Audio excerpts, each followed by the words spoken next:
Apartheid Guns and Money. A Tale of Profit. Hennie van Vuuren. Research. Michael Marchant. With Anine Kriegler and Murray Hunter. Dedicated to friends and comrades who, in seeking justice, demand the right to know, live to tell the truth and love unconditionally. You follow drugs, you get drug addicts and drug dealers. But you start to follow the money, and you don't know where the fuck it's gonna take you. Detective Lester Freeman, The Wire, Season 1. This book is intended to be in the public interest. The public has a right to know. It is based on a vast body of information collected from numerous sources. These include archival records, declassified documents, academic literature such as books, and newspaper articles. Interviews with sources, both named and those who didn't want to reveal their identity, provide eyewitness accounts. In addition, material was provided to me from confidential sources. I have endeavored to verify information to the extent possible. Subsequent to publication of this book, Open Secrets together with the South African History Archive will make available source documents for public scrutiny. Contents. Introduction, On the Trail of Profit. The Secret State. 1. Securocrats, Sanctions and Assassinations. 2. The Secret Economy. 3. Oil and Other Foreign Affairs. Banking on Apartheid. 4. Bunkers, Bankers, and Gold. 5. The Arms Money Machine. The Big Five. 6. France. 7. The Soviet Union and Eastern Europe. 8. The United States of America. 9. The United Kingdom. 10. The People's Republic of China, PRC. Proxies, Players, and Pariahs. 11. Proxies and Other Players. 12. Pariahs. The Long Shadow. 13. The Long Shadow. Acknowledgements. Endnotes. Introduction. On the Trail of Profit. We are the liquidators of this firm, the state president is reported to have said to one of his ministers in December 1989. 1. The two men stood on the stoop of the presidential home outside Durban overlooking the Indian Ocean. The humid air was almost certainly heavy with the smell of expensive liquor and acrid cigarette smoke. The Berlin Wall had fallen a month prior and the tide of politics seemed to be turning across the globe.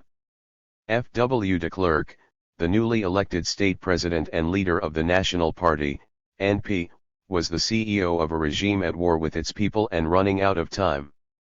The death squads prowling the streets and the nuclear warheads in its bunker could hold the line, but for how much longer? A decade, perhaps, maybe 2. 3 years later the trucks grumbled to a halt at a factory outside Pretoria. The final act of liquidation was about to begin. A former intelligence officer reports that after the shredders stopped working, millions of documents containing the intimate details of agents and citizens alike were torn up by hand, packed into standard, black refuse bags and fed to the roaring flames. 2. The heat was so intense that the bags sometimes bounced back before the fire caught them. The National Intelligence Agency, NIA, alone destroyed 44 tons of documents. 3. With this, the written record of countless acts of individual culpability were destroyed. The memory of iniquity, injustice, and oppression could not be erased as easily. It remains with those who carry that burden, physically, emotionally and materially. But could the last all-white government, through this final act of vengeance and self-preservation, leave enough blank spaces in history that future generations would forever fail to tell this country's story? Will this act condemn South Africans who outlived this regime to repeat its wicked ways? There is little evidence to suggest that South Africa today, while still struggling to achieve the democratic heights envisioned by activists past and present, is threatened by a reintroduction of the system of apartheid. However, shades of that system, which continue to this day, do threaten our freedom. Inequality, poverty, insecurity, state surveillance, excessive police force, selective prosecutions, and threats to media freedom form a good part of the post-apartheid political experience. Such practices strike a chord of anger among ordinary people precisely because this is familiar terrain. South Africans have good reason to demand that elites take their finger off the repeat button, not only because our constitution is explicit about what our rights are, but because it is aspirational in how these rights should be advanced to the benefit of all. An outlier in our understanding of apartheid practice has been the issue of corruption and economic crime in the post-apartheid period. It did not start to manifest the day that the Mandela administration was inaugurated. Our conception of South Africa as a new nation was a helpful tool to build national unity at a key moment, but it has also meant that we have denied uncomfortable truths. When Nelson Mandela was elected president, his government had to craft a new administration from disparate authorities in former white-administered provinces and ethnic black homelands alike. He had to deal with the internal contradictions of a liberation movement that was home to all and inevitably counted crooks and opportunists among its ranks. Added to this was the existence of a powerful private sector, dominated by white business interests, that had a habit of betting on the short term. The democratic elections in 1994 and the finalization of the Constitution 2 years later signaled a commitment to integrity and to the creation of public institutions that sought to uphold these principles.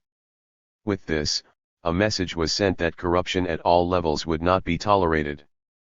But this important process had a caveat: corruption and economic crime in the past would be left to lie, like fat, rich sleeping dogs. To have looked backwards and prosecuted past crimes at that exact moment could have wrecked the peacemaking process. The reason was the scope and scale of economic crimes. Thorough investigation would have touched powerful interest groups across the globe: bankers, arms dealers, political parties, foreign leaders, arms companies, oil traders, lobbyists, foreign intelligence agencies and the domestic military. They were all implicated in a largely criminal economy that was thought best left buried, even if we recognize, in hindsight, that this was folly. The apartheid economy had, in the preceding 15 years, built a massive infrastructure to bust international sanctions. With the help of friends across the globe who smelled profit, a criminal economy was put in place to sustain white power. A highly secretive machinery was created to corrupt politicians, launder public and private funds, and break international sanctions. This effectively criminalized key institutions within the public and private sector. And it relied extensively on the support of right-wing business, political and intelligence networks across the globe.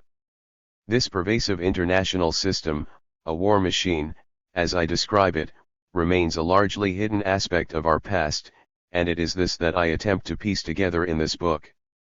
So, too, does the identity of the multitude of individuals who created and ran it.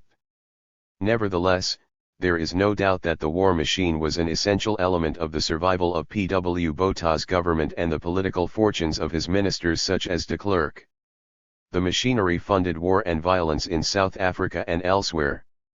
NP politicians and their allies in business became enmeshed in a sinister world governed by the interests of right-wing forces, neoconservatives, and anti-democratic regimes. Even the South African Parliament, which existed for minorities only, was largely blind to the extent of these endeavors.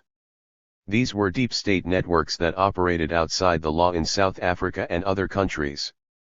Gallingly, as we will see repeatedly through this book, many of the countries that aided and abetted apartheid had officially supported sanctions against South Africa's racist regime and, in certain instances, openly funded the liberation movements. All this came at great cost.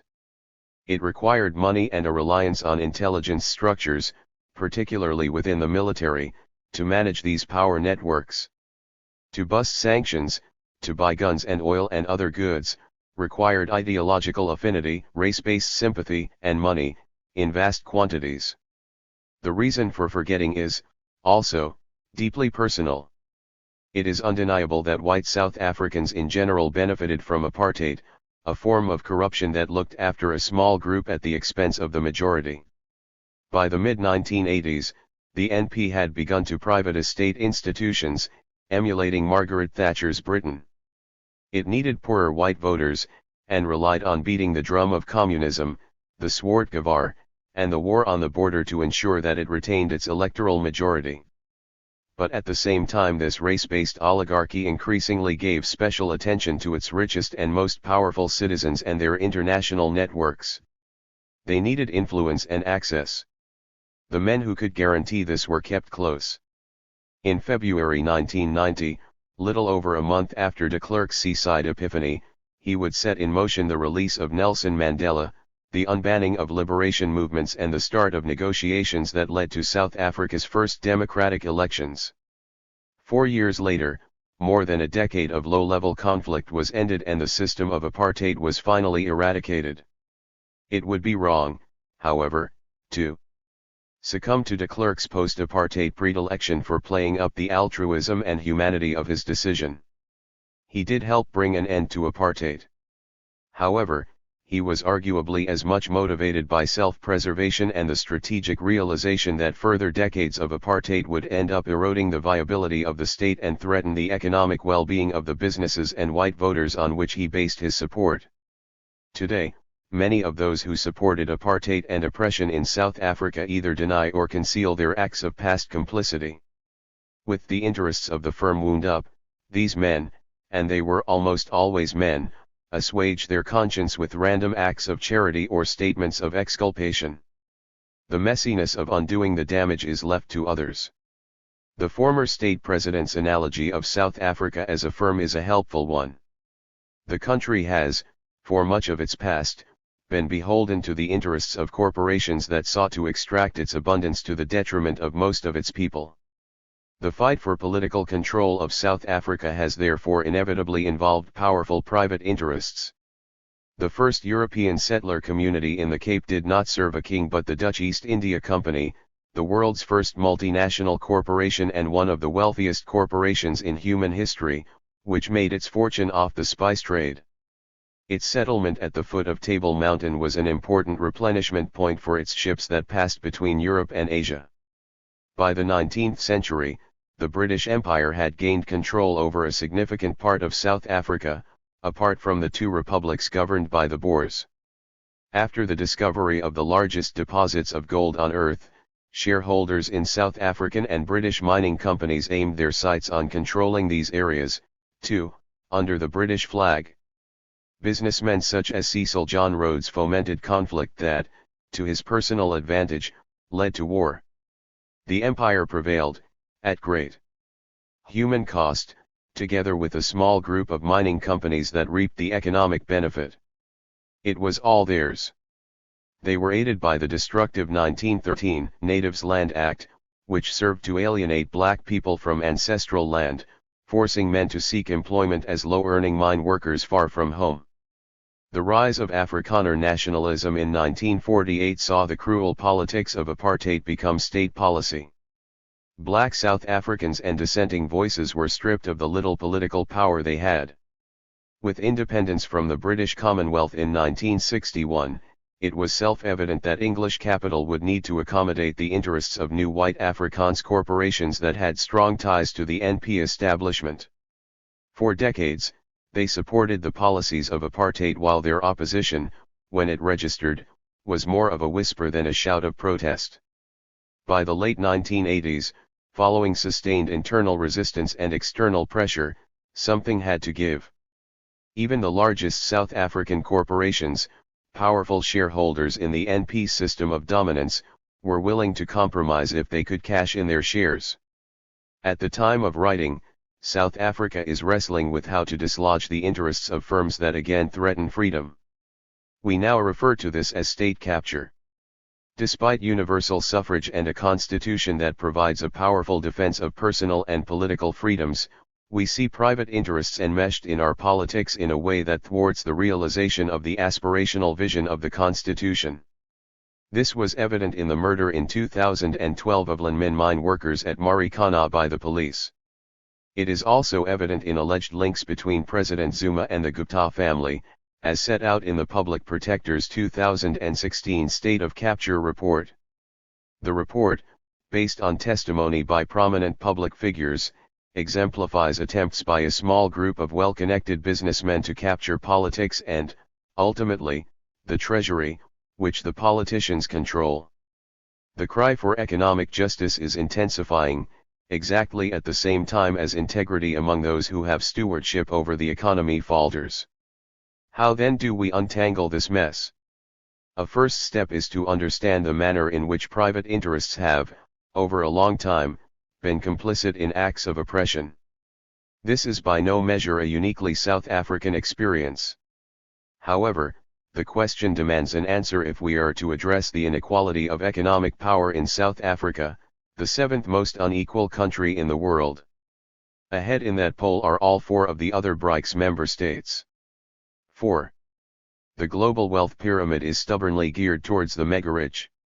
According to the anti-poverty group Oxfam, in 2017 only 8 people own as much wealth as the poorest half of the population.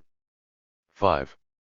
Post-apartheid South Africa, too, has shown the same trend of rising income and wealth inequality.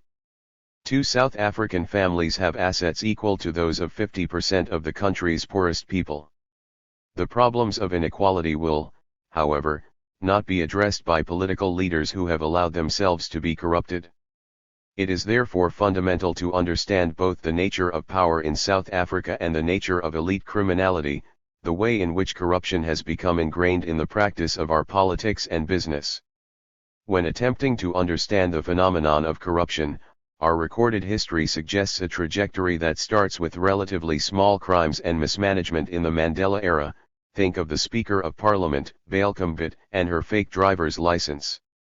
This was accelerated under the Mbeki administration with the post-apartheid multi-billion-dollar arms deal with corrupt European arms companies. This was the first big scandal that rocked our politics. It has undermined the constitutional order as public institutions were weakened to protect the corporations, their middlemen and South African politicians from prosecution for their alleged crimes linked to the deal. This happened against the backdrop of narrow black economic empowerment and other types of collusive corporate behavior, such as price fixing, that have damaged the economy at the expense of the poor. Jacob Zuma, a man implicated in over 783 acts of criminality linked to the arms deal, enters this timeline as proof of a country gone wrong, a politician allegedly steeped in the practice of corruption and patronage who now uses the might of state security to cling to power. Missing from this analysis is an important prequel, an understanding of a crucial period in South Africa's history from the mid-1970s to the mid-1990s. During this 20-year period, a mix of factors gave rise to a perfect storm that left an indelible impact on our history and society. It was a time of unparalleled abuse of power. When the struggle for South Africa's freedom was at its fiercest, economic crime not only festered, but became state policy. Corruption, money laundering, sanctions busting and organized crime, the elements of such economic crime, had become a necessity for the survival of the state. This was not only a pattern of practice that would be inherited at the end of apartheid. Many of the actors that were corrupt under apartheid rapidly ingratiated themselves into the new order. This created a new elite pact based on criminality and corruption. The arms deal is the most potent example of the devastating impact this new criminal class had on the country's democratic institutions. The old and the new were quickly intertwined and found in each other partners and protectors. In April 1961, Nelson Mandela wrote a final letter of ultimatum to NP Prime Minister Hendrik Verwoerd on behalf of the African National Congress, ANC.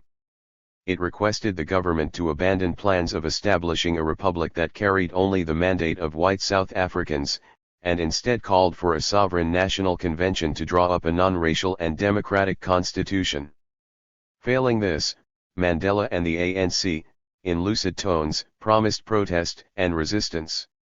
Importantly, he also called for sanctions, which would become a pillar of resistance politics for the next decades. We call on democratic people the world over to refrain from any cooperation or dealings with the South African government, to impose economic and other sanctions against this country and to isolate in every possible way the minority government whose continued disregard of all human rights and freedoms constitutes a threat to world peace. 6. Mandela would subsequently organize a strike as he had threatened, which led Vuuren's government to imprison him on this and related charges. The United Nations, UN, General Assembly responded with a voluntary arms embargo in 1963. By 1964 Mandela and other ANC leaders were sentenced to life in prison. Following the Soweto uprisings of 1976 and the murder of Steve Biko in 1977, the UN Security Council imposed mandatory arms sanctions on South Africa. One of the longest-lasting sanctions in modern international politics, they would starve the South African war economy. Underpinning this was a 1973 decision by the Union General Assembly that declared apartheid a crime against humanity. It condemned not only racism in South Africa but all inhuman acts committed for the purpose of establishing and maintaining domination by one racial group of persons over any other racial group of persons and systematically oppressing them. 7.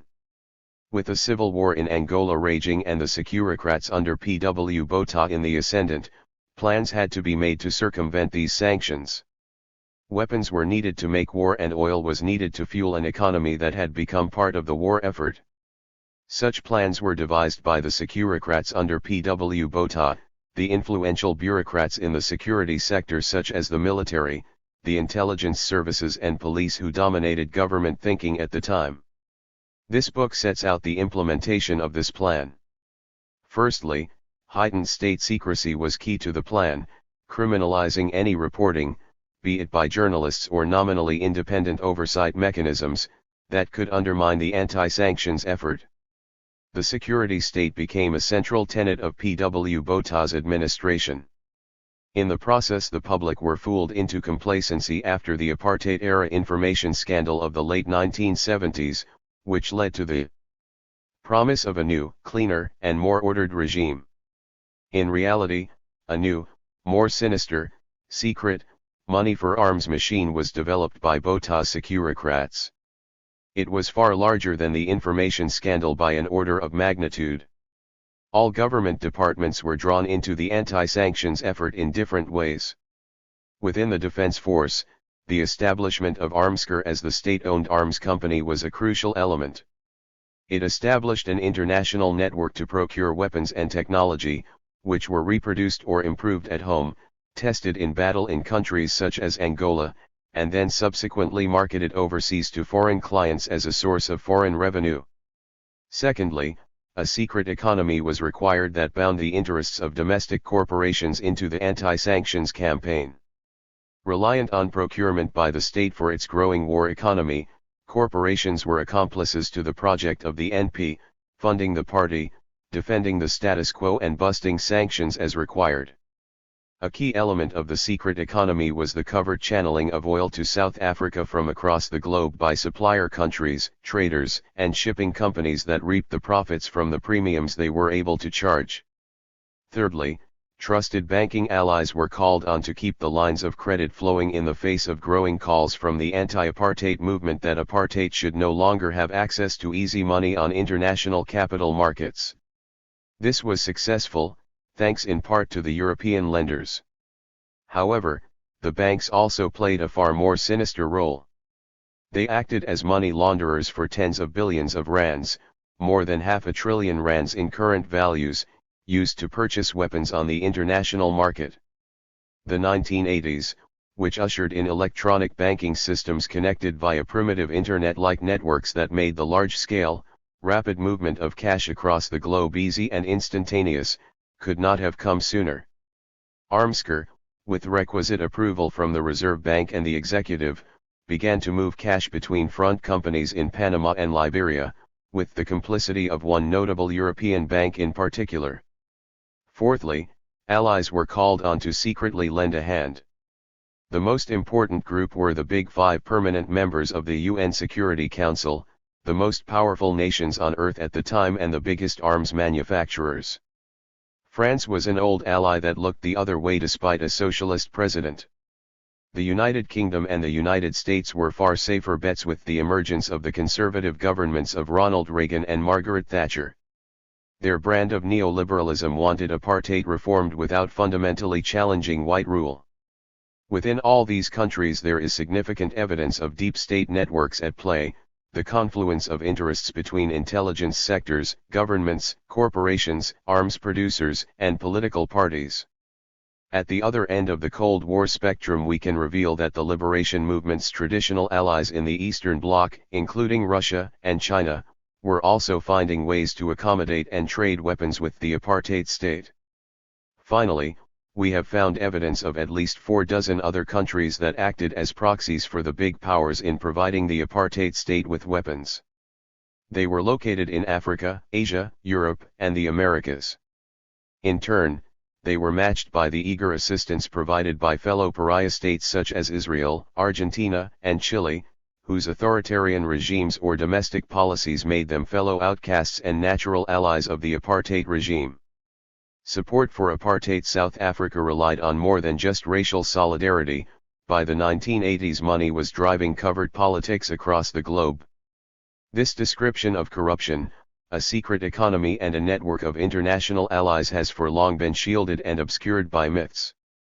These in turn have created a misleading narrative about the nature of apartheid and economic crime in that period. This book seeks to dispel those myths.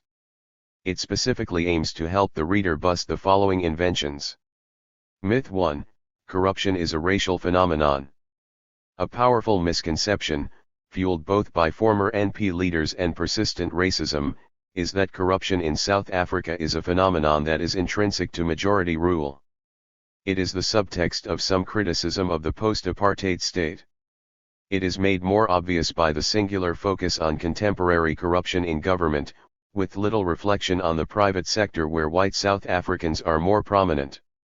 As the book shows, the apartheid regime lied, bribed, and broke every rule in the book to bust sanctions. The scale of these activities was so large that they should have been included in economic indicators at the time. These were not piecemeal activities. Instead, state capture was systemic. This is therefore not a study of what is incorrectly labeled white corruption. To refer to white or black corruption is not only crude, but is simply incorrect. There is no basis in evidence to support a racial reading of corruption. Money does not know color, as shown by the profile of people who assisted with arms sanctions busting activities. While there was a predisposition to networks of white power, powerful people of all shades, religious beliefs, and continents were drawn into aiding and abetting these crimes. Our understanding of issues of economic crime the world over is still bedeviled by cultural relativism. The consequence of seeing such crimes, which are fundamentally crimes of human rights, as specific to cultural groups is that it shifts our attention away from powerful corrupt elite networks that claim a false cultural neutrality. The propensity for corruption relies on a mixture of secrecy and concentration of power. Apartheid is an excellent example of this. Nevertheless, countless other examples are evident, from New York's Wall Street to the Communist Party headquarters in Beijing. One of the reasons that South Africa cannot afford to be caught in the trap of what the writer Sanj Sozebai refers to as moral relativism is that it entraps us. It leaves us unable to confront contemporary corruption because the practice was largely unchecked during apartheid. 8. Mobilizing race when dealing with corruption is, when considered, merely an expedient argument best left to the paid Twitter followers of the corrupt. Myth 2: freedom signaled a clean break with the past. Everything did not change overnight in newly democratic South Africa. Consider how we continue to battle with the increasing problems of unemployment and inequality. The corporations, middlemen, politicians, and intelligence agencies that assisted the apartheid state also did not disappear off the scene for good. This is most evident in the corrupt arms deal of the Mbeki era. A number of the leading arms, oil, and commodity sanctions busters played a role in this. In some instances, tenders were incorrectly and corruptly awarded to the same companies that had kept apartheid alive. If we had investigated these issues at the time, or if intelligence authorities spent time in the state archives, they might have done more to insulate the state from doing business with such corrupt entities. Within the private sector, these tendencies to subvert and undermine the rule of law could be arrested by new corporate governance standards, but they could not be erased overnight. There was therefore no clean break with our past after 1994, the corrupt networks would soon be back.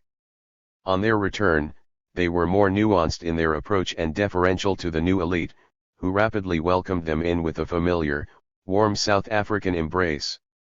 Myth 3, Apartheid South Africa was an isolated state. The sanctions period was known as isolation.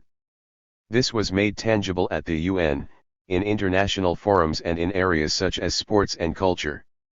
Psychologically, this was a powerful weapon that was used skillfully by the organized anti-apartheid movement across the globe. From Lagos to London and Washington, D.C., tens of thousands of activists organized themselves into local groups and rallied against apartheid. It was one of the most significant acts of international solidarity of the 20th century, driven by human rights groups, faith groups, trade unions, and other structures. The notion of isolation is now used as one of the primary reasons for the end of apartheid. In reality, while it significantly contributed to the regime's economic woes, it did not provide an existential threat. The apartheid security state under P.W. Botha used the threat of isolation to its own advantage. As Hannah Arendt has argued, isolationism is an intrinsic element of totalitarian regimes. 9. The NP could use this, through propaganda, to rally support while heaping on themselves the status of victim. We need to separate reality from fiction. Isolation was the fiction, widely repeated for political ends. In reality, the apartheid state walked through open doors around the world, and had direct diplomatic and economic links behind closed doors. It bought, sold, and bartered with the heads of corporations, governments and intelligence agencies. An army of crafty middlemen made a mint of money out of helping to cut such deals. This is a reflection not of how the anti-apartheid movement was defeated, but of how conservative political groupings and their financial interests collude to undermine the work of Democrats. This book sets out to prove that point. Economic and strategic sanctions did little to visibly alter the lives of the white minority, they simply paid more tax. The banks lent money, the oil tankers kept arriving, and weapons systems and associated technology, though more expensive to procure, remained in abundant supply. Myth 4, Apartheid was self-sufficient. One of the myths of the late apartheid period was that South Africa was a self-sufficient arms producer. It was not. It became expert at smuggling technology and expertise into the country and, in some instances, improving on this, before churning out the same goods under other names in its own factories. In other instances, container loads of key weapons were simply imported. This not only fueled a war economy, but became the driver for a conflict in which the military-industrial complex was deeply invested. Myth 5, Apartheid was unprofitable. The South African casino economy of the 1980s left a small elite group very wealthy. Money was extracted from the mines, the arms sector and state procurement. All were key to the fortunes made by a tiny elite within the Golden Circle. There were no doubt major factors which inhibited economic development. These included the debt crisis of the mid-1980s, political unrest, high public debt and spending on war, inflation, and a host of other factors. However, for much of the 1980s, big business made massive profits from apartheid. For the captains of industry to arrive, cap in hand, at the Truth and Reconciliation Commission, TRC, and argue, disingenuously, that they too were victims of apartheid is an affront to the truth and an insult to the true victims of apartheid. Myth 6, the defeat of apartheid was inevitable. An idea that has been popularized by some ANC leaders is that victory in 1994 was inevitable. Following this logic is that all concessions that were made were consciously done by the ANC as a calculated political choice. This has, in turn, led critics of the ANC to suggest that it sold out on the cheap to white minority capital. This is a deeply ahistorical understanding of the country's recent history. The capitulation of the apartheid regime was by no means inevitable by the early 1990s. It was undoubtedly under immense internal and external pressure, however, the regime had developed a clandestine supply chain of weapons and was looking at going as far as building its own clandestine ports to deliver goods to foreign countries. We can speculate, but if the Securocrats had prevailed, it is possible that the regime could have lasted for another 10 or 20 years. It may have seen a much closer relationship with countries such as China, or isolationism protected by a nuclear shield as in the case of North Korea. However, the military could have very likely kept on fighting, resulting in the loss of tens of thousands more lives. This is not to detract from the struggle against apartheid but to recognize how powerful the military machinery was that these women and men confronted. It was this power that helped to secure the survival of this elite and its perpetuation in the post-apartheid period. The negotiation process was not a process of surrender. It was a process of give and take. The power of these groups and the potential they had at the time to wreak havoc by using their military and economic might should not be underestimated. Myth 7, we cannot undo this wrong. Truth-telling and justice are essential components for lasting peace. It is crucial that we continue to unpick the open secrets of our recent past. They inevitably define part of who we are as a country and the factors that represent obstacles in any quest to achieve meaningful social justice. The crimes of profit, just like those of murder, deserve to be challenged, and as the last chapter suggests, we can use advocacy and the law to achieve this. There are opportunities in law that should allow us to address some of these issues if there is the political will to do so. South Africa is also not the only country attempting to clear up the legacy of economic crimes that are linked to human rights violations, and the experience of other countries shows that it is not only never too late, but it is possible. The personal is inevitably political, and this book, while evidence-based, is also deeply personal. As an African and a South African, the journey of researching this book was not only about finding the facts, but gaining a better understanding of the forces that shape our present and what that means for our future. Under apartheid, my classification as white brought me spoken and unspoken privilege and, most importantly, the benefit of a solid public education. I am a product of state subsidies that saw me attend universities beyond the reach of my parents, neither of whom completed their schooling or lived a life of plenty. They worked the land.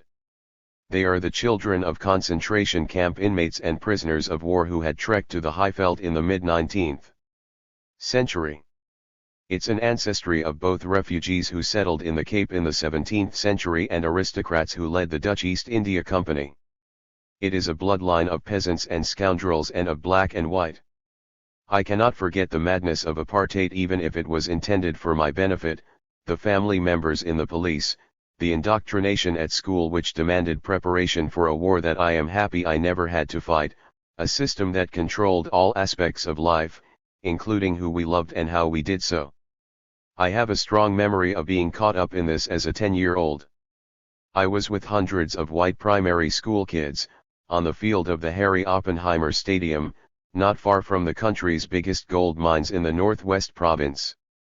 Security was tight on this crisp Highveld morning when the old Apartheid Republic Day was to be celebrated.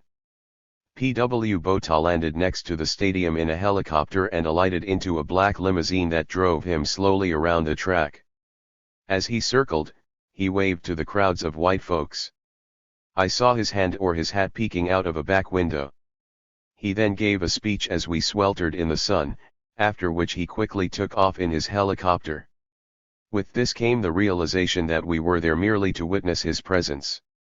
He had not come to see us, as had been drummed into our heads in dozens of hours of rehearsal at school.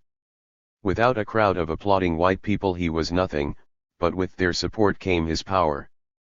Complicity is not only about pulling the trigger, but requires ordinary people to acquiesce and agree to give power to those who use it against us. P.W. Botha, unlike other authoritarian leaders, never took a bullet in a bunker. Instead he retired to a modest villa in the seaside resort town of Wilderness. He may never have had to account for his crimes, but the marvel of democracy unfolded despite his presence on our landscape. I have had the privilege to work on this book with a small team of researchers for more than 4 years. They, together with the lawyers, archivists, and friends who have supported this process, are the we I refer to in this book, as it is a collective effort. They are individually acknowledged at the end of the book. I first started looking at some of these issues almost 10 years ago. At the time, leaders in civil society lobbied government to investigate what we referred to as apartheid grand corruption. It was a no-brainer, a story of corruption that the new government would surely want to deal with. However, I soon recognized that there was little appetite for the past. Friendly government officials told me that a report I wrote went to cabinet and was maneuvered into a bureaucratic dead end.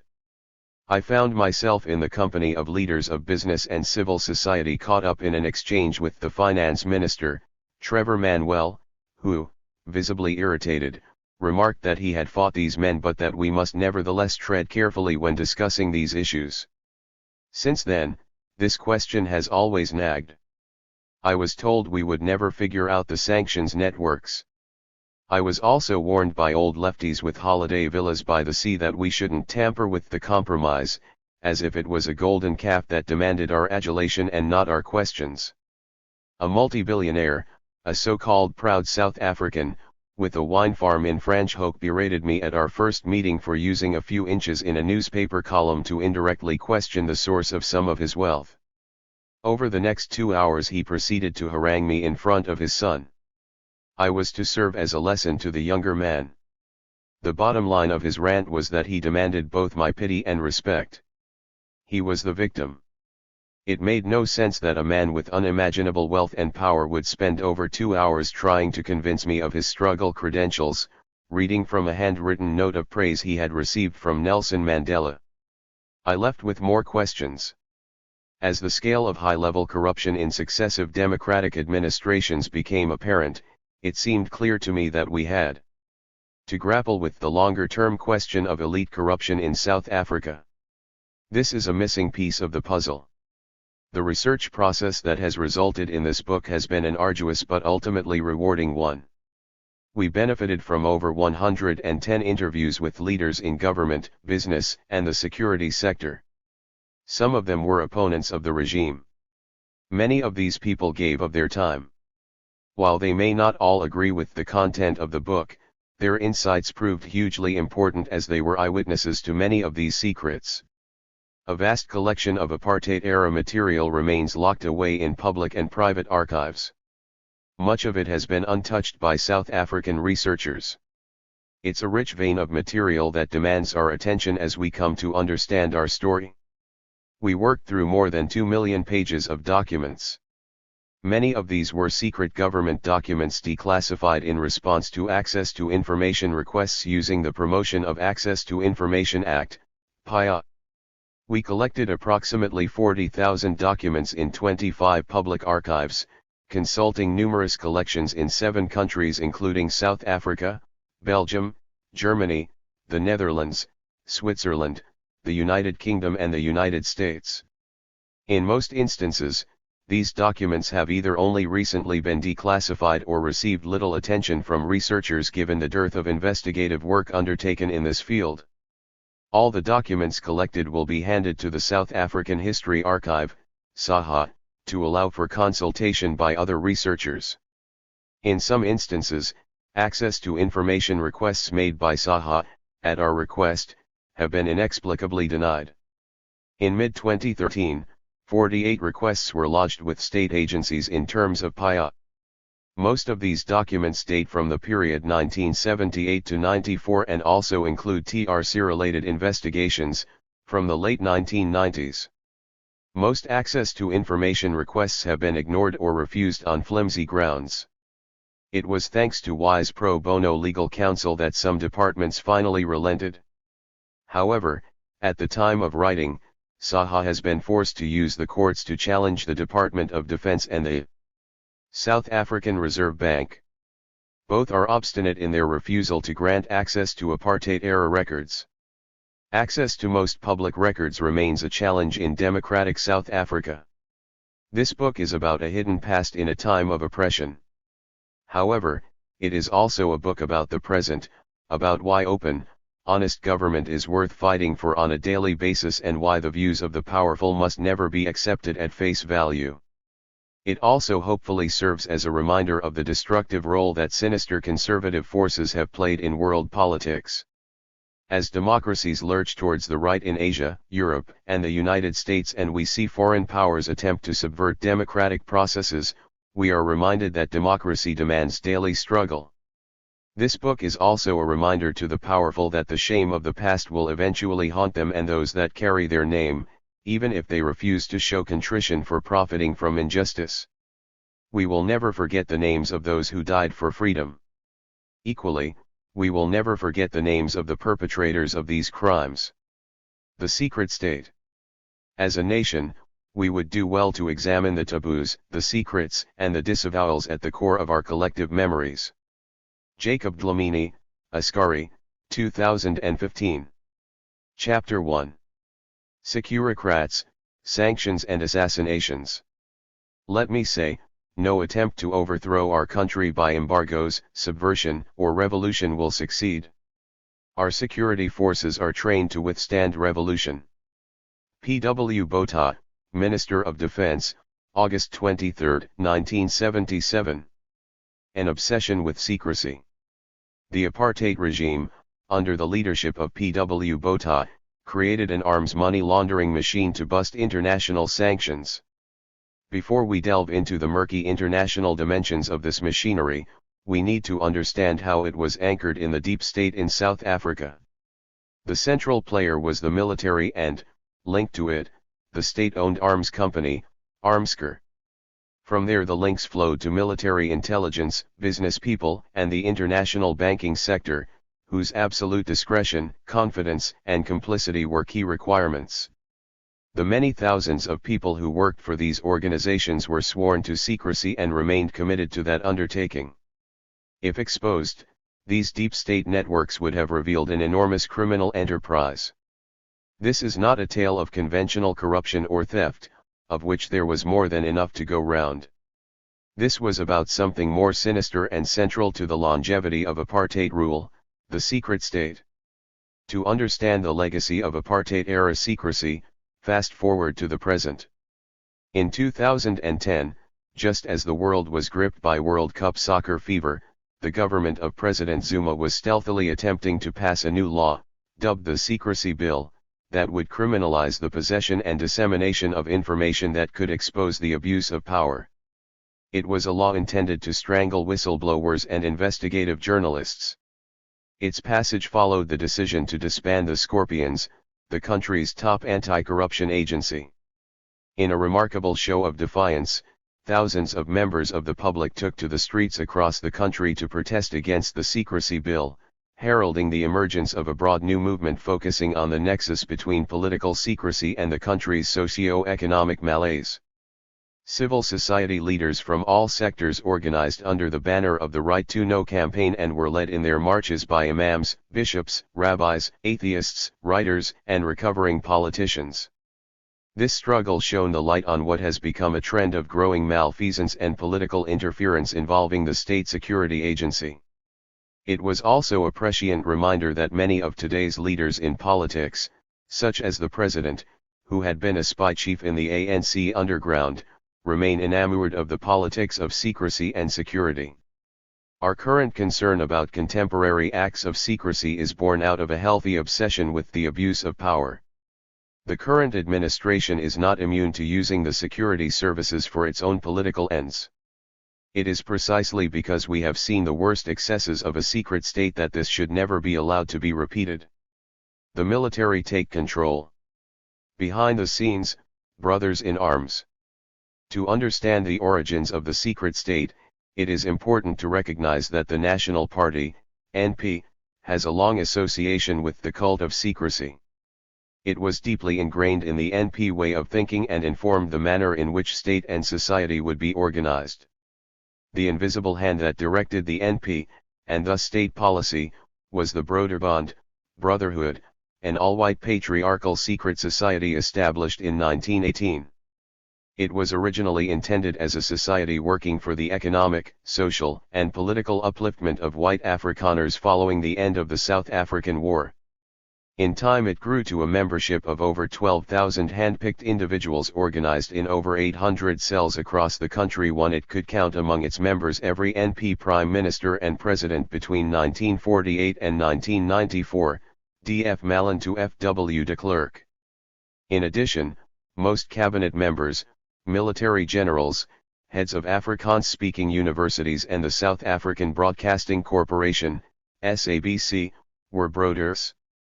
They were augmented by leaders in business, the clergy, teachers, and other members of the new elite.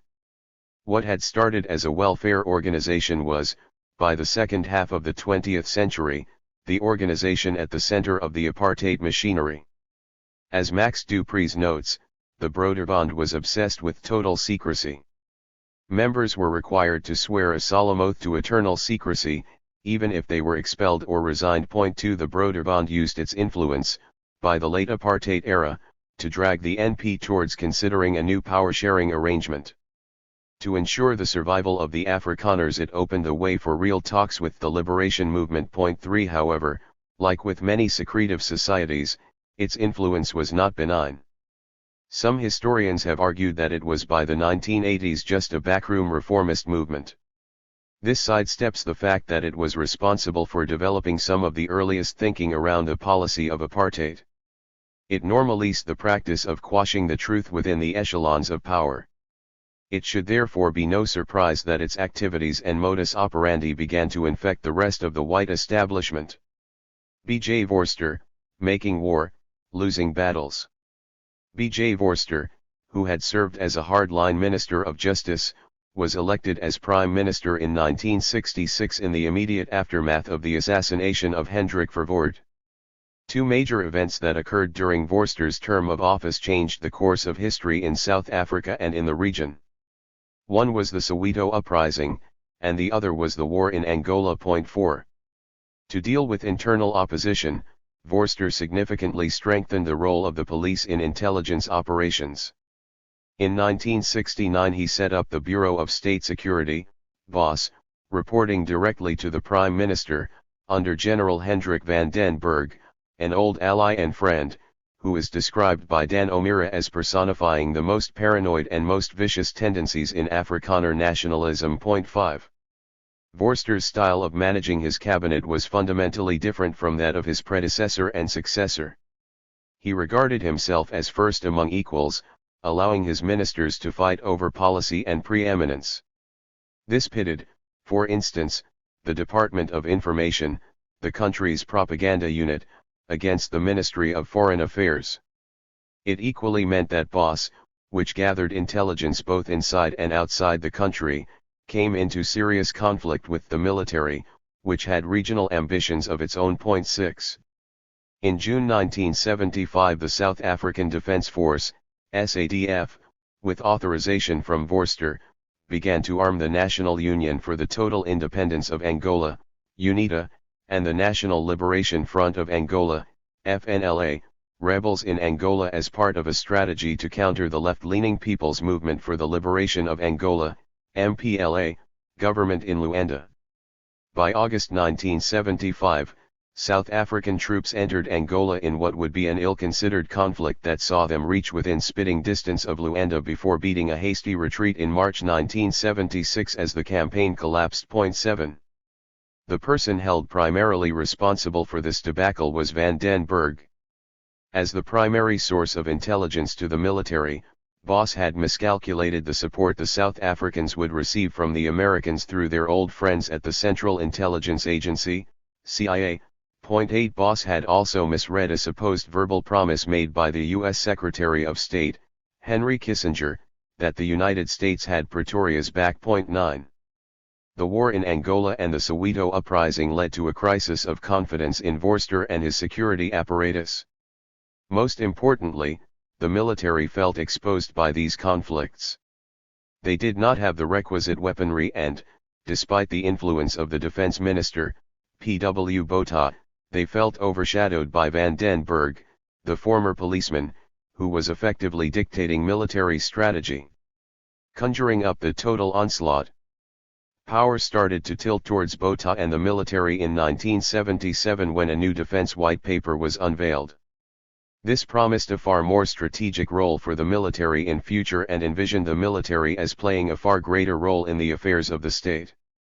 P.W. Botha famously defined the new logic of the state in 1978 as its preparedness for what he termed a psychological onslaught, an economic one, a diplomatic one, a military onslaught, a total onslaught. The Minister of Defense imagined a situation of total war both at home and abroad that required a concomitant response. This was the total strategy in which all sectors of society would become involved in the defense of the white state. This new paradigm also placed the guarantee of free enterprise at the core of its mission, ensuring that Botha had the support not only of the military but also the captains of industry. 10 These were the real beginnings of the military-industrial complex in South Africa and facilitated far more overt collaboration between government and business in the defense sector. The state also changed its discourse from favoring crude race-based policies to one of power sharing and economic growth as the panacea for all political and social woes. 11. From the late 1970s an obsession developed within the state for technocratic, military-oriented solutions to political problems. This enabled the rise of the securocrats, technocrats who leaned heavily towards the narrow mindset of the military and state intelligence agencies and the police. P.W. Botha, Imperial Ambitions. Within a year of unveiling his new total strategy, Botha toppled Vorster and secured the leadership of the National Party and the country during heavy infighting within the NP in 1978. As state president, he appointed General Magnus Malin as Minister of Defense, a political ally and loyal soldier with whom he had worked, while still himself Minister of Defense, as head of the army. Malin's rapid rise through the military, consistently being the youngest man in each of the senior positions he occupied, was in large part thanks to Botha's support. As Philip Frankel points out, Botha nurtured a patron-client relationship with the military. 12 He listened to their leaders, promoted their interests, modernized their organization and saw to their preeminence in both the intelligence and policy spheres. Some of his colleagues still view Botha and the army of securocrats he employed to run the state as decisive leaders, tough men, like the Boer generals fighting the English Empire, but with a soft heart and a love for the land. Such nostalgia is deceptive. Botha was a hard Cold War warrior who tended to view the world through the barrel of a gun. His ministers and supporters, happy to defer to his leadership, cheered him on. As defense minister and later state president, Botha was credited with modernizing the SADF, turning it from an army that operated with outdated equipment into the most potent military machine on the African continent by the late 1980s. All this came at massive human and financial cost. Botha's strategy for arming apartheid was based on the language of threat, total onslaught, and resultant war. For this he needed an army of mostly white conscripts and a smaller number of colored and black volunteers. In addition, the SADF had a permanent force of 85,000 and a further 10,000 men in the Bantustan armies. Many of these men were left damaged and scarred for life by what they did and saw being done. In the event of war the defense force could muster between 500,000 and 1 million men. 13 Little wonder then why Abdul Minty, a leading voice in the anti-apartheid movement's arms sanctions campaign, described South Africa as a garrison state during the last years of P.W. Botha's rule. 14. The primary area of deployment for the military was the occupation of Namibia and the war in Angola. 15 There was, to a lesser extent, some engagement in the proxy war in Mozambique. Between 1975 and 1988, with some intervals, the war in Angola was fought in support of Jonas Savimbi's UNITA movement and against the ruling MPLA in Luanda. It was also intended to weaken support for SWAPO resistance fighters and their call for the independence of Namibia, at that stage still under occupation by South Africa. 16. The war in Angola recorded significant casualties. UNICEF estimated that between 1980 and 1985 over 100,000 Angolans died, largely as a result of war-related famine. 17 There is little doubt that the war would not have continued for as long as it did without its foreign backers, South Africa, the United States, Cuba, Russia, and a host of other countries such as Zaire and China, which all gave covert support to the various warring parties. In the environment of war, secrecy quickly became the default position for a government that gave priority to national security. Under the cloak of secrecy, the abuse of power was tolerated and nurtured. People were murdered, detained, and tortured within South Africa. Restrictions were regularly placed on the media, in particular during the 1970s and 1980s. 18 cross-border raids on liberation movement bases saw people killed in countries such as Lesotho, Botswana, and Swaziland. In maintaining the system that perpetuated such war and conflict, collaborators were important. 19 Firstly, they participated as bureaucrats, police officers, and other functionaries. Secondly, the system relied on the soldiers, spies, and sanctions busters in government and on the private sector for its defense needs. The system also relied on politicians to manipulate the truth. P.W. Botha's National Party perfected the performance of white democracy. Much was invested in mechanisms intended to create the illusion of accountable governance. 20 Widespread corruption in government departments was dealt with by official commissions of inquiry, which in some rare instances saw senior ministers forced to resign in disgrace. But these mechanisms only served to distract from the key terrain of power, the deep state, where the decisions that really mattered were taken in secret, without accountability and with little consequence for criminal behavior. The military, intelligence, foreign service, heads of corporations, the secretive Afrikaner Broederbond, police death squads and their various counterparts were all part of this deep state system. Christy van der Westhuizen, in her book White Power 21, describes this as a system of executive lawlessness, in which the excesses of the presidency and the securocrats were no longer beholden to justice. Through organs like the State Security Council, SC, Botha's parallel secret cabinet, the security services increasingly directed public policy. They were intended to keep a lid on the growing calls for democratic government, which were crushed with overt force. From 1985 onwards, the few spaces that existed to move and organize were increasingly curtailed by successive states of emergency, which granted the executive even more power to suppress dissent and enforce NP rule. To maintain its regime and wage its wars, South Africa needed arms, for which it was largely reliant on foreign imports. But its ability to procure weapons overseas was hampered by an arms embargo. In 1963 the UN imposed a voluntary arms embargo on South Africa. Rather optimistically, the embargo relied on the goodwill and integrity of member states for its effective implementation. 22 Then, following years of lobbying by the anti-apartheid movement, the UN passed a mandatory arms embargo in 1977. The groundwork for this was laid at an international conference earlier that year in Lagos, Nigeria, attended by representatives from many countries. 23 A draft resolution, including economic and arms sanctions, was first blocked by the triple Western veto by the United Kingdom, United States, and France. But with pressure mounting, and after an agreement that economic sanctions would only be voluntary, the Security Council adopted Resolution 418. It made the arms embargo mandatory for all UN member states.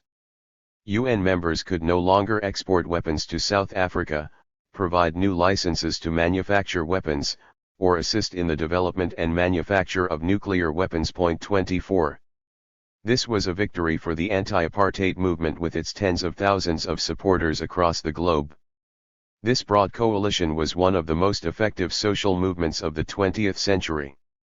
Despite their idealism, courage, and tenacity, they had a hard time challenging one of the most corrupt businesses on earth. Persuading the many government and private sector interests tied to the murky world of the arms trade to abide by the arms embargo was an almost impossible task. Abdul Minty served as the director of the World Campaign Against Military and Nuclear Collaboration with South Africa from 1979. The World Campaign was established at the request of the UN in Norway under the patronage of luminaries of the left such as former Tanzanian President Julius Nyerere, Swedish Prime Minister Olof Palme, whose assassination remains unexplained, and the U.S. human rights activist Coretta Scott King. When I met Minty, now a retired diplomat, in a Pretoria coffee shop, he set out the difficult circumstances in which he and his colleagues worked. Always wary of false flags, they had to take great care in verifying material. This was compounded by the politics of the time. Minty recalled, "This was not just about scoring points but also about convincing people of our arguments. There was delicate diplomacy required throughout the process." 25. Much of Minty's material was open source. In most instances, weapons eventually make their way onto a battlefield and are reported on. However, he points out that they collaborated with journalists and activists who risked their lives to monitor the sale of weapons to South Africa. Given their formidable opponents, this small group was understandably unable to consistently pierce the veil of arms sanctions-busting networks. Searches through many archives, including that of the anti-apartheid movement, show that there was little publicly accessible information about arms sanctions busting. The high-profile cases that were exposed, numbering 24 at most, received extensive attention. Despite this, South Africa's march to militarization was unstoppable. It became both the moral justification for and the product of the country's growing isolation. In 1978, at the time that P.W. Botha was elected as Prime Minister, all defense production and procurement capacity was centralized under a new state-owned arms company, Armscor. By the mid-1980s, Armscor was one of the top 20 companies in South Africa in terms of its holdings. It operated its 11 manufacturing units, among other things, 4 aircraft, Atlas, guided missiles, Kentron, computer technology, Infoplan, heavy caliber ammunition and bombs, NASCAM, propellants and explosives, Somshem, satellites and long-distance missiles, Howtech, and site equipment, Eloptro. At its height, Armscor employed 20,000 people directly and a further 100,000 indirectly, many of whom worked for its 3,000 subcontractors. 26 Several large private South African corporations, including Altron, Anglo-American, and Barlow Rand, were drawn into the arms industry, as we will see later in Chapter 2. Armscor's mission was to procure, develop, and produce weapons for domestic consumption by the SADF. By the late 1980s, much of this newly acquired and developed technology became the basis for the export of weapons across the globe. This, too, was in contravention of the UN arms embargo. By that point, Armscor, through massive public subsidy, had helped equip the most advanced military machines south of the Sahara. It was also one of the top arms exporters in the world, ranking behind Brazil and Israel among developing country military suppliers and producers. 27. Of course, Armscor's domestic manufacturing capacity required a network of international suppliers that provided the arms manufacturer with sophisticated technology to re-engineer as homegrown products. In other instances, the cargo holds of ships carried arms and ammunition to South Africa and its allies. As an officially authorized account of Armscor's history states, successes achieved enabled Armscor to openly negotiate with most of the suppliers. Often the suppliers offered their assistance and advice regarding the creation of channels and the acquisition of end-user certificates. With the help and cooperation of a variety of friends from all over the world, Armscor succeeded in supplying the SADF and befriended countries with the necessary arms. All this was possible under the Armscor motto, a will to win. 28. Danny Stein was a long-standing senior manager at Armscor before spending most of the 1980s as a minister in P.W. Botha's cabinet. He attributes much of Armscor's success to P.W. Botha and his will to get things done. In an interview, he described Botha's role in glowing terms. "You know, Armscor was one of the most wonderful things that P.W. Botha established. We had no weapons when I arrived, just old stuff, but after P.W. left as minister we had weapons, equipment. It was definitely due to his leadership. I worked with him for 8 years as Minister of Defense and then 8 years as minister under him as president. He didn't struggle to give an answer. If he said no, you knew." 29. Revealingly, Stein adds that he was able to travel around the world, although often covertly, concluding deals for secret defense projects with arms manufacturers and their agents during the 1970s. I was known in Europe as the man with a bag of gold. I got all the projects I needed. Nothing was turned down in France, the United Kingdom, Germany, anywhere. 30. Secret funds, the bag of gold. The massive arms procurement machine relied exclusively on state funding. Jacqueline Koch, a key writer on South Africa's militarization, argues that at its peak the real defense budget was almost double the figure stated by Botha's government, accounting for 28% of state expenditure in 1988. To give a sense of contemporary scale, if 1 in every 4 rands from the national budget were to be spent on defense and war efforts today, it would consume over $250 billion, the amount spent on basic education, tertiary education, and policing combined. 31. An important channel for funding the military was the Special Defense Account, SDA, established in 1974 and intended to enable military procurement through Armscor. It did also, to a lesser extent, fund propaganda projects and sinister third force activities that targeted civilians and political opponents in the late 1980s and early 1990s. It has also incorrectly, but rather appropriately, been labeled the Secret Defense Account. According to a report submitted by the Auditor General's Office to the Truth and Reconciliation Commission, and only recently declassified, from its inception in 1974 up to 1994, total expenditure from the account was a fraction shy of $50 billion. 32 in today's value, that amounts to $501 billion. Expenditure on the account saw a general upward trend, but it spiked in the mid-1980s, at the height of the civil revolt and the state of emergency. From 1985 to 1989, spending from the SDA more than doubled per year, from $2.4 billion to $6 billion. 33 The Auditor General's report provides an important record of this expenditure and was submitted on a voluntary basis to the TRC. Inexplicably, there was no examination of these records in any public hearings. By way of comparison, the National Intelligence Service, the civilian spooks, the South African Police, SAP, and the Department of Foreign Affairs were allocated a far smaller budget from the Secret Service account. This amounted to little more than 2% of the funds allocated to the SDA between 1978 and 1994.34. The utilization of SDA funds, as we will see, remains a matter largely of mystery. Some of it is pieced together in this book, but the extent of such expenditure and its utilization are buried in tens of millions of classified pages of documents held in the Department of Defense archives. This is understandable, as the system was designed to confound members of the public and oversight bodies alike.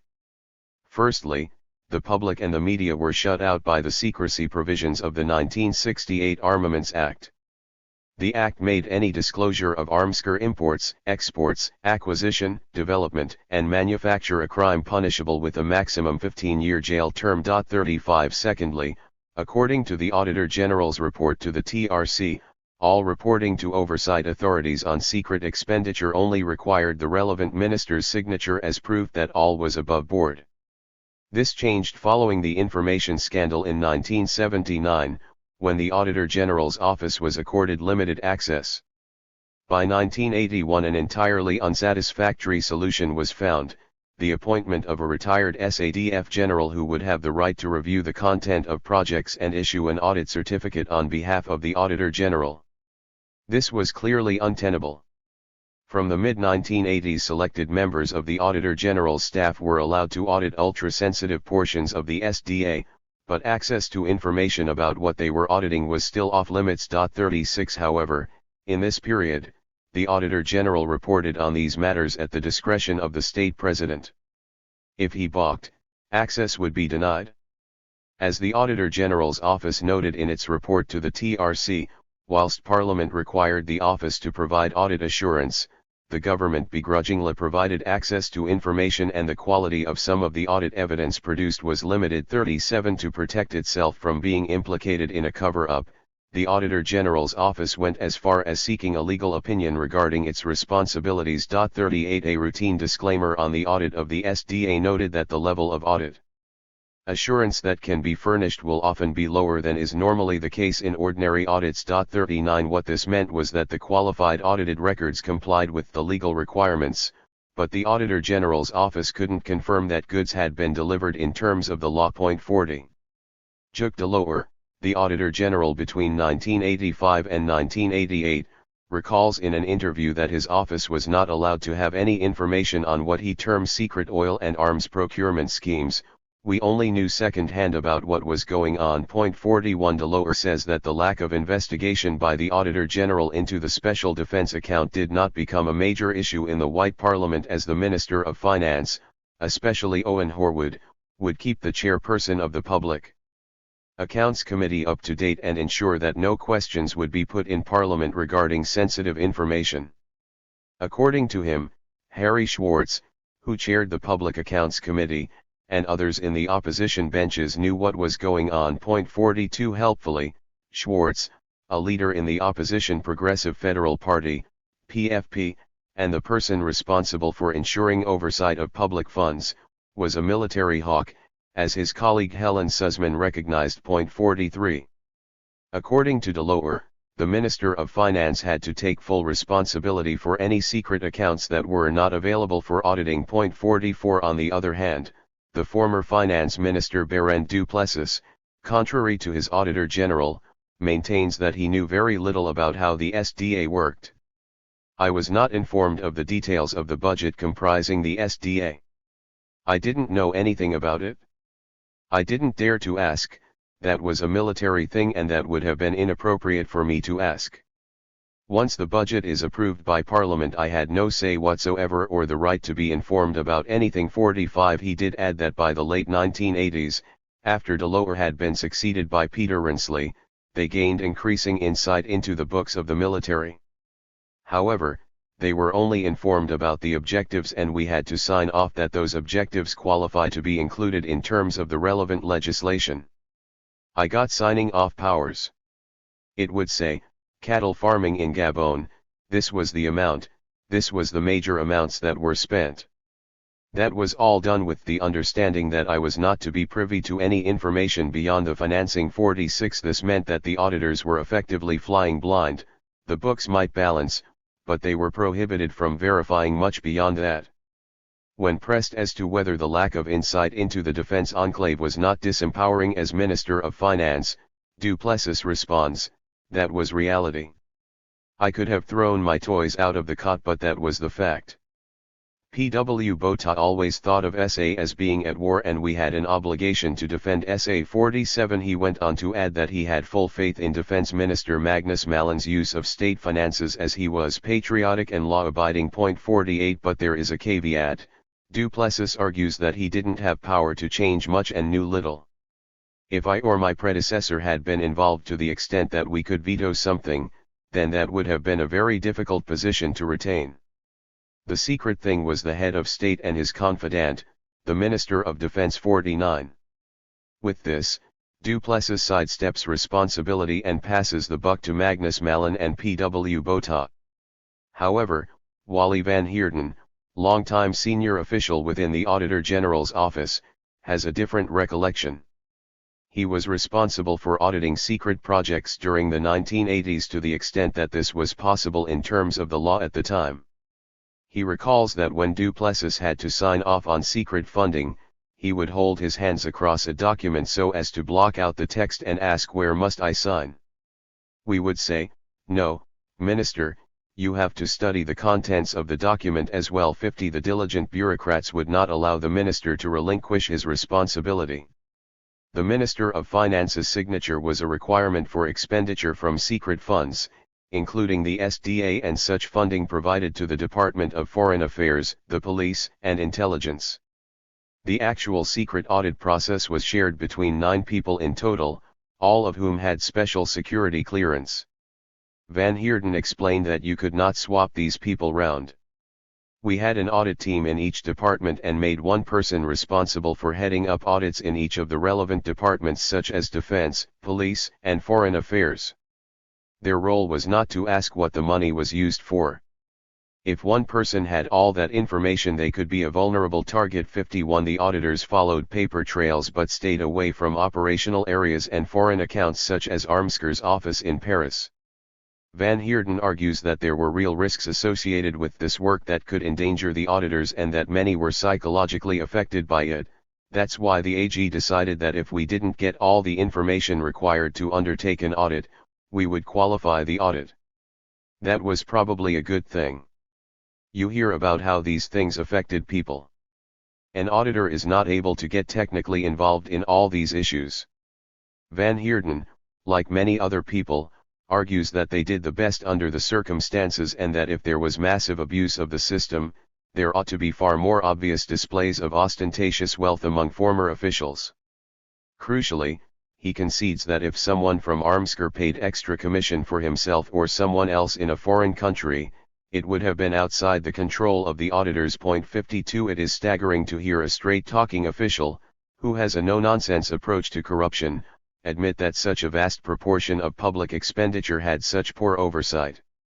We found evidence in the Department of Defense archives that, in certain instances, private auditing firms were used to audit select secret projects. Jan van Schalkwijk, who joined the Auditor General's office in 1997 and has risen to become one of its top managers, reflected on this in an interview. He observed that firms awarded such business during apartheid would almost inevitably have had strong Broederbond connections and therefore connections to the National Party. This is what the Broederbond was all about, he added. 53. Van Schalkwijk also makes some important observations about the legacy of past secrecy in state-owned corporations such as Armsker. We know much more about public sector irregularities now because the regulations demand greater disclosure and transparency. It may feel a lot worse because you see more. 54 He argues, however, that many of the current problems faced by state-owned enterprises can be traced back to the apartheid era. Even when these places transform, the company culture tends to stay, and this culture is one of a lack of control and management, and a fair amount of freedom around the rules, and not too much concern around what we would nowadays call corruption. 55. Armsker, funny money and dirty secrets. Embargo busting required utmost secrecy. It also required money channels to buy the weapons and grease the wheels. We examine one of the most important Armsker constructions in Chapter 5. However, it is important to first recognize how Armsker managed its procurement, its propensity for off-the-book payments, and its appetite for criminal conduct. The SADF organized its procurement, of either small individual items or new weapons systems, as projects. There is, based upon our research, no list of projects or their description to be found in any of the military archives. From what we have been able to ascertain from various former members of the military, the SADF and Armsker destroyed the lists of projects at some point in the early 1990s. We have, over the past 3 years, constructed a list of arms procurement and propaganda projects and have identified some 500 projects ranging in alphabetical order from Project Ondblom to Zarki. As a rule, project names have no obvious association with the goods procured. They reflect the infantile humor of project managers who allocated these names. For example, Project Kerktoring, Church Tower, was the main project for nuclear weapons, and Project Kinky denoted SADF war games. To add to the confusion, each project often has more than one sub-project, and project names were changed or swapped from time to time for security reasons. In addition, Armsker would usually give projects its own name. These were often chosen directly by the project manager. This makes the lack of an index of projects all the more challenging. 56. The activities undertaken for these projects were handled on a strictly need-to-know basis. This situation suited members of P.W. Botha's cabinet, who relied heavily on the excuse of plausible deniability to assuage their obvious culpability in terms of law and ethical conduct. At a cabinet meeting on March 8, 1989, when Botha's presidency was in the beginning of its terminal decline, the acting president, Chris Hunis, highlighted that the collective responsibility by members of Cabinet or State Security Council can only be decided on a case-by-case basis. 57 The minutes of the Cabinet meeting show that F.W. de Klerk added that projects, including clandestine projects, that a minister approved in terms of his own powers only became the collective responsibility of all Cabinet members when it was approved by Cabinet or subsequently sustained by Cabinet. If not, the minister carried full responsibility for it. 58 As long as the SADF didn't involve anyone in their business, these powerful NP politicians could simply wash their hands of any responsibility. This cabinet decision had the effect of covering the politicians from responsibility for human rights violations, such as those perpetrated by state-sponsored hit squads. It also insulated them in the event any secret projects were mired in scandal.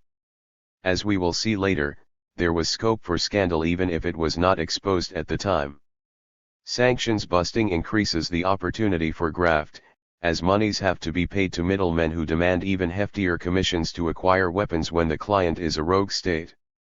In turn, the local officials entrusted with the task of procuring weapons have an almost unique opportunity to inflate the prices they have been quoted and keep the change or possibly split it with weapons suppliers, who inflate their prices accordingly. This murky world of the global arms trade is vividly described in Andrew Feinstein's book The Shadow World. The trade in weapons is a parallel world of money, corruption, deceit, and death. It operates according to its own rules, largely unscrutinized, bringing enormous benefits to the chosen few, and suffering and immiseration to millions. 59. South Africa under apartheid was not immune to the worst excesses of the arms trade.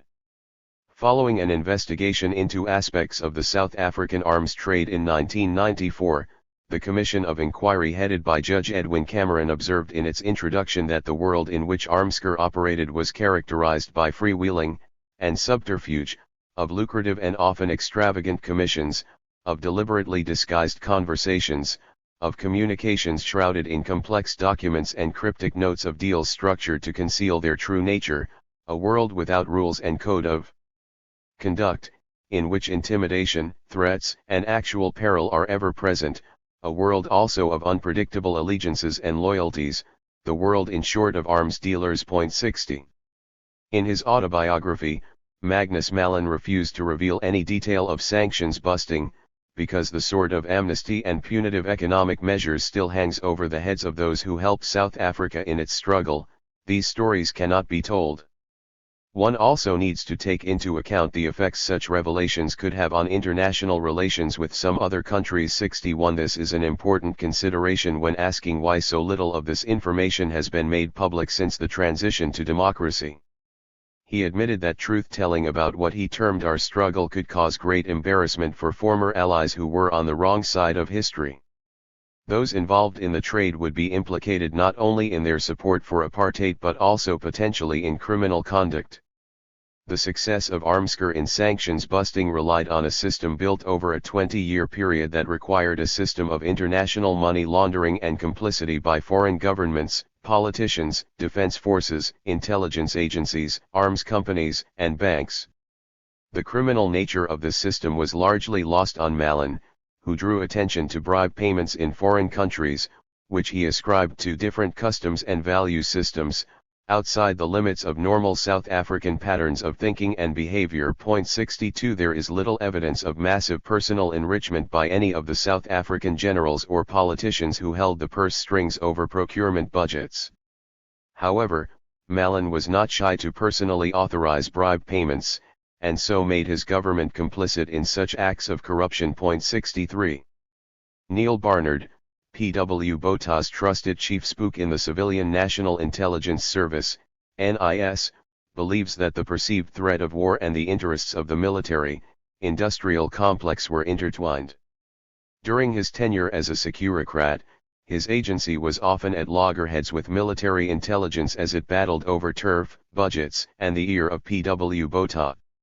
Barnard argues that over time it became necessary to feed exaggerated information about the military threat from neighboring states to the political leadership in order to justify Armscor's ambitious program of weaponry development. At NIS we were convinced that the SADF strategy was not based on sound information. 64. This argument is backed up by the views of a former senior NIS agent with decades of experience to whom I spoke off the record. The wars on the country's borders became a means for military strongmen to amass ever larger budgets and political power. This is not dissimilar to the argument that the U.S. invasion of Iraq was in part a means of shoring up greater economic and political power for the U.S. military, industrial complex allied to the government of George W. Bush and Dick Cheney. In researching this book, I attempted to interview more than a dozen former and current Armscor employees.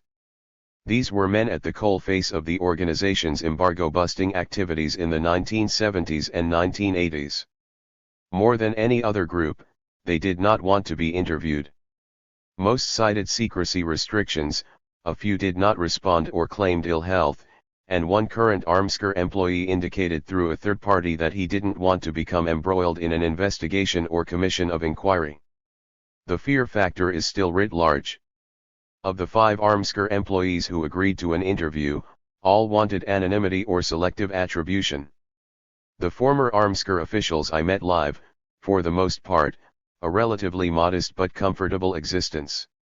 These are men who generally did not rock the boat and are genuinely critical of corruption in the democratic order. At least 2 wanted an opportunity to disavow any notion that the apartheid-era arms trade was mired in corruption. As one stated to me in an interview, there is a perception that Armscor is a nest for corruption. This was not the case when I was there. I want to change the perception that Armscor are collaborators in corrupt acts.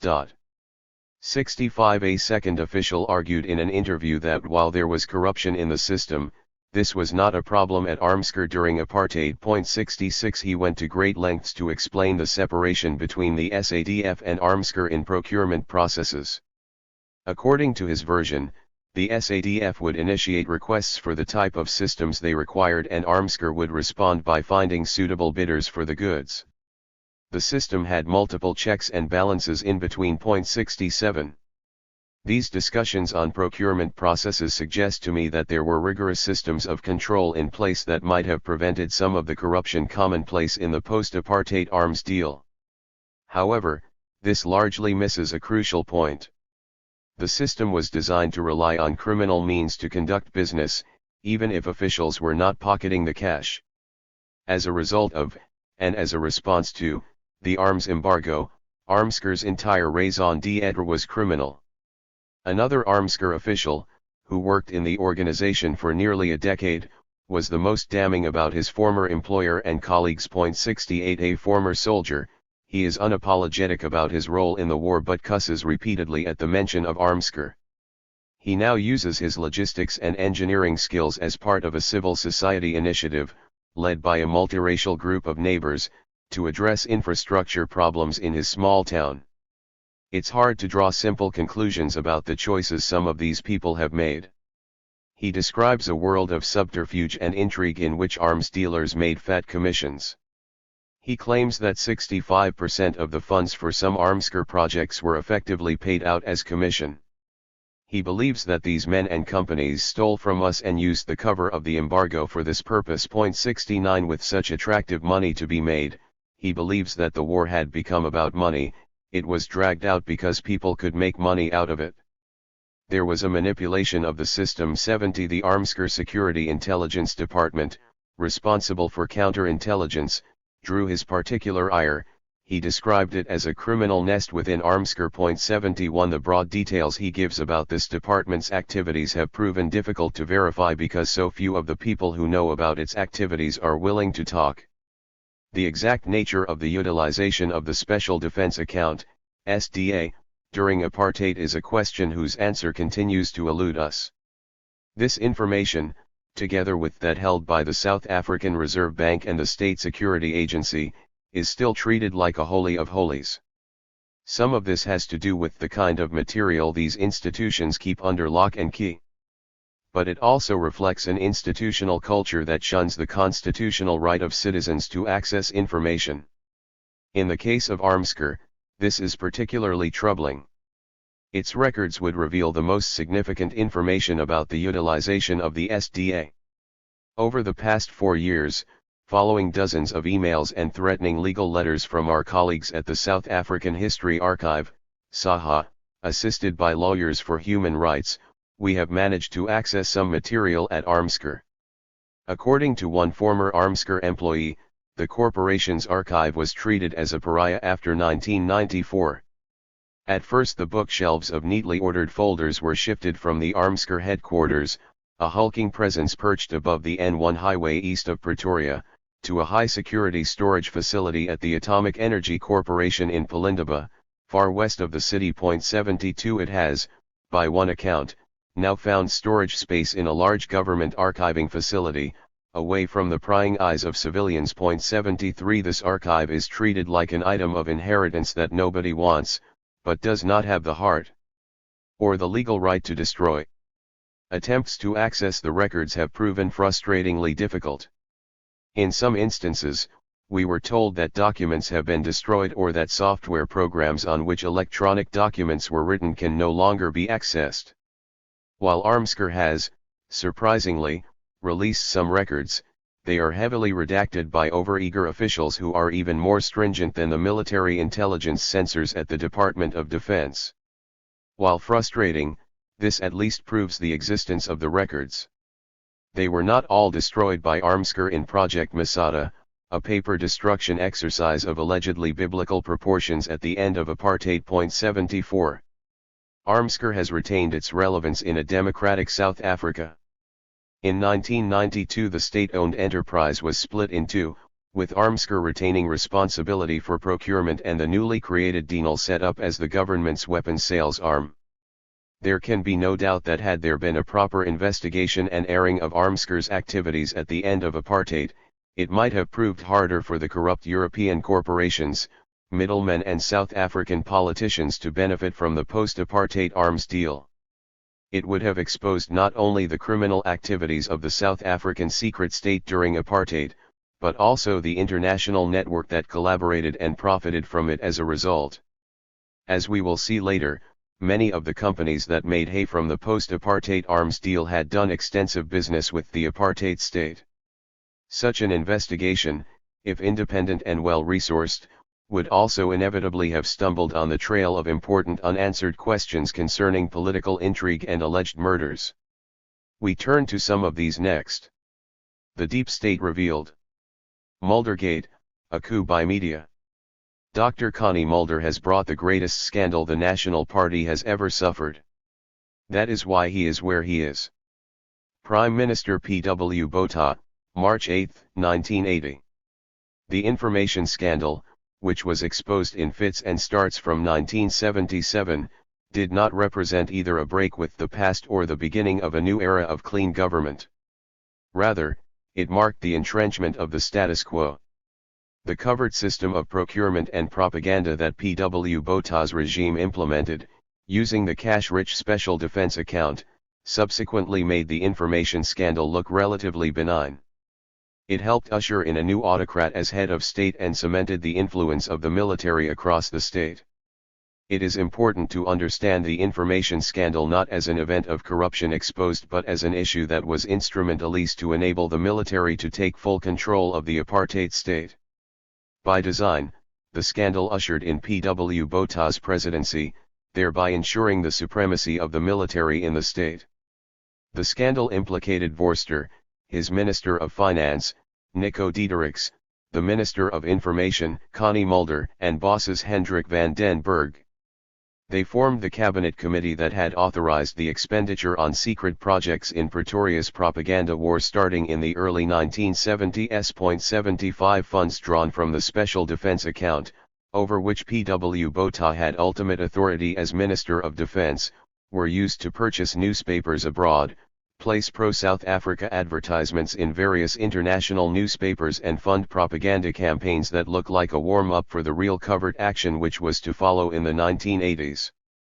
Attempts were made covertly to buy the Washington Star and various magazines in Europe. In South Africa, the secret funds were used to buy the Citizen newspaper, with the help of the South African businessman Louis Lewitt, to give the regime an English-language mouthpiece. Ultimately, some of the money was simply wasted by this venal clique, who jetted around the world selling apartheid on the public's coin. The scandal, which we describe below, cost Vorster and his clique their jobs, not because they authorized it, but primarily because they covered it up and lied in doing so. The one politician implicated in the scandal who escaped any political repercussion was Vorster's Minister of Defense, P.W. Botha. He would use this opportunity to defeat his political opponents and secure his election as Prime Minister in 1978. Botha steadfastly claimed ignorance as his defense. How he could make this claim is staggering. In his memoir, Eshel Rudi, one of the disgraced Department of Information officials, states that he briefed the head of military intelligence, at Botha's request, about the exact nature of the Department of Information's activities in January 1975.76. It is even suggested that some of the secret projects that were never exposed had direct ties to the Defense Ministry. Botha had direct responsibility for these funds and would sign off on the budgets. So how did he escape culpability? The journalist Mervyn Rees, the fearless Rand Daily Mail journalist, was central to exposing Muldergate. He was hailed at the time as one of South Africa's great investigative journalists. New evidence about his close, collegial contact with the security branch police during apartheid raises serious questions about his legacy and about the motives of his sources. Rumors had circulated for some time in Pretoria about how the Department of Information was using its funds. However, the big breakthrough in the investigation was Rees's deep-throat source, nicknamed Myrtle. She led Rees to the evidence that exposed the jet-set lifestyle of the Information Department, and the holidays, at taxpayers' expense, for the officials to Seychelles, Europe, Canada, and the United States. There was an apartment block in South Africa's most expensive real estate mile in Clifton, property in Plettenberg Bay and other luxury homes across the country. All were ostensibly bought for the purpose of entertaining influential guests who were lured to South Africa to do apartheid's bidding. 77. According to Alistair Sparks, Myrtle is an Afrikaner woman whom he last had contact with shortly before he published his final book in 2016. 78. He claims that Rees felt compassion for her and in return he was rewarded with a massive amount of information. 79. Her identity has never been revealed, except for Sparks's revelation shortly before his death that the source, always described in the masculine, was in fact a woman. The information scandal attracted numerous covert operatives, conmen, and bankers from countries such as the United States, Switzerland and Israel. One was Arnon Milchan, the billionaire Hollywood producer behind blockbuster movies such as The Revenant, The Big Short and 12 Years a Slave. A longtime close associate of Israeli politicians and intelligence agents, he was involved in the scandal as part of the Tel Aviv government's burgeoning relationship with Pretoria. In 2017 he was caught up in another political scandal following revelations that he was funding Prime Minister Benjamin Netanyahu's lavish lifestyle, thereby securing him access to the Israeli head of state. 80. Surprisingly, Milchan claims that he was in fact the deep throat who led the Rand Daily Mail journalists to the exposure of the whole Muldergate scheme. 81. Whether an honest bureaucrat leaked the information or it was part of internal National Party machinations is not known. It could well have involved third parties outside the country such as Milchan, whose close links to the apartheid regime as well as Mossad and the Israeli arms industry might have put him at the center of a play to sink the career of politicians such as Vorster and secure the fortunes of P.W. Botha's clique. Either way, the evidence of the vast sums of money and the gilded lifestyle of members of the Department of Information had a devastating political impact, intended or otherwise, and eventually paved the way for P.W. Botha's path to the presidency. I traveled to Amanzimtoti, the sleepy holiday town south of Durban, to interview Mervyn Rees in March 2013. Rees was ill and sat in his newly occupied apartment in a care facility. I could see unpacked boxes in his bedroom. Rees seemed to be in transit. 2 piles of empty glass ashtrays were stacked together in the living room, a relic from a time when he used to smoke 60 cigarettes a day. 82. His wife had recently passed away and he would follow a month later. It was by far the most melancholy interview I conducted for this book. It perplexed me that Muldergate was, bar his revelations concerning the arrest of South African naval officer turned KGB spy Dieter Gerhardt, his last big piece of investigative journalism. Why had he not investigated the far larger economic crimes of the 1980s? He was the perfect candidate and could surely be trusted by any deep throat. Instead, he had gone to spend some time on Fleet Street working for the Mail on Sunday. When he tired of checkbook journalism, he returned to South Africa to start a private company that assisted international journalists to file their stories via telex. He also traded as a foreign correspondent. The work undertaken by Rees in uncovering Muldergate is often compared with that of the Washington Post's investigative journalists Bob Woodward and Howard Bernstein. Bernstein and Woodward broke the Watergate scandal. It seems unimaginable that such journalistic luminaries would simply fade into the woodwork after an exposé of such proportions. Why had this happened to Rees? Was it simply a case of the soft-spoken reporter being sidelined while his editor, Alistair Sparks, stole the show? While not critical of Sparks, Rees did describe him as a highlights guy. 83. When I asked Rees why he and colleagues had not investigated defense expenditure during the 1980s, especially given that he had secured a way into the workings of the Special Defense Account, he responded that he had no source, there was only one Myrtle. According to Rees, as an investigative journalist, my sole concentration was getting to the source and winning their confidence. This takes time, to find the right person and persuade them to share information. That's an aspect that people don't worry about so much. Without getting to people behind it, there is no longer trust and getting the right people. 84. As our research started to expose the extent of clandestine defense spending and the networks involved during the 1980s, I couldn't help wondering whether there wasn't more to Rees than met the eye. 4 sources suggest that Rees developed contact with the security branch. None of these sources could confirm if this predated Muldergate. But it is curious that someone who had peered into the heart of darkness would want to associate with its agents. One explanation is that journalists rely on all manner of informants working on all sides for information. Rees was no stranger to the police. He had worked the crime beat since the 1960s. His former editor Alistair Sparks recalled, how Rees managed to hit it off with members of the South African police always baffled me. But he did. His network of police contacts was unmatched, and he always seemed to know exactly who to call on any case he was investigating. 85. His predecessor in that position was in fact the undercover police spy Gerald Luddy. 86. I contacted Vic McPherson, who worked with the security branch and had testified before the TRC, naming contacts he had fostered among journalists. Mervyn Rees's name had never come up in his testimony or that of his police colleagues. At first McPherson said he had no recollection of who Rees was. 87. However, when I followed up with an email providing documentary evidence I had been handed, including a list of journalists' names which I was reliably told were his secret media contacts, he responded, "Fine, Hennie, I remember now, I know Mervyn Rees.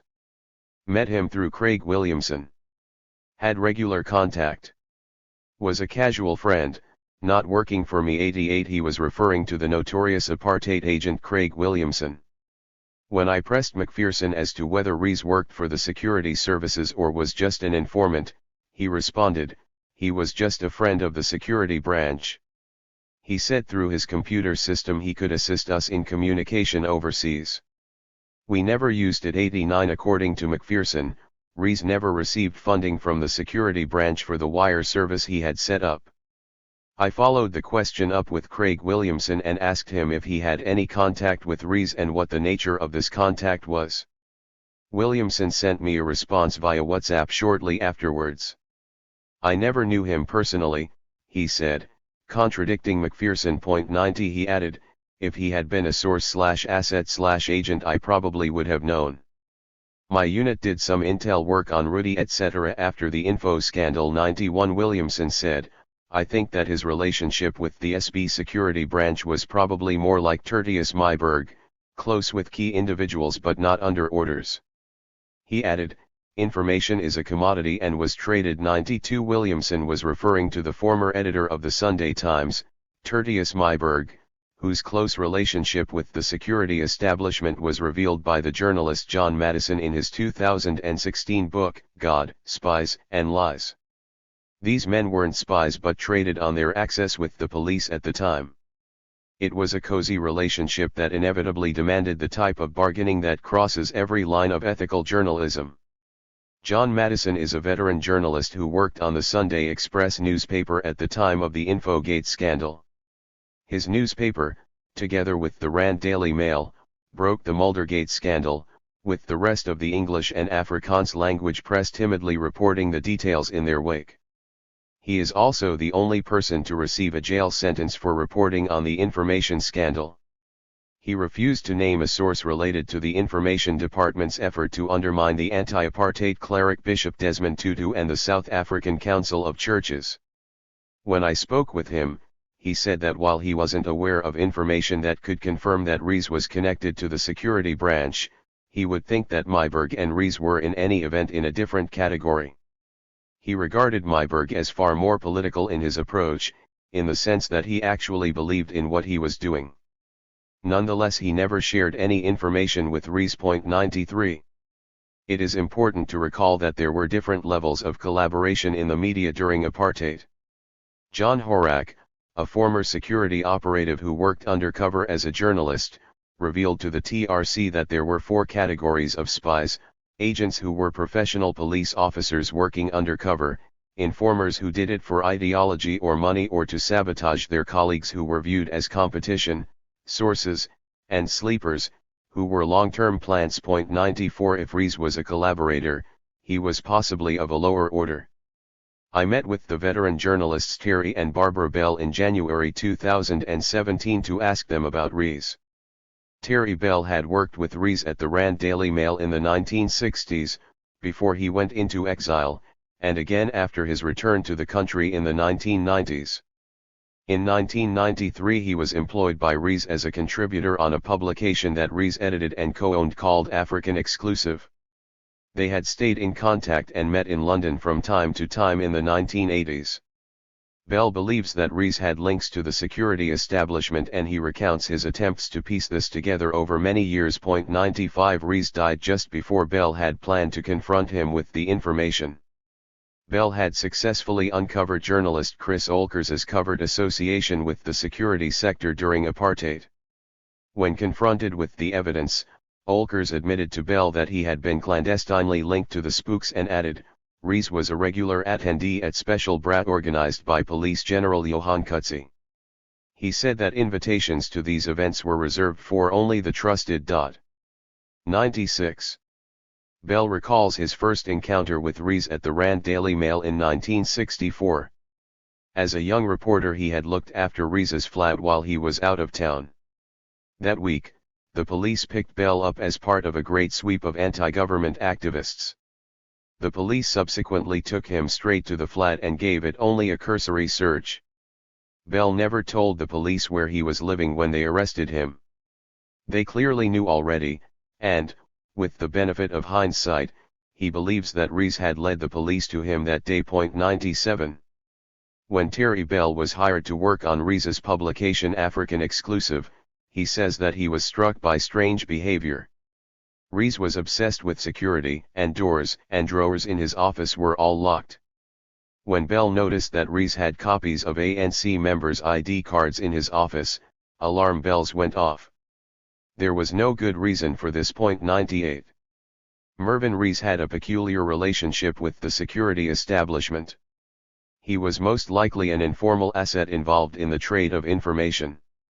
When I first met him, a person I admired, I asked him to sign a copy of his book Muldergate, The Story of the Info Scandal, which he authored with fellow journalist Chris Day. The inscription reads, "With best wishes and good hunting from one investigative journalist to another."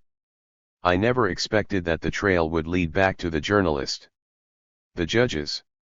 The Infogate scandal sent shockwaves through the South African political establishment, intensifying as opposition politicians called for a full investigation.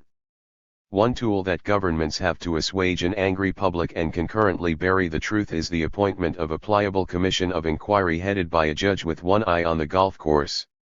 Judge Anton Mustert was not such a man. He was appointed in May 1978 to investigate exchange control violations but soon recognized the full importance of the information scandal. Mustert, a brave and honorable Afrikaner judge, resisted pressure from P.W. Botha, who had been appointed Prime Minister after Vorster resigned in disgrace. Botha wanted to suppress information revealed by the Commission and prevent it from being revealed to the public. But Mustert decided to put his ethnic and political loyalties aside and to defy his Prime Minister in a matter he regarded as being in the national interest 99 and published the transcripts of evidence given at his commission. He was fired by Botha in early November 1978 after an unsuccessful attempt to ban their release. 100 The information was damning as it confirmed the involvement of Vorster, Mulder, and Van den Berg in the scandal. Botha was furious. The independent-minded Mustert had gone too far. He had not contained the problem and had caused further embarrassment for the National Party. However, Botha must have felt a sense of personal triumph in seeing all the men who could threaten his power eviscerated in one fell swoop. If Botha was involved behind the scenes in ensuring that he would benefit from the information scandal, his intention was to knock out the competition, not to destroy his party. Hence he handpicked Judge Rudolf Erasmus, a relatively junior provincial judge, to investigate the matter involving the executive in the same month that he fired Mustert. Judge Hyamstra would later describe his appointment as a means to remove the information scandal from the arena. 101. The findings of Judge Erasmus cleared P.W. Botha of any wrongdoing. He produced a total of 3 reports between December 1978 and June 1979. While the initial report cleared both Botha and Vorster, the third did an about-face and affirmed that Mr. Vorster knew everything about the basic arrangement of the department's funds. 102 By this stage Vorster had been appointed to the largely honorary position of state president. The day after the report was released, Vorster resigned. We found a copy of the first Erasmus report in Piet Kornhoff's archive. One of the only sections highlighted by Kornhoff is telling: the Commission finds that Mr. Botha at all times acted honorably, in the best interests of the country, and that he had no other choice. He was never at any stage aware of any irregularity in the secret funds. His hands are clean in all aspects and his integrity remains unblemished in continuing his great task as Prime Minister. 103 Erasmus had helped effect a cover-up that ensured P.W. Botha's political survival. The manner in which the Commission conducted itself would find a faint echo in the Seredi Commission of Inquiry into the post-apartheid arms deal, whose report was roundly rejected as a whitewash by civil society groups in 2016. What has never been fully divulged until now is the direct contact and personal relationship between Erasmus, a sitting judge, and P.W. Botha, revealed in a string of correspondence located in Botha's archive. In March 1980, only 9 months after his exoneration of Botha, Erasmus wrote to Botha on a Supreme Court letterhead in a fawning tone. He told Botha that he had recently heard from high-ranking friends of his in England that the world is saying good things about our honourable Prime Minister. It warmed my heart, because it was the first time in the 4 decades that have passed. 104 In late February 1982, just as Botha faced a political rebellion within his party led by right-wing MPs who would soon break away to form the Conservative Party, he received a telegram of support from Erasmus. The telegram simply stated, "Strength and onwards. Greetings, RPB Erasmus 105. The coup. Was the information scandal really a coup by media? As we have seen, there is some evidence that Mervyn Rees, the investigative journalist on the Rand Daily Mail, who first exposed the scandal, may have been close to the security establishment and could have been fed information about the scandal from a source close to P.W. Botha. However, we should not focus on Rees alone. Another compelling argument is that it was P.W. Botha's NP support base in the Cape province that lay behind the leaks as a means of ensuring Botha's ascendancy to the party throne. This was a battle of South against North. The Cape nationalists intended to politically neutralize Connie Mulder, who had the support of the powerful Transvaal wing of the party, and who was favored to replace the aging Vorster. The two men also represented different interest groups in the state. P.W. Botha had the support of the military as well as military intelligence, while Mulder, as head of the information department, relied on the police and boss for his security connections. It was no secret that military intelligence aspired to become the preeminent state intelligence agency, which was achieved when P.W. Botha disbanded BOSS in the wake of the information scandal. 106. A further area of contestation between the Mulder and Botha camps lay in the Afrikaans media, which are thought to have been the initial source of the leaks, even if the exposé was left to the Rand Daily Mail and the Sunday Express. The Johannesburg-based Persker newspaper group, headed by senior broederbonder Marius Just, avidly supported Mulder. Botha, on the other hand, had a decades-long association with Naspers and sat on its board and relied on its support. 107 In backing the wrong candidate, Persker would eventually lose all of its government printing contracts, which then went to the new dominant Afrikaans language media player, Naspers. 108.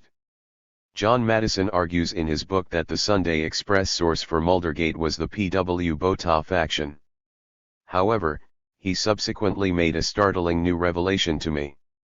After his book was published in 2015, he was approached by a source, the journalist Alf Reis, who had worked at the Die Burger. 109 Reis had been a member of the Broederbond and a confidant of John Vorster and P.W. Botha. 110 He confirmed to Madison that their source was someone at the Naspers-controlled Die Burger newspaper.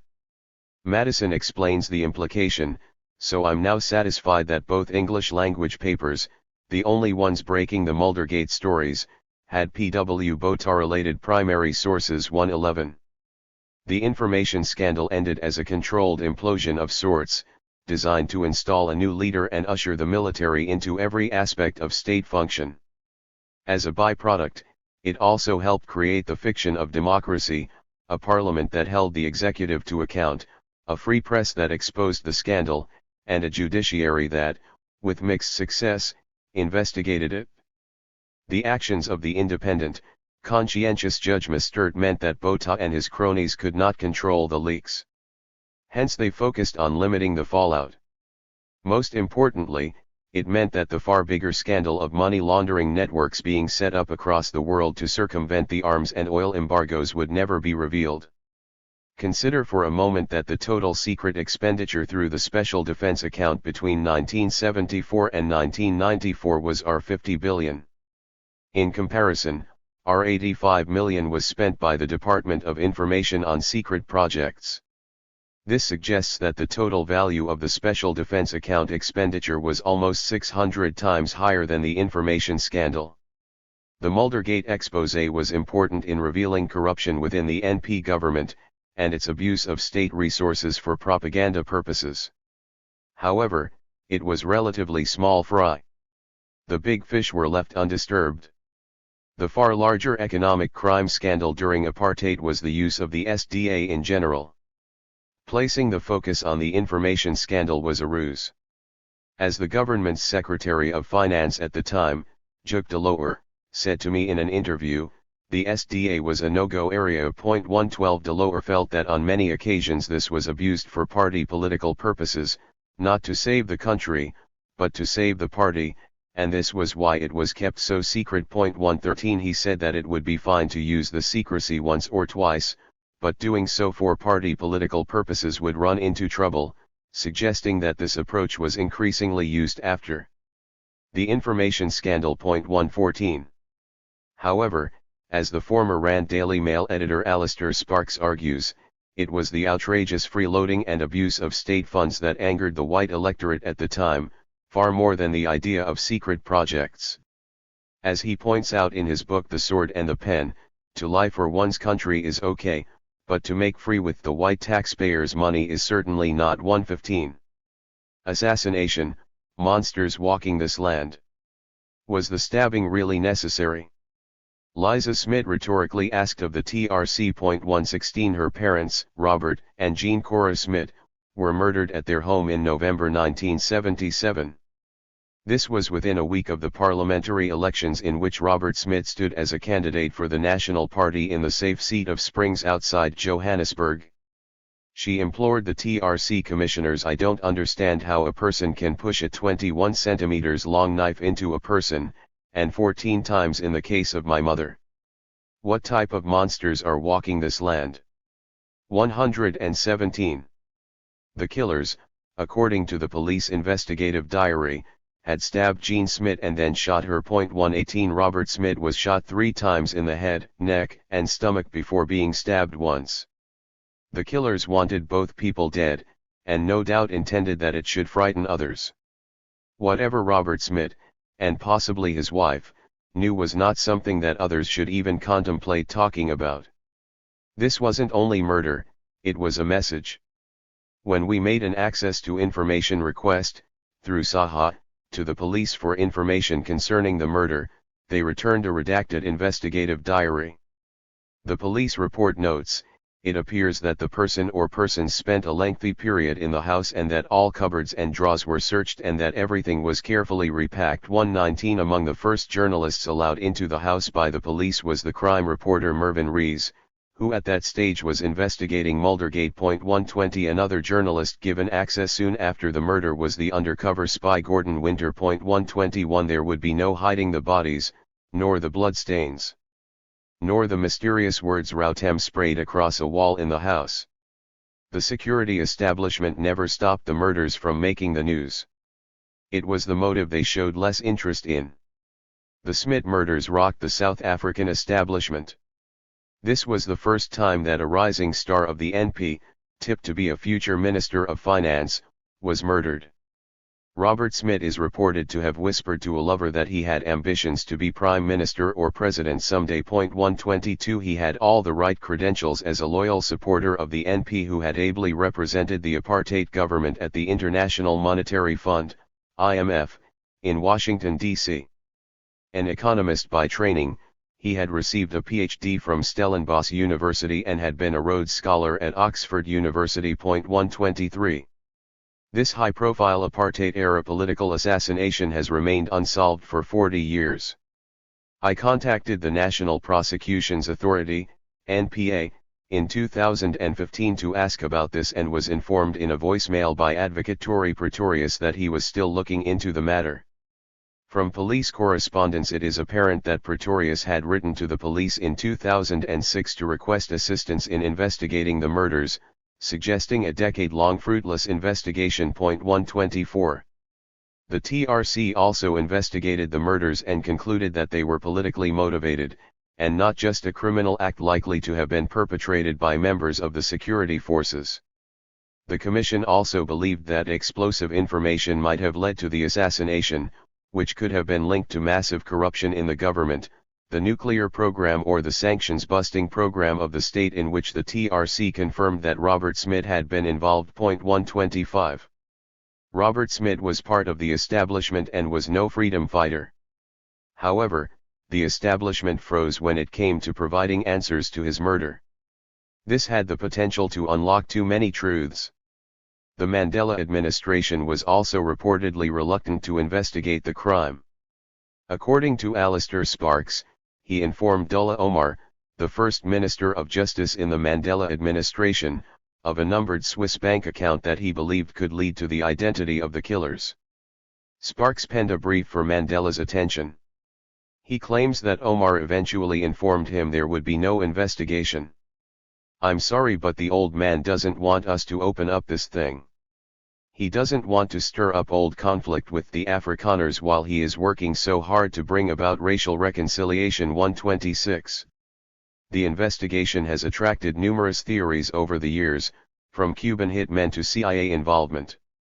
Some of this seems merely speculative. One of the reasons for the controversy that surrounded the murder investigation was the often repeated allegation that Smit intended to use his parliamentary seat to reveal large-scale financial malfeasance involving foreign bank accounts.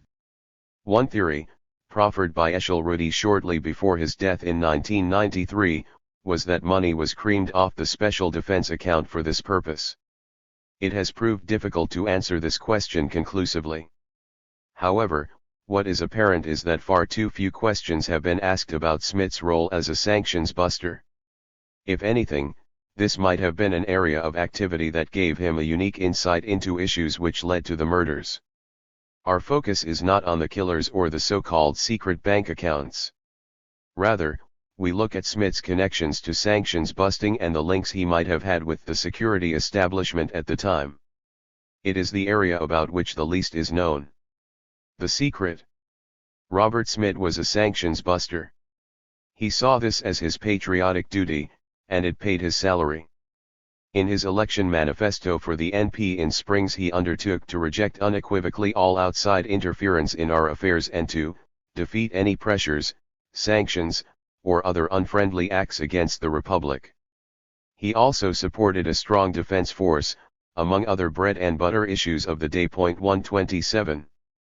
Smith believed that the sanctions threat had to be vanquished. Speaking a month before his murder, he is reported as having said that sanctions and boycotts will only succeed if we allow ourselves to be intimidated. Applying sanctions is against the interests of those countries. My own experience is that all big international banks want to do business with South Africa as long as they are not legally prohibited from doing so by their governments. 128. He added for good measure that it must be clear for countries that try and pressurize us with sanctions that they are busy with a dangerous game. 129. This was not the voice of someone who doubted the regime. He was speaking as an insider to an international audience. The police investigative diary into the murder shows that there was comparatively little investigation into Smith's line of work as a private actor engaged in sanctions busting for the government. A section of the diary that deals with this has been heavily redacted to the point of meaninglessness.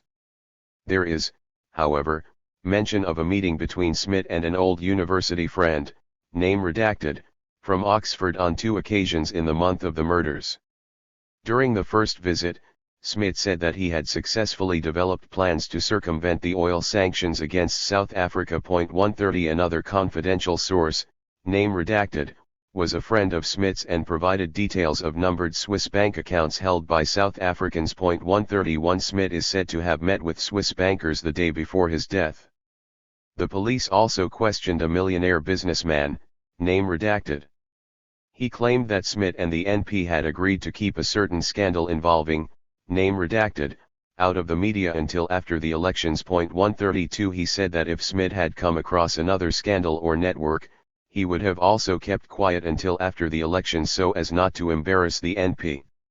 This meant that, name redacted, would have had a grace period in which to murder Smith before the elections. 133. There is little to suggest that the police ever conclusively investigated these claims, and their diary is silent on this and other issues.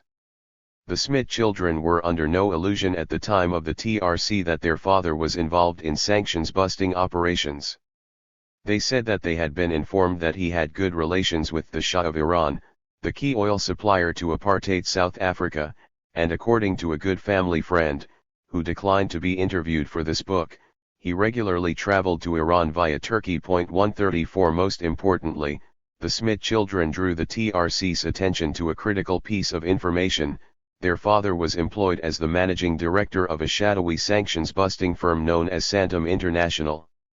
This much detail is to be found in newspaper articles that canvassed Smith's opinion on the sanctions issue in the months before his murder. 135.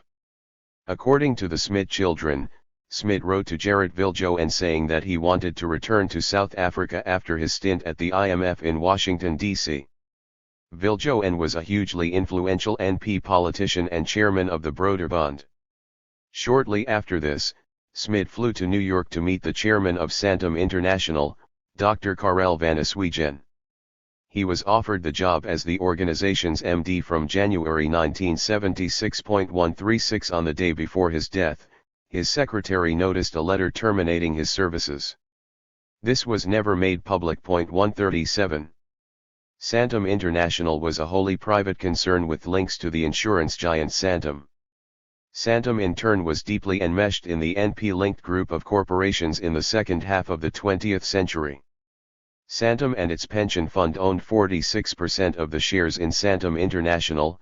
Merca Bank owned 24% and the remaining 30% was divided up between Karel van Aswegen and Robert Smit. 138 Van Aswegen, to whom we return shortly, was the MD of Santam from the early 1960s. 139 He was later appointed chairman of Santam Bank, a post he held until 1994. 140 The board of Santam International was stacked with representatives of the same institutions as well as Smit and the NP-aligned Boland Bank. This was a tightly knit family affair. Little is known of Merca Bank. However, reports of its oil-related sanctions-busting activities emerged in the early 1980s during the Salem oil tanker scandal. Merca is reported to have provided a letter of credit for $12 million to the oil trader Fred Sutton at the behest of Sasol and the Strategic Fuel Fund, SFF. The money was used to pay for oil that became the center of an international scandal. 141 Smit is also reported to have worked from the offices of Merca Bank. According to Liza Smit, she contacted Charles Ferreira, who represented Merca Bank on the board of Santam International, and quizzed him about her father's work. He would only say that Smit arranged lines of credit for South Africa. She would then meet the familiar refrain of denial. He had no idea what Robert Smit was working on. 142. If Merca Bank represented a link to oil sanctions, then Karel van Aswegen was the link to the clandestine world of arms trading. He was a major shareholder and chairman of Santam International and also a senior member of the Broederbond and its executive committee. We have established that he also served on the board of Armsker. 143 Van Aswegen was appointed a member of the Armaments Board, precursor to Armsker, in 1968. In March 1977, 8 months before the Smit murders, he was appointed to the four-person Armsker Executive Committee, a highly influential group tasked with dealing with top-secret orders. 144. Van Aswegen was plugged into the most sensitive sanctions-busting projects. According to minutes of Armsker meetings, Van Aswegen was party to discussions concerning the procurement of nuclear components through Project Buzzard. At the same meeting, Armsker's relationship with various banks was discussed, including prominent creditors such as Crediet Bank, Armsker's primary international money laundering partner, to which we return in Chapter 5, and Santam Bank. From the minutes, it is apparent that he had an influential position in providing oversight over the investments and finances of Armsker. 145 records found in the SADF archive show that Van Aswegen remained on the board of Armsker until at least the mid-1980s. In June 1982, he sent a letter to Magnus Malin on a Santam letterhead, thanking him for extending his term as director of Armsker for a further 3 years. I gratefully accept this nomination and am appreciative that you are of the opinion that my contribution in the past was of value. 146. Beyond Armsker's secrets, Van Aswegen was accustomed to moving in the shadows. In a letter to Anton Rupert, quoted by Rupert's biographer, Van Aswegen proposed to assist in creating a corporate vehicle to obscure Rupert's ownership of a bank he wanted to establish in Luxembourg in 1973. Van Aswegen offered to help Rupert in bending the truth. If any of the companies in your group should wish to form part of the proposed company situated in Luxembourg, we would gladly be of assistance by holding those shares in one of our nominee companies in our group so that it will not become known that you are participating in that Luxembourg enterprise. 147 This was a man accustomed to the dark arts of finance. When Liza Smit made telephonic contact with Van Aswegen in the mid-1990s, he came across as very nervous and eventually said that he had only a slight memory of Robert Smit. 148 When asked what Robert Smit was doing at Santam International, he said, "I don't know, I don't have the slightest clue about that. It will be impossible for me to help you." 149 Van Aswegen, who had appointed Smit, chaired the company and was together with Smit the largest individual shareholder in Santam International, seemed to suffer a strange case of memory lapse. All investigations into Robert Smit's murder have given Santam International a wide berth. The disquiet. If I were to remain silent, I'd be guilty of complicity. Albert Einstein. Unsolved murders evoke a deep sense of unease, foreboding, and vulnerability in the wider community. The Smit murders were no different. That the authoritarian government of P.W. Botha, with its well-oiled intelligence machinery and network of spies, could not solve this murder is telling. It is worth considering that it was never in the interests of the political establishment for the matter to be fully probed and exposed. Liza Smit recalls Pik Botha, the long-serving Minister of Foreign Affairs, placing his hands on her shoulders at her parents' funeral and saying, "I wish I could help you, but my hands are tied," making a similar gesture with his hands. Years later, he told her that he meant that nothing he could do would bring them back. 150 Pik Botha told us in an interview that he and Robert Smit were great friends. "I have a suspicion but no evidence of why he was killed." 151. Juk de Loer, who replaced Smit as ambassador to the IMF and World Bank in 1975, had previously worked with Robert Smit at a time when they were both deputy secretaries of finance. In an interview, he recalls knowing him well. Smit told de Loer that he wanted to go into politics because he had a lot of information about money transfers, that he thinks were untoward, and he felt he could do more as an MP. 152. What was Smit investigating? In February 1979, the journalist Ken Owen told the Erasmus Commission that an official, a responsible man, had said that 10 days before the murders Smit had visited him. Smit had questioned him at length about the overseas activities of the Department of Information. They discussed nothing else. 153. The official offered the police his cooperation but they simply ignored him. 154. There is no doubt that Smit was operating in the same orbit as the Department of Information, but what was he questioning? When author James Sanders questioned Dennis Rudy, the former deputy secretary of the Department of Information and Eshel Rudy's brother, about links between the murder and the information scandal, his hands started to shake and did not stop until they moved on to other matters. 155. Liza Smit arranged to meet the former boss chief, General Hendrik van den Berg, in December 1992. She looked him in the eyes and asked, "What are those blue eyes of Uncle hiding away?" He responded, returning the gaze, "That which I will take with me to my grave." 156. Van den Berg claimed that Smit had been one of his informers, reporting back to him on overseas trips that he made. This is not impossible given Smit's international contact base and his allegiance to the Vorster government and the NP.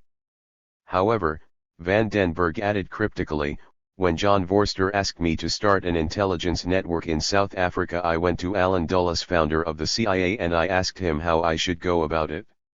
He said I would not have a problem gathering intelligence here, but that military intelligence would be my problem. They will also be your problem." 157. According to family members and friends, Robert Smit said shortly before his murder that once he was in Parliament he would reveal a big scandal that will make Watergate look like a Sunday school picnic. 158. What is almost certain is that the secret was related to his sanctions-busting work. Smit might have been about to reveal the massive abuse of the Special Defense account, extending beyond the information scandal. As a banker, he would have had an insight into how new banking money laundering networks were in the process of being established across the globe. We return to these in Chapter 5. If he did threaten to speak out, is it possible that the information he possessed could have threatened the interests of the military and their international network? All evidence suggests that the information he had at his disposal would have proven far more significant and difficult to contain than that volunteered by the information scandal informants. So the Smits had to be silenced and, with them, the prospect of any other whistleblowers of significance emerging from within the regime for years to come. The heart of a criminal enterprise. The apartheid state was at its height an authoritarian regime which relied on high levels of secrecy to enforce the policies of apartheid. Who wielded the real power shifted from the 1970s, when the police and boss had the upper hand, to the 1980s, when P.W. Botha's military dominated. Crucial to countering the massive international pressure on the apartheid regime was the sanctions-busting system. This relied on secret projects and secret funds available through the Special Defense account. The intelligence agencies, the Defense Force and the State Arms Company, Armsker, were all important elements of this system. They were at the heart of a system of criminal enterprise that directed the state. In later chapters we reveal the identities of the international networks that profited from sanctions busting. At the same time, we should not lose focus on the fact that the primary intended beneficiary was the National Party's militarist state. The secret state. Secret money for guns. P.W. Botha's total strategy involved all sectors of society in his war effort. Hidden from the public eye was the Special Defense Account, SDA, used to buy weapons across the world. I was not informed of the details of the budget comprising the SDA. I didn't know anything about it. I didn't dare to ask. That was a military thing and that would have been inappropriate for me to ask.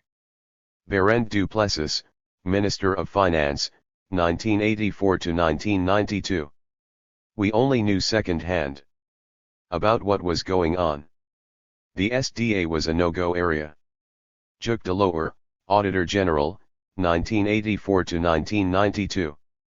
The level of audit assurance that can be furnished will often be lower than is normally the case in ordinary audits. Disclaimer on all SDA audits by Auditor General. One also needs to take into account the effects such revelations could have on international relations with some other countries. Magnus Malin, Minister of Defense, 1981 to 1991. Chapter 2. The Secret Economy. State Capture. It remains stubbornly hard to have a reasonable conversation about the role of the private sector during apartheid. Criticism is disingenuously dismissed as anti-private sector. Some go as far as to suggest that business was as much a victim as poor and working-class black people during apartheid. There is also ample evidence of business leaders who criticized Botha's government from the privileged position of their boardrooms. At the time of writing, with the threat of state capture posed by some of President Zuma's acolytes, even otherwise progressive folk stop such a conversation in its tracks for fear that it will play into an agenda. The truth suffers when there is no room for nuanced conversations. One of the many thorny issues facing the Truth and Reconciliation Commission, TRC, was how it should hold business to account for its collaboration and profit-making during apartheid. It is easy to forget just how high the stakes were for South Africa's big corporations and super-rich at the time. Much of their capital was still anchored in South Africa, given the strict exchange control regulations, which made the legal export of capital difficult. In 1997, ownership of the economy was still almost exclusively in the hands of white South Africans. The focus on the private sector as one of 6 special institutional hearings was relatively novel among truth commissions and provided a welcome opportunity to focus on corporate complicity. But the hearings, which took place over a 3-day period, offered only a superficial examination of a subject that deserved far more careful attention. In total, the Commission received 86 submissions, of which roughly a quarter stemmed from big business and state-owned corporations. Individual submissions were received from large companies such as Anglo-American, Rembrandt, Sanlam, South African Breweries and Gencor, and from some business associations such as the Chamber of Mines and the Afrikaans Handelsinstituut, AHI. The submissions were breathtaking in their brevity. No doubt acting on legal advice, many of the corporations and wealthy individuals admitted that apartheid was a crime but neglected to include any significant details of their direct or indirect complicity with the apartheid state. Where detail was included, it erred towards demanding absolution. The industry bosses such as Johann Rupert who were bold enough to appear at the hearings tended to shift the focus to their humble efforts in opposing apartheid and their corporate charity programs. As the journalist Max Dupreez noted, despite the many dark suits and striped shirts, one could at times be forgiven for thinking this was a meeting of anti-apartheid movements, especially when powerful companies like Anglo and Barlow Rand claimed to have always opposed apartheid. One of the factors that contributed to the relatively light examination of the evidence was the position the TRC took in approaching the role of business.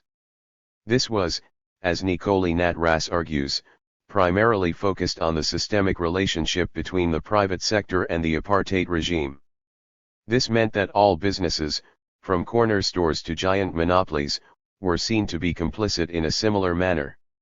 Such an approach informed the Commission's important finding that business generally benefited financially and materially from apartheid. Point 2 But it also meant that the Commission focused little on specific acts of complicity, such as sanctions busting, by the most powerful corporations and business leaders. Point 3. This chapter, like the previous one, is intended to provide context for the sanctions busting system. The focus now shifts from the South African state to the private sector. It should be stressed that this is not an exhaustive account of private sector activities in the secret economy. Rather, it is meant to be merely indicative of a practice that was pervasive at the time. A study of the role of the mining, banking, or manufacturing sector is worthy of other books, some of which still demand writing. What we offer here is relatively brief insights, based on newly declassified or unearthed archival material, intended to illuminate this tale. In this chapter we focus on 4 aspects of the involvement of the domestic private sector in apartheid. Firstly, we turn to the war economy and the role of the private sector in the defense sector. A little reported aspect of the war economy was the special dispensation offered to corporations engaged in sanctions busting. They could, with government approval, withhold information from shareholders if this was in the, vaguely defined, national interest. Secondly, we reveal for the first time details of some of the key corporate donors to the National Party, NP, during apartheid. This raises the question how these corporations and institutions benefited in turn. We have also uncovered the details of an NP-owned front company, intended to create distance between the party and key donors. Thirdly, the chapter contains revelations about the historical role that Naspers played in apartheid politics during the PW Botha era and the special access to power it was granted at the time. Fourthly, we examine the international anti-sanctions lobby groups established by the private sector, such as the South Africa Foundation, and how domestic business responded to sanctions through covert initiatives of their own. An economy at war. Guns for hire. In the previous chapter, we focused on the role of the state, through Armscor, in domestic arms development and production. Although not in contravention of any sanction provisions, the role of the domestic private sector in arming apartheid during the sanctions period should also be considered.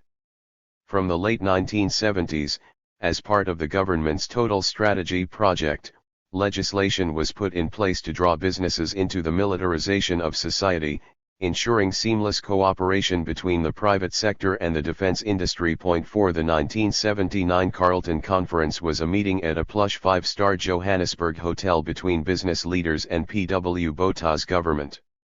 It introduced a new partnership between the two, and marked a new era in the expansion of South Africa's military industry.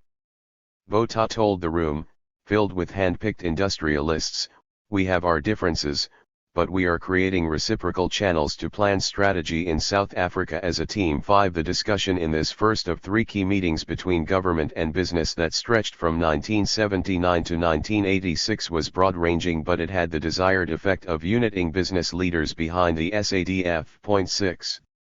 Another building block in the nascent military, industrial complex was the 1977 National Supplies Procurement Act, passed in direct response to the arms embargo. This act empowered the Minister of Economic Affairs to order the manufacture of goods without due process of public tender and to order persons capable of supplying such goods to the state to do so. Point 7 Private sector industries were requested to produce items ranging from combat vehicles to warships and electronic equipment as well as supply components and assemblies. Point 8 By the end of the 1970s, a total of 29,000 people were employed by Armscor and a further 71,000 worked in the private sector. Fulfilling Armscor contracts. Point 9. As defense expenditure ballooned in the 1980s to well over 20% of the annual budget, private sector contractors became important and highly profitable players in the siege economy. By the late 1980s, Armsker had around 3,000 private sector subcontractors. 10 The development of a mutually dependent relationship between business and the military, characterized by the infusion of the strategic concerns of the security establishment within the South African economy as a whole, was integral to the growth of the country's local production capabilities and to the government's goal of self-sufficiency. 11. The extent of this corporate collusion was illustrated in the TRC report by the fact that business people were members of the Armsker board or even owners and managers of Armsker's numerous subsidiaries. These allegiances, as the Commission stressed, involved the strategic and morally reproachable decision to collaborate actively with and profiteer from the apartheid government's war machine. 12 As the Center for Conflict Resolution noted in its submission to the TRC, there was a high degree of integration between the public and private sectors. Three industrial groups, namely Reunert, Altec, and Grintech, dominated the private sector defense industry. These groups were in turn owned or controlled by one of the six large financial, mining, and industrial conglomerates. Reunert was controlled by Old Mutual, Altec by Anglo-American, and Grintech by Angloval 13. This militarization of the South African economy is an unsavory, yet unsurprising, historical fact. Irrespective of many leading corporates' anti-apartheid rhetoric, it was in their interests to marry their manufacturing outputs to security priorities. South African corporates in many ways saw their involvement in the apartheid economy either as apolitical or as part of a deeply political and patriotic project of protecting South Africa against external aggression and the supposed impending total onslaught of communism. 14. As corporate activities were shrouded in secrecy and there was a reluctance to present submissions and testimonies to the TRC, the names of these businesses and their subsidiaries are largely unknown.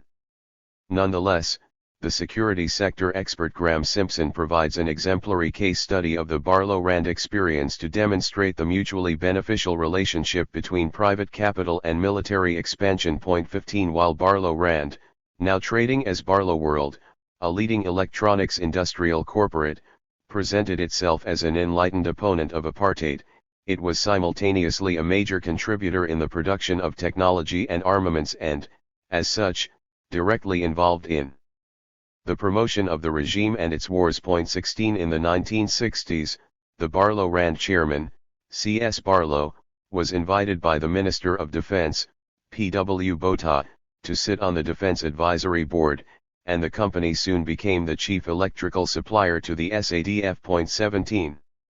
In the 1980s the Defense Advisory Board included 13 of the biggest names in South African industry. 18 Among them were Barlow's chief executive, Richard Dick Goss, the managing director of South African Breweries, and Frans Cronje, chairman of Nedbank. 19 Although Anton Rupert was initially invited by Botha to join the Defense Advisory Council, it seems that the Prime Minister subsequently let him off the hook, as membership might have imperiled his businesses overseas. 20 Rupert responded by thanking his dear friend for this let-off, which he greatly appreciated. 21 Further correspondence suggests that Fred du Plessis, chairman of the insurance giant Sanlam, subsequently replaced Rupert. 22 Basil Hersov of Angloval, who was linked later on to allegations of corruption in the post-apartheid arms deal, which he flatly denies, was also a member of the Defense Advisory Council.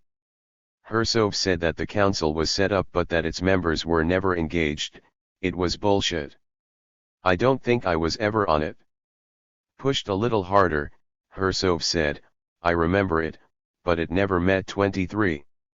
In his autobiography, Magnus Malin states that the development of the domestic arms manufacturing capacity would have been impossible without the assistance of the South African private sector.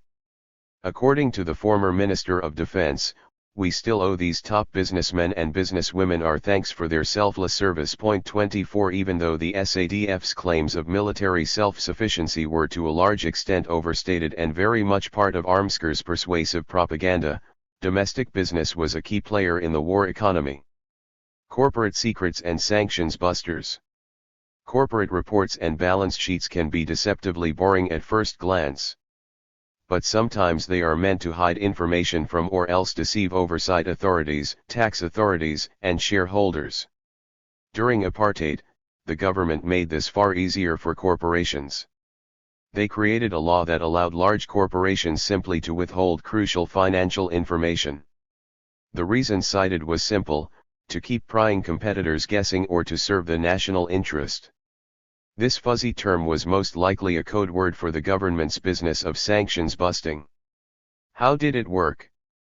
As a rule, large publicly listed companies are required to include a wide range of financial and ownership information in their company reports. Such reports can then be scrutinized by shareholders, analysts, and the broader public to track performance, consider investments, and ensure that management or directors are not pocketing the profits. Yet many of South Africa's large companies were given consent to bypass full financial reporting from 1973 until at least the mid-1990s. This was based on a little-known clause of the 1973 Companies Act. According to Section 15A, 1b, of the 1973 Companies Act, and Section 310 of the preceding Companies Act, companies could apply to the Registrar of Companies, in the Department of Trade and Industry, for certain disclosure exemptions. Specifically, the law stated that this included particular information or a particular fact concerning the affairs or business of the company, or that of any of its subsidiaries, that it would usually be required by the Act to disclose. 25 The precise conditions for such exemption were not clearly laid out in the Act. However, the effect was clear, for the exemption could obscure the movement of money, particularly as it related to subsidiaries. According to a circular from the South African Association of Chartered Accountants in 1991, a request for an exemption by a company needed to demonstrate that the disclosure of financial information would result in the national interest being adversely affected. 26 The national interest is a vague concept that could mean anything and is most often used by governments that wish to abuse power and entrench secrecy. Surprisingly, the former Minister of Finance, Barend du Plessis, argued, "It's the first question I have received in my life about this Section 15A. I never knew about this." 27. Why would the government build in such a broad national interest exception to the regulations? Scouring press clipping services from the period, we found slivers of reporting on this secret clause. One source is the New York-based Investor Responsibility Research Center, a pioneering not-for-profit organization that provided research on social and corporate responsibility issues. 28 It argued that the law was a means of shielding from scrutiny companies that were assisting the state in sanctions busting. 29 In 1984, the Deputy Registrar of Companies, Hans Kutze, confirmed that at least 150 companies and a range of their subsidiaries were operating in secret. 30 The companies exempted from disclosing information were in a range of sectors from arms to strategic minerals, or were simply involved with sensitive trading partners. 31 This last term has the ring of sanctions busting. I set out to find details of the companies that were granted such exemptions. This process in itself was illuminating, as I was either denied access to old annual reports by large corporations, or else these have been inexplicably destroyed or removed from public collections. I requested the Companies and Intellectual Property Commission, CIPC, through the South African History Archive, to provide us with a list of all the exemptions granted. On one of my visits I received a call on the office phone from an Afrikaans-speaking official whose name I do not have. She confirmed that a list did exist and was kept in a special safe until 1998, well after the transition. Thereafter the list was, according to her, returned to the boxes containing company records. Having spent days working through these boxes, I could confirm to her that there was no such list, to which she responded, "If the information is not in the files, I don't know what happened." Were the lists destroyed or simply lost, given the parlous state of some of the CIPC's records? Both are possible explanations. Despite this, our searches were not in vain. We can reveal that some of the largest South African corporations used this shield to hide key details in their annual reports. CIPC records indicate that Bill Venter's Altec, Altron, group used the exemption throughout the 1970s and 1980s. Altec had a long-standing association with the Apartheid military in the development of missiles, military technology, and dual-purpose technology. Another regular user of this secret veil was Anton Rupert's Rembrandt Group. 32 An article in the Financial Mail in 1980 referred to Rembrandt's obsessive corporate camouflage in order to protect its interests from sanctions and embargoes. 33 According to the article, Rembrandt had only very recently disclosed its revenue flows to its own shareholders, but still refused to list its associate and subsidiary companies in 1980.34. The Anglo-American Corporation similarly utilized Section 15A, withholding the names of its subsidiaries and associates, at least from 1984 to 1994.35. How did the exemptions work in practice? Exemption may well have been part of a larger sanctions-related give and take between government and business. Could this have been an opportunity for businesses that assisted in sanctions busting to be given a special dispensation to move cash offshore during a period of stringent exchange controls? We do not know, but the Section 15A exemptions could have served as a perfect cover for this kind of arrangement. I asked the former Auditor General Juk de Loer about how Section 15A was used. He admitted that the secrecy provision was used more and more in the late 1980s when foreign countries and individuals increasingly stirred the pot, as he expressed it in reference to sanctions pressure, and it became more difficult to manage the country. 36 De Loer said he was aware of the provision in the Act but was not aware of how much it was used. 37 This was, after all, a smuggling operation that few people would know about. He did add, though, that in terms of companies approaching the Reserve Bank to take money out of the country, it would be dealt with by the President of the Reserve Bank personally, with his personal assistant. Those are the only people who would know. 38. Given that almost all evidence of the exemption has been destroyed or lost, it is almost impossible to identify the amount of money that was kept off the books as a result. This was nothing short of a failure of corporate governance, authorized by the National Party government. Shareholders were in effect kept in the dark about the secret movement of money. In addition, taxpayers, even through the limited public accountability mechanism of the White Parliament, were unable to monitor the true income of some of the country's largest corporations and their ownership of subsidiaries. Without this information, how could the public be assured that the corporations were paying the requisite taxes and were not cut special deals by the government? An important segment of corporate South Africa embraced state secrecy, potentially for private gain. The exact extent of this collusion for now remains a mystery. There is no doubt that it was helpful for any company assisting the government in busting sanctions. Basil Hersov, the former head of the Angloval Mining Group, told me in an interview that government would regularly approach private sector companies to assist in this manner. There were a lot of schemes to get around sanctions and they worked at a cost. They might ask you to import a specific machine, and you might say yes. 39. Tithing to the tyrant, who funded the National Party. One of the greatest threats to democratic politics is the unregulated funding of political parties. 40 Central to this is, on one hand, a culture of expectation among politicians that wealthy interest groups, corporations, and foreign governments will fund party politics. On the other hand, these powerful donors rely on a culture of secrecy to conceal their identity from ordinary voters, who might otherwise be outraged at the type of influence that such money can buy. For more than 5 decades, no regulation has existed to force the disclosure of political parties' private funding sources. In tolerating this, political parties have given a green light to an insidious form of corruption, which without access to information is almost impossible to detect. Since 1994, this has meant that the ANC has accepted cash from megacorporations, rogue businesspeople and murderous politicians alike. This practice of cash for access has continued under the leadership of Jacob Zuma, who in 2015 addressed an ANC gala fundraising dinner at which he told business leaders that if they joined the ANC, their businesses would benefit as everything you touch will multiply. 41. Today we rely on investigative journalists and whistleblowers to expose important examples of these sources of funding. During apartheid, very little was publicly disclosed about how political parties raised their funds. Within the White Parliament, it was an open secret that large Afrikaner businesses such as Sanlam and Gencor funded the National Party, and that Anglo-American was an obvious supporter of the more liberal opposition. Yet the details behind this have been undisclosed until now.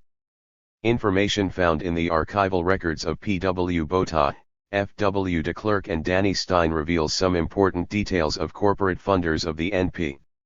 These are by no means complete accounts, as they reflect funding sources only in particular constituencies or provinces or at a national level for a limited period during the 1980s. The value lies in the fact that they provide inescapable evidence of collaboration with the NP. NP funders revealed. Oppression delivers paperwork, and the NP political machinery was no different. We were speechless when the archivist at the University of the Free State delivered folders marked National Party donations. In these and other folders are letters of thanks, requests for anonymity, copies of checks and carefully written receipts to NP donors. The story of party finance is often revealed only through whispers, but here we had found indisputable documentary evidence. In total, we have identified approximately 70 individual donations to the NP between 1979 and 1989, ranging in value from R5,000 to R290,000, between R40,000 and R2.4 million in 2017 terms. The sum of these donations is R4.5 million, R43 million today. An important caveat to note is that the list is not conclusive. 42 In addition, these figures are relative to the size of election expenditure at the time, which was minuscule in comparison with the money spent on elections today. 43. In P.W. Botha's archive, we located a list of all the major contributors to the NP's 1987 electoral campaign. During that year, Botha's notes show that the cost of the campaign was approximately R2 million, R16 million today. This figure is likely to exclude expenditure at a provincial and constituency level, which could have trebled the cost. In comparison, the ANC spent R429 million in the 2014 national and provincial elections. Yet we should not miss the point that these relatively small amounts, by today's standards, were in fact highly significant to the NP machine at the time. 44. The first noteworthy group of donors was corporations historically closest to the NP. 45. These included the insurance giant Sanlam, their investment arm Federal Volksbeleggings, and the Afrikaans mining group Gencor, today a significant part of BHP Billiton. Other donor companies traditionally aligned to the NP during apartheid were Volkskas, now part of ABSA, and the now defunct Siamba Bank. We can also reveal evidence of funding provided by Naspers to the NP. Tunvo Slug, Naspers MD, confirmed in writing that the company had made a donation of R150,000, approximately R1 million today, to the NP before the 1987 election. 46. The confirmation is contained in a letter to F.W. de Klerk at the time of his making a further donation shortly before the decisive white election in September 1989. Vosloo wrote 2 letters to de Klerk on August 17, committing Naspers to provide funding to the NP to the value of R290,000, approximately R2 million today. Vosloo noted that one of the donations to the Transvaal NP is a token of loyalty and friendship with the NP in the Transvaal. 47. He added that our newspaper Beeld in the Transvaal is your ally and we trust that this formidable combination will wipe out the competition. 48. Johan Rupert, one of Africa's wealthiest men, also made at least one donation to the NP in 1989. In August 1989, former NP Minister Hendricks Koeman wrote a letter marked personal and confidential to Rupert, at that stage the executive director of Rembrandt. The letter confirmed that following a meeting at which he had been asked for a financial donation to the NP, Rupert had handed R20,000 to F.W. de Klerk. He added, "Please be assured that we place this delightful gesture in high regard. It is highly appreciated. We are aware that you do not wish to give any publicity to this donation and we will handle it in a confidential manner. 49 We found no evidence of Rupert funding the NP prior to the emergence of the more reform-minded F.W. de Klerk as party leader. Another noteworthy NP donor was Christo Wiese who, according to Forbes, occupies the fourth position jointly with Rupert on the list of the richest people in Africa. 50 In a letter to F.W. de Klerk in August 1989, Minister Kent Durr reported that on Saturday night I received a call from Mr. Christo Wiese of Pepker, an old friend and supporter of the National Party. 51 Wiese offered the NP printing to the value of R25,000 from his company Printker and assured that he would distribute a further R25,000 at his own discretion to individual candidates with whom he has a personal relationship and whom he would like to help. 52 Wiese was apparently anxious that Durr should make this information known to F.W. de Klerk, who had been sworn in as president just 10 days before.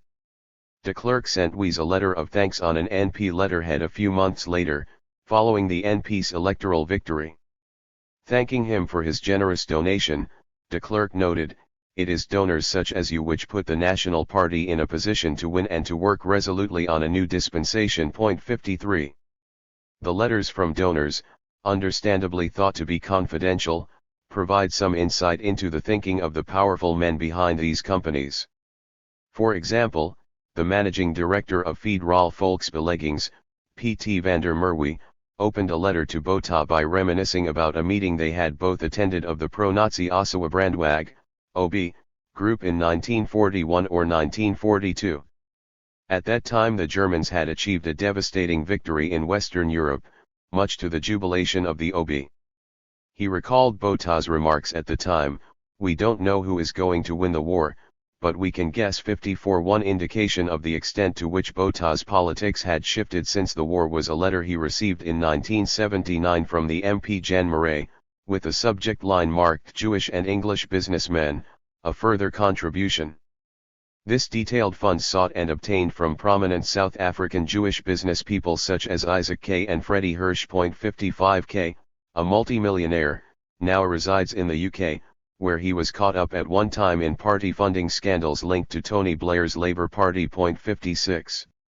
At least 6 payments were made by the Sanlam Group, totaling R220,000, R3.7 million today. In 1983, the Sanlam chairman Fred du Plessis, who also served on P.W. Botha's Defense Advisory Council, wrote to Botha to assure him of his company's moral support in carrying out the demanding tasks which rest on his shoulders. 57 For good measure, du Plessis threw in a company-branded pocket diary. Botha responded to his friend and indicated that it had been brought to his attention that state-owned corporations were operating in a manner that discriminated against Sanlam. He intended to remedy this. "I have now given orders that Sanlam and its affiliates are properly considered in the awarding of any business by state-owned enterprises." 58. Botha's correspondence with Sanlam's chairman was not without minor squabbles. Apparently du Plessis had in October 1984 made a statement about the economy that irritated the short-tempered Botha and led him to tell du Plessis that he thought he no longer wanted to be part of the team. 59 Du Plessis responded to defend his comments, explaining that without exception he had raised any disagreements about government policy within what he referred to as the inner circle. He also noted that over the previous few years, he had taken the unusual step to submit drafts of his chairman's address at Sanlam to PW for commentary. 60. The mining conglomerate Gencor, represented by its chairman Tom de Beer, made at least 4 contributions to the NP between 198,161 and 198,862 to the value of R245,000, R2.8 million today.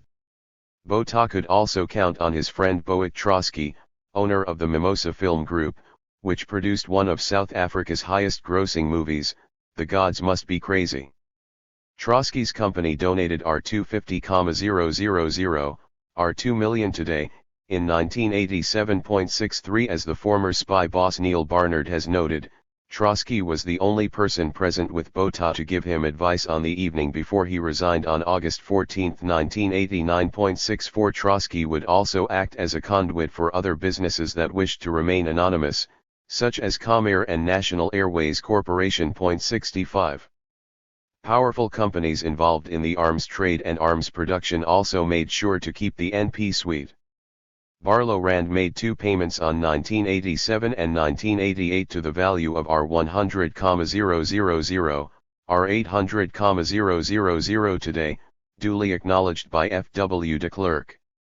He noted in correspondence with P.W. Botha that the company wished to keep the donations confidential.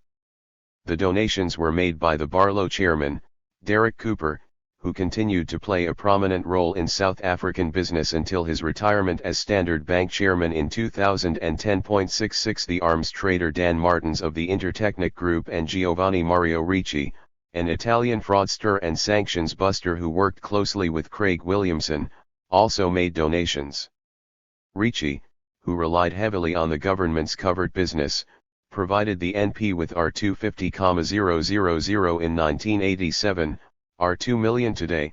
67 Unsurprisingly, Bill Venter and his Altron, group, which developed important technology for the military, including missile systems, made a strong showing among the donors. As a sign of his appreciation, Venter made a down payment of R10,000 and promised to donate an amount of R150,000 in 1982. 68 Venter again contributed a generous R200,000 in 1985, R2.2 million today, and again in 1989. 69 Surprisingly, on the list of donors are numbers of prominent English-speaking business leaders, who are generally regarded as having held a position that was mildly critical of the NP. Benny Sloam, the founder of the Tidelex television rental company, made regular substantial donations between $198,170 and $1984.71 in a letter accompanying a donation in 1984. Sloam congratulated P.W. Botha on a very successful overseas tour, which was in fact an unmitigated PR disaster, and committed himself to fund the NP, in desiring once again to express my appreciation for what is being done for the country. 72 Eric Sampson of Max Steel, one of South Africa's largest companies, was listed as a donor in 1987. 73 P.W. Botha also thanked Louis Schill, founder of the Sage Financial Group, which pioneered unit trusts in South Africa, for substantial personal donations made between 1981 and 1983. 74 Bertie Lubner is on record as having made one donation to the NP of R20,000 in 1982. In a letter on his PG glass letterhead, Lubner thanked Botha for a very wonderful evening that we spent with you, charming members of your family and other guests. He also paid special tribute to Botha for your outstanding leadership of this country. 75 I asked Lubner about his support for the NP when I interviewed him in January 2016, a few months before his death. He said, "Let me just get my position clear. I made it clear to any government minister, including de Klerk, when I was asked to join the National Party. I indicated there were three reasons why not. 1. The membership card said Total National Christian Education. How can I as a Jew? Secondly, the whole profile of apartheid is an enigma anathema to Jews who have suffered all around the world, particularly in the Holocaust, because of an idea that people are not equal. There is no way I could support that. Thirdly, we needed to start a program of upliftment, in terms of employment, training, etc. in order to make people's lives better." 76 In a December 2015 interview with Basil Hersov, I asked him about funding of the NP. He answered with the simple word never. 77 Although he was sure that some people did try to buy leverage and encourage reform that way. 78 The archives reveal that Hersov did in fact make a payment to the NP in 1983, and sent a personal handwritten letter to P.W. Botha in October of that year. He indicated that he was prepared to make a donation in recognition of Bota's role in the further dismantling of the hurtful aspects of discrimination and segregation. 79. Project Republique, the NP's fundraising front. In 2006, investigative researchers revealed that the ANC had established a trust called Chancellor House, named after the building that housed the legal practice of Nelson Mandela and Walter Sisulu, which was doing business with the government and engaged in fundraising for the benefit of the governing party. Did the NP ever consider a similar scheme? The NP had a secret front of its own, a company called Project Republique, ProRep, established in 1985 to hide the identities of NP donors. At a Transvaal NP meeting in 1984, chaired by F.W. de Klerk, the Financial Committee proposed that a company is registered with an eye to donations from corporations that do not want to directly fund the party. 80. At a subsequent meeting it was resolved that the name of the company would be NATPRO or NASPRO, with Louis L. E. Grange, Minister of Law and Order, nominated as its director. 81. Such an obvious allusion to the NP was eventually abandoned in favor of ProRep or Project Republic. The company was registered in February 1985, with a group of well-connected directors, including ministers Hendricks Koeman 82, Danny Stein 83 and Org Murray, all old hands at NP fundraising. 84. According to company records, at least 7 additional directors were appointed, most as late as 1992. These included Gerhardus Kornhoff and Gerhardus Oosthuizen. 85. Both men, once NP MPs, are now firmly ensconced within the ANC caucus. Oosthuizen has been so successful at managing this transition that he has held the position of Deputy Minister of Sport under 3 presidents, since his appointment by Thabo Mbeki in 2004. Kornhoff, the son of longtime NP Minister Piet Kornhoff, was an NP Member of Parliament from 1994 before being appointed an ANC MP in 2001. 86. Given the lack of information available, we know little else about the activities of ProRep. However, the NP had several other fundraising initiatives and investments. These included the so-called Club of 50 for the National Party, whose members, it was proposed, would be required to make a R2,000 annual contribution to the party. 87. This model is not dissimilar to the ANC's Progressive Business Forum, which is used to court business. This ANC forum also has an interesting link to the NP leadership. One of its founders and co-conveners from 2006 to 2014 was Renier Koeman, a former NP deputy minister before 1994. 88. Naspers, a taproot of the National Party. In 2015 the management of Africa's largest media and internet company, Naspers, finally apologized for supporting apartheid during its foundational years and acknowledged complicity in a morally indefensible political regime. 89. The Naspers apology, made possible by the long-standing chairman Tun Vosloo's retirement the same year, is rightly considered to have come too late. The company had not only benefited politically from its close ties to the NP, but had also profited financially. During apartheid, this meant that its newspapers could rely on government advertising and its publishing houses on lucrative school textbook contracts.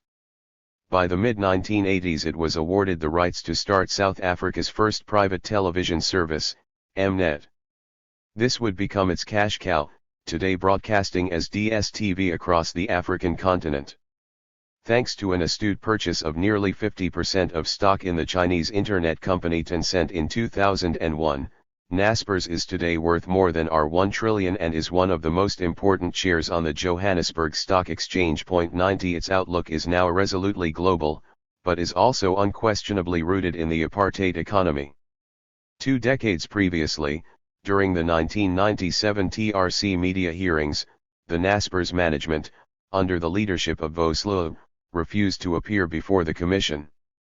This led the TRC chairperson, Archbishop Desmond Tutu, to ask, is silence from that quarter to be construed as consent, conceding that it was a sycophantic handmaiden of the apartheid government.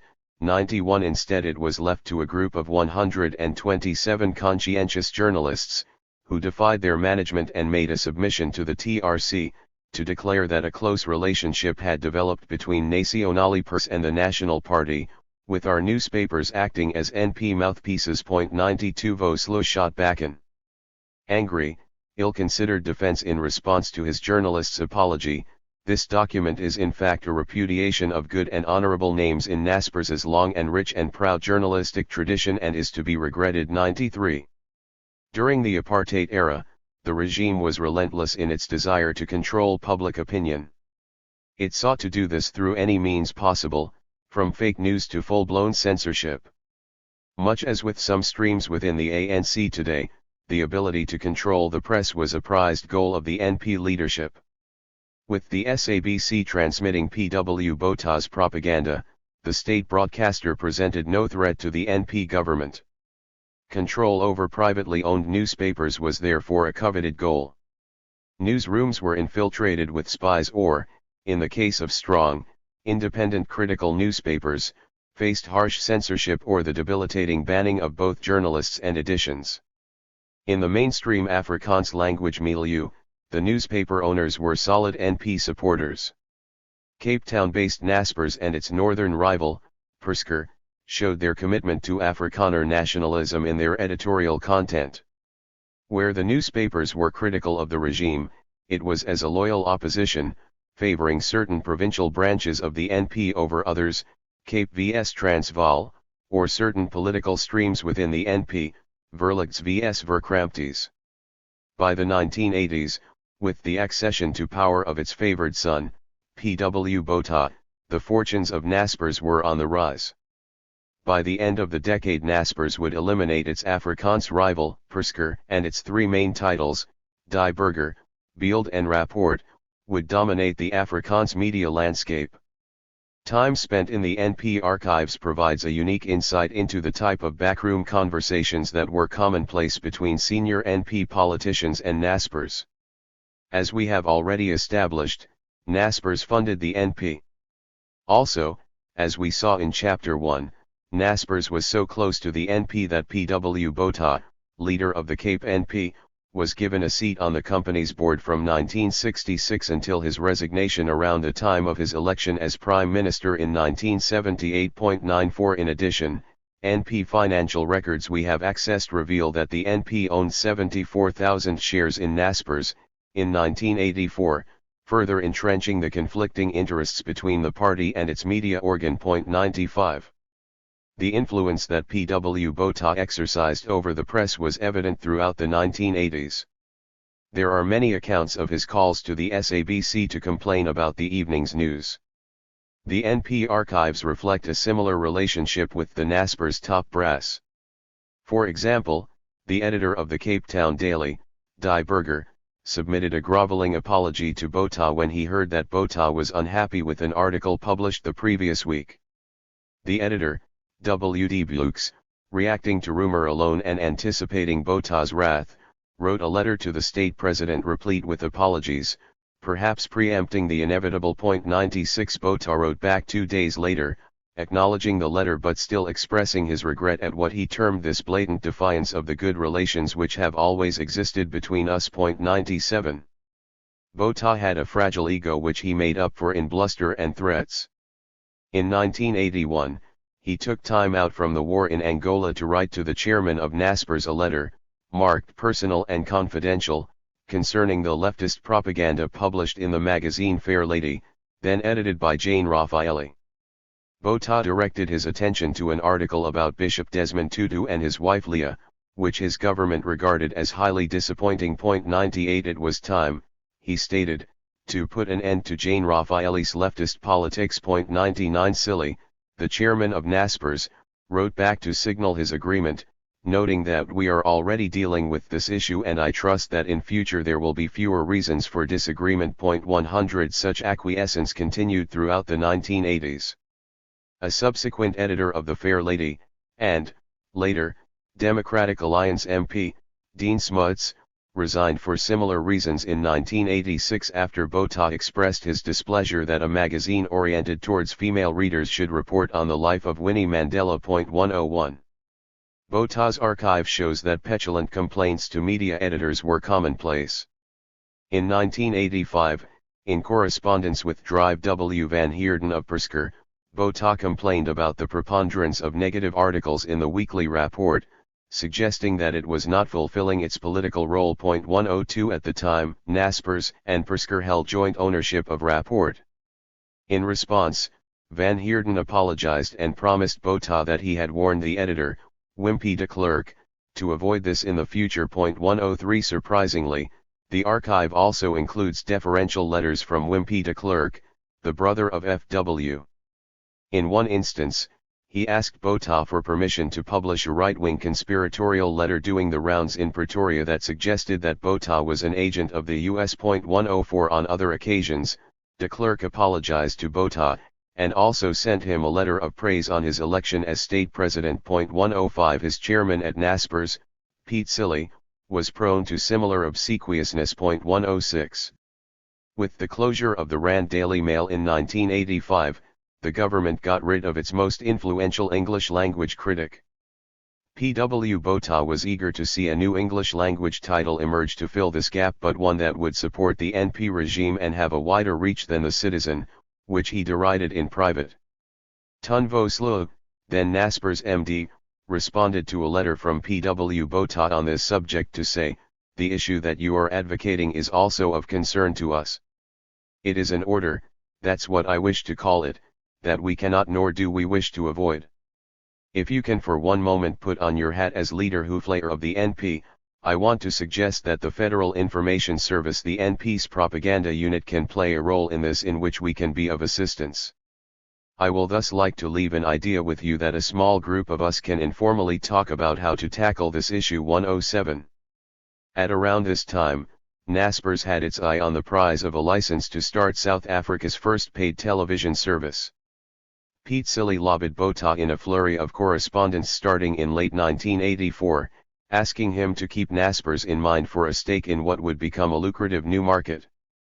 He reminded Botha that Naspers needed this contract because of dwindling newspaper sales, in order to remain one of the taproots of national power and Afrikaner leadership. 108 Vosloo continued along the same vein in the first half of 1985 when writing to Botha about the pay television license. On at least 2 occasions he forwarded to Botha copies of letters he had sent to Pick Botha, the minister in charge of the process. In April 1985 Vosloo sent P.W. Botha a briefing note, marked strictly confidential, in which he proposed scope for collaboration between Naspers and Persker that would result in a new, revitalist version of the Citizen. However, Vosloo was clear that this was dependent on support for the award of a stake in the new TV license. 109 The lobbying seems to have had the desired impact, as on July 4, 1985 Vosloo wrote to Botha concerning plans to beef up the pro-government Citizen. Vosloo ended the letter to Botha, "Thank you for your leadership on the TV matter and your quick decision. I appreciate it. The decision now places the matter in a more certain trajectory." 110 As a result of the close relationship between Naspers and the NP, the former was awarded a 26% stake by the government in the country's first commercial pay TV service, Mnet. 111 Vosloo had a particularly close relationship with Botha's administration. In June 1987 he was invited to give a briefing to Botha and 5 ministers on proposed changes in the media landscape. This was extraordinary privilege for any business leader, particularly in a sector that relied heavily on government contracts. The minutes of the meeting, marked secret, show the extent to which Vosloo and Naspers were able to shape government policy from the inside.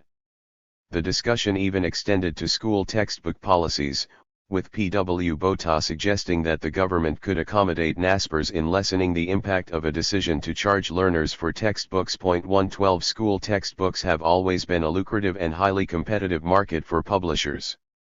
In 2015, at the time of his retirement as chairperson of Naspers, Vosloo is reported as having said, "Journalism is the last line of opposition against the powerful oorlog, corruption and misdeeds." 1.8 May our knees never weaken. 113 Perhaps he should have added, again.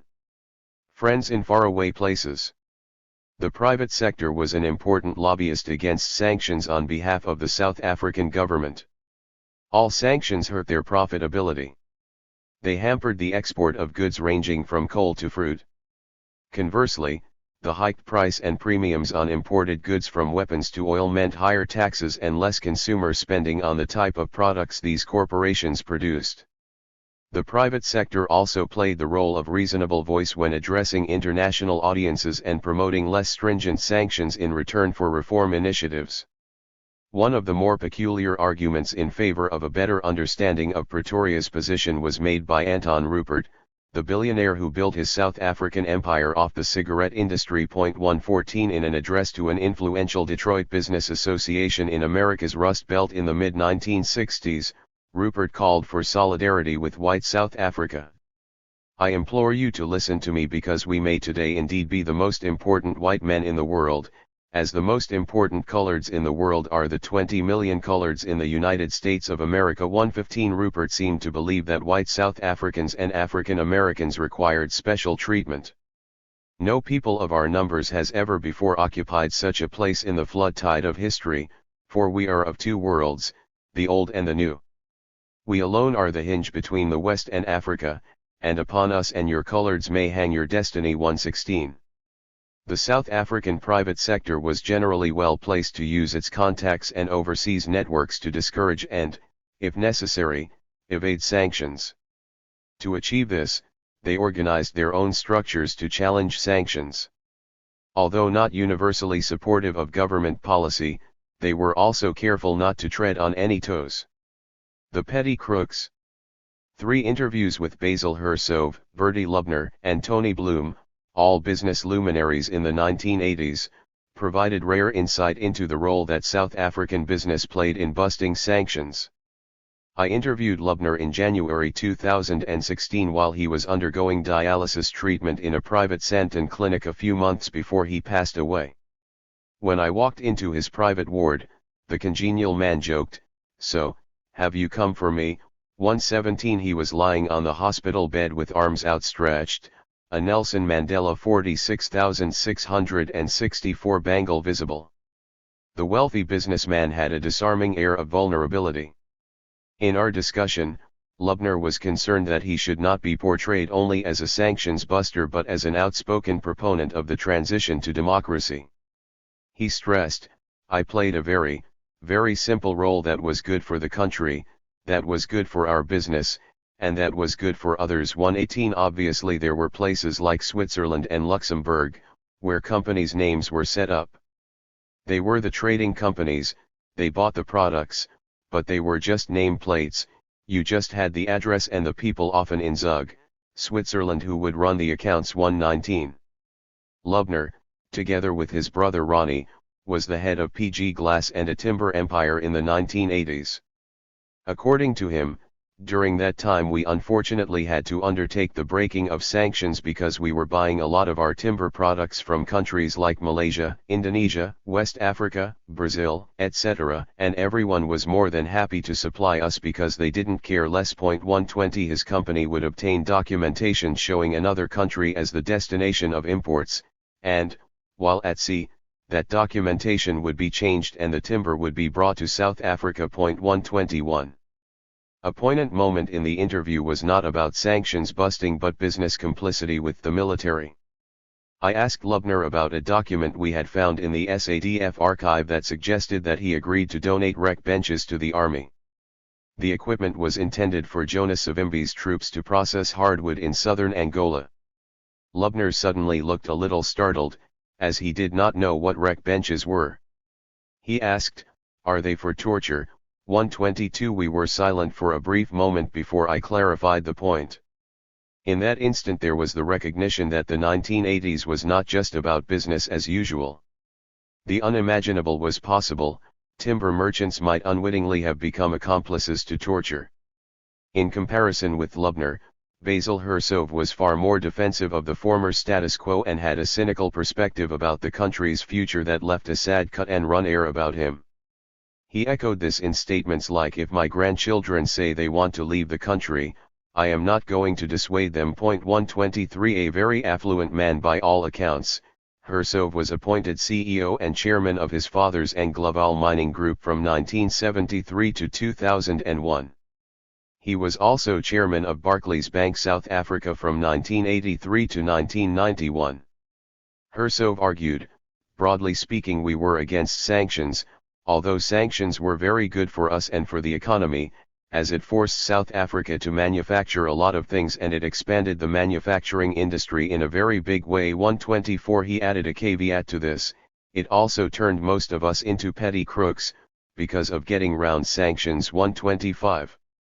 Hersov said that the business community opposed sanctions because they created conditions of economic warfare and we did not want to see South Africa destroyed in any sense, because whoever was going to run the country would need a vibrant and stable economy, which I think we produced. 126 In my interview Hersov was far more evasive when it came to the detail. When asked about the relationship between government and business in driving anti-sanctions projects, he would only say that what business did individually, didn't involve government but that government would often come to business and asked can you help with the import of this, and business sometimes did and sometimes didn't. 127. The third business view on sanctions came from Tony Bloom, whom I interviewed in his home in Hanover Terrace in London opposite Regent's Park. The former head of the Premier Group, then one of the country's largest conglomerates, he left South Africa in the late 1980s after engaging in some of the first meetings between South African businessmen and the ANC in Lusaka. Like Lubner, he cut a more genuinely friendly liberal figure. Life has been good to Bloom, who is now in the cognac trade. Otto Dix and George Grosch paintings dot the walls. After a difficult start to the conversation in the formal lounge, we made our way to his small kitchen where he toasted us bagels and offered apricot jam and cheese, a staple from the old country. Bloom argued that sanctions were not a good thing for business. According to him, South African business got used to cutting deals and cutting corners in an unconventional way. 128 There was also the air of adventure about the practice, business got used to ducking and diving, he said, recalling the Costa Rican passport that enabled him to travel to places where his South African passport could create obstacles. 129. Noteworthy about all three interviews is that these worldly individuals saw little wrong in their work in assisting with sanctions busting.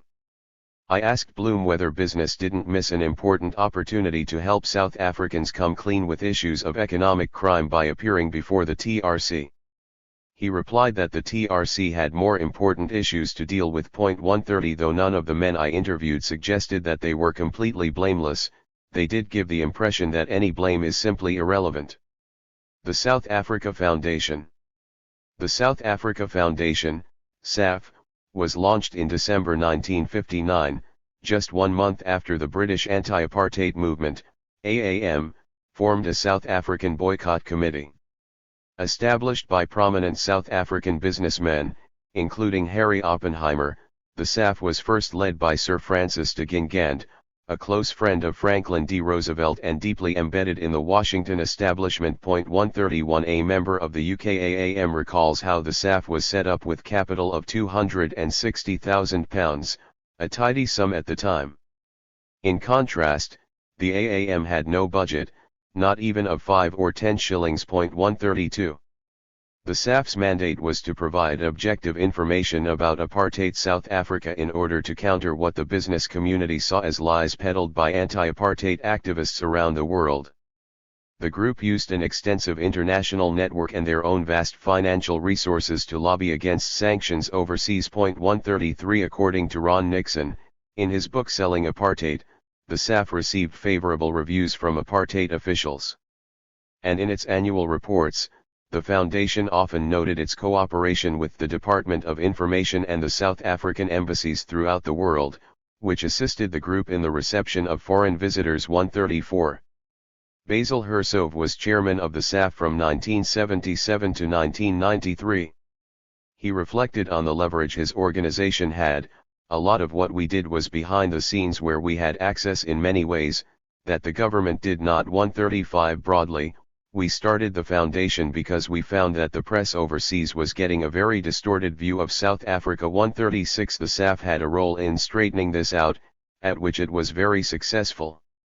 The second goal was to invite prominent foreigners, on the advice of contact groups in various countries, to visit South Africa and see for themselves, ensuring a balanced view of South Africa. 137 As a tool of soft diplomacy, the SAF had access to some foreign ears that the South African government did not, as no one really believed what the government was saying anyway. 138 Bertie Lubner was also a member of the SAF. He spoke about the internal contradictions within the SAF. You must remember that the board members were very mixed in their opinions about apartheid. 139 They were divided between the predominantly Afrikaans members and the Verlicht English people. But the point was, you had to accept it, that's what the country's laws were, and you either lived by it or you buggered off. 140 Lubner argued that an important goal of the SAF was to persuade countries to abandon their boycotts, because we felt that the boycotts would only make the PW Botha regime even more determined to maintain control and not have any sort of changes in the political world. 141 The balance sheet. This chapter has revealed three primary ways in which the private sector escaped any accountability for questionable actions it performed during apartheid. They were not all illegal, under South Africa law, but they were questionable practices that were normalized and have remained a stubborn characteristic of business practice to this day. Firstly, there was overt collaboration. This we saw exemplified in the way in which business helped arm apartheid and became part of the war economy. Many corporations became fat off contracts selling everything from explosives to shoe polish that met the military's requirements. Then there was the South Africa Foundation, a nominally independent business association, working in tandem with government to counter sanctions overseas. Another example of overt collaboration was the nature of the relationship between Naspers and the government of PW Botha, which was deeply conflicted at every level. Naspers was not alone, and there are numerous examples of other corporations that enjoyed similar close ties to the NP. Secondly, there was covert support. Secret funding to the NP provides a good example of this. By its very nature, secret funding of political parties, an insidious practice protected by most parties today, is intended to buy influence. Even so-called progressive NP donors suggested that they did so to shift government policy. The NP had many supporters across society, including in business. By the late 1990s, however, most had erased their association with the party of apartheid. The third element was sanctions busting, both for private ends and to assist the apartheid state. Malfeasance involving the private sector is quickly reduced to acceptable tales of cunning business people who outsmart rivals. The truth is far less glamorous than this. These men were, through their actions, part of the system that supported apartheid, and they profited thereby. Above all, these accounts are not a tale of petty crookery. They inform the very nature of economic crime that was common in the late apartheid period and that stubbornly persists today. Chapter 3. Oil and Other Foreign Affairs. I have told you about the power of money, you don't understand it? Pick Botha, former Minister of Foreign Affairs, on why international sanctions failed. 1. In this chapter, we focus on networks of secret suppliers and intermediaries that were crucial to the South African economy during the last 15 years of apartheid. In addition to arms, the focus of later chapters, oil, computer technology, and other strategic commodities were vulnerable to sanctions from the late 1970s. The voluntary oil embargo at first hit Pretoria hard. With no significant domestic reserves and only expensive coal-to-oil technology, covert networks had to be built to ensure that South Africa continued to receive oil. This trade made everyone rich other than the South African people. The traders made a killing, the shippers made a fortune, and the suppliers charged a premium. How this sanctions-busting system worked is the subject of this chapter. Foreign Affairs. In an attempt to coordinate and monitor efforts to counter sanctions, the government established a dedicated civilian ministerial committee on sanctions in the mid-1980s. Chaired by the Minister of Finance, it met regularly to fine-tune the sanctions-busting machine, with the Reserve Bank in attendance.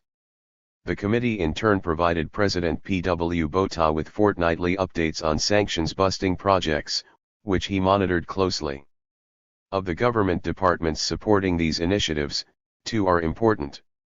The first was the unconventional trade unit within the Department of Trade and Industry.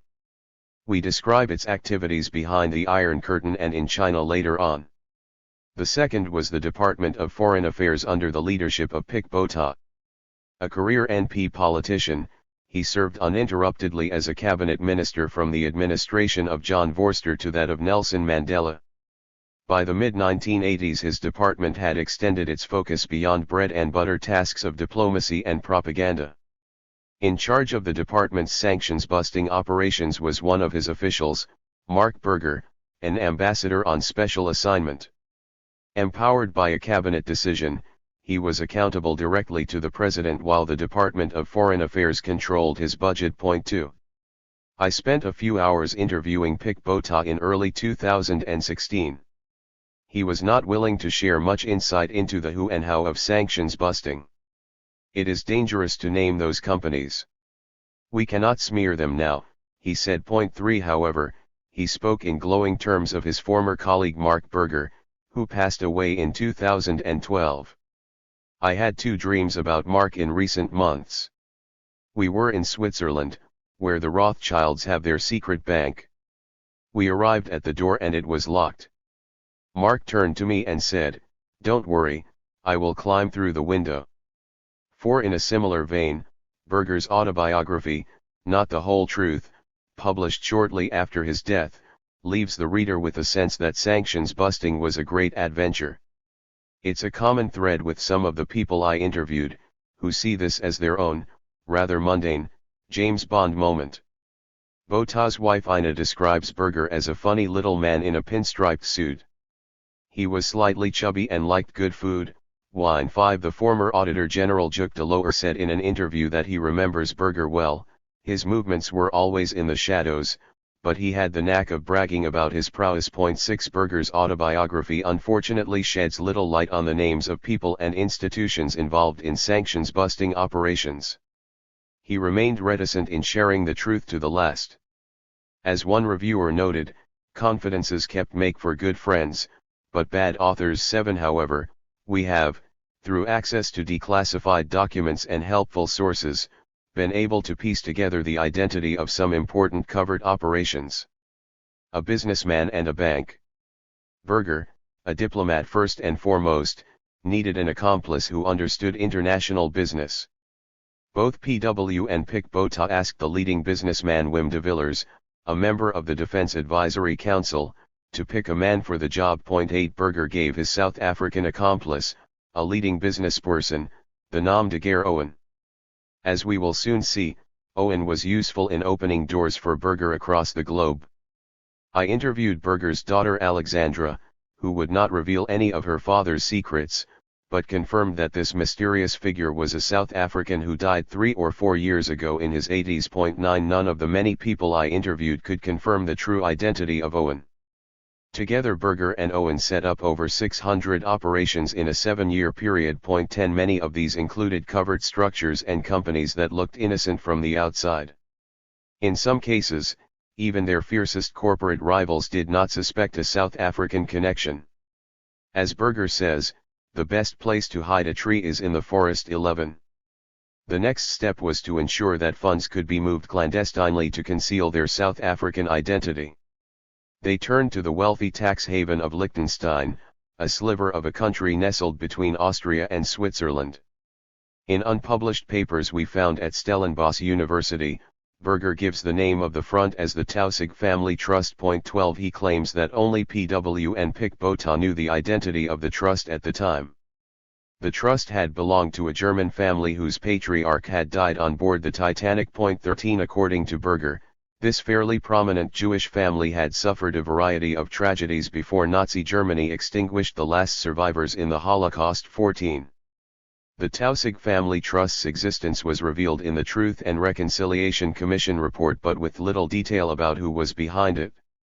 A recently declassified report of the Kahn Commission, which investigated the government's secret projects in 1991 at the request of F.W. de Klerk, noted that one of the trustees was Casimir Prince Wittgenstein. 15. A minor member of a European royal family, Casimir Johannes Prinz Zeeusayen Wittgenstein-Berleburg was a member of the European Parliament for the German Christian Democratic Union, CDU, in the 1980s. Deeply conservative politically, Wittgenstein was at the center of a party funding scandal in Germany in the 1990s. As treasurer of the CDU in Hesse, he was prosecuted for fraud linked to a CDU donation from an anonymous overseas funder paid into a Liechtenstein bank account. 16. One of the projects Berger and Owen were involved in was a large computer data storage company based in Europe and the United States. 17 Sold off by a multinational corporation, the company was bought by the South African government as part of the secret Project Grail in the late 1980s. The purpose of the project was to ensure the supply of sophisticated computer technology to South Africa, whose import was threatened by the embargo. The required funds were channeled through the Tausig Family Trust.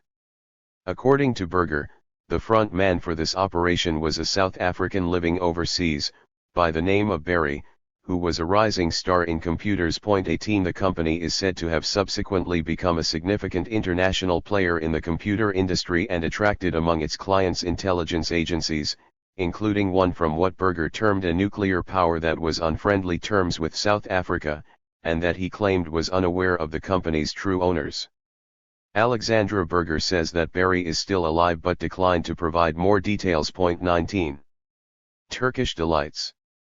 By the late 1980s, the international boycott of coal was beginning to affect South Africa, one of the biggest exporters in the world. Berger and Owen went about acquiring control over a deep-water Freeport plus coal terminal facility cum industrial zone in a serious country which offered substantial domestic markets and re-export possibilities. 20 Berger doesn't name the country, but we can, it is Turkey. Tom Wheeler, a retired diplomat, confirmed to me in an interview that plans were afoot to build the port in Turkey at Yumurtalık, east of the coastal city of Iskenderun. 21 Wheeler was only alerted to this in 1997 when meeting a member of the Turkish Chamber of Commerce, who asked when South Africa would at last build the planned deep-sea port. 22 Berger had met and managed to persuade the Turkish Prime Minister, Turgut Özal, to give the South Africans the opportunity to proceed with the scheme. 23 Özal regarded this as his pet project. The successful South African coal terminal at Richards Bay is said to have convinced him of the South Africans' credentials. 24. According to Berger, they now had to find a way to pay for the project. With this in mind, all the country's top business leaders were assembled at a meeting hosted by acting President Chris Hunis, shortly after P.W. Botha suffered a stroke in 1989. In Cape Town. 25 Berger and Owen briefed the businessmen and, despite initial interest, competition got the better of the big coal miners, who lost their appetite for cooperation. 26 However, Ankara remained committed and as late as 1992 communicated through Owen that they were still open for business. 27 The recently declassified Khan Commission report shows that the intention had been to build not only a port but also a coal-fired power station in southern Turkey as part of Project Six-Pack, with financing from the World Bank and Taiwan. 28. The Department of Foreign Affairs was not the only party interested in a port facility on the Mediterranean. Recently declassified SADF military intelligence documents show that the military was working with the Turkish government of Northern Cyprus, in 1985, on a project imaginatively named Tulband, Turban. The intention was to set up a similar sanctions-busting cover on the Mediterranean island. A top-secret military document, dated May 1985, reported on special military intelligence projects and noted that personal contact with the President Rauf Denktaş has been established, and the biggest advantage is that the President has approved our use of the free port of Famagusta. Use of the port is dependent on cooperation with the South African private sector for the establishment of storage infrastructure in the harbor. Negotiations are currently underway and contact can possibly lead to direct contact with Turkey. 29 The ancient port of Famagusta is the most important commercial harbor of northern Cyprus and a gateway to trade with the Middle East. 30 A year later, in 1986, military intelligence reported that progress was being made and that a private front company had been established that could benefit both the SADF and Armskir. In addition, These efforts had been rewarded by a planned visit to South Africa by a cabinet-level representative from Turkey, which was seen as a step towards gaining re-entry into that country. 31. In this clandestine world, government departments ran the risk of doubling efforts and wasting cash. However, they were clearly spoiled for choice among suitors who were ready to undertake secret deals with Pretoria. Oiling apartheid. Like guns, oil was a major strategic weak point for the apartheid government, and the world knew it. Without oil, the economy and the military would grind to a halt. Several Arab countries imposed an oil embargo on South Africa in 1973, but this only became an existential threat in 1977 following an endorsement by individual members of the Organization of the Petroleum Exporting Countries, OPEC. 32 Stepping into the breach was the Shah of Iran, who continued to supply oil to South Africa throughout the 1970s. The Iranian Revolution of 1979 and further Union oil sanctions in the same year changed everything. South Africa's oil supply became imperiled. Innovative alternative schemes like Sasol's oil from coal synthetic fuel process did make up part of the shortfall, but new unorthodox importation tactics were clearly necessary. These would, as with weapons, require a mixture of secrecy and lots of cash to bust the embargo. In 1985, Minister Danny Stein, responsible for the oil portfolio, said, "We are receiving more offers because the oil is running out of the suppliers' ears and they do not know what to do with it." However, every offer contains the clause, "We will give you oil but nobody must know about it." 33. The public cost of such sanctions busting cannot be underestimated. In 1986, P.W. Botha admitted that South Africa's need to buy oil on the black market had cost it an extra R22 billion, nearly R300 billion in 2017 value, over a 10-year period from the mid-1970s, and that the country was being devastated as a result. "There were times when it was reported to me that we had enough oil for only a week," Botha said in a statement quoted in the Windhoek Advertiser. 34 Our economic life would have collapsed, so we paid a price, which we are still suffering from today. 35. The Shipping Research Bureau undertook to calculate the total cost of the embargo from 1979 to 1993, including the payment of exorbitant premiums to middlemen, maintenance of strategic stockpiles, as well as costs of projects at Sasol and Mossgas related to tackling the embargo. They estimated that the additional cost to South Africa was $34.6 billion over this period. That is a staggering R500 billion in today's value. The sanctions watchdogs. The most significant adversary that the apartheid regime faced in its bid to access oil in the face of sanctions was the small, dedicated group of researchers at the Shipping Research Bureau, SRB, in Amsterdam. Their work built on the mass-based campaign calling for Shell's withdrawal from South Africa. 36 With financial support from trade unions, churches, and the governments of Norway, Sweden and Canada, the SRB became the intelligence center for monitoring oil shipments from across the globe to South Africa. 37 What the SRB achieved in the pre-internet era is nothing short of extraordinary. They relied on hard work and on informers and eyewitnesses across the globe. The second major source of data was reams of official paperwork, newspapers, and insurance reports from the shipping company Lloyd's. Pieced together, these provided insight into the movement of ships and oil around the Cape. 38 Between 1979 and 1993, the SRB identified 865 cases of secret oil deliveries to South Africa. To add to their difficulties, they had to deal with disinformation planted by the South African government and their agents. All of this meant that they erred on the side of caution when claiming to have identified illicit shipments. All the same, they earned the respect of many for their rigorous, detailed reports. These proved the most vital resource for activists, government officials, and UN agencies that sought to expose oil embargo busting. Embargo busters, the SFF. Crucial to embargo-busting efforts was the government's Strategic Fuel Fund, SFF. It operated as an affiliate of the state-owned Strategic Energy Fund, SEF, together with affiliates Soeker, the oil and exploration company, and Mossgas, which mined gas at massive cost off the coast of Mosul Bay. All these companies today form part of the state-owned enterprise Petro SA. The SFF operated as an autonomous unit within the state with the sole objective of oil procurement.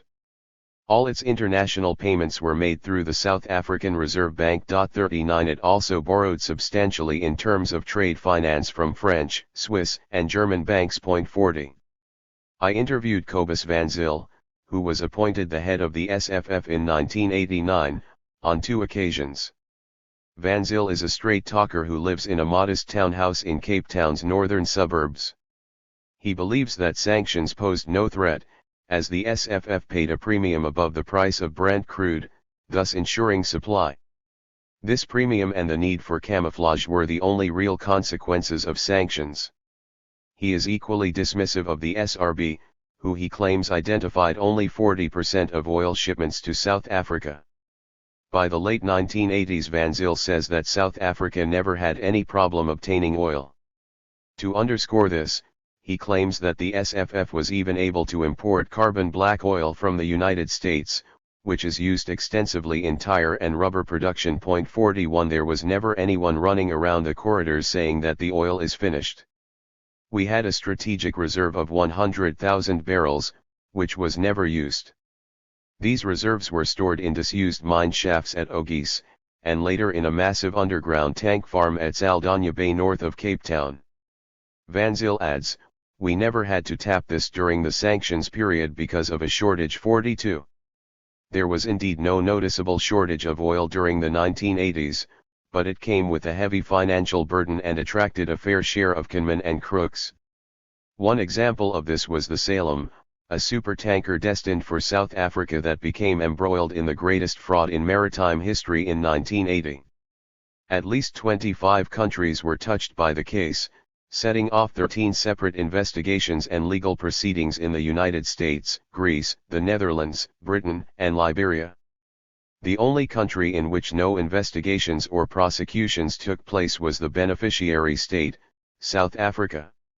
What happened was that the SFF supplied a cash advance that allowed oil traders to purchase a tanker, the Salem, a shipping company, and the required insurance. The tanker docked in Kuwait and filled its tanks with oil owned by Shell. The oil was registered for delivery in France. However, en route to Europe from the Gulf, the tanker stopped in Durban and offloaded almost all its crude oil, nearly 180,000 tons. The South Africans paid the difference between the purchase price and the fees it had advanced for the purchase of the tanker. 43. The Salem was then filled up with water in order to create the impression that it was still laden with oil. Off the coast of Senegal, at one of the deepest points of the Atlantic, the ship was scuttled and the crew, prepared in advance for the evacuation, were rescued. They had hoped to make an extra $24 million from the insurance claim for the lost oil. Following investigations by the insurance company, the main perpetrators were prosecuted. The biggest loser next to Shell was South Africa, as it agreed to pay the Dutch multinational $30 million in an out-of-court settlement. Shell was left to carry the remaining loss of $20 million. The use of corrupt middlemen had cost South Africa almost R500 million, in today's value, even though it clawed back some of the cash from Shell. There was no prosecution of the officials at the SFF who had authorized the procurement of a full tanker of oil from a small group of criminal entrepreneurs. The suppliers, breaking the rules. Despite the OPEC embargo, several major oil producers remained committed to providing oil to South Africa throughout the 1970s and 1980s. Of the various Middle Eastern suppliers, Iran was one of the most important throughout. Prior to 1979, Iran and South Africa had a long-standing relationship dating back to the Second World War, when the last Shah's father had sought refuge in South Africa, where he died and was buried as an honorary white in Johannesburg in 1944. By the mid-1970s, South Africa was a prominent Iranian oil importer. In return, the Shah's government invested in South African uranium enrichment and secured a steady supply of uranium in the process. 44. This should all have changed with the Iranian Revolution of 1979.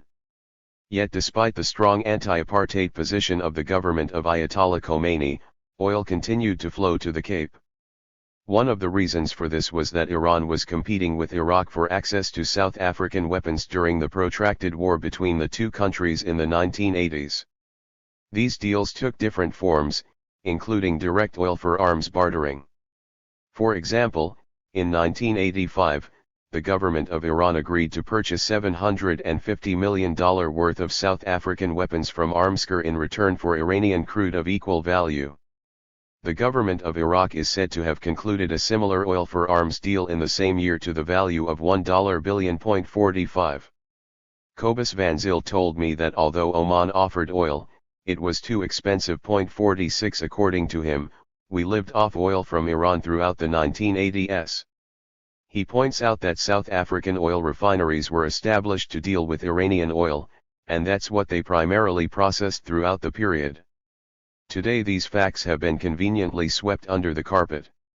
Van Zyl recalls attending a dinner in the mid-1990s at which President Mandela and the Iranian Minister of Oil were present. They both spoke of how Iran had supported South Africa's liberation by observing the boycott. This was bullshit. They were lying through their arses. 47 Van Zyl recalls 3 trips to Iran during the embargo period. He would first travel to Tehran to meet top officials and then on to Isfahan for sightseeing. These trips were goodwill trips, as I would travel to London to negotiate the offers by the Iranian oil company. 48. Van Zyl also recalls similar goodwill trips to the United Arab Emirates, UAE, cities of Dubai and Abu Dhabi. 49 From 1986, the UAE became an increasingly important supplier of oil to the apartheid regime. Dubai was rewarded not only in monetary terms. By 1990 it had become an eager buyer of sophisticated South African weaponry. 50. According to the SRB, around 75% of oil shipments to South Africa that it was able to identify originated in the Middle East. The research showed that the main violators of the embargo from that region were the United Arab Emirates, UAE, Saudi Arabia, Iran, and Oman. The incentive for this was a surcharge on every barrel of oil. In the case of Oman, in a deal for 44 million barrels of oil in 1979, the charge was stipulated in the contract at $4.50 per barrel. This meant that the oil was 18% more expensive than it should have been on the open market. The deal was struck by the oil trader John Dias with Dr. Omar Zawaywi, a close advisor of Sultan Qaboos bin Said of Oman. 51 The incentives on both sides were glaringly obvious. There was a small fortune to be made out of Pretoria. The Saudi government, official supporters of the embargo, also opened the taps to Pretoria, and supplied 2 million tons of oil per year in the 1980s at a similar premium to that of Oman. One of the reasons offered for Saudi sales of oil is that prominent members of the royal family directly benefited from this business.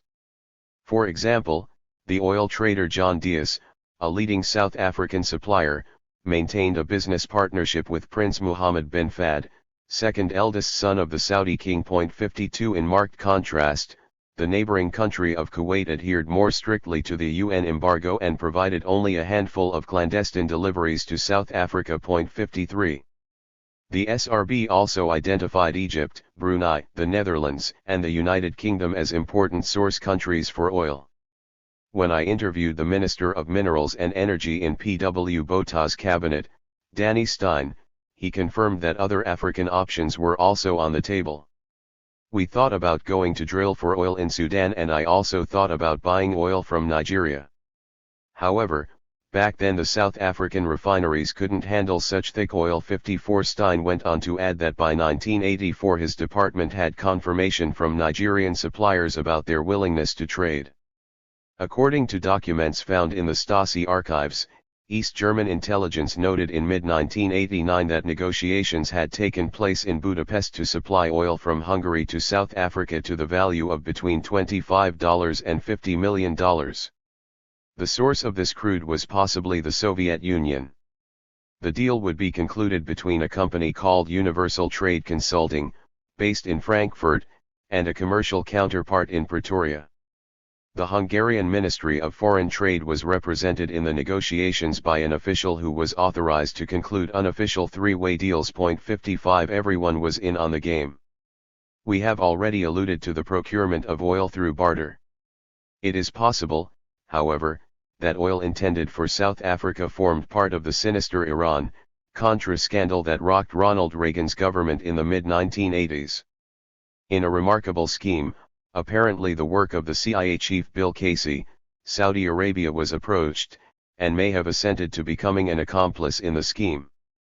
At the time, Saudi Arabia was exceeding its OPEC oil quota, and part of this excess was covertly sold to South Africa at an inflated price, contrary to the embargo. According to the criminologist R.T. Naylor, some of the excessive profits from the South African sanctions premium were to be contributed to a secret fund run by American intelligence. 56 The CIA would then buy Soviet bloc manufactured weapons, which couldn't be traced back to the United States, to arm anti-communist guerrilla forces around the world, including the Contras in Nicaragua. 57 The Boston Globe provided some more detail on these dealings at the time. According to its reports, a US-based Saudi Arabian businessman, Sam Bamia, said that he was asked by the Saudi ambassador to the US, Bandar bin Sultan, to set up a corporation for King Fahd. 58 This was supposed to funnel oil from Saudi Arabia to South Africa, and in turn money, possibly from the oil profits, would be distributed to anti-communist movements in Angola and Nicaragua, all at the direction of Casey. 59 Bamia went on to add, I was told specifically that the plan had the approval of the US government, and that CIA Director Casey was meeting with King Fahd to arrange the deal. Fahd wanted to enhance his image in the royal family, that he could make deals with Uncle Sam, and this was a way to do it. 60. According to Bamia, after his alleged meeting with King Fahd, Casey made a secret trip to South Africa to meet President P.W. Botha on 8 March 1986. 61 Bamia claimed not to have set up the corporation because of its illegality, but thought that it was consummated all the same. 62 Around the same time this deal was taking place, according to the former U.S. National Security Advisor Robert McFarlane, Ambassador Bandar told him that he would deposit $1 million a month into an account for the Contras. 63 At the time of the Boston Globe story being published, the implicated parties provided little insight into these allegations. The CIA remained mum on all aspects of Iran, Contra, and Casey, who had been ill and would rather mysteriously die in 1987, took all the Iran, Contra secrets with him to his grave. The Saudi embassy in the U.S. called the idea preposterous. 64 A spokesperson for the South African embassy in the U.S. denied any Contra links, but did venture to say that oil for arms deals were not impossible. In principle, it would be possible. We believe in capitalism in South Africa. We believe in trade in South Africa. We don't believe in sanctions in South Africa. 65. Another twist in the oil link was uncovered in 1987 when it was reported that U.S. federal investigators were probing whether Iran had purchased South African weapons, which were built in part from U.S. designs, in exchange for huge amounts of oil. 66 Investigators said the reported deals raised the question whether a key element had been missing from the Iran-Contra story, the all-important role of oil. 67 We return in more detail to Pretoria's covert connection in the Iran-Contra affair in Chapter 8. The traders, making the money. As important as the source countries were the oil traders.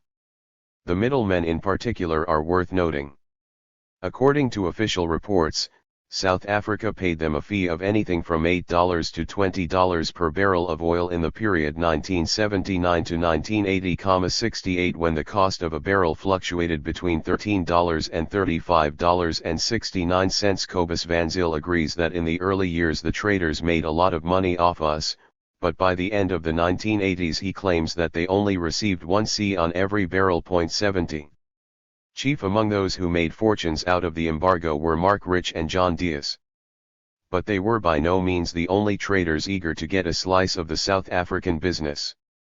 Some of these middlemen also had links to the arms trade, including the French businessman Jean-Yves Olivier, see Chapter 6. According to Van Zyl, South Africa had a complicated contract with him, and he was mostly active in the Ivory Coast, Angola, and Francophone West Africa. 71 records from that time show that by 1991 Olivier, who was close to the former French Prime Minister Jacques Chirac, had a contract to supply the SFF with 15,000 barrels per day. 72. A covered conduit for oil was the Seychelles-based sanctions-busting Operation GMR, named after its principal, Giovanni Mario Ricci. Ricci operated from 1986 with a South African partner, the former police spy Craig Williamson. According to the historian and expert on apartheid-era sanctions-busting, Stephen Ellis, after Williamson's entry into GMR there were rumors that the government of Seychelles and its parastatal oil companies were being used as a cover for South Africa to import embargoed oil. Ellis clarifies, this has never been proven, and oil traders and shippers did not report any extraordinary tanker movements to Seychelles. Nevertheless, a senior Seychellois diplomat has confirmed that, within a couple of years of Williamson's entry into GMR, Seychelles had come to occupy a place in South African sanctions-busting networks, apparently using paper transactions rather than physical transshipment of oil. 73. To understand the extent of the oil trade we now turn to the two most important middlemen, Mark Rich and John Dias. Probably the most successful oil trader of all time, Mark Rich achieved true fame with his 1983 indictment in the United States on tax evasion charges, which led him to flee to Switzerland to avoid prosecution. 74 After 18 years in exile, during which time he was on the FBI's most wanted list, Rich was pardoned by Bill Clinton during the president's final hours in office. Rich's successes as a trader came primarily from oil, but also from metals and minerals. These he traded with Franco's Spain, apartheid South Africa, the Ayatollah's Iran and the Soviet Union, to name a few. His controversial methods of conducting business and his disregard for international sanctions became legendary. While all of his obituaries mention his business links with apartheid in passing, the regime in Pretoria may have been the single greatest source of his wealth. In the years before his death, Rich admitted that busting oil sanctions for South Africa was his company's most important and most profitable business. 75 Much of this was channeled through a front company called Man Oil. Rich himself managed to achieve a remarkable cognitive dissonance on the question of his relationship with the apartheid state. He denied that his business had helped prolong apartheid, insisting, "I was fundamentally against apartheid. We were all against apartheid. I just was doing normal business with South Africa." 76 The definition of normal business is, of course, flexible. It is an established fact that the first oil Rich sold to South Africa came from the Soviet Union, at the height of the Cold War. An early, critical biography of Rich raised the allegation, from an anonymous former shareholder, that we were selling Iranian and Soviet oil to South Africa in return for Namibian uranium we sold to the Soviets. 77. One of the most remarkable things about Mark Rich was his ability to make money talk louder than politics. For this reason, he was able to continue doing business with South Africa after 1994, despite his links to the apartheid regime. As The Spectator argues, his former protégés and apprentices now control, through his empire's successor companies Glencore Strata and Trafigura, the price of just about everything. 78 They also control a substantial share of South African and global natural resources. One of Rich's protégés from that time is the secretive South African multi-billionaire, Ivan Glazenberg. Today one of the richest people in Switzerland with a fortune worth over $5 billion, Glazenberg cut his teeth working for Rich in the 1980s. Another former Rich employee is Alan Duncan, who worked for Rich between 1982 and 1988, operating in both London and Singapore. Duncan, a Tory MP, became a minister in Theresa May's cabinet after having served a stint in David Cameron's cabinet as well. In 2001, The Guardian raised accusations from other oil traders, quoting documents in their possession, that Duncan had played a role in providing oil to South Africa, contrary to sanctions. He is alleged to have helped move oil from Brunei to Durban, which earned him approximately £100,000 per year at the time. 79. Rich was not alone in making a fortune from the oil embargo.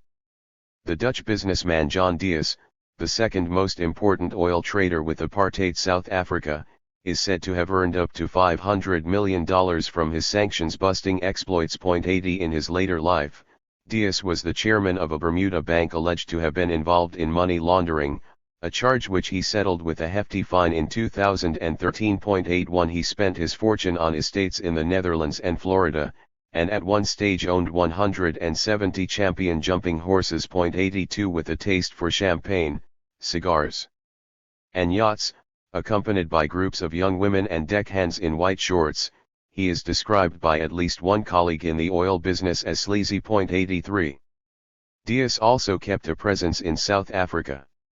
In 1982, it was revealed that he had bought the South African golfing legend Gary Player's Muldersdrift estate. 84. By this time, Dias was well entrenched in the South African economy. According to SRB researchers, he had supplied South Africa with 8 million tons of oil per year, or 57% of the country's imports by 1981. 85. Dias maintained in a 1985 interview, "I disagree with apartheid. At the same time, I maintain that a refusal to supply oil to South Africa is counterproductive to the socio-political problems of that country." With this justification, he was able to leap to the conclusion that I don't regard the oil I send as embargoed oil. I don't do anything illegal. 86. Danny Stein recalls Dias. "I thought he was a good man. Many people said to me he was a crook. I never experienced this, he was trustworthy." He added, "I wouldn't be surprised if we got all our oil through him." 87. The SRB believed that Dias's supply of oil to South Africa started to taper off in the mid-1980s because of public pressure. However, according to a 1991 memo to the South African Minister of Minerals and Energy Affairs, John Dias's company Trans World Oil had just signed a contract to supply 45,000 barrels per day. The contract started on January 1, 1991. It further stated that this was an increase from the 30,000 barrels per day that Dias had been supplying the year before. The crude oil being supplied originated in Abu Dhabi. 88. The shippers, in on the deal. The traders and suppliers never needed to set foot in South Africa. It was the companies that sent their ships laden with crude towards South African harbors that faced the practical challenge of avoiding detection by activists monitoring such movements. The SFF encouraged the use of false names as one solution. In November 1992, at a secret pricing meeting at the SFF, attended by senior representatives from major oil companies, BP, Shell, Engen, Total, Caltex, Xenex and Sasol, it was noted, some ship owners have expressed concern about the tracking of vessels coming to RSA. Since the embargo is still in place, ship owners wish to maintain secrecy. 89. To camouflage these shipments, the SFF suggested that the names of scrapped ships or smaller vessels be used as codenames. 90. Many of the shipping companies used flags of convenience such as Panama to obscure the true identity of the owners.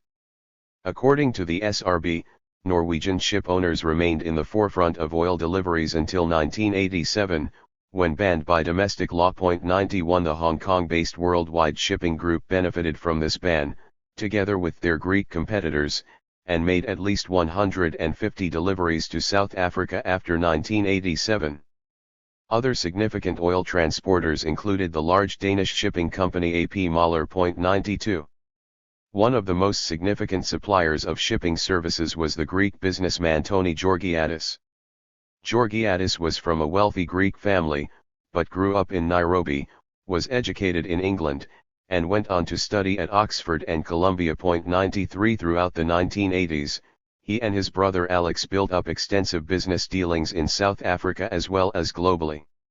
He was, by all accounts, well connected, an excellent business analyst, and an impressive golf and dinner party companion. 94. Among others, Georgiadis would host F.W. de Klerk at his home in the grounds of Hampton Court Palace and on board his yacht in the Mediterranean until his wife Alida left him for de Klerk, whom she later married. 95 Georgiadis was an ally of the apartheid regime from the 1980s, and was a crucial campaigner in the battle against oil sanctions. 96 According to the SRB, roughly 50 shipments of crude oil to South Africa in the late 1980s could be linked to Allandis, London, a firm still headed by Tony Georgiadis and his brother. 97 The Mail and Guardian reported that Allandis helped the apartheid government beat the oil embargo by managing both third-party shipments and a crude tanker, the Pacificos, owned by the SFF. 98 Cobus Van Zyl confirmed this to me. He said that the Pacificos traded under a Panamanian or Liberian flag and was managed by Tony Georgiadis. 99 He recalls that the SFF sold the vessel at a significant profit in 1993 to 94. According to Van Zyl, the success of this operation is evident from the fact that when the Pacificos sprung a leak off the coast of Maputo, discharging 10,000 barrels of oil into the sea, the media reported on this without realizing the true ownership of the vessel. 100 Van Zyl describes Georgiadis as not very impressive. 101 He recalls visiting Georgiadis at his stud house. There were photos of him with every international politician that you can imagine. He had contacts with the Bush family. There were lots of big elephant tusks. Van Zyl even remembers that he sat in his office with the Iranian Deputy Minister of Energy to negotiate a deal. 102 Georgiadis's political mastery seems to have consisted in how he managed the South African transition to democracy. Numerous reports suggest that Georgiadis cultivated his contacts with the ANC leadership from the early 1990s. 103 However, the most troubling revelation of his alleged covert dealings in South Africa emerged when his name was linked directly to the corrupt arms deal in 1999. A leaked compliance report conducted by the US-based legal firm Debevoise and Plimpton LLP, to review the German arms company Ferrostahl's potential criminal liability in the arms deal, is revealing. 104 It alleged that Ferrostahl had paid Georgiadis $20 million to help smooth the way for the German submarine consortium's bid. This was over and above an alleged $20 million paid to him by the German frigate consortium in which Ferrostahl also featured prominently. 105 Oiling apartheid. Greasy profits for some. It is hard to accuse many of the oil embargo busters with any ideological alignment with apartheid. This was purely business, and old friends would soon be forgotten when a new group of politicians came to control the national treasury after 1994. The Helderberg, a deadly cargo? On November 28, 1987, the Helderberg aeroplane from the South African Airways, SAA, fleet crashed into the Indian Ocean off the coast of Mauritius. Traveling en route from Taiwan to South Africa, it was 9 hours into its flight and just 45 minutes from a planned stopover in Mauritius. The tragedy, which claimed the lives of 159 people, was headline news across South Africa for weeks after the event. A forensic investigation took place, involving the reconstruction of the aircraft, whose remains were collected off the ocean floor. Vic McPherson, a security branch spy, recalls attending a meeting of the Broederbond just hours after the crash, at which P.W. Botha informed the gathering of the news and led them in prayer. 106 The disaster has been the subject of a judicial investigation and subsequent probes by the TRC, the Scorpions, and individual forensic investigators. There is consensus among them all that an in-flight fire caused the crash. However, what caused the fire remains in dispute. Is it possible that the flight was carrying smuggled weapons or components for the South African government? Much evidence points to that possibility. An examination of the cause of the Helderberg fire may shed light on sanctions-busting operations and the extent to which the national carrier was used for such purposes. Inconclusive investigations. The first investigation into the crash was a commission of inquiry led by Judge Cecil Margot. The commission, appointed by P.W. Botha, considered evidence over a 2-year period, much of which had to be recovered from 15,000 feet below the ocean surface. 107 This inquiry, together with the participation of international experts, is often used to suggest that the apartheid government had nothing to hide. 108 However, the commission could only conclude that an intense fire, in the right-hand forward pallet of the cargo area was responsible for the crash. It suggested that the cause of such an intense blaze could not be determined beyond the fact that the materials involved in combustion were cardboard and plastic. 109. A glaring failure of the report was that there was seemingly little investigation into the obvious question whether the SAA flight might have been used to transport military materials for Armscor. Only one page out of 274 was dedicated to this question, and it simply stated that Taiwanese customs inspected the cargo before boarding and that both the SADF 110 and Armscor 111 confirmed in the briefest of notes that they had not used the flight to transfer weapons material. 112 There is also no indication that any Armscor officials were interviewed in any depth. Regarding Taiwanese customs, the inquiry relied on affidavits from SAA officials and the director of the Civil Aviation Administration. 113 These emphasized the high level of security checks for cargo and passengers at the Chiang Kai-shek Airport in Taiwan, implying that smuggling military material would have been impossible. Again, the report failed to consider the close military and intelligence relationships between Taiwan and South Africa, see Chapter 12. As we will see, many such relationships across the world led officials to turn a blind eye to malfeasance. The TRC conducted closed hearings into the Helderberg crash, but ultimately dedicated just over 6 pages to the case in its final report. 114 The TRC admitted that it was unable to determine the cause of the accident, but made several findings and recommendations with an eye to future investigations. Perhaps most importantly, the TRC suggested that the Margot inquiry was inadequate, not least because it failed to invite evidence from Armscor officials. It further argued that the evidence presented to the Commission suggested that it was not unusual for Armscor to use SAA to transfer material, and that the cargo manifests in their possession could not be verified as authentic. 115. One of the claims made at the TRC, by the forensic investigator David Klatzow, was that the flight was carrying highly combustible rocket fuel. He argued that Armscor's subsidiary Somshem was not able to keep up the production needed for the war in Angola owing to maintenance issues at its plant, and that it was brought in on SAA passenger planes as an integral part of the necessary deception. 116 This is not as far-fetched as it might seem. Recently declassified military intelligence documents show that in 1984 Armscor, operating through a front company headed by an official named Stuart Pretorius, had established an office in Hong Kong, which was to be used as a base for trade in the region.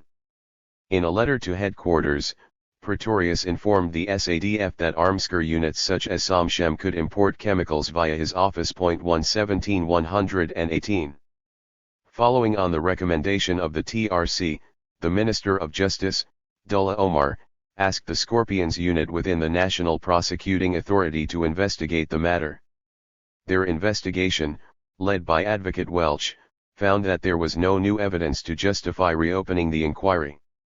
This was accepted by Omar in October 2002. 119 Once again, none of Armscor's operational personnel appear to have been interviewed. However, the Scorpions did follow some important leads. The first was that of Johanna Oos, wife of the Helderberg pilot, Da Oos, who told the Scorpions that her husband had once complained about being forced to fly with ammunition aboard his plane from London. He had been so afraid that he had posted the cargo list to his home address as an insurance policy before the flight. Mrs. Oos was terrified of losing her SAA pension and thus would not sign her statement. 120 Following the preliminary report, Oos refused to cooperate with the investigation any longer. 121 Secondly, Rennie Van Zyl, who worked at the Directorate of Civil Aviation at the time of the crash, confirmed that a Safe Air flight left for Mauritius immediately after the crash with Armscor officials on board. Safe Air was used extensively by the military to transport weapons covertly during Apartheid. The presence of Armscor officials on the island was confirmed by an interview with Shock William Davil, who also informed investigators that he had heard that Da Oos, a close friend of his, had been reluctant to fly the plane because of the cargo on board. 122 The investigation also revealed that the original flight recording had been scrubbed to omit a discussion between the flight crew that carried the words "We fly in their bomb." 123. If there was a cover-up, what was being hidden? A man of mystery. Thomas Barry Osler was the head of the SFF and thus South Africa's chief oil sanctions buster. He also happened to be a passenger on board the Helderberg and perished on that fateful day. According to Osler's son Jordi, his father had originally intended to travel home the following day. 124. In addition to his SFF responsibilities, Osler was also a director of the Industrial Development Corporation and a prominent figure in the business world. The first substantive evidence we found of public acknowledgement of his links to sanctions-busting entities is in the now publicly accessible 500-page transcript of the TRC's closed-door hearings into the disaster. During examination, led by the investigators Deborah Pata, Crystal Terablanche, and David Klatzow, Armsker's John Hare was asked about possible links between Osler and Armsker. Hare was a longtime director of Armsker and a senior manager in its finance department, who subsequently worked for SAA. Hare confirmed that Osler provided assistance to Armsker on a consultative basis, regarding a transaction that Armsker was interested in. 125 Hare told the TRC that this was on a one-off basis and was linked to the export of material by Armsker. Importantly, this was the first time that Armsker publicly acknowledged that Osler had any dealings with it. 126 I contacted Hare via email to ask him about his knowledge of links between Armsker and Osler. Hare responded, "The Armsker organizations were very well compartmentalized and very rarely was information between departments shared other than on a strictly need-to-know basis. I am not aware of any employment of Mr. Osler by anyone within Armsker." 127 He added, "Any discussions I had with him would have been on a collegial basis between members of organizations that had difficult dealings in a sanction trading situation we were both experiencing." 128. Osler's death on board the Helderberg was revealed by the media in 2000 following a tip-off from a source within the TRC. Bild newspaper described Osler as an Armsker agent, which Armsker immediately denied. According to Bild's sources, also from within the TRC, Osler had traveled to China, Vietnam, and Singapore in the days before his death. They claim that on the morning of the day that he boarded the Helderberg he was flown from Singapore to Taipei on board a Taiwanese military aircraft. 129 As we reveal in later chapters, the South African military and Armsker were involved in weapons exchanges with both China and Singapore at the time. I asked Cobus van Zyl, who succeeded Osler as head of the SFF in 1989, whether he knew of any oil dealings with China. "I don't know what Osler might have been doing there. I never even heard rumors about what he was involved in." 130. Jordi Osler's memories of his father are of a compassionate man who didn't subscribe to apartheid. He also doesn't believe that his father had any dealings with Armsker, that wasn't his thing. All the same, his work at the SFF brought him into contact with known sanctions busters such as Tony Georgiadis and associates of Mark Rich. 131 In an interview with me, he also recalled that his father had a telephone scrambler at home, to encrypt his phone calls, and that he would receive confidential written briefings at home. I asked Van Zyl, as his successor, if such measures were standard practice. As MD of the SFF, he says that he never had a secure telephone at home nor did he ever receive documents there. 132 You worked only at the SFF and never used home telephones, this was part of the security requirements. 133. We can only speculate whether Osler, who was connected to a number of government institutions at the time, was in Asia for any business related to Armsker. Once again, the various state-funded inquiries failed to probe this question sufficiently. Yet, even if Armsker was smuggling weapons on the Helderberg, is there any evidence to suggest that its use of civilian aircraft in this manner might have been standard practice? Guns in the hold? In September 2014, ex-SAA employee Willem Bothma compiled an affidavit about the events in the days after the Helderberg crash. He was in Taiwan after the crash and claims that the fire had in fact started soon after takeoff from Taiwan, but that, contrary to procedure, US had been told to continue to Mauritius and not to turn around or land anywhere else. Bothma, who worked as cabin crew for SAA for over a decade, also claims that he saw pallets of missiles being loaded onto SAA planes at Israel's Ben Gurion airport on 2 or 3 occasions. 134.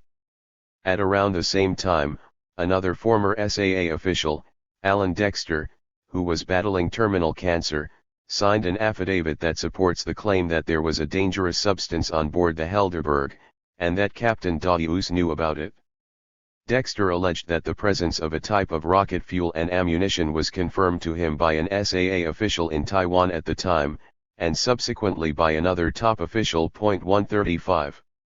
In 2000, a former SAA avionics engineer, Yuan Meyer, told Rapport that it had been general practice for SAA to transport weapons during the 1980s. He claimed to have witnessed how ammunition for the powerful G5 cannon was placed in the hold during those years. 136 Other anecdotal evidence strongly suggests that civilian aircraft were used to transport weapons. For example, in a secret cable from the military attaché in Brussels to Armsker in 1977, coded reference was made to the shipment of 20 S+W, thought to be from the gun manufacturer Smith & Wesson. The cryptic message said, "Shipment per SAA 137. Further evidence can be found in the minutes of a 1987 State Security Council (SC) meeting, chaired by P.W. Botha. The SC resolved that given the U.S. decision to deny SAA landing rights in the states, Pic Botha should request the Americans to provide landing rights for South African military flights to the U.S. on a quid pro quo basis in the first few months of 1987. 138 From this we can infer that SAA was probably used to transport military equipment when its passenger and cargo flights had landing rights in the U.S., and that what Botha was requesting was an extension of an existing transport route. Finally, as late as 1998, the Star's business report noted that airport authorities in Buenos Aires had seized a cargo of 25,000 grenades and 365 grenade launchers which Denel, Armsker's former export unit, had shipped to Peru on board an SAA passenger flight. An SAA spokesperson subsequently confirmed that the airline had been given a signed declaration stating that there was no hazardous material in Denel's consignment. 139. If the allegations are true that the Helderberg was carrying weapons, which the evidence suggests would not have been a complete anomaly, the consequences were fatal and the cover-up complete. 30 years after the Helderberg crash, we are still no closer to the truth. The obvious missed opportunity is that Armsker was never put in the dock and made to answer difficult questions about its trading activities in Asia. To do so would no doubt have opened a can of worms. This may have been a powerful disincentive to arrive at a closer understanding of the truth. Greece is the word. South Africa has always been a trading nation. Despite official claims that the apartheid economy was self-sufficient, it is patently obvious that this was never the case. New covert networks had to be created to export goods such as coal and import strategic goods such as oil and computers. There was undeniably a large network of business people across the globe ready to step into the breach regardless of sanctions provisions. There was, after all, enormous profit to be made. This came at great financial cost and contributed to the apartheid debt, which in turn placed a burden on the first years of the post-apartheid economy. The fabulous profits made by oil traders and suppliers had a deep knock-on impact on social upliftment in South Africa, something for which these businessmen should have been forced to account. Instead, as we have seen, they were either accommodated in the post-1994 democratic South Africa or were even allowed to feast yet further on corruption in the arms deal of the late 1990s.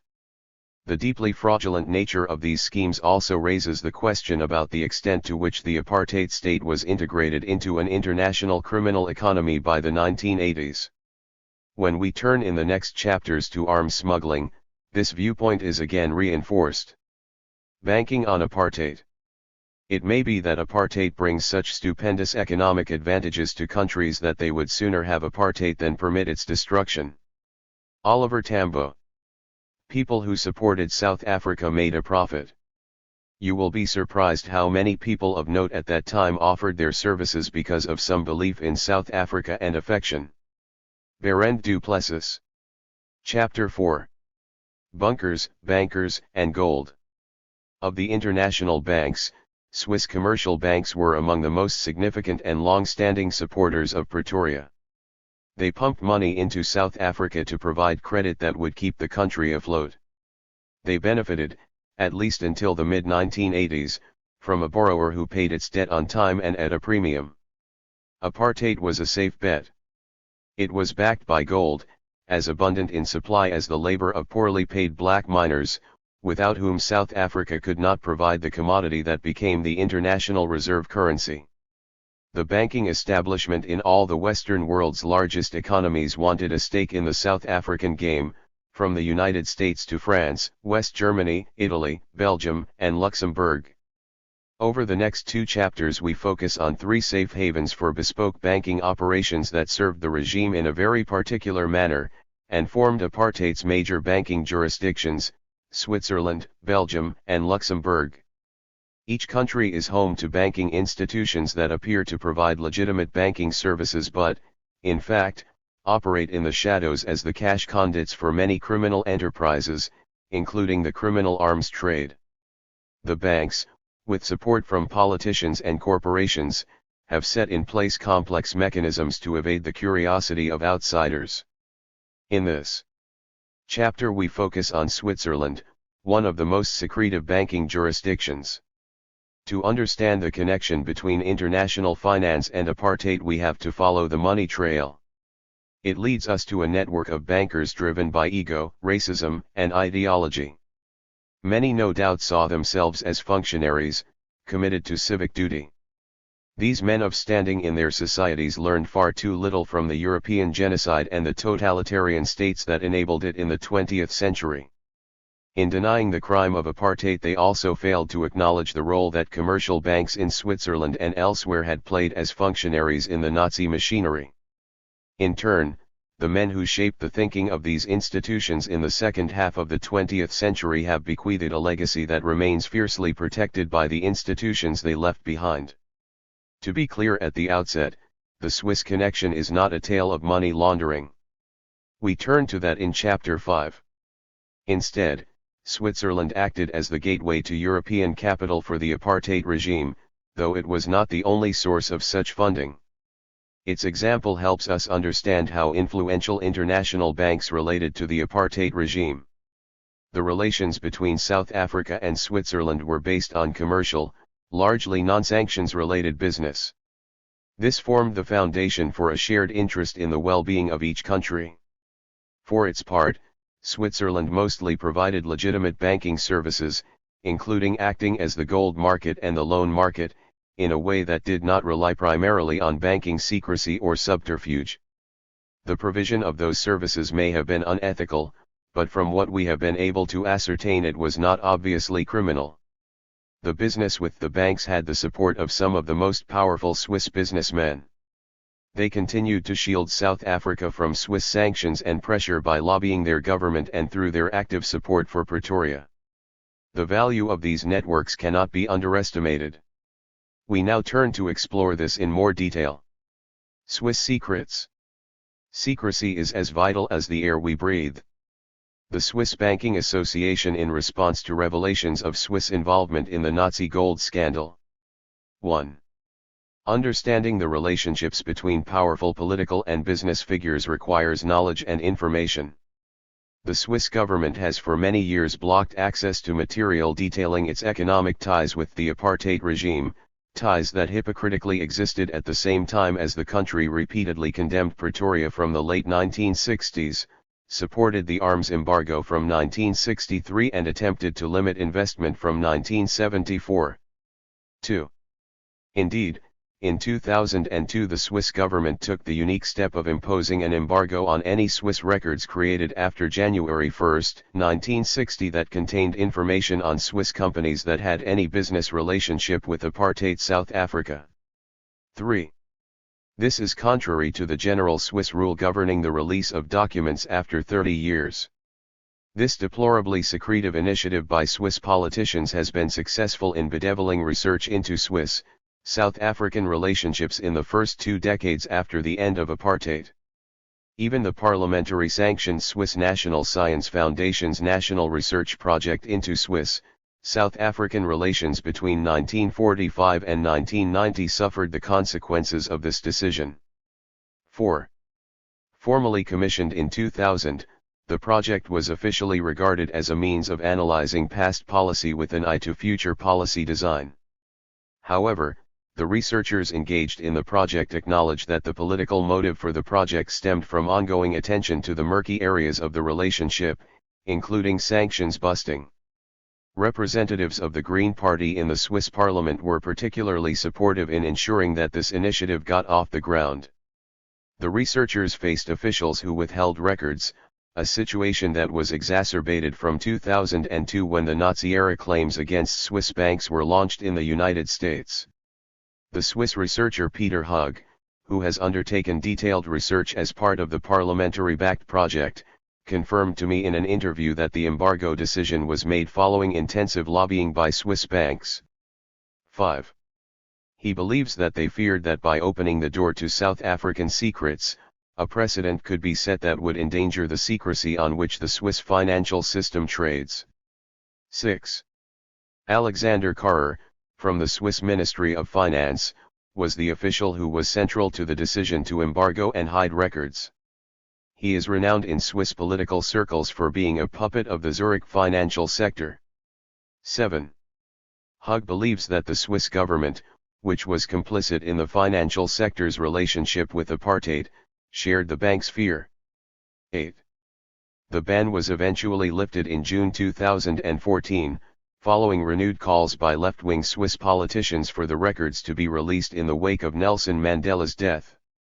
The Swiss government then explained that the measures were introduced in 2003 to prevent Swiss firms involved in apartheid class actions in the US from being in a worse position procedurally than foreign companies, and that the government decided to lift the measure following extensive clarifications by federal departments and the Swiss National Bank that showed that the risks for Swiss companies had declined considerably. 9.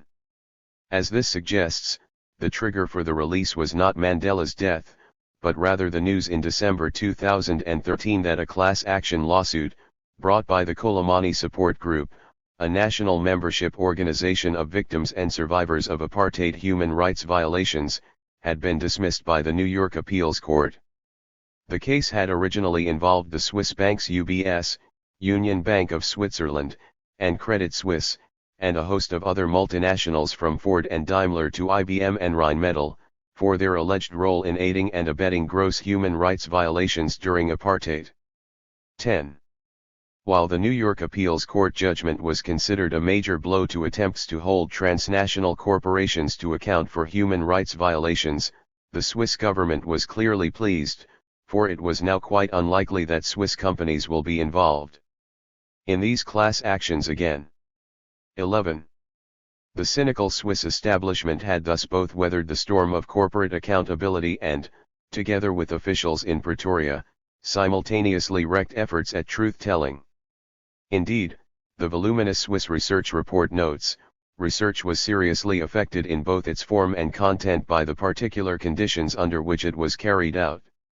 We were given extremely limited access in both Switzerland and South Africa to archive material from 1970 onwards, in particular that of a financial nature. 12. I have visited the Swiss Federal Archives in Bern on one occasion before, and once since the decision to lift the embargo was made in 2014. Unfortunately, there has been no deluge of new material. The 30-year rule of limiting access still applies. While such rules have become the norm in archival practice across the world, they have the effect of stifling access to the truth and testing the resolve of the handful of people who continue the struggle for accountability decades later. Swiss secrecy made it nearly impossible to hold the financial institutions and politicians to account in the first 2 decades of South Africa's freedom, arguably when it mattered the most. What it couldn't whitewash, however, was the fiction of Switzerland's status as a neutral country during the apartheid period. The men with true power, who managed the country's banks, corporations, and arms companies, sided with apartheid. They may have escaped accountability for their complicity in upholding a criminal enterprise, but they are nonetheless tainted by it. Neutrality is no guarantee against radioactivity, warned a Swiss government public service announcement about the threat of nuclear fallout during the Cold War. 13. As we will see, Swiss bankers did not exercise the same caution when it came to apartheid. Their reasons were entirely selfish. Love in the time of the bomb. Switzerland has been a safe haven for other people's money for almost 2 centuries. The meticulous discretion of Swiss bankers has provided a secure stronghold for the profits of luck, plunder, and pain from elsewhere. As institutions in a small country at a crossroad between the great trading nations of Western Europe, enjoying a stable political system, Swiss banks provide certainty to both borrowers and lenders. During the Second World War, Switzerland escaped Nazi occupation as a result of its policy of neutrality. This malleable cornerstone of its foreign affairs was also the basis for the don't ask, don't tell policy when it came to the bags of money or bars of gold that arrived on its bankers' doorsteps. During the Cold War, the Swiss authorities were wary of Soviet expansionism and the threat of nuclear war, and were also fiercely anti-Soviet. At the same time, Switzerland was a predominantly Christian country whose population had strong agrarian roots, and had carved out a very high standard of living from its manufacturing sector and financial institutions. Switzerland has a long-standing reputation as a haven for dirty money, and investigative journalists have unsuccessfully tried to find accounts stashed full of apartheid loot. However, a more whimsical question is whether Switzerland might have imagined a similar role, though under different circumstances, for South Africa. A file accessed in the Swiss Federal Archives, entitled Sitzenverlegung, Head Office Relocation, provides insight into the South Africa option. In the 1950s, the Swiss government was considering a safe haven for its corporations and its politicians in the case of a Third World War. Seemingly, South Africa was one of the best options available.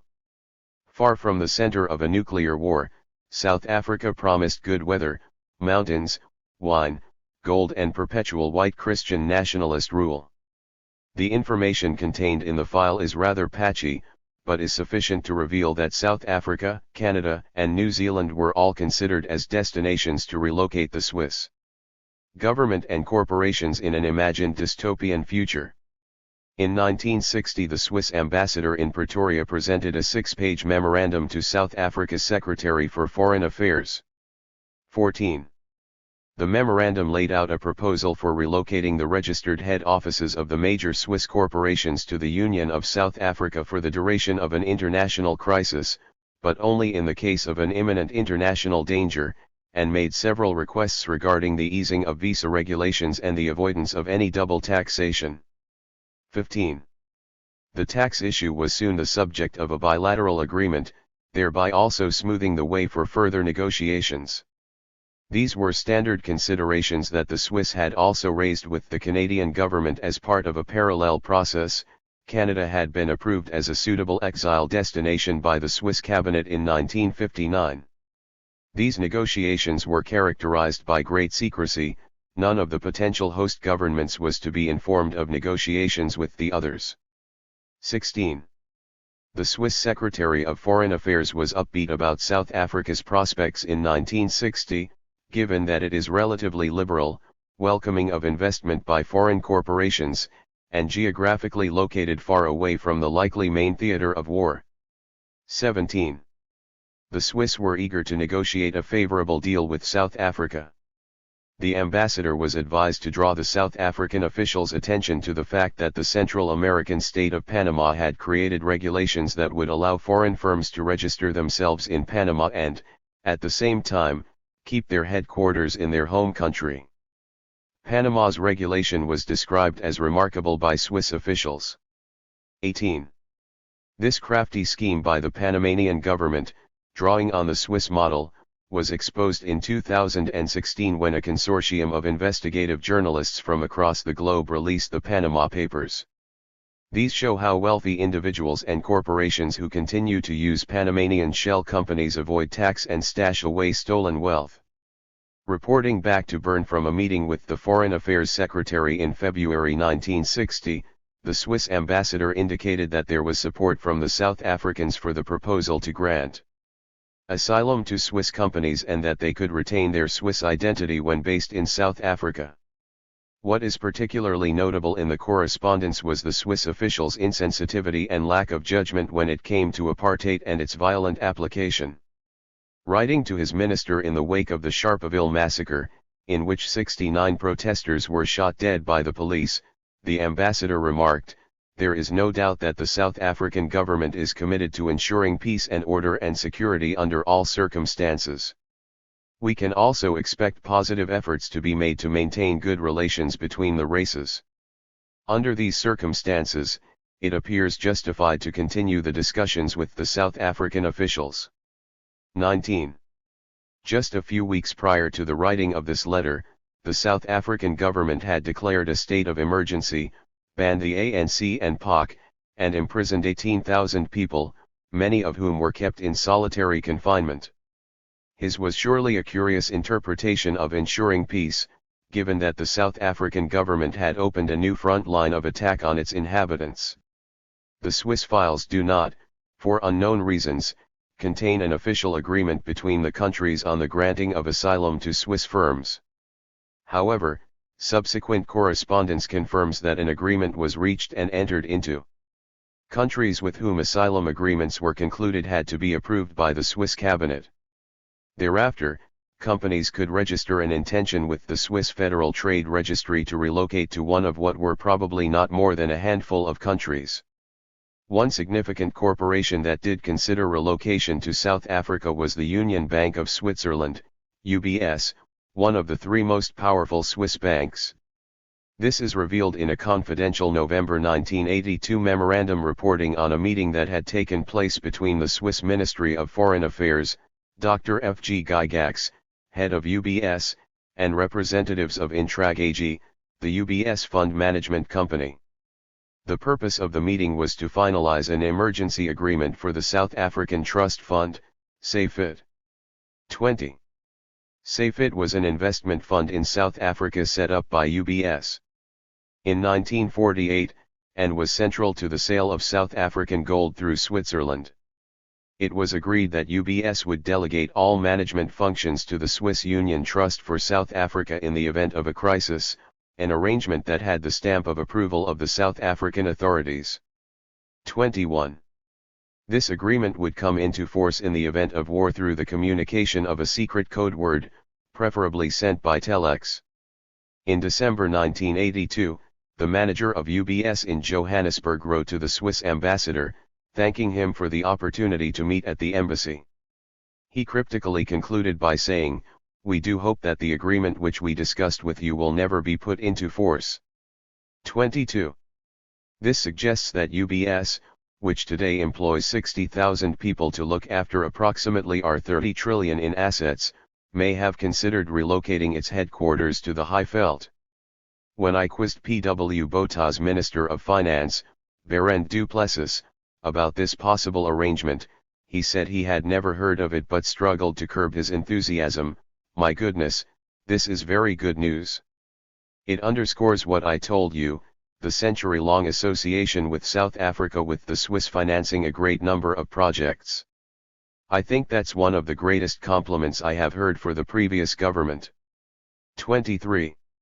When I put the same question to the former Secretary of the Department of Finance and Auditor General in the 1980s, Jacques Delors, he also claimed not to have heard about these plans, but said it was possible because UBS was very active in South Africa. 24. As we will see, UBS's activities relied on personal relationships that may also have enabled Swiss bankers to imagine a post-apocalyptic Helvetic banking system operating from under the Highveld sun. All that is gold does not glitter. Gold has made almost every fortune in South Africa for the past 150 years. While gold mining is today a minor contributor to export earnings, every plutocrat from the Randlords to the Oppenheimers, Ruperts and, more recently, Patrice Motsepe has built his empire in part on the back of gold. For long periods, South Africa produced over half of the world's gold. This was not only a major foreign currency earner, but also a safety buffer against the loss of investment and increased isolation that became a threat in the later apartheid years. 25. During the 1960s and 1970s, South Africa found itself in the midst of a currency conflict. The international order established at Bretton Woods, which was based on the convertibility of dollars to gold, with the gold price fixed at $35 an ounce, started to come under strain.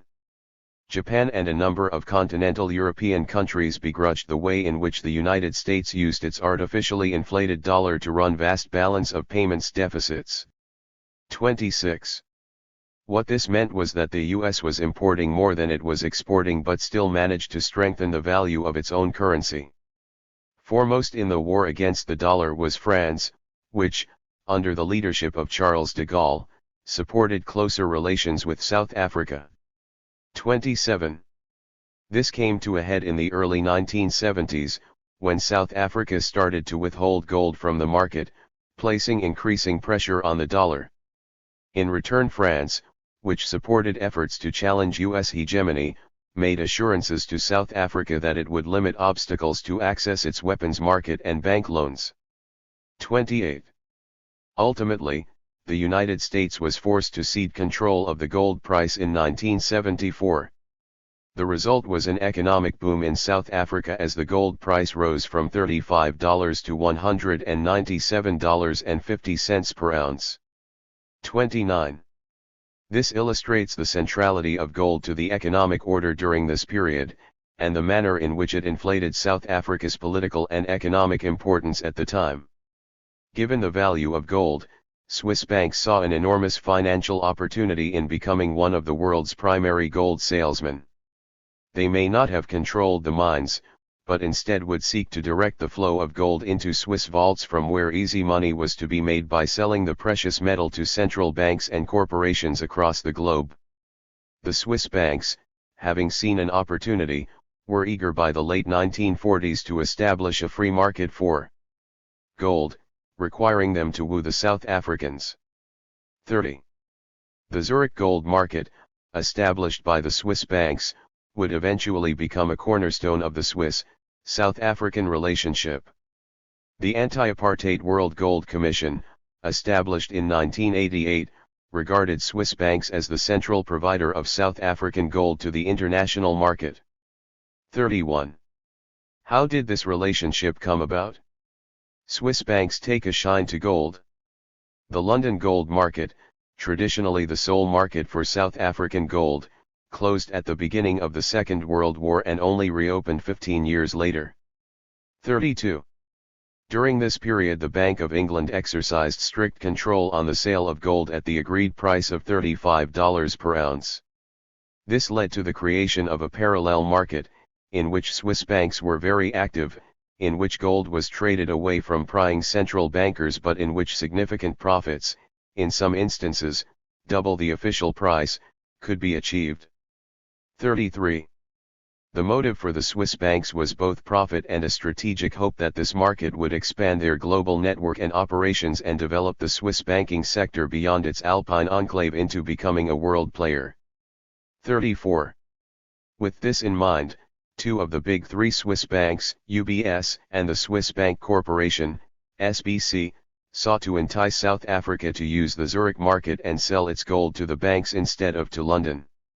In 1952, the SBC Director General, Albert Charles Nussbaumer, approached the South African Finance Ministry and Chamber of Mines to try to obtain a commitment for the regular supply of gold to the bank. 35. Nussbaumer was willing to return the favor and in 1961 wrote to Prime Minister Hendrik Verwoerd to say, "I would be delighted to do anything in Europe that could be of indirect assistance and help to you, because I fully agree with you that people do simply not seem to understand your position and problems, which are basically only for the defense of the white race in your continent." 36. Similar to that of UBS, SBC's strategy to supply capital loans to South Africa from the 1950s should be seen as part of a package of inducements on offer. 37. This strategy was partly successful, but when the London gold market reopened in 1954, South African gold largely moved back to the United Kingdom. 38. But Swiss banks now had a taste for gold, and they were not ready to give up the chase quite so easily. In 1968, responding to pressure on the dollar, South Africa shifted its gold sales to Zurich, and the big three Swiss banks, UBS, Credit Suisse, and SBC, agreed to establish a buyer's pool, the Zurich Gold Pool. 39. From then onwards, Swiss bankers would be the safe hands that managed South African gold sales, particularly since the Zurich market offered a higher price than London. 40. The Swiss researcher Sandra Bott, who has undertaken extensive research on South African gold sales to Switzerland during apartheid, shows that there were various reasons for this. 41. Firstly, acting in alliance, the Swiss banks faced no constraints in purchasing vast quantities of gold from South Africa. Secondly, the Swiss banks provided crucial loans to South Africa, particularly from this time. Thirdly, the Swiss market offered an anonymity that was not possible in London or elsewhere. In fact, the Zurich Gold Pool was primed for apartheid and was deliberately set up so that not even the banks in the pool knew who each other's clients were. Lastly, following the UK decision not to relax its arms embargo in 1968, Swiss support for a more limited sanctions regime was proof of their dependability as an ally. 42. Switzerland, with its exclusive gold pipeline to Pretoria, became the center of the world gold market between 1968 and 1990, importing two-thirds of the new gold supply.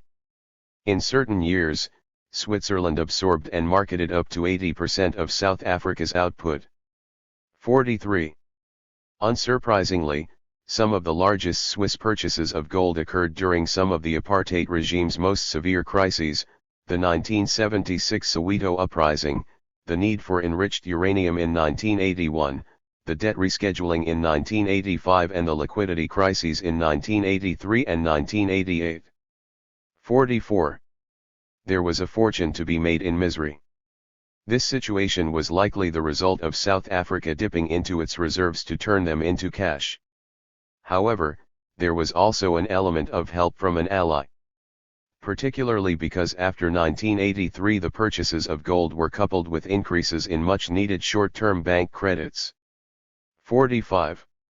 However, it wasn't just the sale and purchase of gold that was so beneficial to both countries. The South African government also used gold swaps to obtain numerous short-term loans from Swiss banks. Unlike ordinary commercial loans, the gold swaps did not require authorization and therefore were not identifiable. The total number of swaps amounted to over $2 billion between 1985 and 1989. These swaps were used to protect South Africa at times of liquidity crisis in the 1980s, as well as to shield it from scrutiny by the anti-apartheid movement and other critics of the regime. 46. When I asked the former senior government finance official Jacques Delors if the Swiss bank's financial commitment to South was ideological or personal, he responded that they don't do it for the love of it. 47. Their role in holding the monopoly on South African gold sales, combined with the trustworthy payment record by the South African Treasury, meant there was never a question of not rolling over the credit. 48. Additionally, these loans were proportionally small on the bank's balance sheets, allowing them to absorb some of the risk. The Union Bank of Switzerland, UBS. The South African native is still absolutely raw. In short, he is half child, half animal. Is apartheid necessary, or desirable? Hardly necessary, but certainly desirable.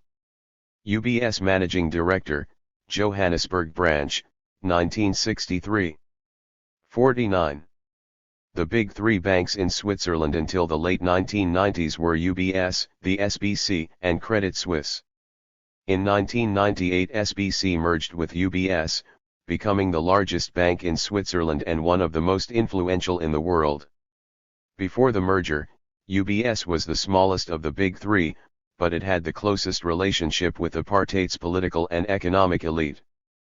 50.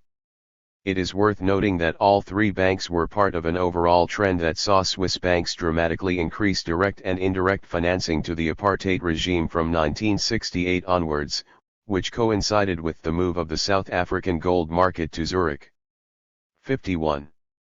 At the same time, the assets of Swiss banks in South Africa tripled between 1979 and 1993. 52. It was for this reason that the apartheid victims' rights group Kholamani, ultimately unsuccessfully, sought a reparations claim against UBS and Credit Suisse. Although a relatively small contributor to the total capital inflow to South Africa in this period, Switzerland was a key financier of South African public authorities and parastatals, and one of the four central contributors to South Africa's long-term debt by the 1990s. 53. In 1979–80, the big three Swiss banks, each with a representative office in South Africa, were committed to 32% of total loans to South Africa raised on the international market, and this does not include their contributions to loans by banking syndicates, which was a common practice. 54.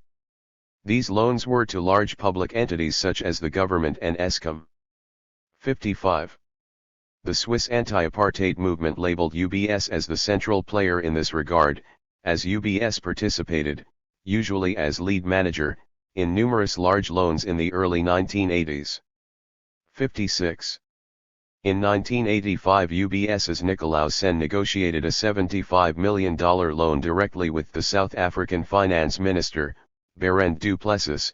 The loan was not earmarked for any particular project, meaning that it could be used to reinforce the army and police. 57.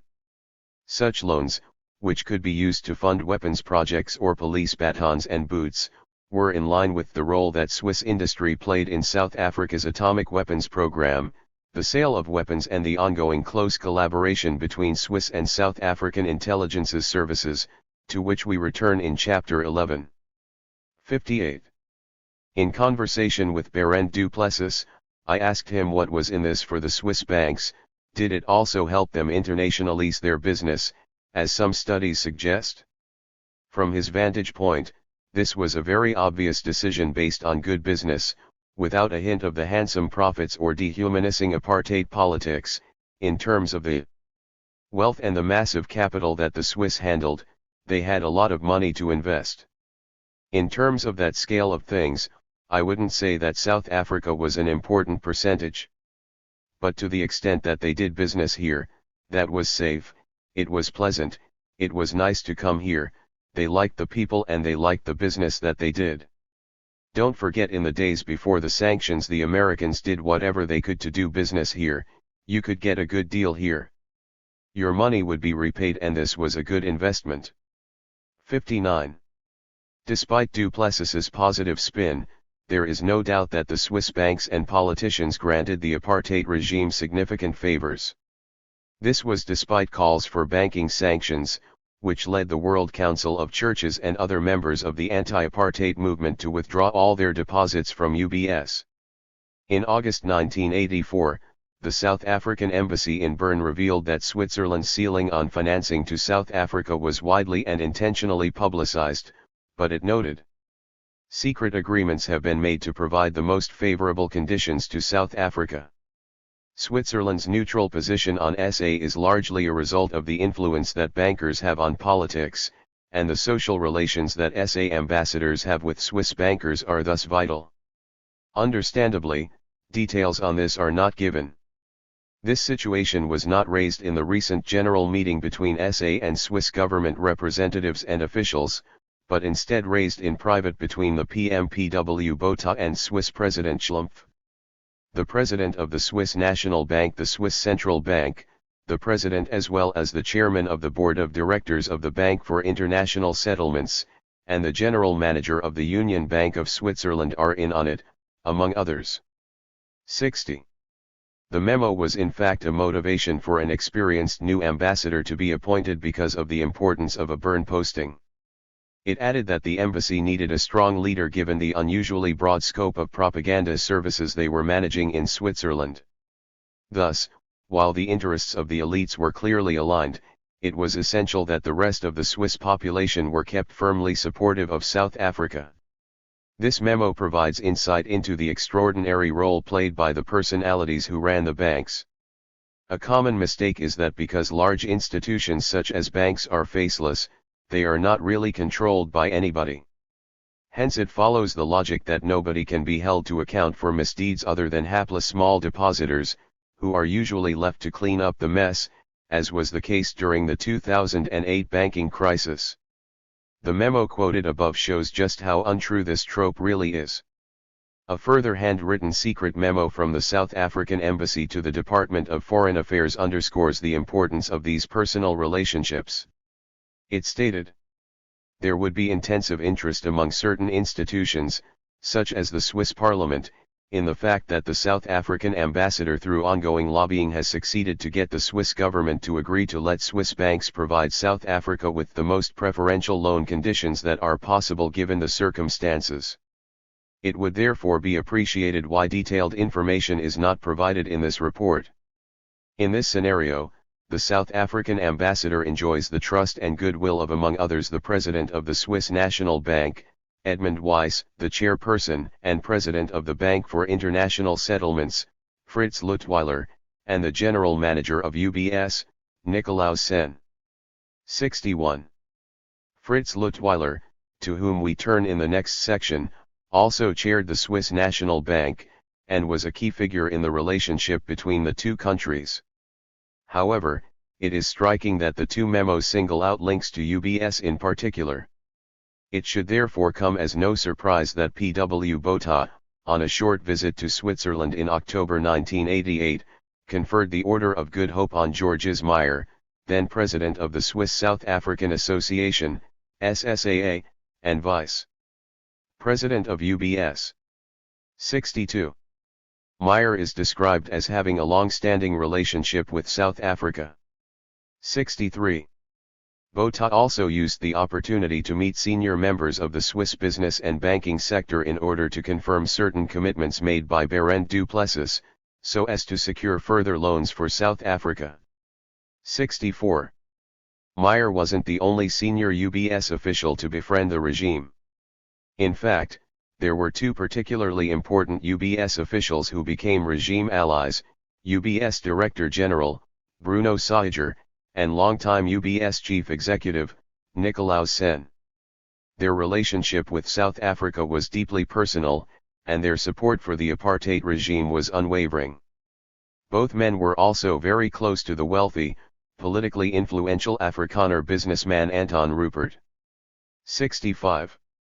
The Vanguard, Bruno Saiger. When Bruno Saiger retired from UBS in 1979 after more than 3 decades in leadership positions, he could look back at a career that helped shape the dependable Swiss bank into a global financial institution. As with most successful bankers, personal contacts beyond the Alps were key. In North America he had, for example, advised U.S. President John F. Kennedy on the role of gold in the U.S. balance of payments concerns in the 1960s. 66. However, one constant throughout his professional career was his deep and abiding relationship with apartheid South Africa. Saiger first visited South Africa in 1948, just as the National Party came to power, in his capacity as a 40-year-old Vice Director General of UBS, to offer the South African government public sector bonds. 67.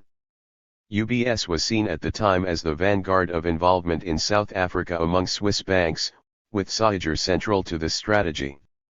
This was followed up by a visit in 1950 to meet with top management of the country's biggest gold and diamond mining houses, Anglo-American and De Beers. 68. Saiger continued to broker loans from Swiss and German banks to the South African government for several decades, including several secretive loans to the state power utility, Eskom. In 1965. 69. In 1975 Saiger was among a small group of prominent international bankers invited as guests for the inauguration as state president of Nico Diedericks, illustrating his closeness to the South African establishment. 70. Saiger described Diedericks, who had been Minister of Finance for many years, as a personal friend of mine. 71. Diedericks, nicknamed Dr. Gold, was often linked at the time to unproven rumors of financial impropriety. In 1980, Judge Joe Ludolf informed the Rand Daily Mail of a 28 million secret UBS bank account held in Switzerland with links to Diederik's. 72. This was allegedly a kickback for the Swiss gold pool agreement, with money going either to Diederik's or to fund a white South African government in exile. The Rand Daily Mail editor, Alistair Sparks, travelled to Switzerland soon afterwards, where he successfully deposited cash into the account at UBS, proof that it existed. Diederik's was eventually cleared of wrongdoing by a government investigation, but not before it had been revealed that the bank account in fact belonged to another friend of his. 73. When Saiger was asked to comment, in view of the UBS link, he remained steadfastly loyal, "I will not do anything that will raise matters again that will harm him." 74. This was not to be the only brush that Saiger and UBS had with the apartheid regime's funny money scandals of the late 1970s. In fact, Saiger retired from UBS just as the information scandal began to break in 1979. This might have been a coincidence, but it proved fortunate for UBS, as it was revealed that a wholly owned UBS company, Thesaurus Continental Securities Corporation, had been used to channel funds central to the information scandal. The use of Thesaurus, in turn, was based on an agreement between Saiger and Diederik's. 75. Saiger was also involved in the cover-up. He reportedly signed a letter containing false information, helping the information department's Eshel Rudy to conceal its secret funding of the Citizen newspaper, which had been set up as a government mouthpiece. 76. Saiger's relationship with the apartheid government was matched by friendships in the private sector, including the billionaire businessman Anton Rupert. 77. Rupert long had a knack for internationalizing the board membership of his various companies by carefully selecting influential men who would provide access to the high table in Europe and North America. 78. When the Rupert tobacco interests in Rembrandt and Carreras merged in 1972 to form Rothmans International, Bruno Saiger, along with the banker Edmund L. de Rothschild, were on the first board of directors. 79. In the same year, Saiger and Rupert established the Development Bank for Equatorial and Southern Africa, to provide capital for private enterprise, particularly in Southern Africa. 80. The failed venture, described by Rupert as one of his career lowlights, was, unsurprisingly, headed by another former UBS man, René Gerber. 81. Saiger and UBS clearly had an uncomplicated relationship with the South African elite. Juk de Loer argued that this was largely because of the personalities involved. The finance minister Owen Horwood Barend du Plessis's predecessor and Bruno Saiger were buddies basically, and on every visit to Europe we would first go to Saiger to find out about the European banking situation. Saiger would advise how to structure the loans, who to approach and how to ensure that the loans fit into both their portfolios and the South African portfolio. 82. In reference to President Zuma's decision to hire and fire his acolyte de Van Rooyen as Minister of Finance in the time span of less than a week in December 2015, with disastrous consequences for the economy, de Loer pointed out that the nature of the game hasn't changed when it comes to the markets. It is not a question of being bright, it's about long-standing relationships. 83. Barend du Plessis recalls from his period as Minister of Finance that the Swiss held South Africa in confidence because it met all its commitments without fail. They were relaxed, there was literally no risk for those banks to come and do business in South Africa. In the process of visiting South Africa they obviously fell in love with it. One Swiss banking family had residences in SA, they had farms. 84. When I interrupted to ask him if he was referring to the Saiger family wine farm at Eikendal outside Cape Town, which was bought in 1981, he responded, "That's absolutely right, I inaugurated that one, Eikendal." It would not be strange to hear that Swiss businessmen, not only bankers, would invest in property in South Africa and do the swallow thing, follow the sun. 85. Though Bruno Saiger is long dead, the old family relationships persist in the new South Africa. His son Hans-Jürg Seiger, until recently one of the 600 wealthiest Swiss, reportedly spends much of the year at Eikendal still. 86. The defender, Nikolaus Sen. Dr. Nikolaus Sen, a generation younger than Seiger, picked up the mantle as new UBS chief in the 1980s. His four-decade-long UBS career culminated in his position as CEO from 1980 to 1988 in a period of aggressive expansion, and subsequently as UBS chairman from 1988 to 1996. 87. Sen had been a supporter of UBS's South African business from well before the 1980s, when he battled calls for the bank to sever its commercial ties with the pariah government. In a letter to the South African Minister of Finance, Nico Diederichs, in 1970, Sen bemoaned agitators, referring to the anti-apartheid movement, who were making it more difficult for UBS to continue to provide loans to South Africa, adding, "Your country is a highly valued trading partner of Switzerland and the banks are anxious to offer you any facility to take recourse to our capital market." 88. This relationship extended well into the 1980s, when Sen would visit South Africa annually. Berend du Plessis recalls that Dr. Sen always used to come and see me at my office and I would ensure that special coffee was brewed for him. He said to me so many times that there are so many opportunities for my bank in South Africa but I can't help you. 89. Like Seiger, Sen was close friends with Anton Rupert and was drawn into his group of companies. The Ruperts retreated to the Swiss Alpine enclave of Zug in 1988, as monopoly capital feared expropriation as the prospect of regime change loomed in South Africa. The Ruperts transferred their company Rembrandt's foreign interests into the leading luxury goods company, Richemont. 90. This was not dissimilar to the manner in which the Oppenheimer clan at Anglo saw the creation of Menorca as a vehicle for its offshore portfolio. Rupert approached Sen, while hosting him and his wife at the Salzburg Festival, to act as chairman of the dynasty's flagship company, Richemont, which Sen agreed to do, serving for the following 14 years. 91. Sen's views about doing business with apartheid South Africa are instructive, and reflective of the sentiment expressed by several Swiss individuals and institutions at the time. At a UBS shareholders meeting in 1989, Sen shut down pleas by the anti-apartheid movement's patron, Bishop Trevor Huddleston, not to do business with apartheid. Sen explained that we do not like you to attack a government with which we have normal diplomatic relations. 92. When questioned about his thoughts at the time of civil unrest in South Africa in the 1980s, Sen was quoted as saying that domestic politics are not our thing. We judge countries by economic criteria.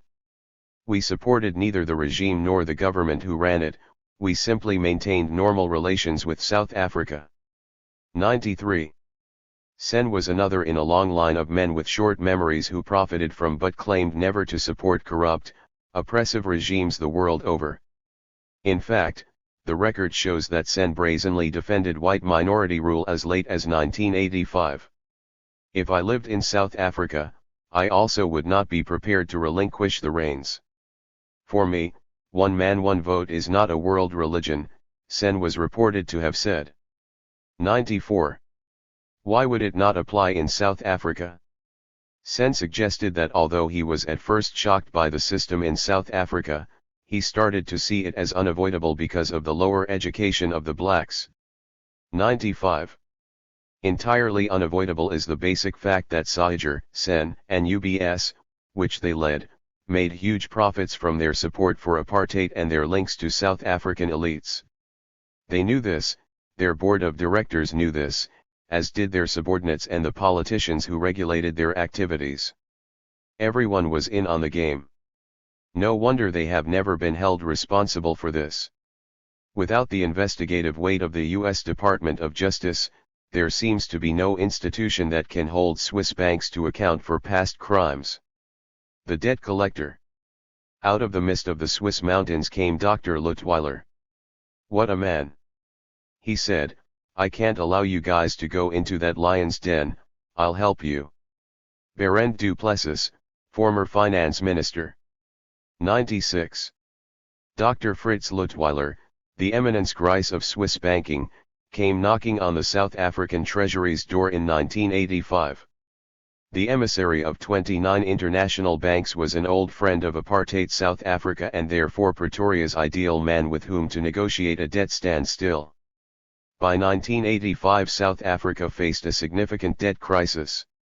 Between 1980 and 1984, South African external debt had escalated by nearly 50% to $24.3 billion. 97. Crucially, two-thirds of the money was owed in short-term debt to external creditors who could demand full repayment in less than a year. 98. In addition, 80% of this debt was owed to commercial banks, which could prove either cunning allies or ruthless creditors once they smelt any blood in the water that could endanger their investment. 99. When the first banks in the United States indicated that they would not roll over South Africa's debts, driven in part by pressure from the U.S. anti-apartheid movement, and instead demanded repayment, South Africa faced a liquidity crisis and called for a moratorium on repayment. Vuuren du Plessis recalls the financial crisis, still the worst in the country's history. It was further exacerbated at the time by P.W. Botha's Rubicon speech, in which he signaled to the world that there would be no significant change to apartheid rule. I don't think P.W. Botha understood what it meant to cross the Rubicon. We declared a debt standstill. How do we deal with this? Chris Stahls, the Director General of Finance, said we only have dollars for a few weeks. Who is going to help us? Some of the banks immediately retaliated. One of our SAA South African Airways Boeings landed in Switzerland with gold. A very small bank that was a creditor wanted to confiscate the airplane with the bullion on board. During the course of that day, Dr. Sen of UBS, who was a great friend of SA, bought the bank. He never told me the name of the bank as it was confidential at the time, and he fired the very brave CEO. 100. While the government could rely on a band-aid provided by the aggressive Dr. Sen and the South African private sector, this was unsustainable. What was needed, and fast, was a solution to the crisis. Without bridging finance, the South African economy would spin further into a downward cycle. To fight a war in Angola and Namibia and face off popular uprisings at home, money was needed. It was also a time of potentially enormous leverage for the anti-apartheid movement. This was a rare opportunity to force massive concessions from a cash-starved regime. Even a moody old warmonger like P.W. Botha could be tamed by the fact that he could not simply print US dollars to repay the banks. No repayment meant no new debt. As the rand went into free fall, the government would have little choice but to lay off a large chunk of its voting fodder, white conservative voters. The crisis could have sunk the National Party government. To its rescue, out of the mist of the Swiss mountains, came Fritz Leutwiler, calming the markets as only a conservative Swiss banker of pedigree can. Vuuren du Plessis recalls, the team of Leutwiler, Chris Stahls and another chap then went from bank to convince them. However, Leutwiler never wanted a cent. I don't think he ever wanted a refund on his traveling expenses, that kind of Prussian honor. 101. Before we turn to Leutwiler's role in South Africa, it is useful to reflect briefly on his pedigree, as that explains the nature of his influence. With a freshly minted PhD, the 24-year-old Leutwiler began his nearly 4-decade-long association with banking in 1948. An avid bookbinder, he was also a general in the Swiss Home Guard. 102. Following a 4-year stint at the private Swiss Bank Corporation, now part of UBS, he joined the Swiss National Bank and rose to the rank of its president in 1974, continuing there until 1984. 103. Shortly before the South African debt crisis, he was appointed president of the Basel-based Bank of International Settlements, BIS, in 1982 for a 2-year period. 104. The BIS, owned at the time by approximately 30 of the world's central banks, is essentially the bank of all central banks, from the mighty U.S. Federal Reserve to its counterparts in Switzerland, the United Kingdom and the South African Reserve Bank. Leutwiler, described by colleagues as a crafty old fox, was a popular choice for this prominent international position. He was known as a hard man and no pushover, who ruthlessly took the scalpel to treat a problem he didn't like. For example, when he sought to quell inflation in Switzerland in the 1970s, he cut money supply to the extent that Switzerland suffered a 7% negative growth rate in 1 year. 105. Leutwiler also befriended politicians with whom he shared a similar worldview. 106. A notable example was British Prime Minister Margaret Thatcher, an ally of Pretoria during apartheid, with whom he dined when she holidayed in Switzerland. When Mexico faced a debt crisis in 1982, he was one of the first people to whom the head of the U.S. Federal Reserve, Paul Volcker, turned for help. 107. Leutwiler subsequently encouraged central bankers to contribute money to stave off disaster in Mexico, just as he had led efforts that ultimately raised $50 billion to support the US dollar in 1978. 108. Leutwiler's international standing was essential to alleviating the South African situation. While it was by no means the only country that faced a debt crisis during this period, it did, however, receive unique treatment from international creditors, especially compared with other countries in similar crises like Peru. 109. The South African exceptionalism lay in part in the high-profile support that the country enjoyed with the appointment of Leutwiler to personally manage and negotiate a solution to South Africa's debt crisis, indicating enviable international political support. 110. According to the South African diplomat Andre Brink, Leutwiler jumped at the appointment when he was approached in his office by the South African ambassador to Bern. He was handed a memorandum written by Barend du Plessis, formally requesting Leutwiler to manage the negotiation of the debt standstill. After reading it, Leutwiler made one phone call and agreed within 5 minutes to take on the role. 111. Leutwiler's account of the story suggests that he was approached by the governor of the South African Reserve Bank, a politically more palatable suitor, upon which he phoned his personal friend, the president of the Swiss Confederation, and asked whether it would damage Switzerland in any way should he take the role. 112. Leutwiler, who was at this stage chairman of the Swiss engineering firm Brown Boveri and CIE, then conferred with colleagues before accepting the position. 113. While he held numerous other prominent board appointments, including with Nestle, his association with Brown Boveri is of particular interest. 114. Leutwiler was responsible for ushering in a new era after the merger of the Swiss firm with the Swedish group ASEA in 1988 to form ABB. Leutwiler was chairman of Brown Boveri from 1985 and continued in that position at ABB until 1992. ABB also had extensive interests and operations in South Africa and was the primary supplier of generators for several of Eskom's coal-fired power stations. ABB was also awarded the important contract to provide the switchyard for the Koeberg nuclear power station. 115. The most vocal criticism from within Swiss banking circles of his position in negotiating the South African debt crisis appears to have been based on a fear that the extensive interests of Brown Boveri in South Africa would compromise his objectivity in this new role. 116. Despite his personal and professional links to apartheid, he was cast in the international press as scrupulously principled. The Wall Street Journal and the New York Times in September 1985 spoke of his personal revulsion at the system of apartheid, which apparently would not cloud what must have been an already hazy sense of judgment. 117. In reality, Leutwiler, a vehement anti-communist, did not shy away from criticizing the ANC and other opposition groups, and argued that South Africa's problem was one of inadequate public relations rather than anything else. 118. In a 1986 interview with South African Leadership magazine, Leutwiler also described his attempts to use his influence at the Swiss National Bank to aid South Africa long before this particular crisis. I have been interested in South Africa for a long time. I first went there as the guest of the governor of the Reserve Bank 7 years ago.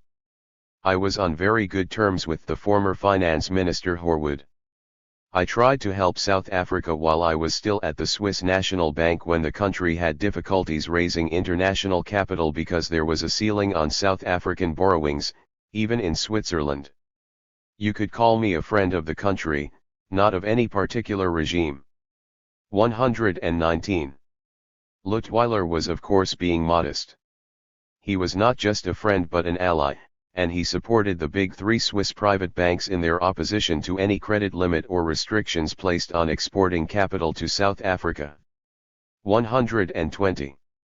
A preliminary agreement to resolve the South African debt crisis was eventually concluded in February 1986 in London. It set a framework for resolving outstanding issues.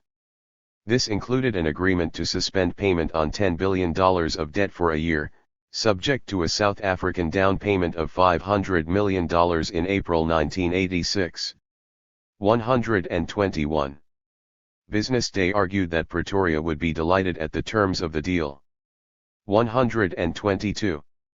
Leutwiler later admitted that he gave the commercial banks a take-it-or-leave-it ultimatum to pressure them into accepting the deal. 123. His pro-Pretoria negotiating style drew sharp criticism from the anti-apartheid movement, which lambasted him for missing an opportunity to push for greater political and social reforms, and labeled him a mouthpiece for P.W. Botha. 124. With the crisis having subsided in favor of South Africa, Leutwiler returned to tend his interests in Brown Boveri.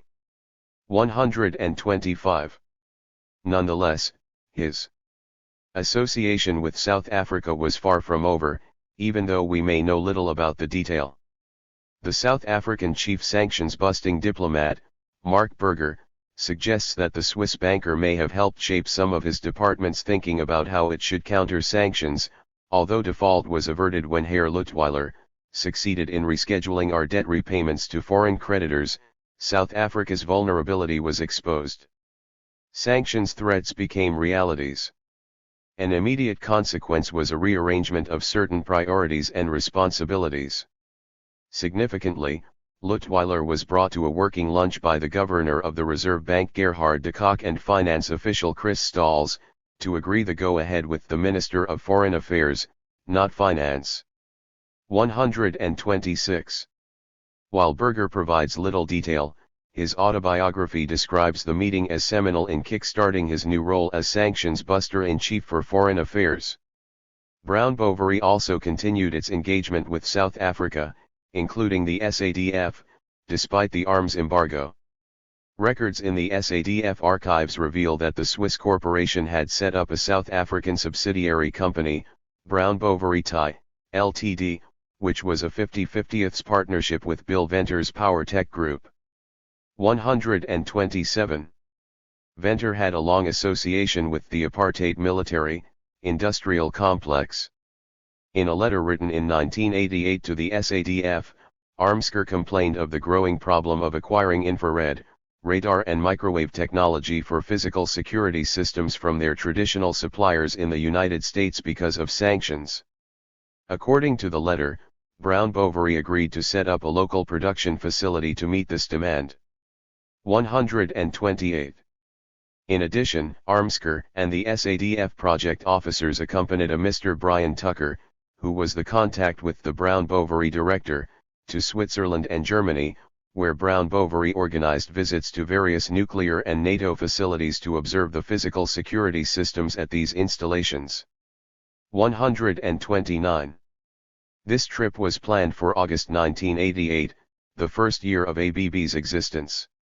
ABB would be implicated in the late 1990s in bribe payments in one of the biggest construction projects in southern Africa, the Lesotho Highlands Water Scheme. The overall project financing was described as a way of breaking financial sanctions against apartheid.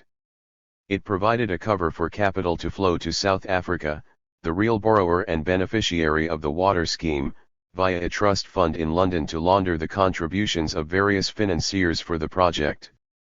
130. ABB was awarded several contracts to supply generators for the Mwala Dam project and was prosecuted for bribing Lesotho officials to obtain the contracts. 131. The company CEO admitted in 1999 that the company had been aware of issues with its involvement with the project from 1987, and that at least one official had been fired as a result. 132. Fritz Leutwiler negotiated an important lifeline for the apartheid regime. He claimed he was opposed to apartheid, but he used a position of extraordinary influence, first at the Swiss National Bank and later as a mediator, to favor the apartheid government. While he may never have received any direct payment as thanks, the Swiss banks and his company ABB benefited handsomely from doing business with Pretoria. Not only was South Africa a diligent debtor, but, given the right circumstances, it would return favors to its friends. The Bankers' Circle. The Swiss gnomes and the Belgian bankers, see Chapter 5, are worthy of singling out in view of their importance in propping up the South African economy. However, for many other bankers the business of loans to the apartheid state continued as usual. Among these, British, German and French banks were probably the biggest culprits. It is worth remembering that everyone was involved. The banks included Hill Samuel and Barclays in the United Kingdom, Deutsche Bank, Dresdner Bank, Commerzbank, and all the major German banks, and the Parisian banks Société Générale, Paribas, and Suez. 133. U.S. banks, including Citibank and Chase Manhattan, also did business with Pretoria until they felt the heat from the active U.S. anti-apartheid movement. This list excludes many other banks, large and small, in countries across the globe. When pressure was placed on the money supply, fronts were created, the Bantustans were used as a conduit, or some of South Africa's private banks raised capital on the government's behalf. In 1994, South Africa was heavily indebted to these financial institutions, which had continued to lend to the apartheid regime right up until the brink of financial crisis. By this time, and with a new government in place, this debt and the significant repayments required formed a major diversion of funds from vital domestic spending. The odious debt doctrine suggests that states should be allowed unilaterally to repudiate the debts of a previous regime when they did not have the consent of the people, when they were not used for the benefit of the people, and when the lenders knew this was the case. 134. It is clear that the vast majority of South Africans neither consented to nor benefited from these loans. In fact, the opposite was true, considering the role of this capital in financing oppression and in prolonging a system that was a crime against humanity. Given that it is also true that the lenders were acutely aware of the state of South Africa under apartheid and of the actions of the regime, the third condition is also met. The democratic South African government never pressed the issue regarding apartheid debt, and it is not the only one not to have done so. 135. The power of international capital markets and the need to access future capital ensure that many new governments prefer to take on crippling debt rather than fight for its repudiation. Unfortunately, this means that banks knowingly and recklessly lend vast sums of money to violent and repressive governments and enjoy not only impunity, but the guarantee of a return. The South African government and private sector developed a heavy reliance on private loan capital from bond issues and syndicated loans in the euro market in the 1970s. This became an orgy of borrowing from private international banks in the early 1980s. 136. Despite the warning signs of an impending debt crisis, in 1984 the magazine Euromoney noted that South African borrowers have never been more welcome in the euro markets than they are at present. 137. In fact, loans to South African public borrowers were very often oversubscribed. The rush to these markets for finance was led by large state-owned enterprises and public entities, particularly Eskom and the government itself. 138. The largest transnational banks, acting in syndicate with numerous other partner banks, underwrote the loans. Swiss politicians, too, were planning for all eventualities and very quickly attempted to cozy up to both Nelson Mandela and Thabo Mbeki after 1994. To their advantage, they had also played the long game. In 1977, when the relationship with apartheid was the most resolute, the Swiss Minister of Foreign Affairs, Pierre Graber, wrote to the Swiss federal president, Kurt Fergler, to persuade him to evade a meeting with the South African state president, Nico Diederichs, who was on holiday in Switzerland. He went on to note, "For your personal and confidential information, we wish to add that the political department, Foreign Affairs, has established its first contact with the African National Congress, exile organization of the blacks in South Africa. As a result of this, we are considering providing the ANC with limited humanitarian assistance, medicine to the value of plus or minus SFR 50,000 and 2 scholarships. 139. The Swiss were starting to court future players in South African politics discreetly. Large Swiss banks supported apartheid. They may not have broken the rules, but they made significant riches from their relations with their South African friends. Legal business in an abnormal society is no doubt profitable. Banking institutions across the globe, including Switzerland, were fundamental in propping up the apartheid regime. Their relationship was based on the gold markets and the provision of loans to the South African government and corporations. The relationship was so steadfast that Swiss institutions, including possibly one of its biggest banks, considered relocating to South Africa if ever. Another war threatened Europe. South Africa had the added benefit of being plugged into the financial system in a manner that belied its distance from all major financial trading hubs. To cement these ties, both countries counted on close contact between their business and political elites. Within the Swiss banking community there is undeniable evidence that some of the very top bankers were well disposed to South Africa despite apartheid. In some instances they may well have been well disposed because of apartheid. The value of such networks cannot be underestimated. They facilitated legal connections, as we have just seen. However, as we will see in the next chapter, they had an even more sinister aspect. We next turn to a scandal within the larger scandal of apartheid-era sanctions busting, and discover how a small European bank in Belgium, through its subsidiaries in Luxembourg and Switzerland, became rich off the back of racism. In doing so, we reveal an international money laundering network that was apartheid's arms money machine. Chapter 5. The arms money machine. It is not in the weapons trade that one finds the worst crooks. It is in the world of banking. There, gentlemen of the most honorable appearance benefit with absolute impunity from every kind of trafficking. Georges Starkman, veteran French arms trader and apartheid sanctions buster. How do you smuggle R500 billion across the globe without anyone noticing? In 1977, with the prospect of international arms sanctions looming, the Securocrats in Pretoria needed a plan. The cliched brown envelopes and duffel bags of cash were not going to cut it.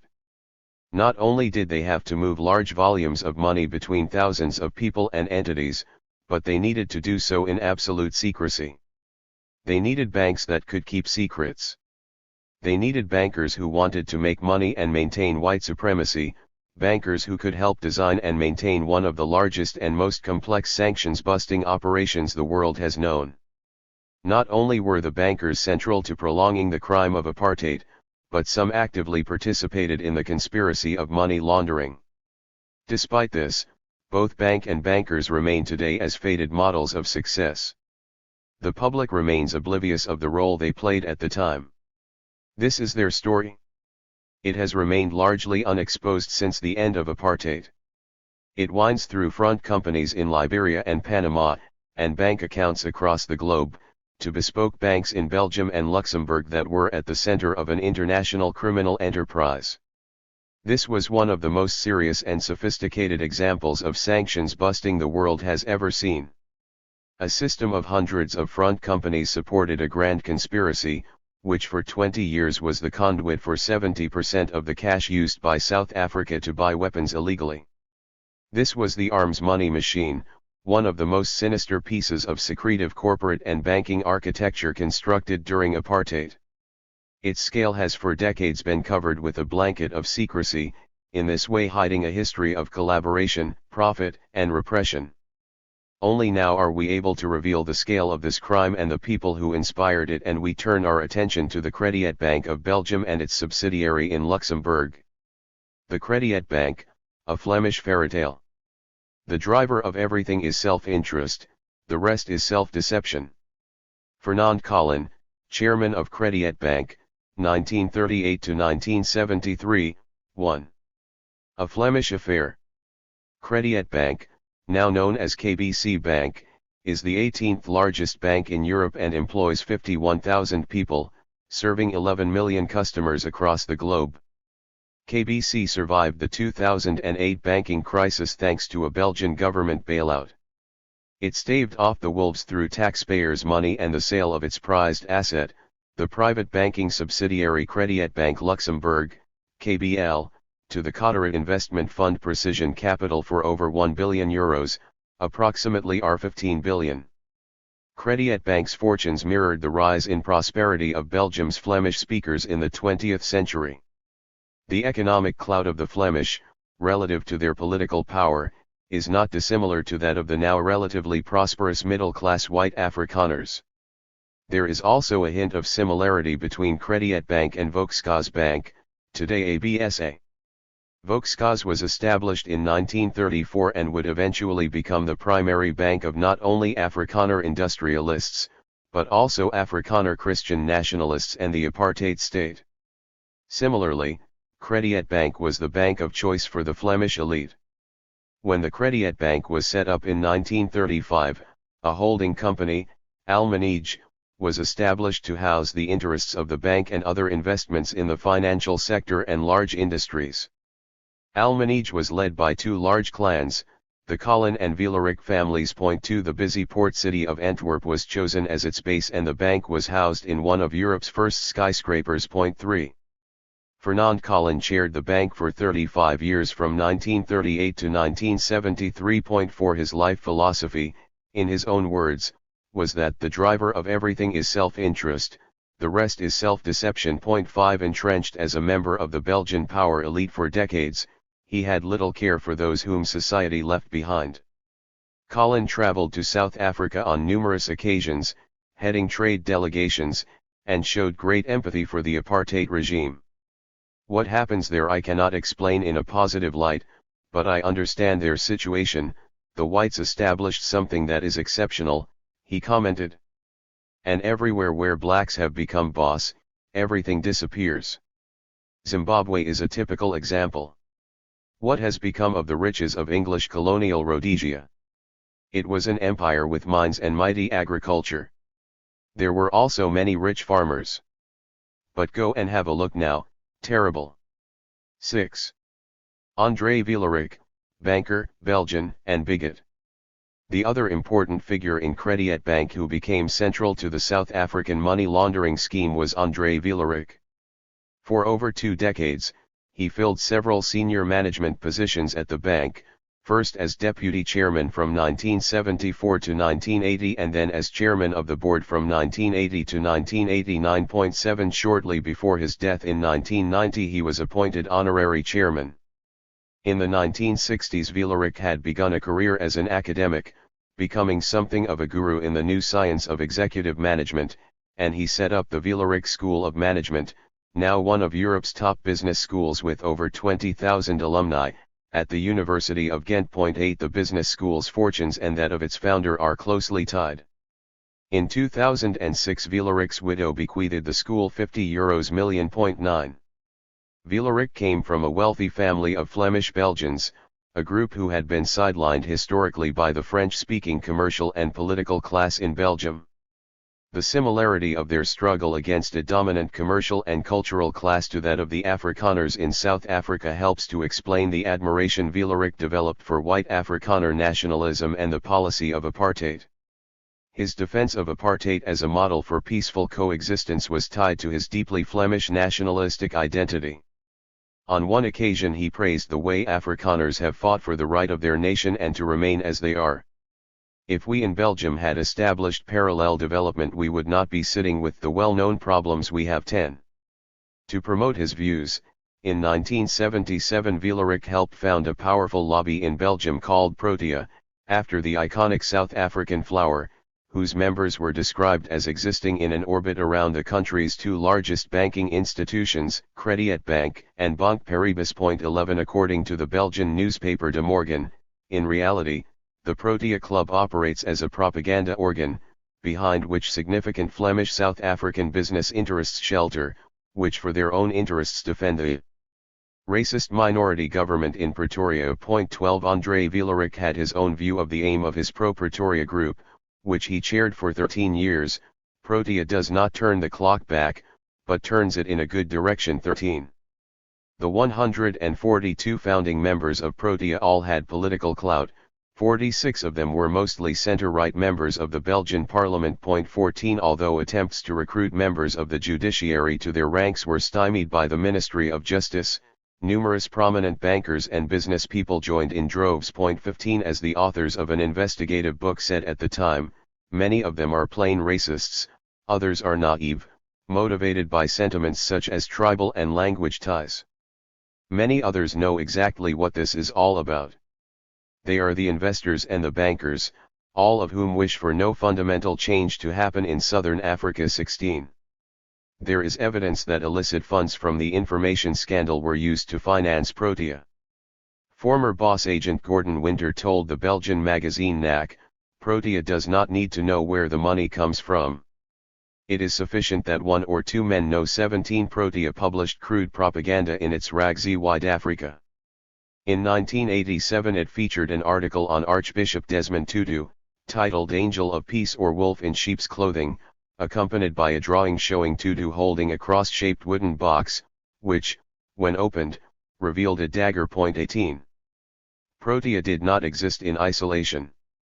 It was one of 9 national bodies operating as sister organizations throughout Europe in Austria, Belgium, Britain, Denmark, France, Italy, the Netherlands, Switzerland, and West Germany. 19 With funding from Pretoria, these associations were organized in 1979 under an umbrella group called URSA, the Union of Associations of Southern Africa.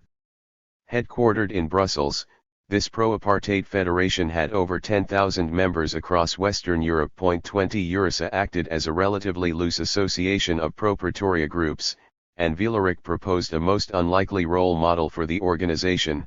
We must use the example set by the professional conduct of the anti-apartheid movement. 21 We have established from numerous documents in Vuuren's archive that URSA received funding from the apartheid government, which was channeled through a Credit Bank account. 22 In one instance Vuuren wrote to the South African ambassador in Brussels, my colleagues and I of the Executive Council of URSA would be very grateful if you could, in the near future, let us know if this budget has been approved by Pretoria. Thereafter, we would like to speak with you about the manner in which the funds can be transferred to URSA. 23 The salary of the Secretary and Treasurer of URSA, Albert van Oppens, a member of the South Africa Foundation's Board of Trustees, was also paid for by Pretoria through its embassy in Paris. 24. Vuuren's links with South Africa were strengthened by numerous visits he paid to the country. These reveal the extent to which he was integrated into the apartheid political and business elite. 25 In 1975 he attended the presidential inauguration of Dr. Nico Diedericks. 26 Whom he had first met in the 1960s when Diedericks was Minister of Finance and Vuuren a globe-trotting business guru. 27 Among many other visits, he met P.W. Botha in 1983 and discussed with him the philosophy of apartheid. Afterwards, the South African ambassador to Belgium wrote to Botha to thank him for meeting Vuuren. For him this was certainly the high point of his visit to South Africa. He told me about the solution to our color problem as he proposed to you, that the Afrikaners and coloreds must integrate because they speak the same language, and he believes that language signifies a nation. I personally can't help but smile when you consider how naive the Europeans are with their solutions for our problems. In answer to his proposed solution, I said to him, firstly the motto, language is the whole nation, can be applied to the Flemish with ease as they are still a homogeneous nation with no other people of color. Secondly, he must remember that politics is the art of the possible, and what does he think would become of the National Party if you had to implement such an integration policy? In reply, Vuuren admitted that he had not thought of that. However, we should not judge him too harshly. He does very good work for South Africa here in Belgium and is prepared to stand up and step into the breach for us. 28. The Belgian king conferred the title of Baron on Vuuren in 1985. 29 For his efforts, the South African government awarded him the Order of Good Hope in 1987. The citation read, "Professor Vuuren is invaluable to the relationship between the Republic and Belgium, as well as in World Forum 30." The South African ambassador added, "The protea on the insignia of Baron André Vuuren is perhaps the most visible symbol of the close ties of one of Flanders' greatest sons with South Africa." 31. Boom time and political connections. Credit Bank was not only the home of the politically ignorant and racist like Vuuren and Colin. Part of its success can be attributed to the fact that Credit Bank was home to politically well-connected men who benefited from the revolving door between political office and the bank, including Vuuren, who became Belgian Minister of Finance in 1972 and was closely associated with the Flemish Christian People's Party. Another prominent example is Eric van Rompuy, ex-minister in the Flemish government and brother of the Flemish Prime Minister, and President of the European Council, Herman van Rompuy, who also started his career at the bank. 32. Political connections in a Belgian province with a booming economy helped drive the bank's growth, and the future heralded new opportunities. 33 Credit Bank grew faster than the Belgian economy between 1945 and 1984, with its balance sheet leaping from 5.8 to 730 billion Belgian francs, or 294 billion in 2017 values. 34 By 1984, Credit Bank was the fastest growing bank in Western Europe, the third largest retail bank in Belgium, and it contributed 3/4 of Almanige's profits. As a result, Almanige became one of the biggest holding companies in Belgium. 35 A key to its success was its offshore subsidiaries, the most important of which was in Luxembourg. KBL/Credit Bank Luxembourg, the most important link. A defining moment in Credit Bank's history was the establishment of the Credit Bank Luxembourg, KBL, in 1949. As the two neighboring states of Belgium and the smaller Principality of Luxembourg were in a monetary union at the time, this ensured a relatively seamless connection across an almost transparent border. As we will see, KBL was crucial to the South African story, as the evidence presented in this chapter shows the bank was utilized for covert sanctions-busting operations. Luxembourg's status as a tax haven that vigorously protects its clients' information is well known. As Juk de Loer, former head of the South African Treasury in the 1980s, recalls in reference to Credit Bank, "Yes, we did a little of our borrowing from the Belgians. Interestingly enough, if they didn't want to supply the money directly to us so that it was open, they sent it via a bank in Luxembourg." 36. KBL, one of the first banks created after the Second World War in Luxembourg, played an important role in implementing the Marshall Plan.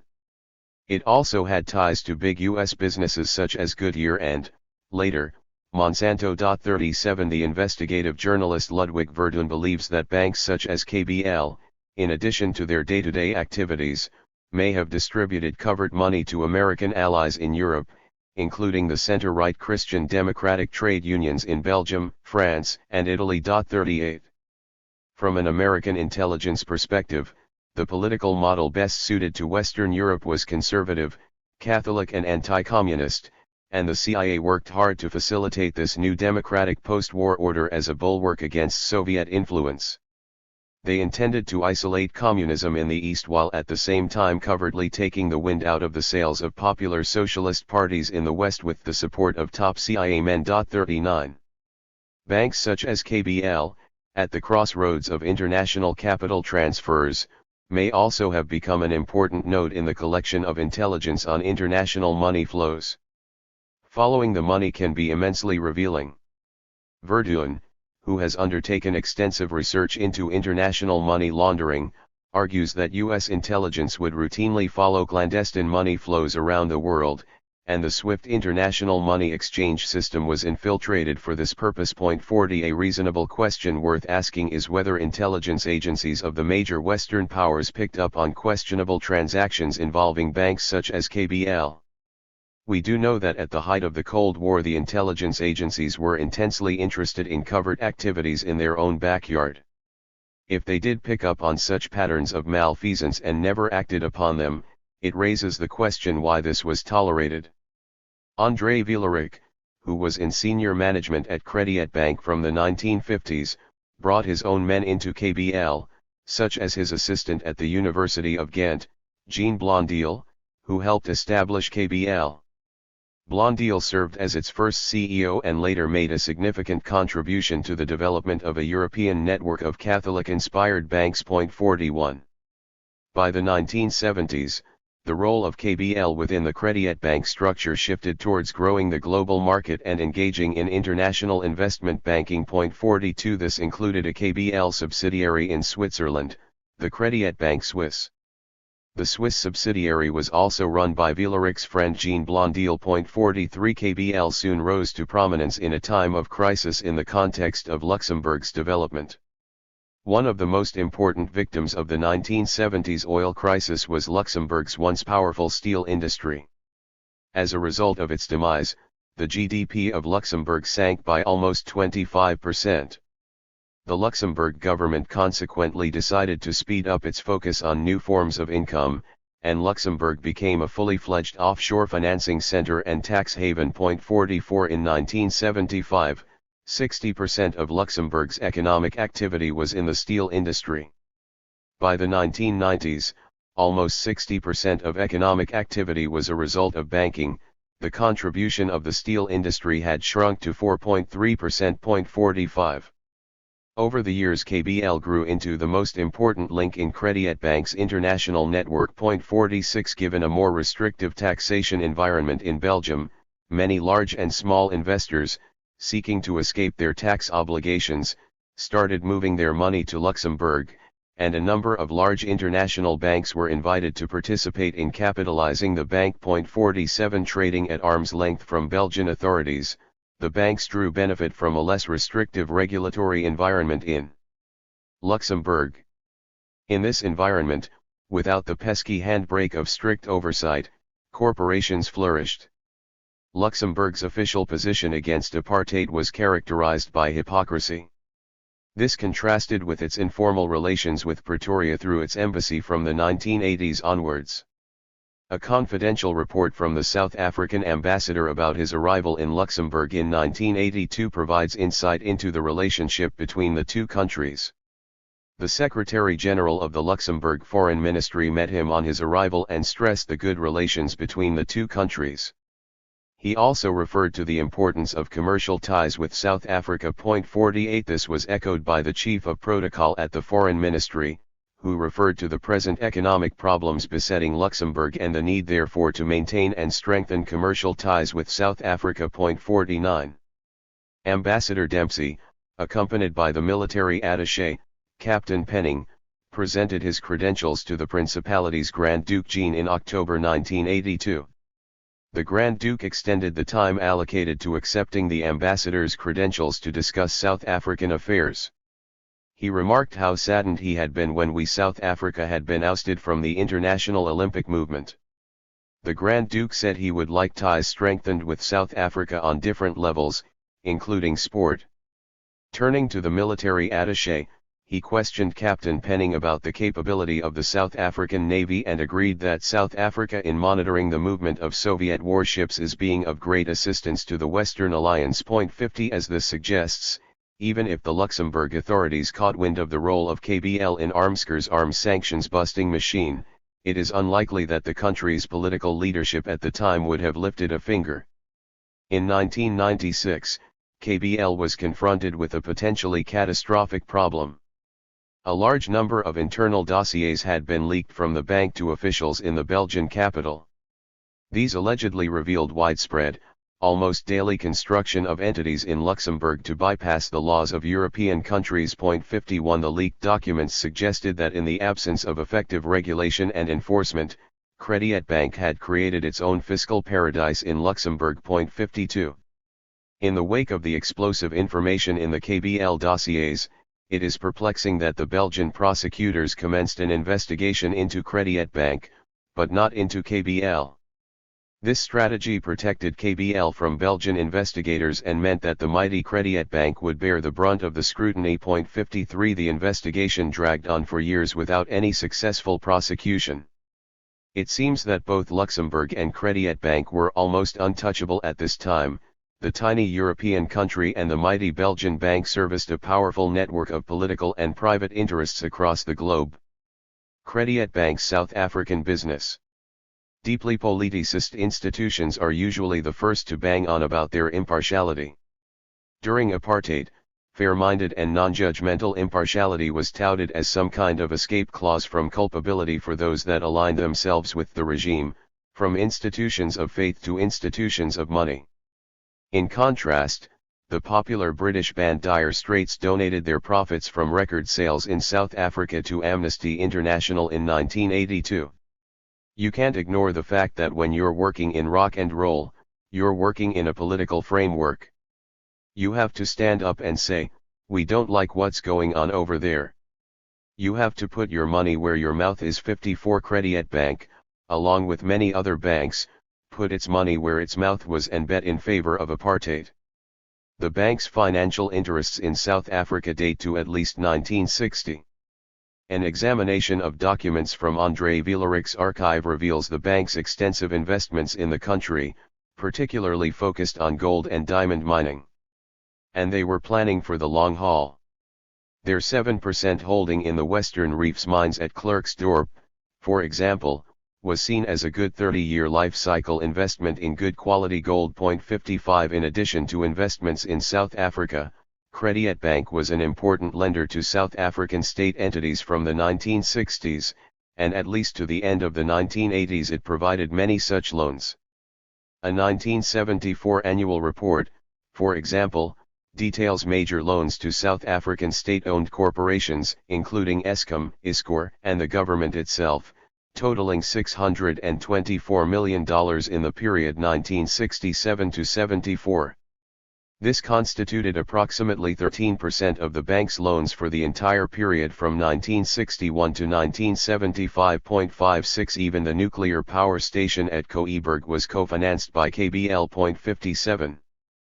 Throughout the 1970s and 1980s, at the height of apartheid repression and military activity, Crédit Bank and its various subsidiaries were deeply engaged as participants and lead agents in organizing credit lines for the regime in Pretoria and its various state-owned entities.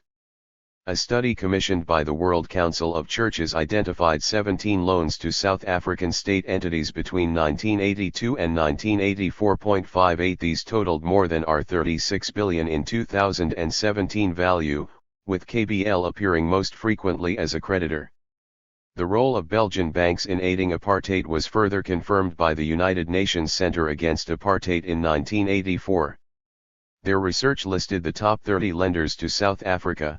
Given the catchy name the Dirty 30.59, Belgium was the sixth largest source of loans to South Africa, and Crédit Bank was among the most important of the Belgian banks. 60. The top four lenders to Pretoria at the time were identified as UBS, Switzerland, Citicorp, USA, Crédit Bank, Belgium, and Dresdner Bank, West Germany. 61. The banks were also eager to do business with the Bantustans, which for ideological reasons Vuuren had personally committed to assist. In June 1982, Bophuthatswana raised $10 million under the lead management of Crédit Bank International Group. 62. The credit crisis facing Pretoria in 1986 meant that there was a lull in new loans during this period. Despite this, according to the Belgian Banking Commission, Crédit Bank loans to South Africa still amounted to 20.9 billion Belgian francs in 1985 and 12.2 billion in 1986.63. As we saw earlier, another bank in Crédit Bank's stable, Crédit Bank Suisse, was run by one of Vuuren's long-standing associates, his former assistant at the University of Ghent, Jean Blondel, who was also a director of KBL and a member of Protea. In the Swiss capital of Bern, I found copies of the annual financial statements of this bank. They reveal that the Swiss Banking Supervisory Authority took a special interest in Crédit Banque Suisse because 20% of its loan portfolio was destined for South Africa. Swiss oversight authorities noted hefty loans, such as R175 million to Volkskas with all its ties to the apartheid regime. 64 In 1982, South Africa was the second largest recipient of loans from Crédit Banque Suisse at 7 million Swiss francs, which included participation in a $250 million loan to the South African government and loans to the Bophuthatswana National Development Corporation. By 1983, South Africa constituted approximately 10% of loans by geographic area made by Crédit Banque Suisse. By 1987, approximately 20% of loans made by Crédit Banque Suisse were intended for South African public institutions, including to Volkskas and the governments of South Africa and Transkei. 65. The extent of support from Belgian banks to the apartheid regime did not go unnoticed or unchallenged. The World Council of Churches, which had published the Dirty 30 list, was particularly vocal in its criticism of banks that provided credit to Pretoria. They organized a commission on justice and peace, part of whose investigations involved discussions with 4 Belgian banks regarding the impact of their investments in South Africa. 66 The discussions were described as mostly polite but not positive discussions. The main sticking point was the so-called efficiency principle of the banks, the problem of banking secrecy and the almost uncontrollable power concentration within the banking sector. 67 A few banks were responsive. The Amsterdam, Rotterdam Bank WMRO announced in 1977 that they would no longer loan money to the South African government or state-owned enterprises. 68 The AMRO Bank also called for fundamental changes and an end to legislation supporting racism. These banks were, however, in the minority and most did little to alter their behavior. Other banks, such as Crédit Bank, instead chose to ramp up their assistance to South Africa after sanctions were introduced. Crédit Bank and Armsker, inside the arms money machine. This represents one of the most important global money laundering schemes ever. Professor Mark Pyeth, Law Faculty, University of Basel. 69. How do you build an international money laundering network? Armsker fostered a network of individuals and organizations around the world that all became links in a chain of weapons supply and covered cash flow. But there were significant obstacles Armsker faced on 3 fronts. The global anti-apartheid movement was gaining traction in many countries, governments and arms dealers could leak such information as a way of damaging rivals in third companies or countries, and investigative journalists were eager to expose what was a crime and a violation of the UN embargo. Another weakness was that, despite a massive economic commitment to domestic weapons development, the regime also needed to buy new technology, equipment, and expertise from abroad. Armsker would never have been able to build its arsenal of weapons without external intervention, regardless of what reams of propaganda suggested at the time. How did the South African regime respond? It did so in 5 different, mutually supporting ways. Firstly, it made laws that criminalized any reporting of weapons procurement and aspects of sanctions busting. 70 This protected local arms manufacturers, Armsker, domestic banks, and the South African Reserve Bank in equal measure.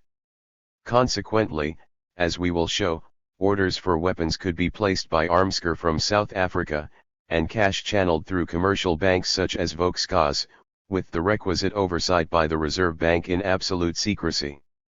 One such law was the Special Defense Account Act. The act gave the government the right to classify the Auditor General's reports that dealt with the Special Defense Account, a secret account that did not need to disclose item-by-item expenditure to the public.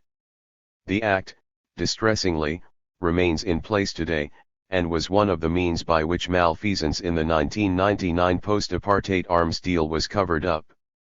Secondly, Armsker put in place a system of front companies across the world that could act as a camouflage for such transactions. This was made possible by the emergence of offshore tax havens, first in Europe and European dependencies, and eventually in countries across the globe. Two small countries in particular, Panama in Central America and the West African state of Liberia, were and remain almost impenetrable to outsiders trying to sniff around the complex fronts operating from these jurisdictions. The Panama Papers have revealed that, just by scratching the surface regarding the role of one law firm, a treasure trove of secrets can come tumbling out. This was not Pretoria's first attempt at creating such an elaborate scheme. The information scandal that was exposed in 1978 used a similar, albeit less sophisticated, web of front companies to generate propaganda across the globe. Officially these fronts were shut down by P.W. Botha's government. Secretly, however, P.W. Botha's military created a new money laundering scheme of a magnitude that dwarfed the information scandal, as we shall show. The new scheme was more sophisticated, secretive, and global in reach. Thirdly, the way money moved around the world began to change. By the late 1970s, business had started moving into a rapid phase of integration, with the beginnings of an accelerated process of financial globalization. One of the greatest enablers and beneficiaries of this system has been international banks. For the first time, they could almost seamlessly shift cash between people, corporations, and countries by means of electronic transactions.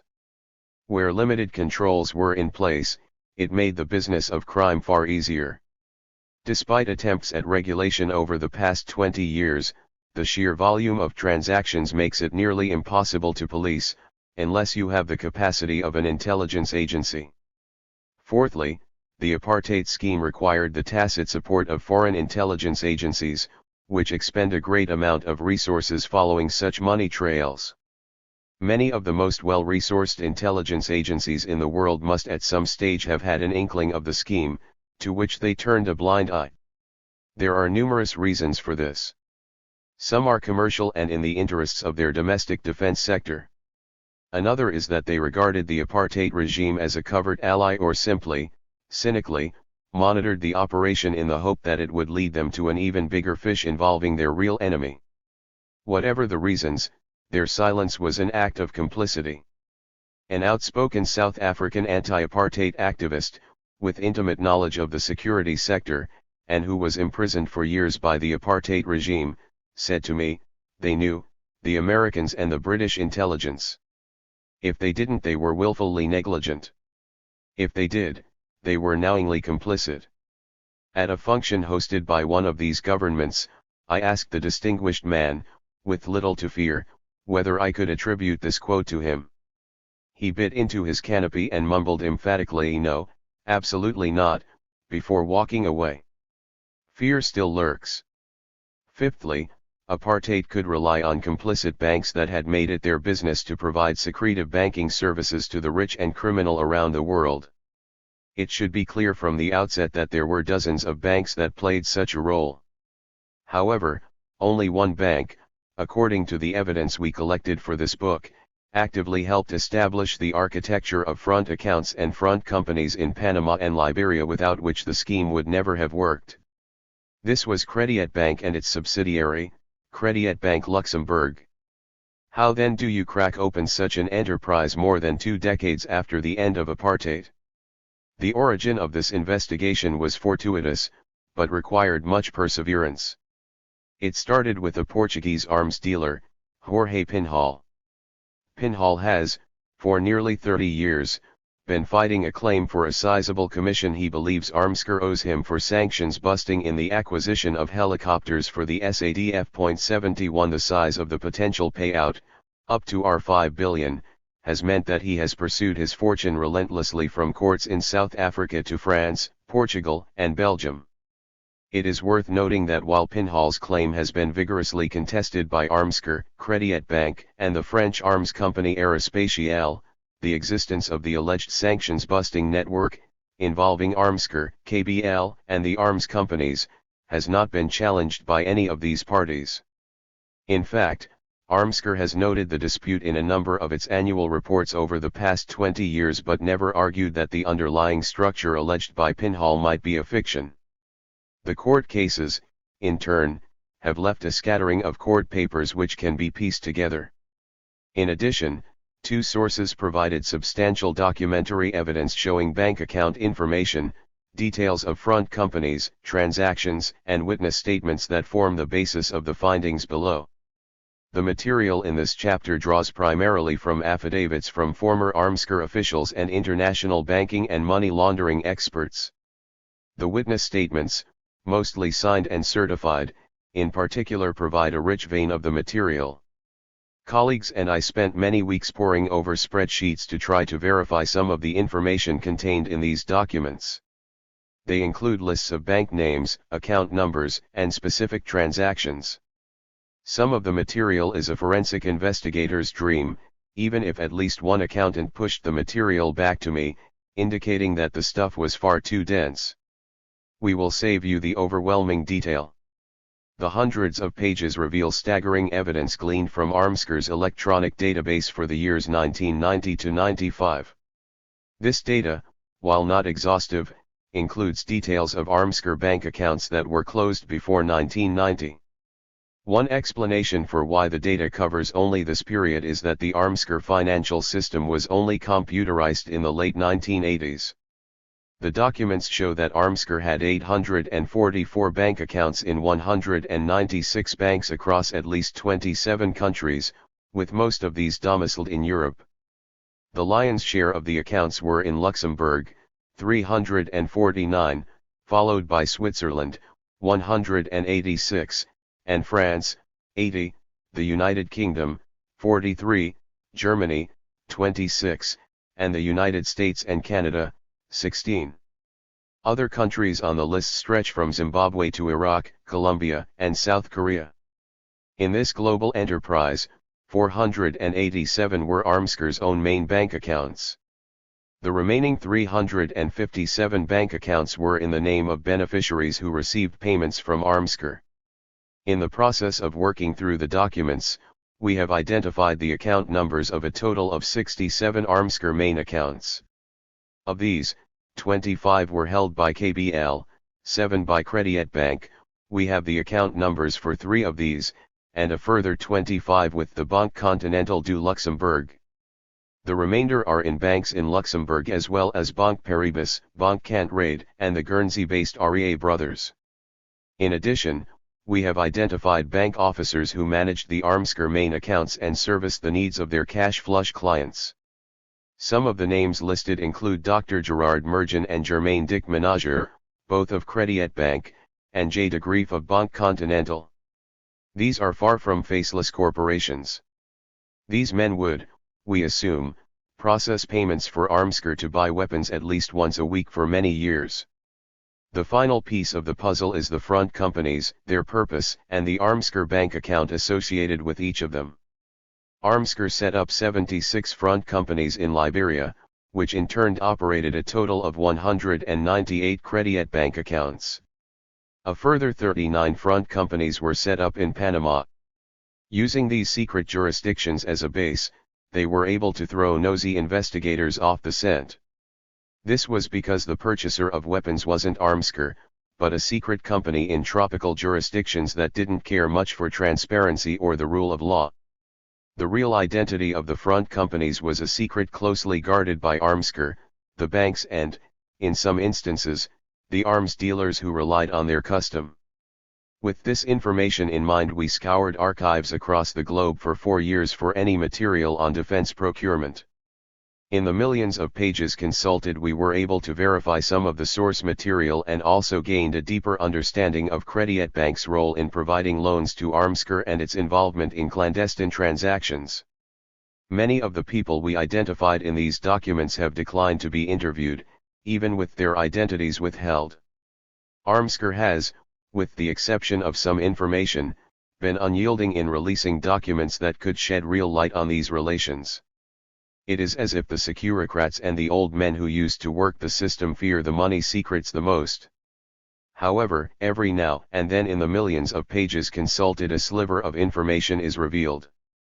A real gem is an Armscor top management report from 1980 which reveals that its accounts at KBL were being used to such an extent to make payments to suppliers that Armscor was worried it was becoming over-reliant on Crédit Bank Luxembourg. It noted, As a result of circumstances, the Armsker Paris office made significant use of the services of Crédit Bank Luxembourg to make payments. The high concentration of payments through this channel is regarded as risky in the event that the implicated individuals at the bank should be identified. 72. During the process of this research I approached most of the men whose affidavits I quote from, with little success. Daniel Laubser, through his lawyer, denied a request. Martin Steinberg did not respond to repeated phone calls. Tony de Klerk's wife indicated that her husband was not well and inquiries by another party had upset him so much that he slept with a gun under his pillow. Raymond Pretorius, an alert and defensive-sounding man, declined an interview, as he could no longer recall what happened 22 years ago. John Hare indicated by email that he would need formal authorization to participate in an interview, given the classified nature of Armsker's work. This cast of Armsker characters is introduced in more detail in what follows. Finally, I contacted Crédit Bank's archive on the recommendation of the Belgian National Archive before a trip to Brussels. I requested access to any records concerning the bank's dealings with South Africa and was informed by email that our archives are private and the period you are doing research on is too recent to be public. I can't help you in this matter. 73. Despite this long list of refusals, the documents nevertheless still shed much light and reveal information that has never been disclosed publicly before in any great detail. Armsker in Paris, the Paymasters. From 1977, Armsker put in place a scheme to actively combat sanctions. When the SADF placed orders for weapons, its arms corporation would either manufacture them or secretly procure them, or the necessary technology, abroad. The Armsker headquarters in Pretoria ensured the release of cash from Volkskas bank accounts, through the South African Reserve Bank, and then for onward disbursement through a money laundering scheme that boggles the mind. However, possibly the most important and sensitive node in the Armsker network was located in Paris, which we will discuss in much more detail in Chapter 6. This was the largest Armsker office outside South Africa, known as the Technical Council. It consisted of up to 30 Armsker staff members, housed in a secret floor of the South African Embassy. It placed orders for weapons across Europe and much of the world, working in tandem with an office in Tel Aviv and project offices and smaller offices across the globe. Daniel Laubser, judging by his WhatsApp photo, is a man who likes to bra in short pants and Crocs. Laubser was, for many years, a guardian of Armsker's financial secrets during postings to Paris between 1981 and 1985 and again from 1987 to 1990. He argues that the French government was in the know about sanctions violations undertaken from Paris. Pressure built up after the embargo, and things became tighter on the political side. The Armsker management team in Paris had a clear indication from the French government along the lines of do what you want to do, but do not embarrass us. The suppliers remained willing to trade with Armsker despite the sanctions, they would however always set the price higher than normal. In other words, the suppliers were willing to take the risk of dealing with the Republic of South Africa despite the sanctions. 74. Former Armsker employee Martin Steinberg is the CEO of Titan Helicopters, based in George, South Africa, where he operates a fleet of aircraft.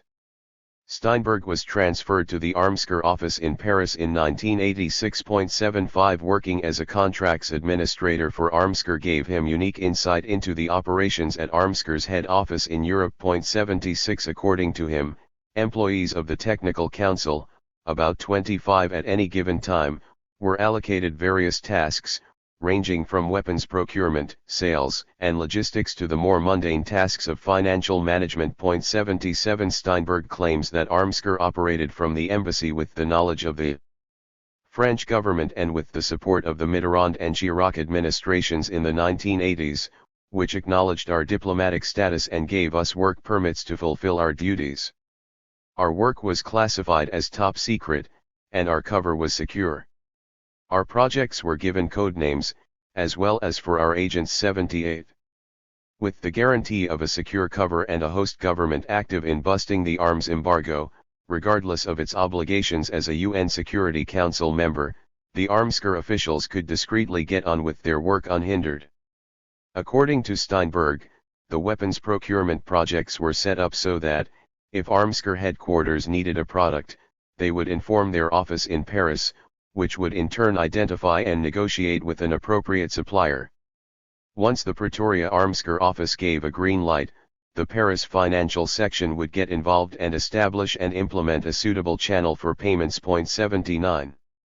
These channels, run by the Technical Council, consisted of a series of bank accounts and front companies established with the assistance of Credit Bank Luxembourg for Armsker. According to Laupser, from 1977 onwards, the Armsker top management was looking for new ways to make payments, and he understood that top management of KBL and other banks, in Luxembourg, Switzerland, Singapore, UK, etc., had agreed to help Armsker. 80 Steinberg claims that the relationship with KBL was originally established in 1977, at the time of a compulsory UN arms embargo against South Africa. He further suggests that the relationship was critical to South Africa having any prospect of circumventing the influence of the sanctions. 81. According to Laupser, Armsker's banking relationship with KBL was set up initially by senior management in Armsker Pretoria, as with other banks in Luxembourg. He suggests that Armsker's head of finance, John Hare, or someone on his behalf from that office, would have gone to the bank to open the original accounts. Once the banking relationships had been established in Luxembourg, the day-to-day operations were controlled out of Armsker's Paris office. 82 Laupser concedes that the Armsker office in Tel Aviv might have had its own bank accounts with KBL, but these would have been outside his purview at the time. 83. Tony de Klerk, Armsker's manager of foreign procurement in Paris during the 1980s, confirms that the Paris office was used by Armsker for the clandestine procurement of weapons, equipment, and spare parts originating in the United Kingdom, Western Europe and certain Eastern Bloc countries which were required by the SADF. As a result of the embargo on the supply of weapons and related items, it was my function to develop structures in terms of which the required items could be purchased without identifying the Republic of South Africa as end user. These structures were generally described as so-called channels within the Armsker organization. 84. What did the top NP politicians and government officials know about the money laundering system? Steinberg believes that, while the day-to-day running of the complex network of shell companies and numbered accounts was left to Credit Bank Luxembourg and the Technical Council, there can be no doubt that knowledge of the system stretched to the very highest levels of government in Pretoria. In describing the sensitivity of his work, he says that the trading activities for which I had responsibility required very discreet handling indeed, and in the event of any problems arising, like other members of Armsker Paris, we had a special South African intelligence squad to call upon, they being the notorious CB Civil Cooperation Bureau, who were answerable only to P.W. Botha, the President of South Africa. 85. The Minister of Defense sat at the helm of a chain of command within the embargo-busting system. According to Steinberg, the Paris office was subjected to an annual internal audit undertaken by personnel from Armsker's head office in Pretoria and a team of auditors led by two senior partners from the large UK auditing firm Coopers Lybrand, today trading as PwC. He explains that the chain of accountability stretched to the top echelons of government, to the Minister of Defense. 86. This reveals that P.W. Botha and Magnus Malin were almost certainly aware of and involved in this scheme. In addition, this covert structure relied on the auditing services of one of the world's leading auditing firms. P.W. Botha's secret scheme no doubt necessitated that bribes were paid to ensure that politicians, officials, and the media in Europe, Israel and elsewhere turned a blind eye to these operations. According to Steinberg, Armsker was allowed considerable discretion in the application of financial resources. In the operating climate that prevailed, apart from suppliers of sensitive items requiring substantial premiums to normal market rates, considerable largesse had to be expanded to promote goodwill amongst the international media, to keep a lid on our activities and to ensure that the case for South Africa's political agenda was aired. Such largesse also found its way to famous politicians and their parties whose cooperation in allowing activities in their countries was vital. Similar activities and operational methods as deployed by Armscor Paris were also undertaken by a much larger Armscor setup established at Tel Aviv in Israel. 87. Steinberg notes, quite often, almost as often as the normal payments, we received orders from head office, in South Africa, to execute payments without referring to any specific projects. These mysterious payment instructions came quite regularly and were substantial. 88. He goes on to add that for reasons beyond my knowledge, throughout the years, billions of US dollars were transferred from Luxembourg to secret numbered accounts all over the world, to individuals and companies without reference to any specific project or contract. Funds were transferred regularly to accounts in Luxembourg, Switzerland, London, Hong Kong, Germany, and the USA. All US dollar transfers were executed and cleared through American banks in New York City. 89. We will need him later on. Armscor's man joins Crédit Bank. While we know that Armscor had men and women in Paris who worked with Crédit Bank in obtaining cash to procure weapons, did Crédit Bank have a man in Pretoria? A faint trail in P.W. Botha's archive in the Free State, the SADF archive in Pretoria and André Villeric's archive in Belgium leads us to Leendert Dekker. Dekker, a chartered accountant by profession, was first appointed as an Armscor director by P.W. Botha in 1968. He was subsequently promoted to senior general manager and effectively ran Armscor as its CEO from 1977 until 1979.90. For his efforts at Armscor he was awarded the Order of the Star of South Africa, civilian section. In 1979.91 Dekker was without doubt a man that Botha trusted and relied upon.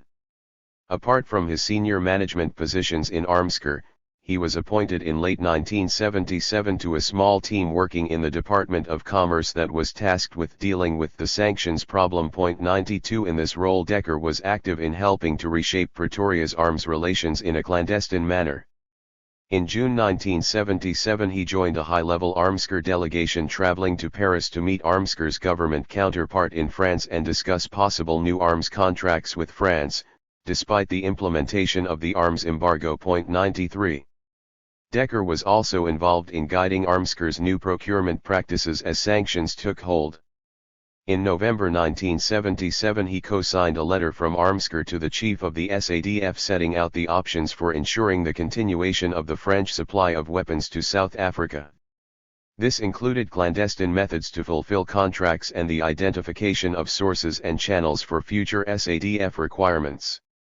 Dekker was confident that South Africa would soon attract the interest of prominent, reliable weapons smugglers.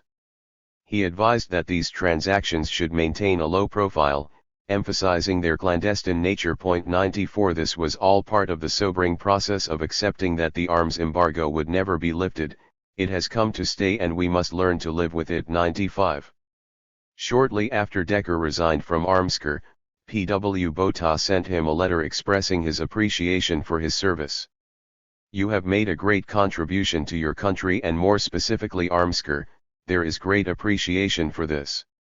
Your goodwill towards me will always remain a pleasant memory. 96 Dekker responded, expressing his appreciation to P.W. Botha for his support and interest in his work over many years at Armscor. While he was leaving Armscor with some nostalgia, he saw his reward in his modest success and the friends he left behind in Armscor and the SADF. Regarding future plans, Dekker informed Botha that he had established a consultancy, Leendert Dekker Partners. It was based in the Volkskas Center, today the imposing ABSA building in the center of Pretoria, close to the Reserve Bank, and specialized in the representation of foreign commercial and financial institutions. 97. Dekker also thanked Botha for his appointment to the State Trust Board. 98 A body set up in June 1979 to wind up the affairs of the scandal-ridden Department of Information, which he regarded as an important moral contribution. 99 P.W. Botha made a note on the letter in pencil predicting Dekker's continued importance, saying NB, remember him. We will need him later on. 100 With the information scandal out of the way and the Armscor money laundering scheme being implemented without detection in South Africa, Dekker would certainly have been an ideal candidate for Botha's new venture. Shortly thereafter, Dekker assumed the position of representative for none other than Credit Bank Luxembourg in Johannesburg and Pretoria. According to our records, he fulfilled this role for nearly 2 decades between 1982 and 2001. 101 André Villeuric's travel diary to South Africa in 1982 reveals Dekker's role as his chaperone on his visit to South Africa and as the bank's representative in Pretoria. Dekker, who was an Armsker blue blood and close to Botha, was the ideal candidate to help smooth things over on the South African end of this international operation. When I contacted the 83-year-old Dekker by phone in mid-2016 to request an interview, he politely declined. He claimed that, as everything he did at Armsker was governed by secrecy laws, he had never granted an interview to anyone about it. He also claimed to be of ill health. We did have an opportunity for a brief exchange in which Dekker confirmed that he had worked for both Armsker and Credit Bank and its subsidiaries. 102 However, he flatly denied that Credit Bank assisted Armsker in obtaining loans, despite the Armsker records which show the contrary. He also denied that Credit Bank was in any way involved in providing foreign banking services for the SADF's foreign weapons procurement. No, never. I can assure you that neither Credit Bank or any of the Nordic banks I represented were involved in this. 103 When I pressed him as to whether this included KBL, he responded without hesitation, yes, not KBL nor KB Swiss or Credit Bank were involved in this or with Armsker in any way. 104 When I told him about the declassified documents and other Armsker source material which painted a different picture, his denial remained steadfast. I have no idea where you found such information. However, my work with Armsker came to an end when I left there 1979. I had no further dealings with them through any of the banks I represented. 105. Credit Bank, the willing executioners. In the business which he conducted on Armsker's behalf with KBL, that bank knew that all the front companies, as established by the Bank for Armsker, were beneficially owned entirely by Armsker. 106. Martin Steinberg. Financial institutions often escape accountability for their illicit actions by arguing that they were unwitting convicts who were hoodwinked by criminals. However, in this case, the evidence of ex-Armsker officials suggests that Credit Bank Luxembourg was easily the most important bank and willing accomplice in Armsker's money laundering machine. Perhaps the most damning claim in this regard comes from the ex-Armsker official Martin Steinberg, who notes that KBL, with its core financial role in the receipt and distribution of funds through a whole network of accounts, handled about 70% of all our activities. 107. Steinberg is unequivocal about how much Credit Bank Luxembourg's senior management knew of this clandestine network. All bank accounts were opened with the knowledge, assistance, and counsel of the bank's top administration and employees, according to the planning of the channel, and it was structured in such a way that if something went wrong with one channel, other payment channels were not affected. 108 This damning statement indicates that officials at Credit Bank and Credit Trust not only had full knowledge of Armsker's activities, but were essential in facilitating the structure that had been created. What does this mean in terms of the volume of money? Steinberg says that approximately $15 million passed through the Armsker bank accounts in Luxembourg every week from the mid-1980s to the mid-1990s. They were closed in 1998.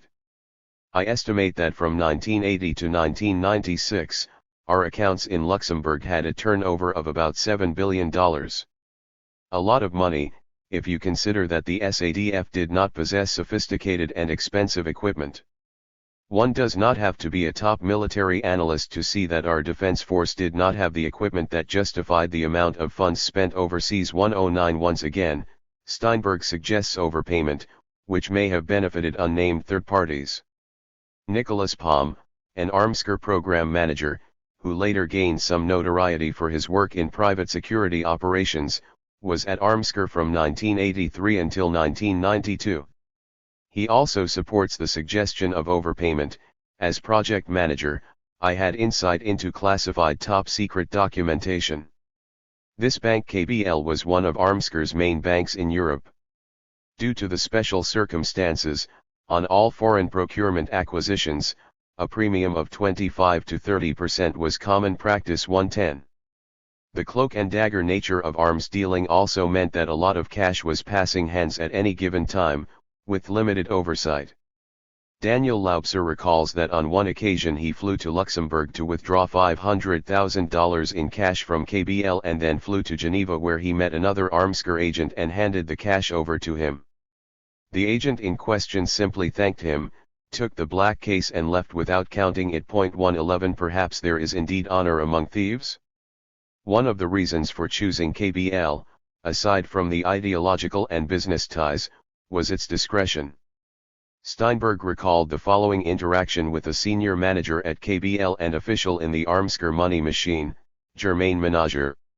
When the Armsker top management were considering how best to assure the full and complete confidentiality of its procurement project payments and all associated payments, Germain Menager reassured Steinberg as he understood it, that this had previously been done amongst the more senior management of both organizations and that Luxembourg had better banking secrecy than did Switzerland or other countries. This was stressed as a reason to make the transfers through KBL. In particular, he was told that in Luxembourg there was no required disclosure of the beneficial owner of the account which was required elsewhere. 112. Indicative of the trust between Armsker and KBL managers, the latter were privy to other banks in the Armsker network. If this information leaked out, it could have stopped all arms transfers in the middle of a war. Laubser says. Prior to 1981, Banque Paribas was still used by Armsker as the major bank for paying French suppliers. But due to the political pressure, some of the payments started to go through KBL. It became clear that it was smart for Armsker to have discrete backup systems for payments and not put all its eggs in one basket. A reliable and working backup was needed, in case any payment channel were to cease working for any reason. In this respect, Germain Menager knew about Armsker's other banks in Luxembourg and in Switzerland, but to his knowledge, there were no direct contacts between the various bank managers for Armsker accounts in Luxembourg. 113. Steinberg records. Once a week, mainly myself but sometime my colleagues would visit KBL in Luxembourg to hand written instructions to their officials and to receive paperwork from those officials covering our activities with the bank. The bank would acquire for us offshore companies that would be used as front companies to mask our trading activities and would open bank accounts at KBL for those companies. The front companies secured by the banks from company formation agents with whom they dealt were in the main companies incorporated in Panama and Liberia, and apart from supplying us with such companies, they also arranged for such companies to have directors and any other company officers based in the countries of incorporation and who would execute documentation and do all that was required of them by the bank. 114. Armsker was a privileged client of KBL and was known by the name LE Group Special by personnel working in the bank. Traveling from Paris, Laubser enjoyed lunches at the Bankers Club in Luxembourg with KBL's Germain Menager. It appeared to him that KBL's management would go out of their way to do our bidding. Laubser never met any of the top directors or managers at KBL other than Menager and, occasionally, his colleague Anton Gatton. He was, however, aware that some of the Armsker top brass, such as Raymond Pretorius, visited KBL about twice a year. 115. He drives home the point that the business which Armsker did with KBL, and the other banks in Luxembourg, could not have been done without the full knowledge and blessing of the very top managements of both Armsker and the banks involved. This was due to the volumes of money being channeled and the sensitivity of the activities associated with the transfers. 116. Steinberg adds that he had developed a good relationship with Germain Menager, who was known to all of us at Armsker Paris as Dick. Dick's response sought to relieve me of my concern, he saying in so many words that I should not worry as the powers that be had everything under control, both of us recognizing that such powers involved his top management and very senior politicians. 117. The secret money laundering system. The arms money machine was a massive operation, moving billions of dollars over almost 2 decades through approximately 850 bank accounts at KBL set up for this purpose. The sheer scale meant that its existence was undeniable, as was the nature of the money laundering operation. Steinberg says that the reducing of fund movements into less conspicuous sums and the regular drawing of large cash sums were methods typically utilized in money laundering, which indeed was the case here given that the channeling of the funds was directly linked with activities illegal at the times in question by reason of being sanctions busting. 118. In his Paris office, Daniel Laubser meticulously tracked Armscur's foreign procurement program by a handwritten accounting system. 119. However, by the late 1980s the scale of the operation required a computer program to keep track of the scheme, given its scale and complexity. Laubser helped design such a system. My computer systems network was programmed and used systematically to make payments of several billions of dollars, French francs, and other currencies, to our front companies and ultimately to our suppliers. 120. Laubser describes the system set up to achieve this in the following way. We incorporated front companies and opened bank accounts in their names. These bank accounts and companies were structured in such a way that different payment channels would not compromise each other if something went wrong. At that time, we handled more or less 200 different accounts of approximately 120 different front companies. A front company is a company incorporated for a specific purpose to mislead anyone that may inquire about what a certain payment is all about. The real participants in the contract or payments are therefore totally disguised. 121. The 850 or more accounts at KBL were, according to Steinberg, either in the name of front companies or in numbered accounts as facilitated by KBL. There were certain accounts that tended to be main accounts for receiving funds or holding funds. 122. The majority of the funds originated from Armscur's bank in Pretoria, specifically the Volkskas Bank, today ABSA, branch in Van der Walt Street. 123. Steinberg refers to Volkskas as a correspondent bank of KBL. 124. The funds that originated from Pretoria were routed to Luxembourg via a trail of accounts maintained at a number of international banks around the world, including banks in New York and Singapore. 125. In a further affidavit, Steinberg describes the money flow as including the use of dark zones and jump accounts, the purpose of which was primarily to break up the money trail and obscure its origin. Because secrecy was paramount, the Paris officials would often not have knowledge of the route that the money had taken from Volkskas in Pretoria to the accounts they managed and controlled at Crédit Bank Luxembourg. 126. Steinberg states that for sensitive procurement, payments might well arrive at the jump account from a bank outside South Africa, as arranged by the Armscur Finance Division in Pretoria, suggesting that much was done to camouflage such transactions. 127. Philippe Mork, a Swiss forensic accountant with 20 years professional experience, has examined the complexity of the payments made and the invention of shell companies in the payment system. After considering over 4,000 transactions involving over $300 million, he concluded, this type of operation is found in the classical cases of money laundering where shell companies are used to mask the real purpose relating to the movement of funds. This obscure end trail is illustrative of many dark zones where, in effect, the audit trail stops so that you cannot see the ultimate beneficiaries. 128. In addition to the multiple numbered accounts and front companies, Steinberg confirms that an important method was to make regular drawings of cash designed to break the trail of fund movements. This happened on average once a month and utilizing a code which Dick Menager and I had developed for discussing cash requirements on the telephone. I would subsequently provide Dick with written instructions to cover the cash withdrawals, which ranged in size from $10,000 to as much as $500,000. Apart from the cash withdrawals being used to break fund movements trails, sometimes it was necessary as some suppliers and agents would only deal in cash because of the sensitive nature of the activities involved. When I drew cash, often I would go across the street in Luxembourg and deposit the same in accounts that we maintained in other Luxembourg banks. On other occasions the cash would not actually leave the bank, and in such instances, Dick would in effect take the cash out of accounts maintained at KBL and deposit the same in other accounts that we had at KBL. 129. To make such a system work, it was necessary to travel to the European banks on a regular basis. Steinberg goes on to say, my department was responsible for the final authorization, supervision, and execution of all the payments, which means we had to travel to the respective countries, mainly Luxembourg and Switzerland, to visit banks and personally give the payment instructions to the bank officials.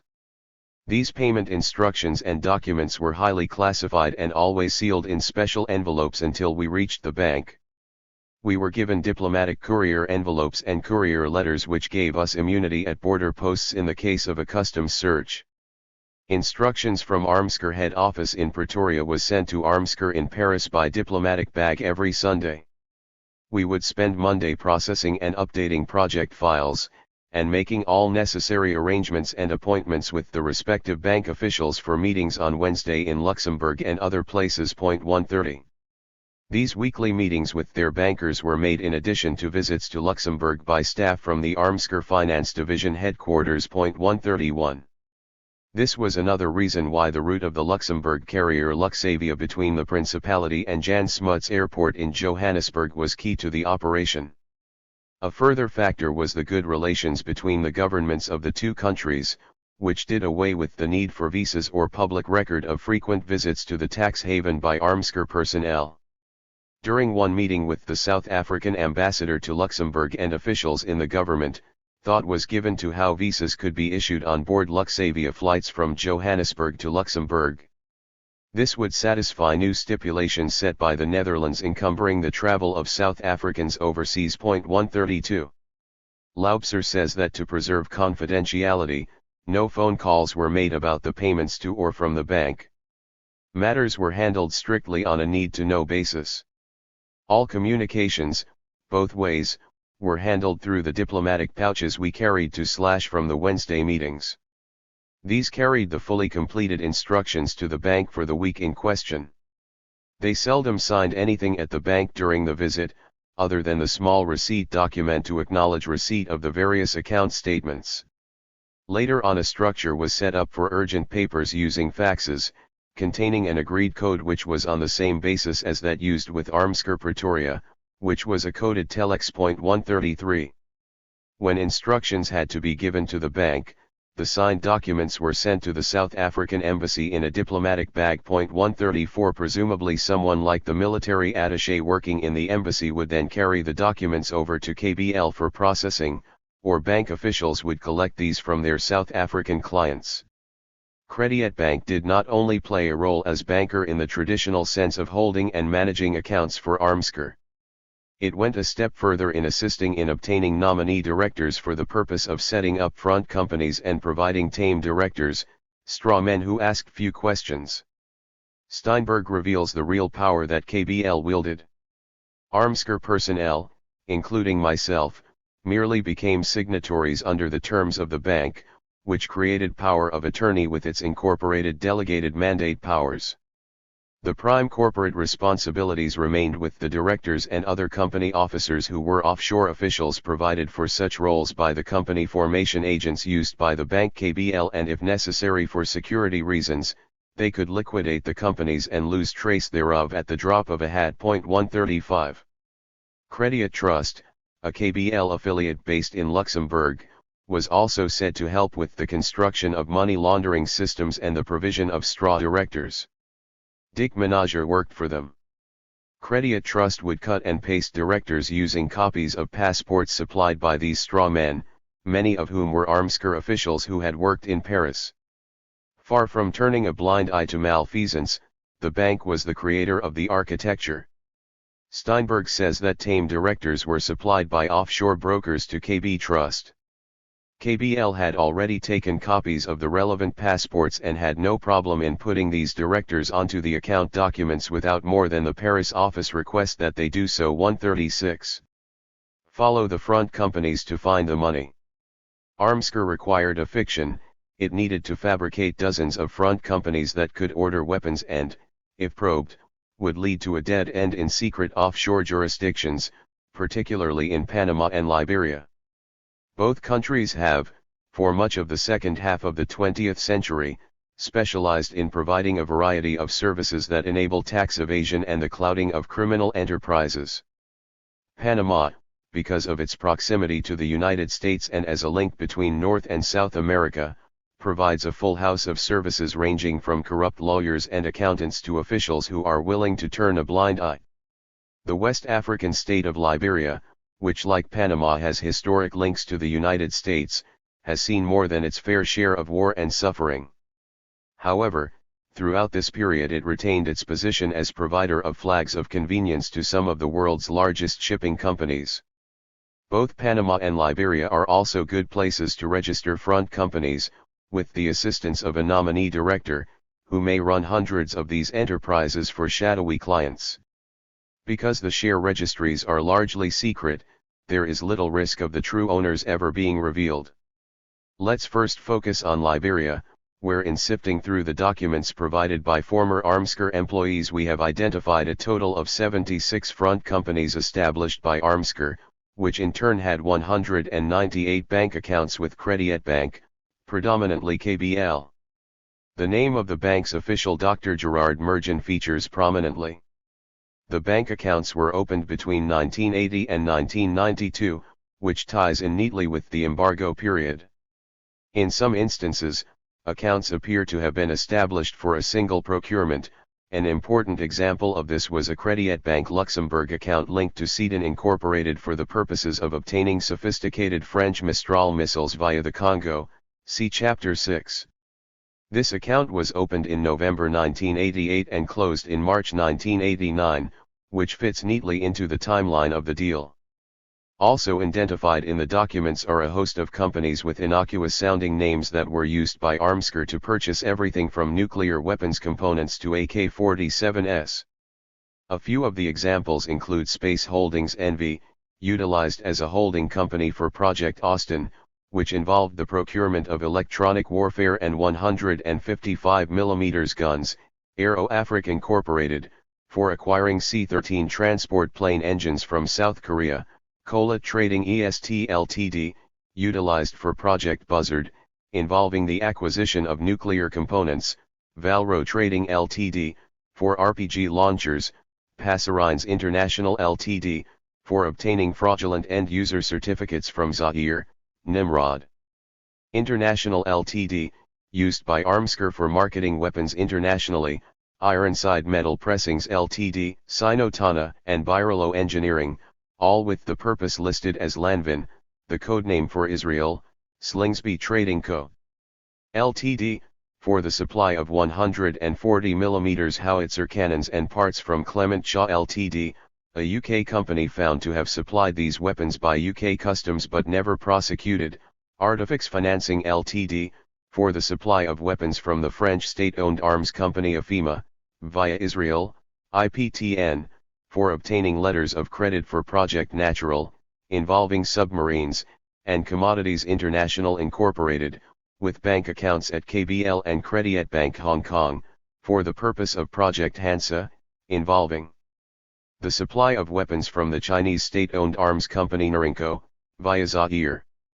We have also identified 39 front companies registered in Panama, for which there is significantly less data available. However, through searches of the Panama Company Register, we have been able to establish that the companies were all formed between 1978 and 1991 and dissolved between 1984 and 1999. The majority of the companies were closed around the time of South Africa's first democratic elections in 1994. Paul Holden has undertaken extensive research on corruption in the global arms trade. He has analyzed these records and argues that this strongly suggests the companies, as a totality, were specifically established to undertake secret transactions, and were universally closed down, either due to necessity or as a method of evading detection, once the apartheid regime was overthrown. 137. Holden believes that the evidence suggests that most of the companies, with one exception, were formed by using well-known company formation agents as their nominee directors. Company formation agents typically act as the cover for individuals looking to establish companies without leaving registration fingerprints, and often offer a package of company management services ranging from formation to submitting annual financial returns. The agents will most often also serve as nominee directors, with the powers associated with directors in that given jurisdiction. This prevents the true owner from having to be associated with directorial decisions. However, as nominee directors, the individuals appointed would typically be held to a legal agreement signed in the jurisdiction in which the company formation agent operated, usually different from the offshore country in which the companies are formed. The agreement typically provides that nominee directors can only perform functions with the express instruction of the true owners and clients of the agents. This can be supplemented by power of attorney documents that give banking facility access to non-directors in a manner that hides their involvement in the company in its filings. Based on the documents perused, Holden believes that Armsker made extensive use of company formation agents, in particular four based in Luxembourg. It is unclear whether the agents formed the companies associated with Armsker as shelf companies to be sold to the first bidder, or were set up at Armsker's behest as was needed. Some agents keep rosters of companies on their books that can be quickly sold to new clients. Considering that the companies were formed in batches, but not in batches significant enough to generate any practicable savings, the safest inference would be that they were formed at Armsker's behest and potentially for very specific transactions. 138.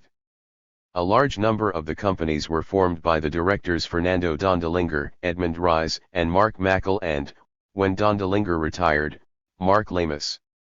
All four directors appear in hundreds of companies registered in Luxembourg, Panama, and other secrecy jurisdictions. They also all provide the same physical address in the company formation and closure documents, 11 Boulevard du Prince Henri, Luxembourg. This is also the listed address of Fiduciaire Montbrun, a company linked to a host of other dubious transactions in Europe and elsewhere. 139. Holden concludes that as a result of the wide use of nominee directors, it is not possible to extract any useful company information regarding true ownership, and especially any connection to Armsker. However, the widespread use of company formation agents, and in particular one set of agents based in Luxembourg, where Armsker conducted the majority of its sanctions-busting banking, reflects a pattern of behavior designed to achieve the greatest level of secrecy in corporate affairs, as well as a highly organized and systematic approach to achieving this aim. How did this work in practice? An instructive case study was uncovered in the SADF archives involving a large consignment of weapons that South Africa bought directly from a major Chinese state-owned weapons company, codenamed Hansa. We explain this in detail in Chapter 10. Conveniently, and with approval from the Zaire head of state, Mobutu Sese Seko, the Communist Chinese and South Africans, officially enemies, used false end-user certificates from Zaire, now the Democratic Republic of Congo. Zaire would also serve as a point of transshipment as the goods made their way from Shanghai to Durban. In February 1983, SADF officials visited Zaire to obtain letters of appointment or accreditation from Zaire. With these in hand, the SADF officials Col. Pretorius and Mr. Otter, will be appointed in writing to conclude the contract with Norinco, the Chinese state-owned arms company, on behalf of Zaire, by means of the company Atom Export. 140. In the SADF archive we found two invoices for $2 million and $567,500, to be paid to Atom Export for the fraudulent end-user certificates. 141. According to the invoice, dated nearly 1 year later, payment was to be made to accounts with KBL. The purchase of the weapons from the state-owned China North Industries Corporation, Norinco, included small arms, ammunition, rocket launchers, grenades, mortars, mines, missiles, explosives, and bombs. 142. Banking records obtained in the course of this investigation reveal further links between Armsker and the company Atom Export. In records that describe the system of front companies and bank accounts to cover payments made by Armsker, there is an innocuous-looking entry for a company called Jither Sales Inc. This company is registered in Panama, and its purpose is listed as Director from Atom Export. 143. Loans to Armsker. In addition to the money laundering system, Armsker had links to banks that provided the arms manufacturer with loans that have, until now, been shrouded in absolute secrecy. This contradicts the conventional wisdom that all Armsker financing was made directly by the SADF from its special defense account. A declassified secret Armsker report from 1980 shows that Armsker was itself an active player in international credit markets, obtaining significant amounts of credit from various private international banks. 144 These loans were anything but ordinary financial transactions, because loaning money to Armsker effectively made the banks complicit in busting the arms embargo. If this had been made public at the time, it is likely that public outcry would have led to government intervention to stop the practice. The total value of the revolving credit loans we were able to identify was $57 million, over $1.1 billion in 2017 value. Some of these loans were for a period of up to 5 years, suggesting that the creditors were committed to financing the South African war effort for at least half a decade. 145 Declassified, heavily redacted documents released by Armsker show that the practice of undertaking loans continued until at least 1987. A key creditor in this market in the early 1980s was KBL, with most of its loans managed by its South African agent, Volkskas. Credit Bank made up 25% of Armsker's foreign loan portfolio as at September 20, 1980, being the single biggest source of loans to Armsker in this period. 146 Financing arms development seems to have been part of Credit Bank business at the time. Records show that its Luxembourg subsidiary managed a $60 million syndicated bond facility for the U.S. Lockheed Corporation at about the same time. 147 It is not inconceivable that the secretive loans to Armsker could have been used as conduits for all manner of clandestine payments to Credit Bank. A former top Treasury official from the 1980s, Juk de Loer, confirms that such loans could not have been entered into by Armsker without the approval of the South African Ministers of Defense and Finance and, ultimately, the state president. This suggests that complicity in such loans did not only involve the top officials in the bank but also the South African head of state and two of his most trusted ministers. 148. The motive is profit. The affidavits and leaked financial documents that inform our story have also been examined and considered by several experts in the European banking community. These experts, from varied backgrounds, all concur that the system put in place and maintained by Credit Bank was a typical, albeit egregious, form of money laundering. They further agree that the bank had explicit knowledge of the system's construction, and that the behavior was unambiguously in violation of international law and contrary to banking best practice. It was done in the interests of profit for the bank and its senior executives. Swiss forensic accountant Philippe Mork argues, "My analysis of the documents supports my conclusion that KBL had a detailed insight into all Armsker operations." In reference to the 40 front companies he was able to identify, he adds, "Each of these companies have been supplied by KBL and Credit Trust and were operated through KBL for Armsker's account, having tame, nominee, directors with no awareness whatsoever about the purchase made by Armsker, whose personnel were mandated to have total control of the accounts under powers of attorney." 149. This is corroborated by the independent expert testimony of Christian Weyer, who has over 35 years of banking experience, including as president of Banque Paribas, Swiss, in Geneva. Weyer had this to say after considering the evidence provided to him. "Having reviewed the file documents, it is my opinion that in light of the continuing nature, the size, and the sensitivity of these Armsker payments, they would have certainly been known to the senior management of KBL, including the president or chief executive officer. This is particularly likely given Luxembourg's 1978 commitment to the Security Council that it would adhere to the mandatory arms embargo against South Africa. 150. Weyer argues that the senior executives at the bank no doubt supported the activities of Armsker out of self-interest, having recognized how profitable this business could be for the bank and for themselves. 151 But this was arguably not the only factor at play. Weyer suggests that it is equally important to note that the behavior of KBL is typical of small to mid-sized banks engaged in generating profit aggressively.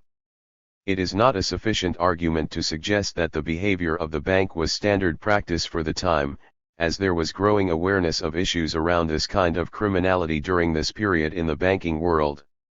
In my professional experience, small and mid-sized banks would often attempt to grow by engaging in sensitive or marginal business areas, where the possibility of gain for the bank was greater. Such smaller banks did not have the opportunity or capacity to undertake substantial wealth management activities nor important trade financing work. Such small and mid-sized bank could also grow by accepting more sensitive types of business. It was recognized that assisting clients to achieve certain corporate endeavors, including for example tax reduction or avoidance of currency exchange restrictions, could carry risks for the bank and its officers as well as for the clients. 152. He goes on to add that while anti-money laundering laws were playing catch-up with illicit practice during this period, international banks in Europe were from the early 1980s aware of serious concerns relating to laundering of criminal proceeds, especially those from drug-related crimes, arms trades, and were establishing internal controls to avoid any participation in such matters. 153. A violation of international law. Professor Mark Pyeth of Basel University is an international expert in economic crime. He has served as chairman of the OECD's Working Group on Bribery in International Business Transactions for almost 2 decades and was appointed by the UN Secretary-General to act as a member of the Independent Inquiry Committee into the Oil for Food program of the UN in Iraq together with Paul Volcker and Richard Goldstone in the mid-2000s. 154. Pyeth considers the evidence of Credit Bank's involvement in the arms money machine to be damning.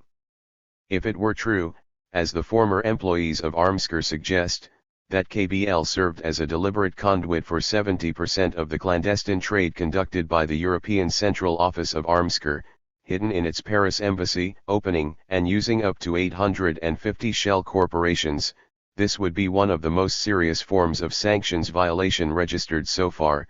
Together with those selling the goods and those serving as clandestine routes for the goods, the financial channel is a fundamental part of the conspiracy to subvert the UN Security Council Resolution 418.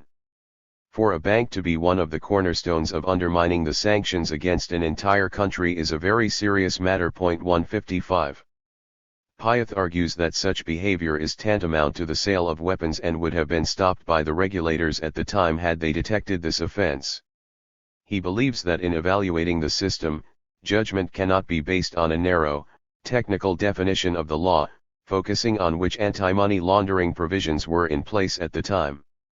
A bank that deliberately channels billions of dollars of then undoubtedly illegal payments through its system does not offer the requirements of an honorable and experienced professional.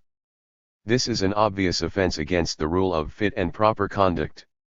Exactly this type of conduct was meant, when the first prudential instruments asked financial centers to prevent the abuse of its financial institutions for the transfer of funds of criminal origin. 156. In a very serious instance like this, it could have led regulators to revoke the bank's operating license, which, of course, never happened. 157. Former Swiss banker Christian Weyer agrees that the consequences for KBL would have been dire had this alleged scheme been exposed. He argues that the CEO and president of the bank would have to have known, and reported, such practice. He adds that others, such as the board of directors, internal and external auditors, and compliance officers, would have been privy to such behavior, and should have reported it to top management. 158. It is of course inconceivable that the pro-apartheid bankers would blow the whistle. Complicity is often richly rewarded.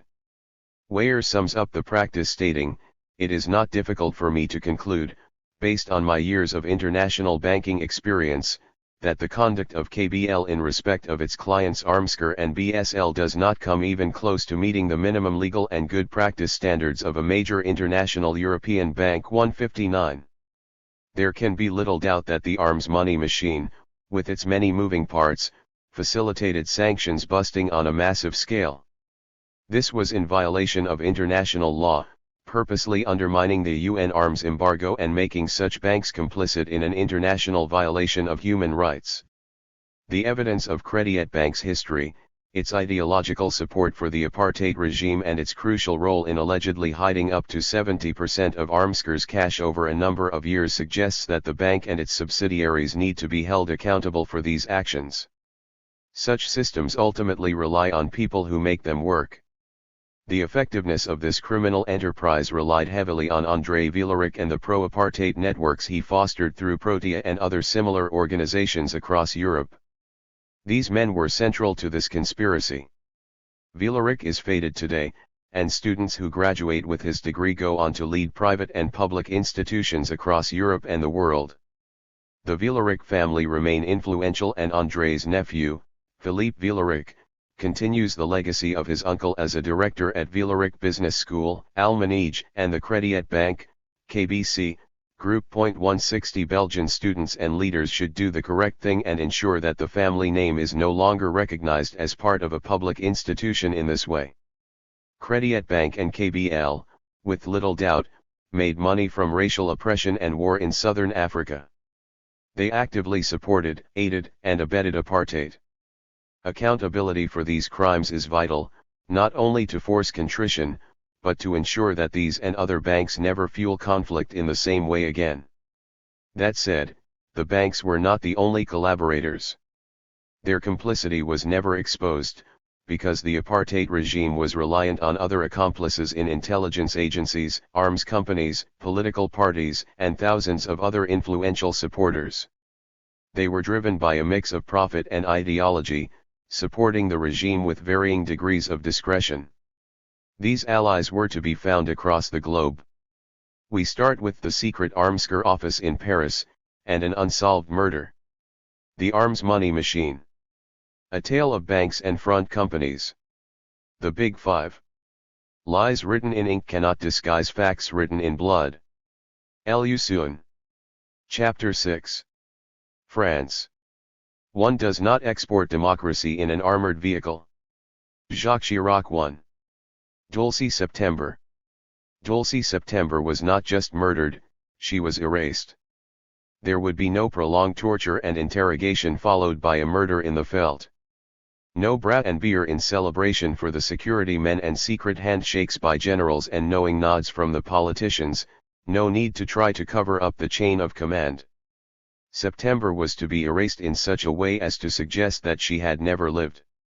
It was March 1988, Mandela would be a free man in less than 2 years, and secret negotiations towards a political settlement were well underway inside and outside South Africa. What was to be gained from her murder? Who killed Dulcie September?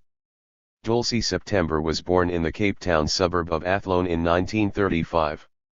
As a teenager she was kicked out of her home by an autocratic father and forced to make her own way. September, with other colored South African activists, was soon active in the resistance movement and was eventually detained without trial in 1963. After being found guilty, she was imprisoned by the state and moved from Cape Town to Kroonstad as a punishment for her influence over illiterate prisoners whom she was teaching to read and write. 2 Following her release from prison in 1969, she faced a highly restrictive banning order. 3 Her liberty imperiled, and the prospects for freedom bleak, she applied for and was given an exit permit from South Africa in 1973. 4 The magistrate ordered her to take the shortest direct route to the harbour, from where she sailed to the UK. 5 In London she came into contact with the UK anti-apartheid movement, AAM. She first joined the International Defence and Aid Fund, IDAF, and eventually the ANC. She then moved to the ANC head office in Lusaka, working closely with the ANC Treasurer General, Thomas Nkobi. Here she enjoyed a reputation as a hard-working, no-nonsense activist, alert to sexism, which she described as a pattern of behavior within the ANC. We must seriously examine our atrocious methods of work and our attitude towards people, she warned. 6 Dulcie September was appointed to the position of the ANC's chief representative for France, Switzerland, and Luxembourg, based in Paris, in 1983. Although that year saw the election of a socialist government under President François Mitterrand, France's relations with the apartheid regime did not seem to alter much as a result. If anything, this strengthened September's resolve to isolate South Africa, by calling on the French government for the imposition of full economic and military sanctions. 7 Jacqueline Durans, one of her closest friends, described her comrade's resolve when we met in Paris. Dulcie had a manner of keeping secrets even from those she trusted, as if she knew she was dealing with a hot potato. 8 Recently released records confirm that her concern for confidentiality was not paranoid, as the French AAM was the subject of interest by the South African government. From as early as 1982, friendly sources had provided the South African embassy with internal documents from the French AAM. 9 The scant records available in the ANC archives at Fort Hare University suggest that September undertook extensive investigation into the illicit arms trade with South Africa and delved deeply into the clandestine aspects of South African-French relations. In the process, she must have developed an insight into the extent of French circumvention of the arms embargo. 10 In a speech she wrote in 1987, she said, "In the sale of arms to the Pretoria regime, France is the second most important collaborator after Israel. This collaboration in the military and nuclear fields poses a threat to peace in the African continent." 11. Given her outspokenness, it is hardly surprising that she was met with threats and intimidation. In 1985 she wrote a detailed memo, probably for the ANC office in London, in which she reported, "It is quite obvious that the telephone both in my apartment and office are tapped." 12 She also mentioned numerous mysterious calls to her apartment, including an instance when she lifted her phone to make a call and found other people speaking on the line. She listened to their conversation, and when this ended, a telephone rang and a woman answered and said Thomson and CIE, referring to the French arms company Thomson CSF. "I was so shocked that I replaced my receiver." 13 A month before her murder, she reported, "Office entered during night on a number of occasions. Lights left on. Once electric meter turned off. Nothing disturbed or stolen." 14 The rising star of the French right-wing Front National, Jean-Marie Le Pen, publicized September's address in what was a veiled threat to the representative of what he regarded as a terrorist organization. 15 Then, on March 29, 1988, she was killed by a gunman as she was entering the small ANC office in the heart of Paris. There was a powerful popular response to her murder in Paris, which brought together over 20,000 mourning Parisians in a sea of banners proclaiming, "Dulcie was our friend." 16 The ANC Solly Smith, aka Samuel Kenyele, was appointed September's successor. The choice could not have been worse. Smith was later revealed to have been recruited by the South African Police Special Branch. 17 Craig Williamson, an ex-security policeman, told me that he had been Smith's handler. 18 Smith gained access to September's flat and helped coordinate the funeral arrangements. In this way he was able to ask probing questions, cast his eyes over her documents and rummage through her personal belongings. The ANC Paris office was now in the hands of a security branch double agent with a weakness for alcohol. 19 At the time of the assassination, President Mitterrand did not respond to public calls to break off diplomatic relations with South Africa. When drawn on the possible perpetrators, he is reported to have remarked, "I can't say anything, even if I have an intuition." 20 Even the British Prime Minister, Margaret Thatcher, is said to have responded by sending to the South African government the clearest possible warning that any such action would attract a strong reaction from us, the British government. This included telling them that we had received information that South African military agents were planning such action and this must be terminated immediately. 21 The identity of the person who murdered Dulcie September still remains a mystery. A judicial investigation by a French judge and an inquiry by the Truth and Reconciliation Commission produced no conclusive findings. We obtained a copy of the TRC investigation unit's report into September's murder. It had been kept under lock and key for 20 years by Department of Justice officials, and it took enormous effort by a team of lawyers and the South African History Archive to make public the contents. It provides surprisingly little new evidence, focusing on the so-called apartheid death squad theory. Importantly, the report does claim that the answer probably related to military links between France and RSA, Armscor particularly. France illicit supplier of essential parts and materials to Armscor. September was an effective ANC rep and there were signs that she was putting together an effective anti-apartheid lobby. Thus a threat, thus a hit. 22 The TRC also drew on the testimony of Christo Nell, a former member of the Civil Cooperation Bureau, CB, a covert SADF unit, who stated that from the general atmosphere at the CB head office whenever reference was made to Dulcie September's death, I had never any doubt in my mind that it was a CB operation. 23 Despite this evidence being hearsay, the TRC was inclined to believe that September was a victim of a CB operation involving the contracting of a private intelligence organization, which, in turn, contracted out the killing. 24. As part of the TRC's investigation, the Swedish police officer Jan-Åke Kjellberg was tasked with investigating September's murder, together with the former South African policeman Wilson Magadla. When I spoke with the Swede, he sounded frustrated that the investigation was never properly followed up. As a general point, he argued, we failed on arms deals. 25 This was of course not helped by the fact that he was one of the only people tasked with examining international operations. He adds, I and other foreign investigators were frustrated that there wasn't time and resources to investigate. We felt that there was a political agenda that maybe didn't want to get at the truth.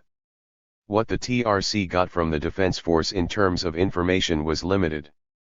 There must have been an agenda. 26. A seasoned former military official, who wishes to remain anonymous, followed my line of questioning with his head in his hands. It was a contemplative, prayer-like gesture which I at first mistook for lack of interest.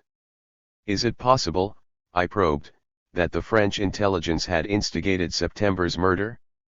I had become somewhat convinced of this hypothesis given that Pretoria would have much to lose.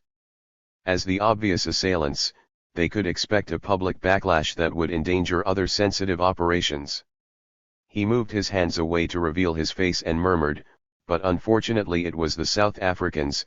At best I had thought that this retired military commander would duck and weave this question, but he chose to speak his truth. 27 According to him, Dulcie September was identified as the number one person in Paris. Operationally speaking, in terms of spying on South Africa, that was her only job. It was hard to tell what she knew. In a case like that you say let's expect the worst and cut off her oxygen. 28 He added that she had information about the extensive military relationship between South Africa and France, and that there was a risk of her blowing this open. Thus the evidence that she had to be removed, and she had to be taken out of the equation. 29. Regarding the trigger man in her murder, the source said he did not know who pulled the trigger, but it was linked to the old security police. According to him, the gun that was used was smuggled in piece by piece to avoid detection in an operation that required detailed long-term planning. 30 The matter was handled as a need-to-know operation and carried State Security Council approval, which would implicate P.W. Botha and one or more of his cabinet members. Not even military intelligence knew of the specifics of the operation. We only knew she is a target and it is only a matter of time, the source claimed. 31 Self-confessed assassin Craig Williamson also confirmed that September was on a kill list, which he likened to those used by the U.S. administration that have been leaked by WikiLeaks. He remarked, matter-of-factly, that if the South African war had gone on long enough they would have killed more of them. 32. I pushed my source as to who could have been involved in the murder. He said it was a man who could take equipment apart, and get it overseas in pieces and even produce a bomb, and then go over and reconstruct it. To put it in military terms, you know, he's fucked up, but if you get him sober. 33. The man's name? I ask. Colonel Vic McPherson. McPherson agreed to meet at his neat suburban home. His face lit up when I asked him about work he had undertaken in Paris. He claims that he had no agents there, but I was often in Paris and at times would ask my contacts to meet me there. I asked McPherson if September was ever on any kill list. He denied this was the case. I then asked him if he or one of his agents were involved, as had been suggested to me. He paused and responded, I would have known if one of our agents were involved. We didn't have people in Europe that could kill someone. She was walking in the passage and she was shot directly in the head. I didn't have people who could have shot her. I think it was the army, CB, it's their stories. It had nothing to do with the police. He took a sip from his drink. I can't remember 34. The detail about the murder, unprompted by me, is surprising. For a man who claimed innocence, he had an astonishingly clear recollection of how it took place almost 3 decades ago. However, Macpherson did very soon lead me back to the French intelligence. You see, the thing is, the French Secret Service would have been interested in the ANC, given the close link to the communists in Paris and the links to the Kremlin. 35 Craig Williamson, also speculating, says it is entirely possible that the DGSE would help South Africa in this plan. France is not the UK, the French Secret Service is similar to the Israeli Secret Service Mossad, they are not shy of direct action. 36 This is high praise from a man who killed women and children with letter bombs. Breidenbach also believes that French intelligence collaboration in her murder is plausible, not least because, according to him, local French intelligence cleared out all of her documents after her murder. 37 What response, if any, has there been from quarters close to French intelligence?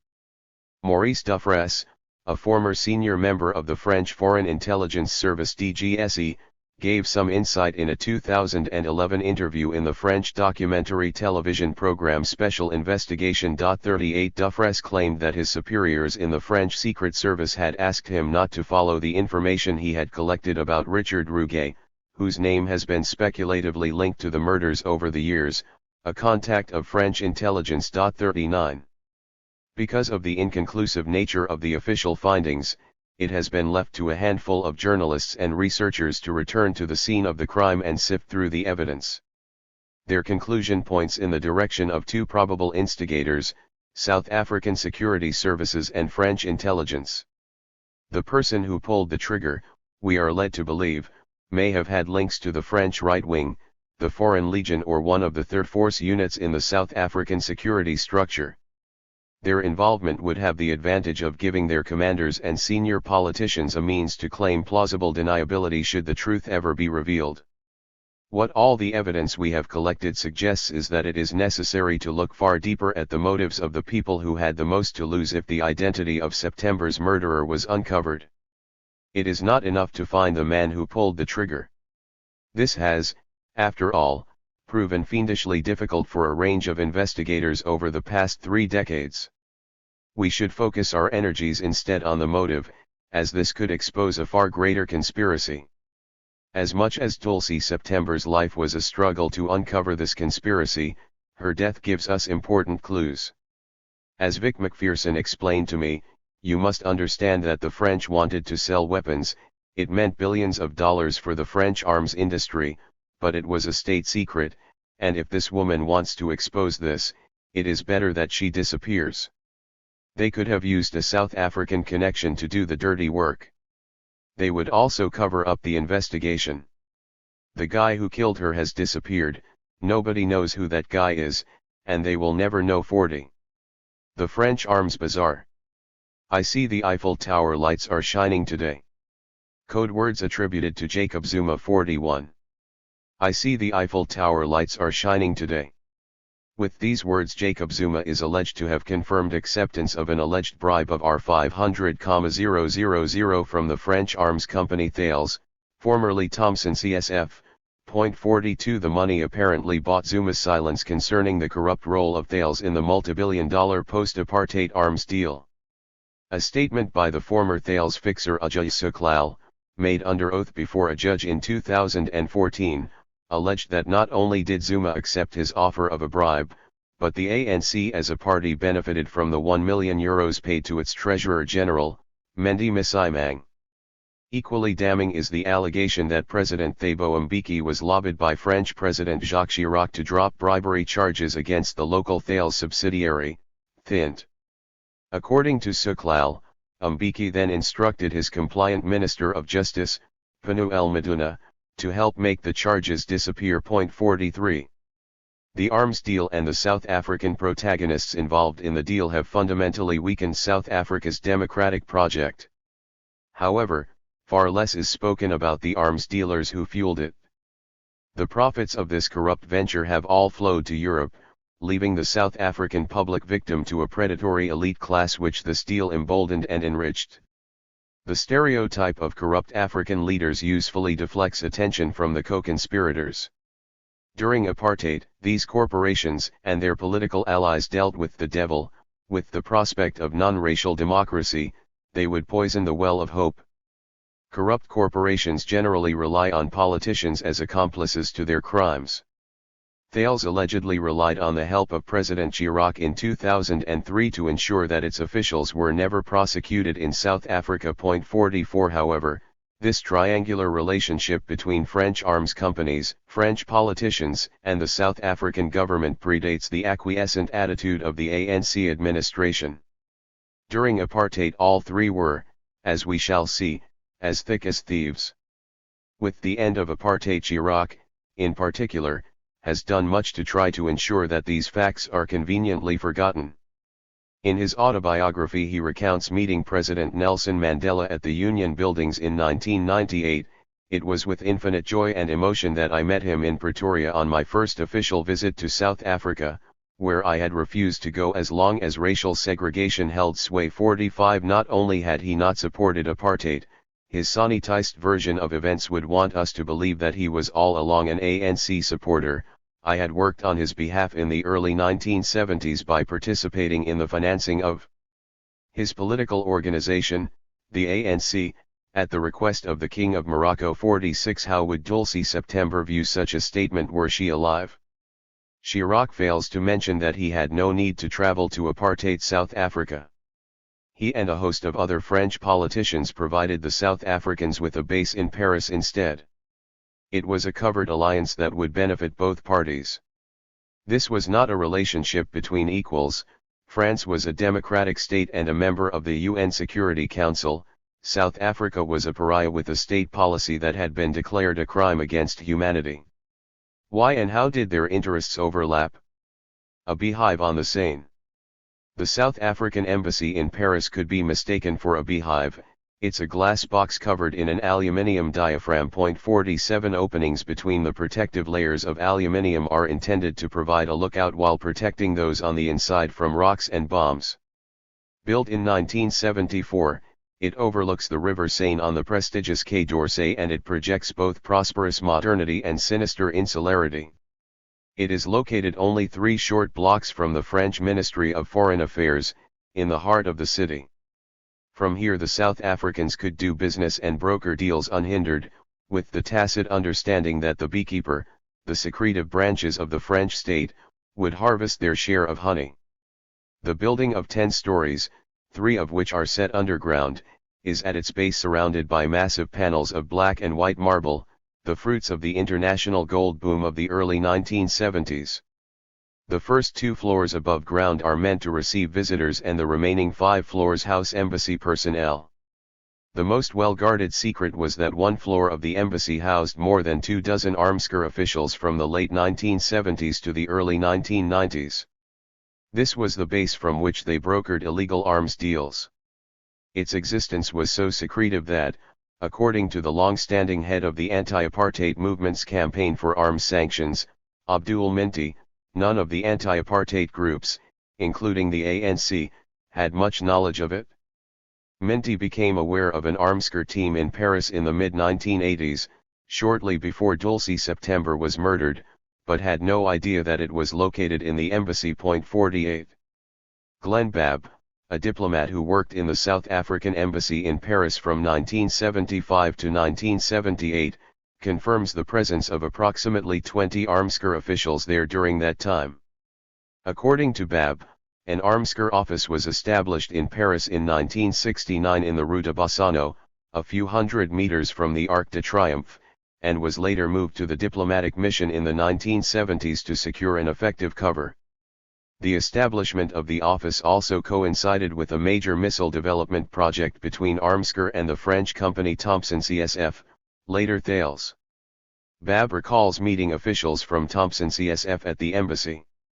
He notes that the French couldn't care a stuff about the arms embargo and gave lip service to the sanctions campaign. 49.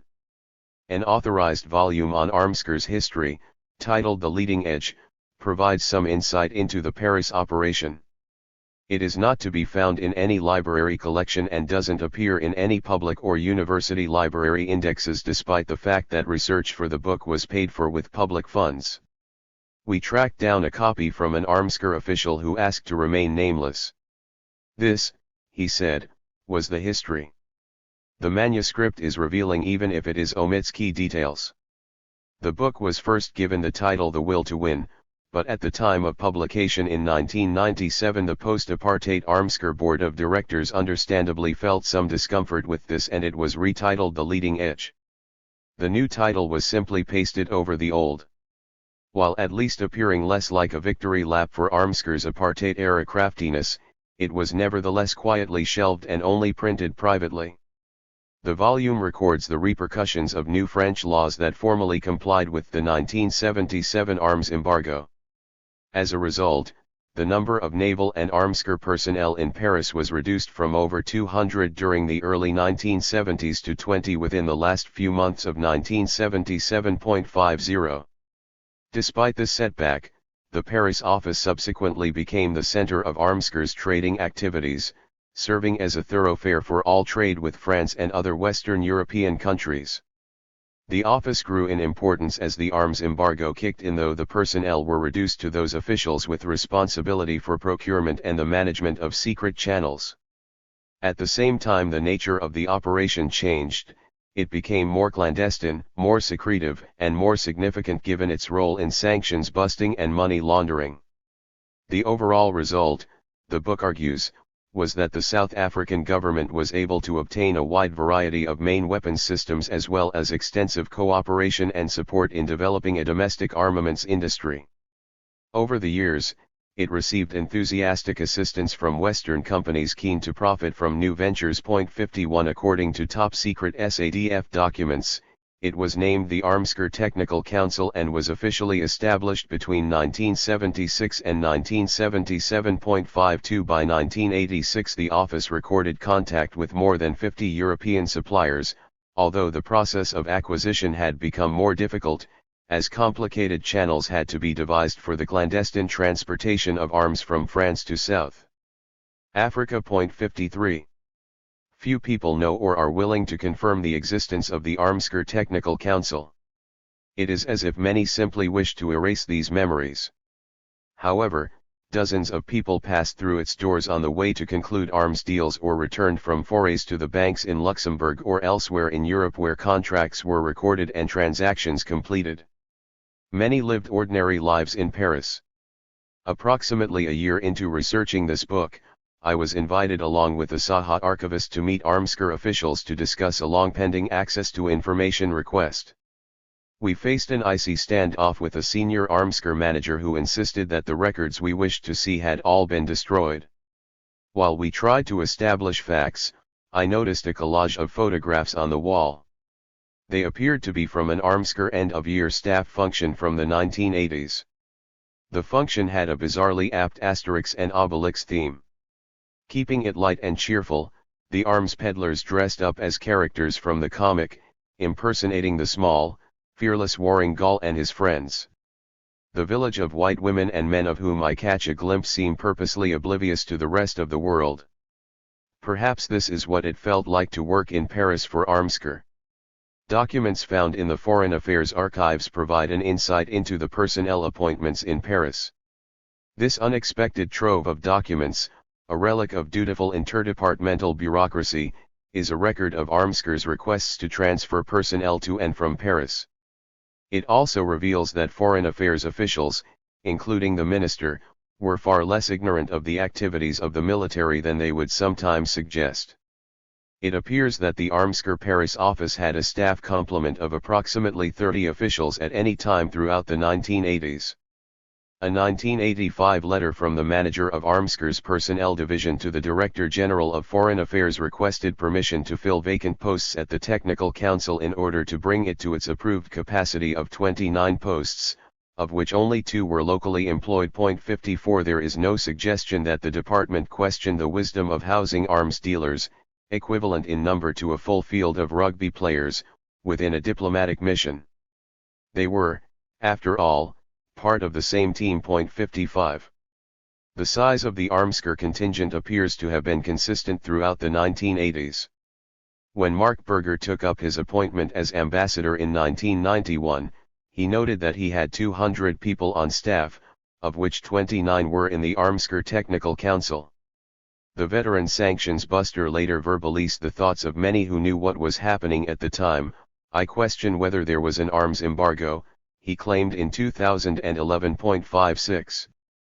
In 1985, the South African Embassy in Paris, in response to a transfer request for 2 officials from Armsker, indicated that the French authorities must have known about the existence of the Armsker Technical Council and its purpose. 57. While this is obvious, given the interaction between the South African arms dealers and their French counterparts, it is at the same time extraordinary because it suggests that French authorities tolerated the entire operation, including the diplomatic status of some of the staff, despite the illegality involved.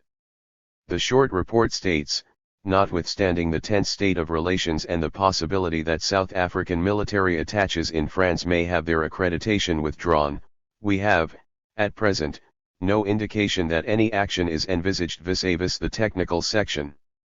Although there is always the possibility that the Foreign Ministry, when we apply for registration and identity documents, may refuse to do so, we would advise that, for the moment, transfers of Armsker personnel proceed as usual. 58. The head of the Technical Council enjoyed full diplomatic status, granted by the French government from as early as 1981.59. This continued for the remainder of the decade. 60. Not even the election of a socialist government under François Mitterrand in 1981 seemed to present an obstacle. When Armsker requested the transfer of an official in that year, a query was made regarding whether South Africa could expect any objections from the French authorities at a political level. The response from the embassy read, "No indication has been received to date from the French government which could, from a political point of view, impact the embassy's current personnel composition. Therefore, there is no reason for objection against the customary replacement of personnel." 61. Each of the Armsker transfer requests would include standard personnel information. Of the dozen or so we have seen, many are for younger unmarried women and men. All the officials had either secret or top-secret security clearance, providing insight into the type of work they would be exposed to. 62. By day the officials were organizing the clandestine purchase of guns, bombs, and other munitions, and yet their personnel files suggest very ordinary bureaucrats who indulged in their prosaic hobbies when they went home at night. Such is the banality of evil. Yet the activity at the embassy was far from pedestrian. It was a hive of clandestine activity, teeming with women and men trained in spycraft and, in some instances, combat. In addition to military and air force attaches, military intelligence would second its own agents to the Paris embassy with top-secret security clearance. An indication of the scale of the military presence in Paris can be found in a 1989 budget which allocated R430,000, over R2.6 million in 2017, for the fees of the children of defense personnel attending school in the French capital. 63. The embassy also played host to national intelligence agents. State power is at times schizophrenic.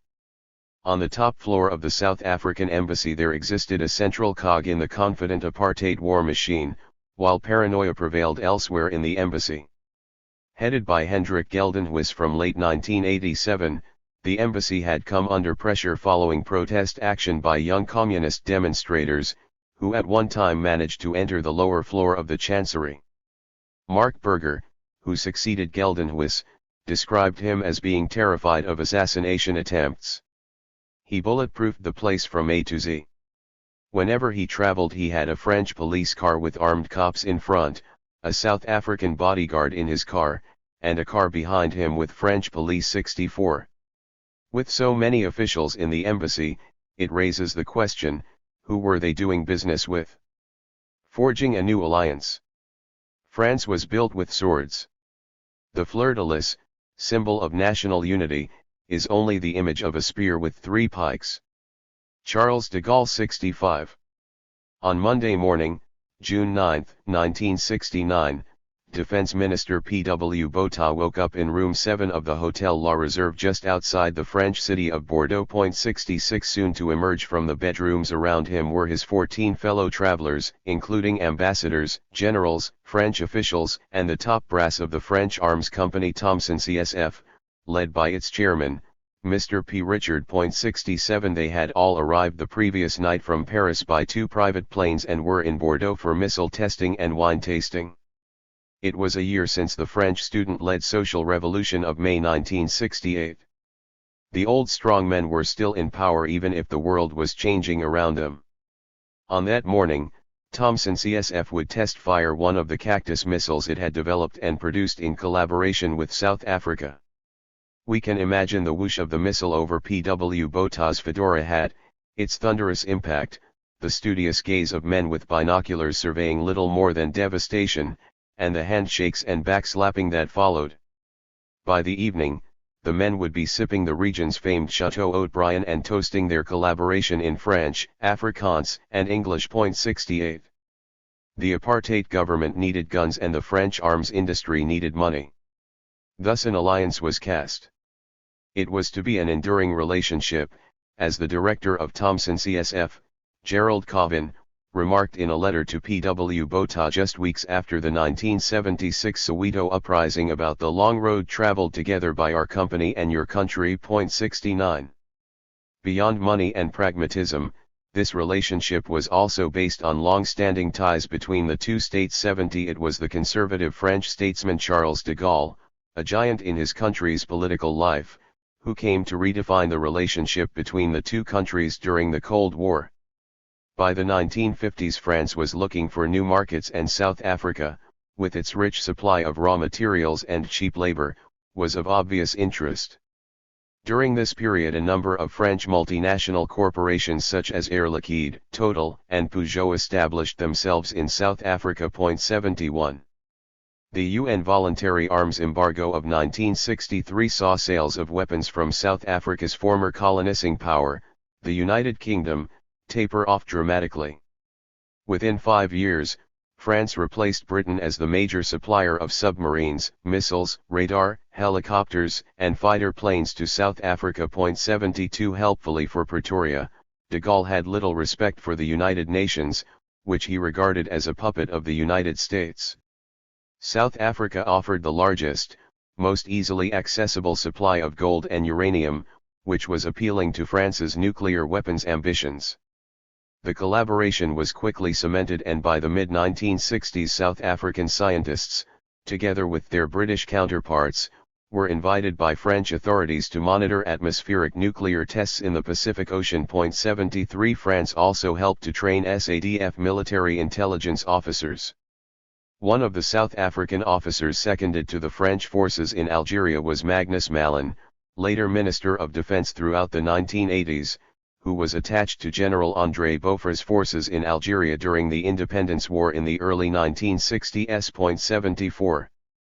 In the wake of the 1963 UN arms embargo, France's policy in relation to South Africa was summed up by the French Minister of Defense, Pierre Mesmer: France will obviously have to take them UN resolutions into account, but France had never distinguished itself by its obedience to, or high respect for, the resolutions of the UN.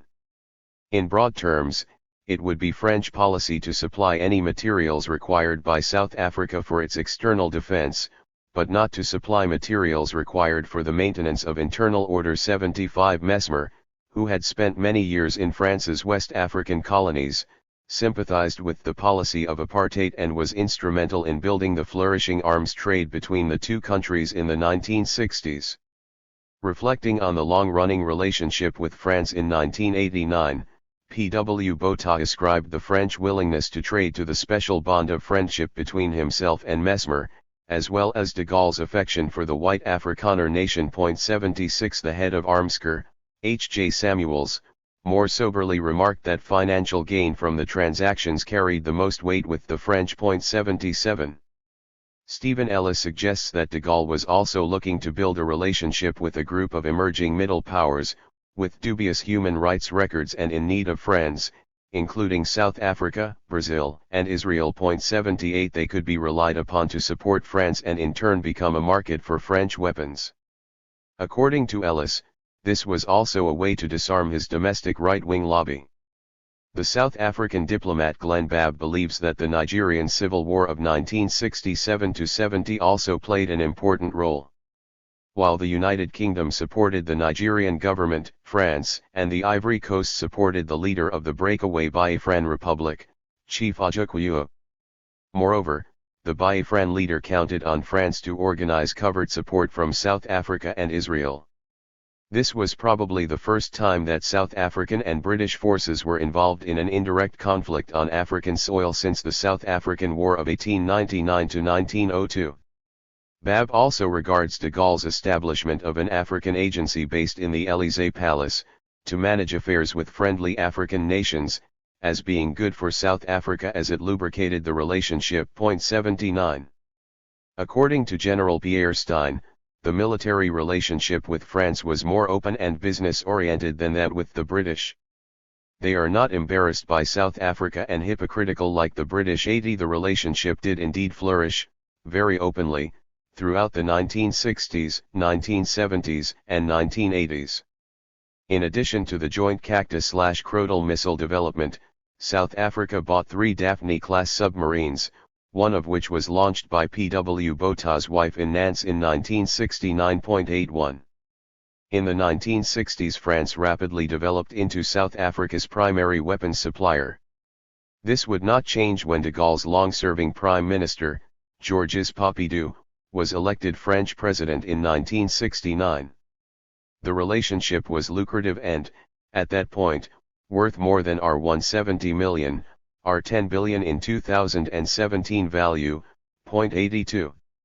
In 1970 and 1971 at least 3 teams of Thomson CSF officials visited South Africa, meeting with Botha and other Armscor officials before the delivery of the Cactus/Crotale missile system to South Africa, which had financed 85% of the costs. 83 The development of this missile system was a 3-way collaboration between 2 French arms companies, Thomson and Matra, and the South African government. While both companies shared an interest in marketing the missiles, they also found use for them at home. In France they were included in the country's long-term defense plan, where they are still in deployment today, and have since been sold to more than a dozen countries. In South Africa they were not only deployed in combat in Angola, but they later formed the basis for developing local missile design and production expertise, culminating in the establishment of a South African missile industry led by the Armscor subsidiary Kentron in the late 1970s. 84.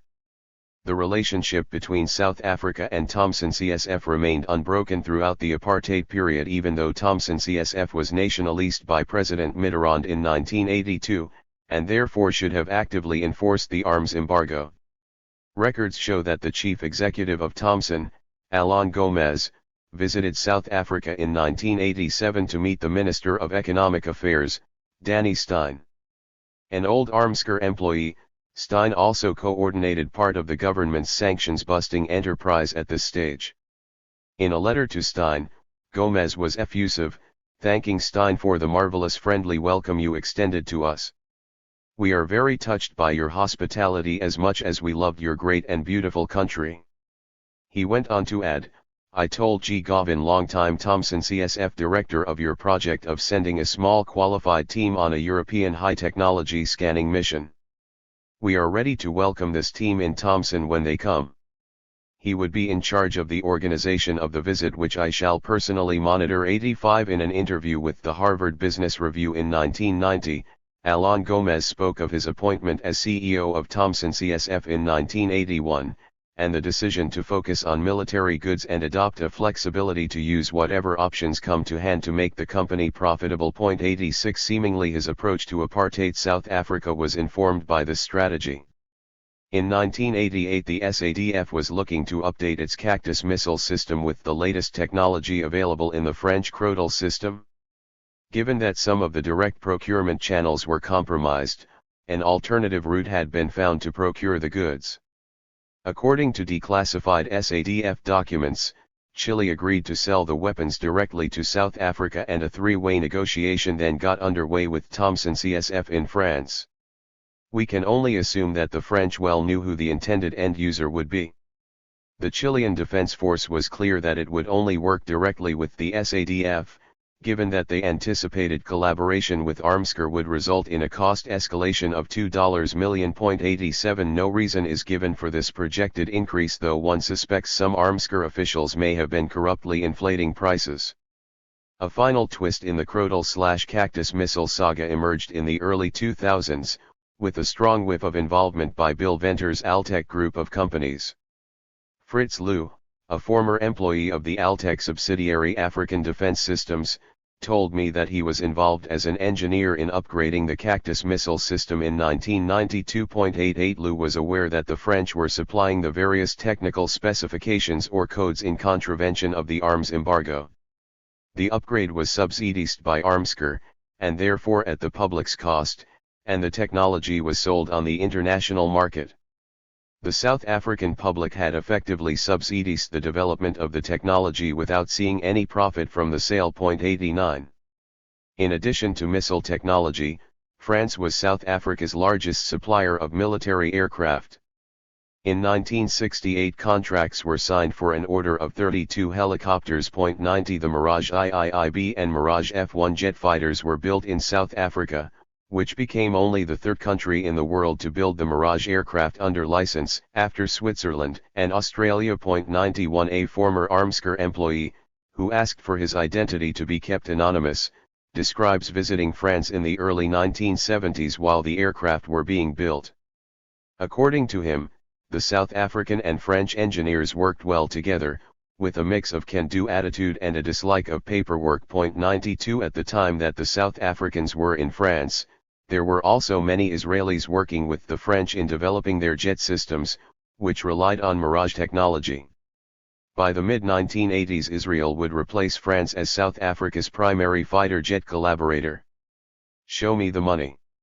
In May 1974, Valéry Giscard d'Estaing was elected the new French president. During his inaugural speech before Parliament, he proclaimed that France would stop supplying military material to South Africa. 93. Unlike the Gaullists, his party hoped to broaden its relations in southern Africa to other states. 94. Following the Soweto uprisings, he said that France would accept no new military contracts with South Africa and that the only deliveries would be to complete existing contracts. 95. Despite, or possibly because of, the threat of embargo, the French private sector consortium of Framatome, Spy Batignolles, Alstom was awarded a lucrative $1 billion contract to build South Africa's nuclear power station at Koeberg, just outside Cape Town. 96. Until a few days before the official announcement in 1976, it was considered a certainty that the consortium headed by General Electric would receive the sought-after contract. 97. As far as we know, French, South African nuclear collaboration was limited to the energy sector. While traveling in Mali in February 1977, Giscard d'Estaing declared that France would implement a total ban on sales or transfers of ground or air equipment of a military character to South Africa. 98. However, instructions to implement the embargo were temporarily withheld by the reliable French Prime Minister, Jacques Chirac, who did not see eye to eye with his president on this issue. 99. Finally, on August 9, 1977, France declared a total arms embargo on South Africa, but agreed to sneak through the sale of 2 submarines and 2 destroyers in order to honor existing contracts. 100. Pretoria was quick to seek new channels to lobby the French administration, and within 3 months the brother of the French president, Olivier Giscard d'Estaing, traveled to southern Africa. It is not known in what capacity he came, but his visit attracted the interest of apartheid politicians, given his family ties as well as his role as founding dean of the renowned French business school INSEAD, where he was influential among the French business elite. Piet Koornhof, minister in charge of forced removals, traveled together with d'Estaing, his wife, and the South African businessman Basil Landau to Botswana on 29 and October 30, 1977. Following a weekend tour, Kornhoff wrote to thank Olivier Destang for an enjoyable weekend. 101. Had France forsaken Pretoria? In the wake of sanctions in 1977, Armscur's chairman, Commander Marais, and its CEO, Leendert Dekker, later the long-standing representative of Credit Bank Luxembourg in South Africa, traveled to Paris for meetings with senior personnel in the DGA, Directorate General of Armaments, the equivalent of Armscur in France, led by General Martry. 102. Their mission was to salvage existing weapons orders. While the South Africans were frustrated by the seemingly immovable political obstacles they confronted, the DGA officials had a solution in mind already. Would South Africa be prepared to acquire equipment through a third country such as Argentina or Brazil? 103. The French on their part promised to do their best to help South Africa in a clandestine manner. 104. Yet while officials were becoming increasingly wary of direct contact, French arms companies were less coy. SADF Lieutenant General Dutton, who had accompanied the Armscur officials to France, used the trip to meet with corporations at the French Air Show and subsequently visited French and South African naval officials stationed in Nantes. Following a viewing of submarines that were being constructed for the South African Navy, Dutton met the Navy's project officer, Commodore Mathers. Mathers would later be involved in the 1999 arms deal scandal. He was involved in recommending technical specifications for the submarines the government wanted to acquire, soon after which he became a consultant to the German company Ferrostal, which won the bid to supply submarines to South Africa along with its other German partners. 105. Waiting for Dutton on the runway at Nantes was a Falcon 20 private jet belonging to Marcel Dassault, the founder of one of France's most important arms producers. The aircraft had been sent specially from Paris by the company to collect him. 106. Despite the new French laws, AFIMA, the French state-owned arms company responsible for managing sales from private arms companies in France, approved FFR 13.2 million, R66 million in 2017 value, worth of orders through the Armscur office in Paris in the last few months of 1979.107. The sanctions no doubt also had an impact on the cost of the equipment. A 1977 report from P.W. Botha's archive with his handwritten notes indicates the increase in cost of various aircraft spare parts between the early and mid-1970s.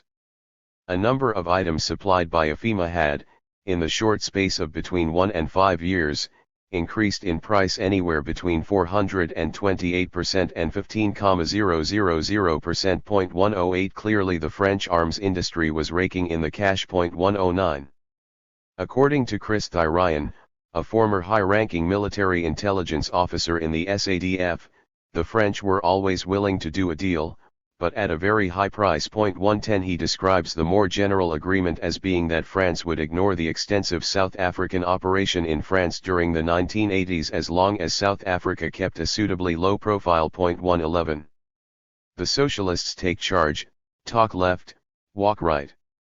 With the election of the Socialist Party and its leader, François Mitterrand, as president in 1981, the South African government was concerned about the possible ramifications of the new government. For the first time in nearly a quarter of a century they would need to deal with a socialist, who would eventually become the longest-serving president in French history.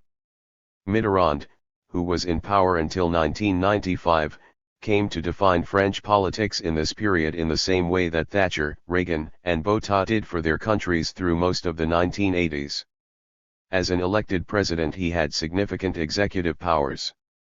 However, this was tempered by the fact that the conservative Rassemblement pour la République, RPR, party, led by Jacques Chirac, held control of the assembly between March 1986 and May 1988.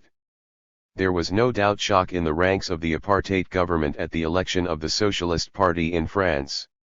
This seemed to buck what they saw as a positive trend in the United Kingdom, United States, and West Germany, where voters empowered conservative politicians with a willingness, at the very least, to give the apartheid government some breathing room. The first reaction from Pretoria was to approach France with new caution.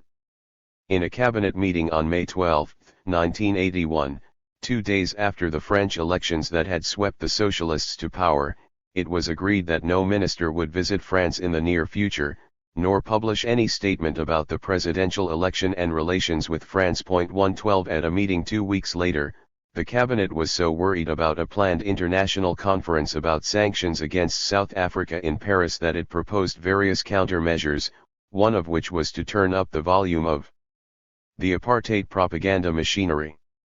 Accordingly, the Orwellian-sounding Interdepartmental Psychological Action Committee was tasked with contacting the media in South Africa and motivating them to react in an appropriate editorial manner against calls for sanctions. 113 P.W. Botha's friends, expecting the worst, were preparing for an offensive of sanctions by the new French government. While the new government and its foreign minister, Claude Chassin, called for strict sanctions in public, he was far more amenable to accommodating South African interests in private. Only 2 months before he banned weapons sales to South Africa, he met with members of an international advisory committee to the French industrial gas giant Air Liquide at the home of the corporation's chairperson in Paris. The company also had a presence in South Africa, which was important as the oil sanctions impacted on South Africa's access to gas. One of the guests at the dinner was Etienne Rousseau, chairman of the National Party-aligned Federale Volksbeweging, who dutifully reported the dinner table chatter to Foreign Minister Pik Botha in Pretoria. 114 According to Rousseau, Chassin had declared sanctions to be ineffective and saw them as an emotional issue which he did not support. He also indicated that he would not take any steps to prevent Air Liquide from extending its investments in South Africa. Despite this, Rousseau regarded Chassin as potentially very dangerous, given his willingness to change his opinion in order to achieve his personal ambition. What possibly weighed more on Rousseau's mind was Chassin's views about nationalization and greater taxation of the rich. After supper, he and Chassin retired to the lounge to drink coffee, and Chassin asked him not to make public his comments but to feel free to communicate his views to the South African government. 115. The other important contact that Rousseau established on his trip to Paris was with Robert Mitterrand, the elder brother of the French president, with whom he had met the evening before. With regard to Southern Africa, he reported him to be conservative and appears to have great influence over his brother, the president. 116 Robert Mitterrand, who was also a consultant to Air Liquide, visited South Africa in 1982, together with the vice-chairman of the company and another director. The group was hosted at a dinner by the deputy chairman of the South African subsidiary of Air Liquide, Basil Landau. Landau was a supporter of the National Party government and friend of the cabinet minister Piet Koornhof. Landau, as we saw with the Giscard d'Estaing family, had a knack for being in the company of French presidents and apartheid ministers. He invited Koornhof and his wife to dinner in Pretoria, noting, "I am sure that Mr. Mitterrand will find it interesting to be able to speak to you." 117 With partners in business, access to foreign corporations and the ear of the French president's brother, the regime was eager to find ways to chip away at the official rejection of apartheid by the French government before it contaminated lucrative illicit ventures. It appears that even French ministers were aware of the use of fraudulent end-user certificates to supply arms to South Africa.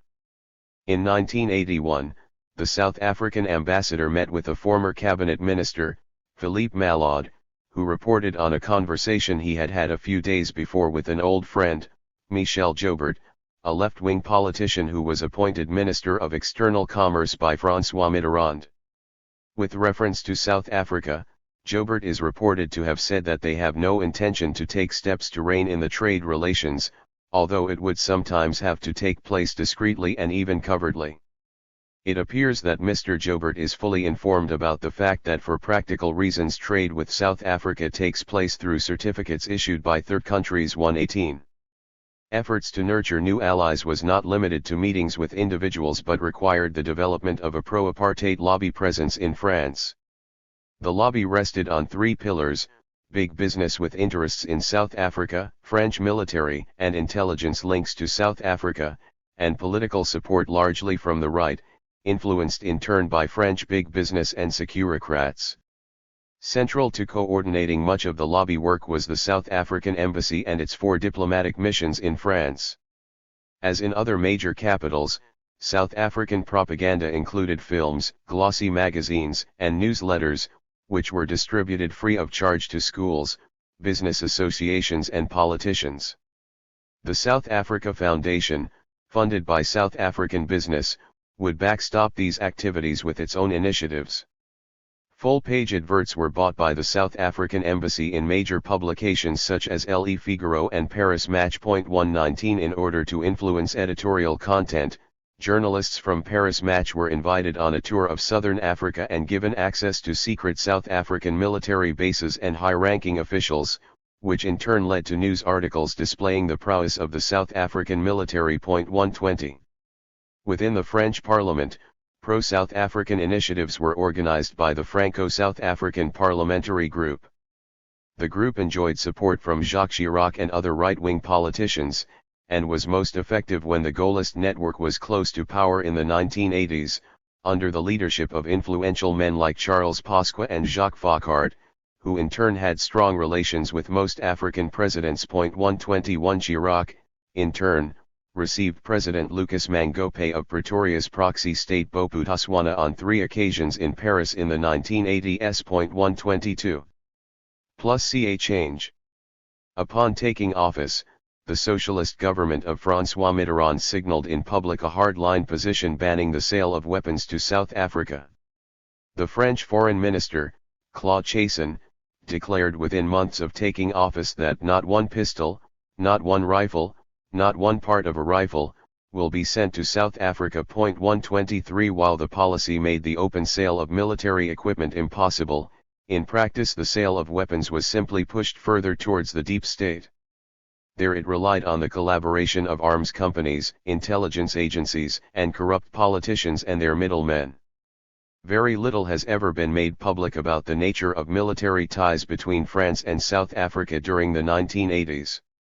Although the Israeli defense industry had become an important ally of and collaborator with the apartheid military machine from the mid-1970s, it wasn't the only ally. South Africa remained dependent on France for missile technology and spare parts and hardware for its air force, which was active in conflict throughout southern Africa. Declassified SADF documents provide insights into this relationship. An important platform for deal-making was the Paris Air Show, attracting the world's most important arms merchants and their customers, including General Deneserp and his South African Air Force delegation in 1985. He had a full schedule over 3 days, meeting with the top management of various arms corporations. This included a presentation by the president of Israeli Aircraft Industries, IAI, to showcase its advanced technology. 124 And presentations by various American and French firms including AFIMA, SNICMA, and Aerospatiale. 125 Despite South Africa's debt standstill and crippling domestic interest rates, the military remained cash flush and were looking for all manner of hardware during this period.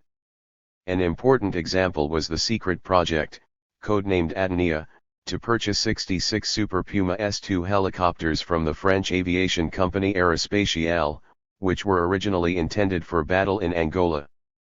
They are believed to have been delivered clandestinely before the end of the Angolan War. Once converted into the homegrown Oryx helicopter, they would feature prominently in sea rescue operations. Most notably, 4 helicopters were used to carry the new South African flag over the Union buildings moments after Nelson Mandela was sworn in as first state president of Democratic South Africa. The procurement of these helicopters was one of the most lucrative sanctions-busting deals undertaken by the military and is thought to have cost as much as $3 billion at the time. This type of operation required a high degree of coordination between Armscor, which ordered the helicopters on behalf of the SADF, and management at Aerospatiale. Secret minutes of a meeting between the two parties in April 1986 reveal that their conversations extended well beyond the exchange of technical information. 126 Aerospatiale was represented by Jean-Marc Thomas, who went on to become the vice president of Airbus France and later held a senior position at Rothschild Private Bank, and Jean-Claude Pascal Uxie from the helicopter division. The Armscor team included Tony de Klerk and Eric Bestbier from its technical council at the Paris embassy. Aerospatiale reported at this meeting that, Following the election of Jacques Chirac's right-wing government in 1986, there was an indication of a more relaxed policy towards South Africa in the future. 127 They pointed out two excellent contacts at government level, one of whom was Jean Pic, defense advisor to Jacques Chirac and former financial director at Aerospatiale. Pic's functions included all defense budgets, political aspects in respect of armament exportation, and defense activities. 128 According to this document, only 5 members of Aerospatiale management, including Pic, were aware of all the company's projects with South Africa. The Aerospatiale team also revealed the names of a number of current and former employees who would be made available on a full or part-time basis to assist the South Africans. The meeting also discussed practical arrangements such as security concerns and the delivery of a prototype via Zaire as well as spares kits. These would be shipped through the Singapore state-owned company Unicorn, whose sanctions-busting activities are discussed further in Chapter 11. Armscor officials, always eager to trade, in turn offered Aerospatiale South African manufactured anti-tank missiles. 129. According to a CIA report declassified in 2017, Chirac did not make a secret of this more relaxed policy towards South Africa. The report indicates that Chirac had informed the United States ambassador just prior to his election that his government planned to turn around 180 degrees on South Africa, and that he would favor dialogue over sanctions. 130. By late 1988 the battle-weary South African Air Force was in need of high-quality spare parts for their aircrafts. A decision was taken to send a delegation of senior management and operational officials from the Air Force and Armscor to France and Germany, where they were to be joined by officials from the Armscor office in Paris. The companies to be visited included the French aircraft and rocket manufacturer, SNICMA, today operating as the multinational Safran. The chief of the SAAF argued that such visits had produced results in the past, opening doors and leading to the eventual delivery of embargoed equipment. It is apparent that approaches such as this were not piecemeal solutions but rather part of an ongoing relationship. In motivating for the financial allocation for the trip, he added that the inability to produce all the items locally, as well as the massive cost implication of large-scale industrialization necessitates the RSA to remain reliant on the clandestine cooperation of manufacturers and producers in these countries. 131. Intelligence liaisons. France has no friends, only interests. Charles de Gaulle. 132. The French intelligence services in France have long been the source of controversy. As in many democratic states, they have been vulnerable to subversion by narrow interests. An example is the Francophrique clique that was assembled around Jacques Foccart under de Gaulle, which ruthlessly asserted French influence over newly independent African nations from the 1960s. In the mid-1980s tensions developed into open hostility between the domestic, DST, and foreign services, DGSE, and a third cell within the president's office at the Élysée. The split was described at the time as an implacable struggle in which each side jealously keeps its information to itself, manipulates the other's services and practices disinformation. 133. The South African Secret Service, which was also accustomed to a fair amount of rivalry during the apartheid period, found itself in good company among some of the more conservative spies in Paris.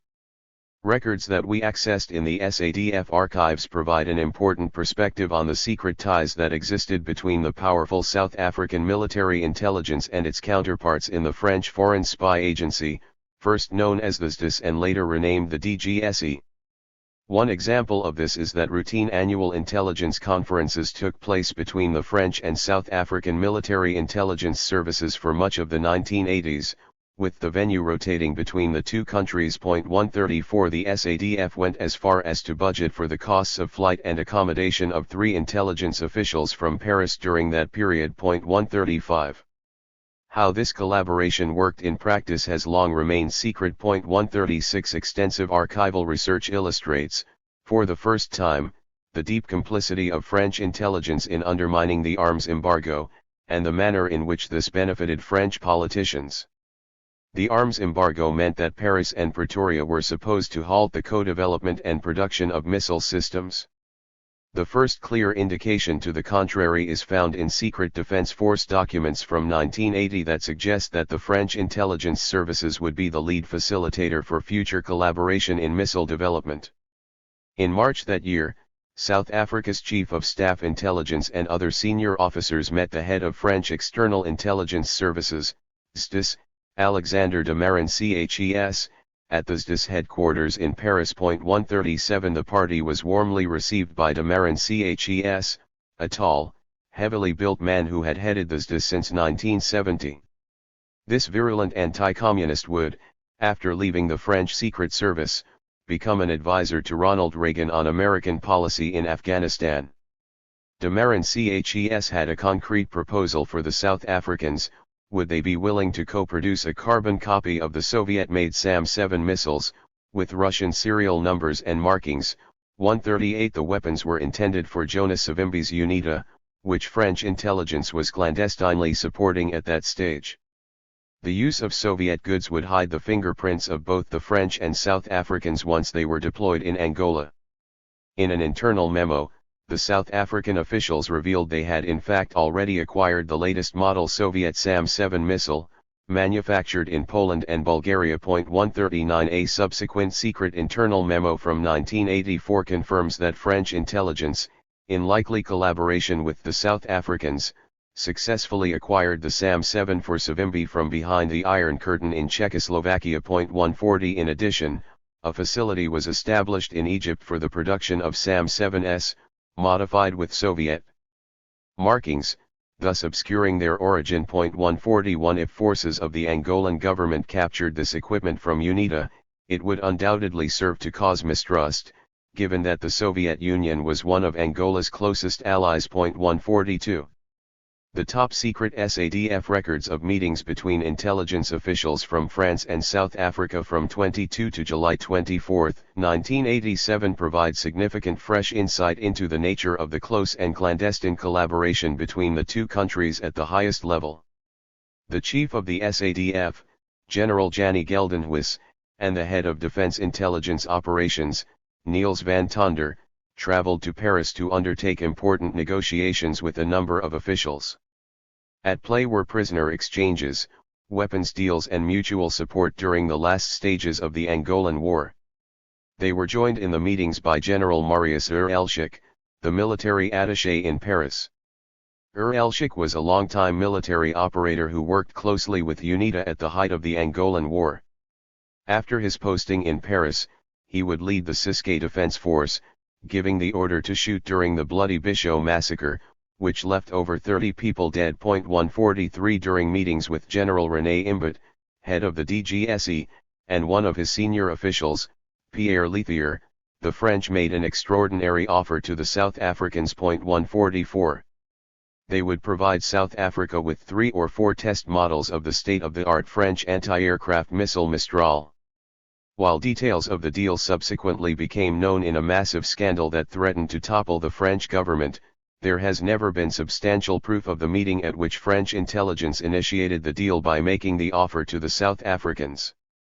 The French officials expected the Mistrals to perform better than American Stinger missiles and proposed that they could be tested in operational areas, most likely referring to Angola. They added that they planned to make 20 missiles from their first production phase available to UNITA to use against MPLA forces the following year. This method of supplying sophisticated technology is a well-worn ploy by arms companies and governments, which fuel far-off conflicts by providing new technology that can be tested on a live battlefield. As the casualties and destruction mount, the suppliers not only build up political credit with their partners, in this case, UNITA and South Africa, but can boast in secret to other militaries interested in the same technology that it has been battlefield tested. 145 The DGSE, in a clear nod to the obstacle created by the arms embargo, went as far as proposing that the UN embargo could be circumvented in the event that a third country such as Zaire would place an order and provide end-user certificates. 146 There was no illusion that this was fraud requiring the bribery of officials, and hence that South Africa should expect to pay 10% commission to President Mobutu Sese Seko personally, or to the Zairian Minister of Defense, Likolia Bilongo. 147 The revelation contained in this document is extraordinary. It shows, first, that French intelligence was willing to provide the South Africans with cutting-edge military technology, even before it had been made available to French forces.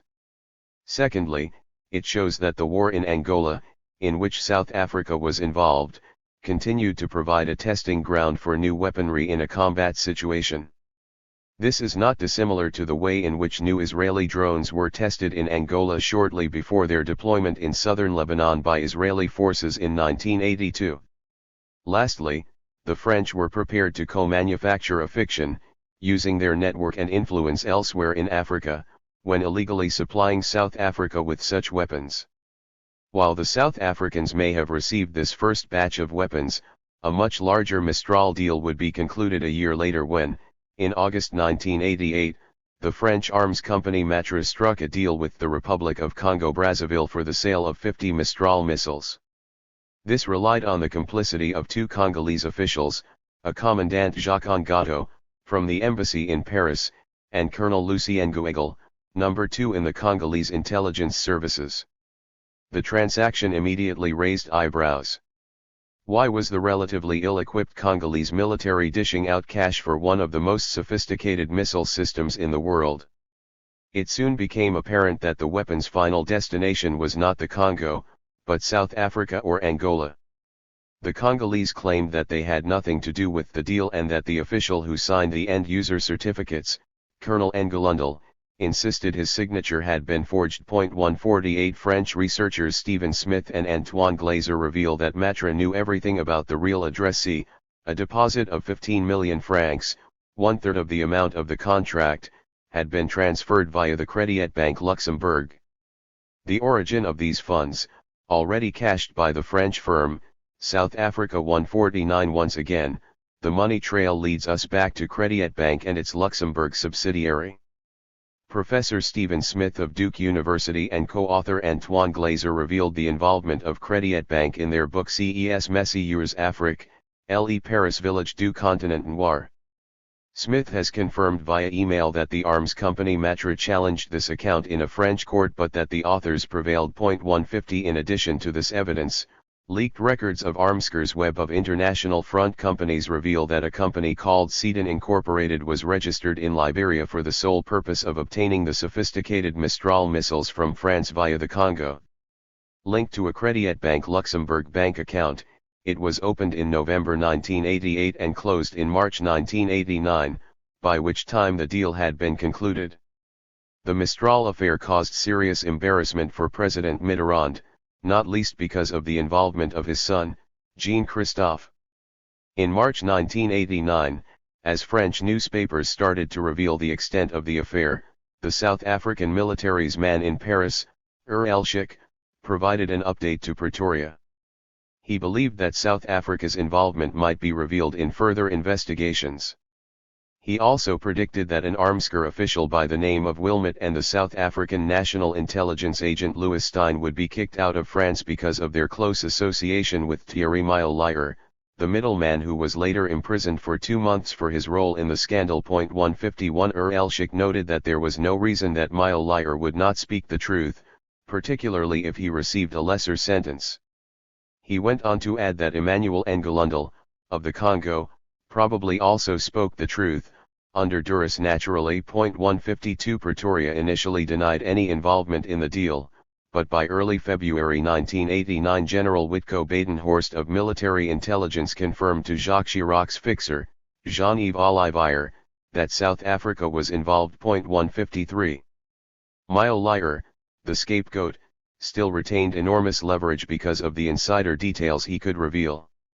Frustrated by an investigation which led to his personal bank accounts being frozen for more than 2 years after his release from prison, he re-established contact with the DGSE in 1991 and, according to a confidential report, provided them with a thinly veiled threat: "I have written a complete account of this case with all the names, amounts, and dates, and which is intended to unpack the mechanism of this operation with all its implications, especially at the political and diplomatic levels.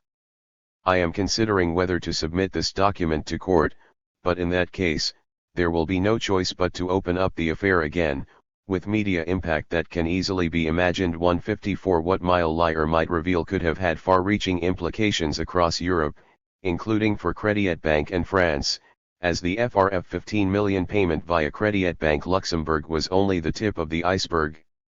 He stated that during the investigation, the judge, Marie-Paul Moracchini, also ascertained that the French Office for the Export of Aeronautical Material, AFIMA, had received some 30 payments from this Crédit Bank Luxembourg account.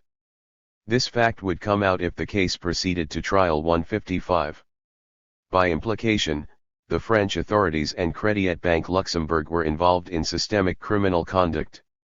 As if this was not enough, Mile Liar possessed another equally damning secret, which he revealed to the DGSE. Part of the commissions he had received had been paid to a French political party.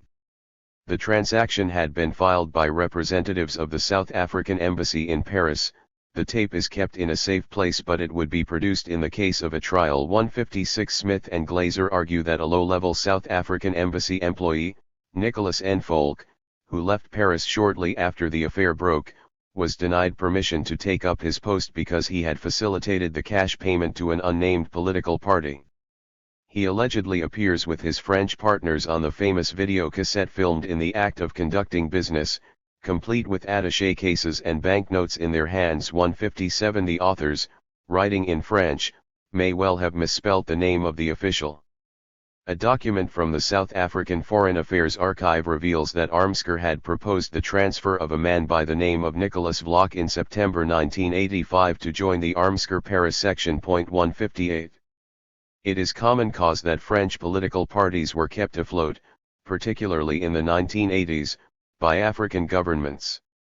Part of such politics of patronage meant that French politicians protected the interests of their African counterparts, even when this was directly counter to the interests of the vast majority of those countries' inhabitants. A possible candidate for such funding was Jacques Chirac's Rassemblement pour la République, RPR. The RPR party was established in 1976 in the Gaullist tradition under the leadership of Chirac, and would assist Chirac in his election as Prime Minister from 1986 to 1988 and later as President during the 1990s. 159.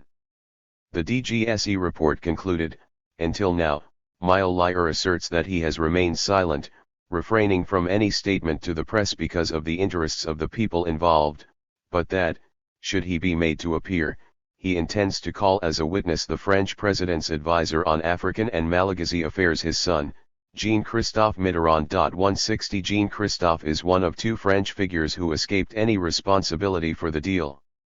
The other was Jean-Yves Olivier, who negotiated the import of hundreds of thousands of tons of South African coal for French industry from 1986 to 87, in violation of the embargo, and who was awarded the Order of Good Hope by the South African government in December 1987. 161 Olivier was the CEO of the oil trader Comoil. 162 and is described as having been of great use to the South Africans because of his participation in negotiations over an arms for oil deal between Pretoria and Iran via the Comoros. 163 He later worked for the French arms company Thomson CSF as their representative in South Africa.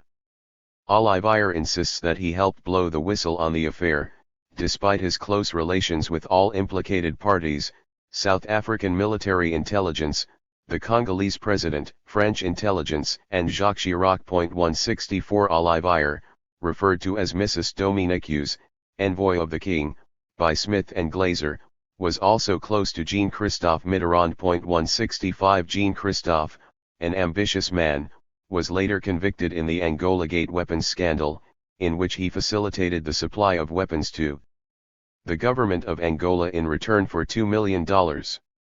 In selling arms to Savimbi's nemesis, the MPLA government, he had shifted sides, just as French arms companies would rush to offer weapons to the ANC government after the end of apartheid.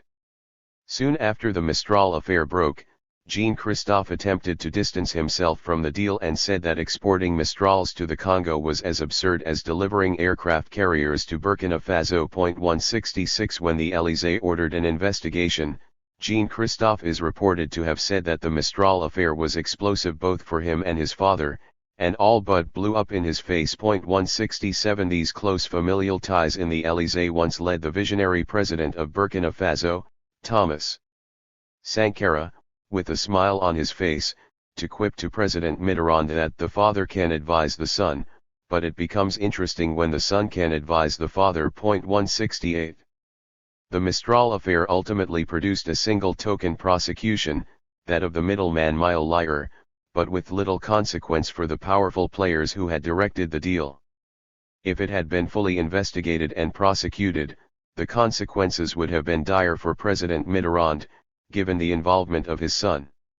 Nor would the direct involvement of the DGSE and Securocrats close to Chirac have left the right wing untarnished, and it could well have endangered Chirac's successful presidential campaign in 1995.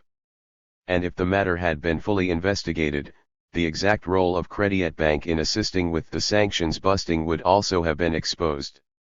Finally, it could have revealed the exact nature of the deep state networks assisting the apartheid regime at the highest level in France.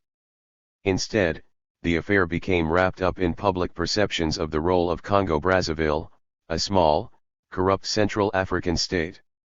There is no doubt that Congo-Brazzaville, under the leadership of President Sassou Nguesso, still in power today almost 3 decades later, was realigning towards South Africa at that stage. His country's involvement was therefore crucial to the success of the illegal transaction. 169 The Congo subsequently claimed and obtained restitution for payment advanced. In the 1987 meeting between the DGSE and senior South African officials, where the first offer of Mistral missiles was made, the DGSE was in the mood to do business. The menu handed to the South Africans was for a veritable feast of weapons. They offered to provide 100 Apila armor-piercing anti-tank missiles, produced by the French arms company GIAT. In return, they required of the SADF the test results from a first batch of weapons that had already been supplied. In addition, the DGSE undertook to obtain SAM-9 missiles from West Germany.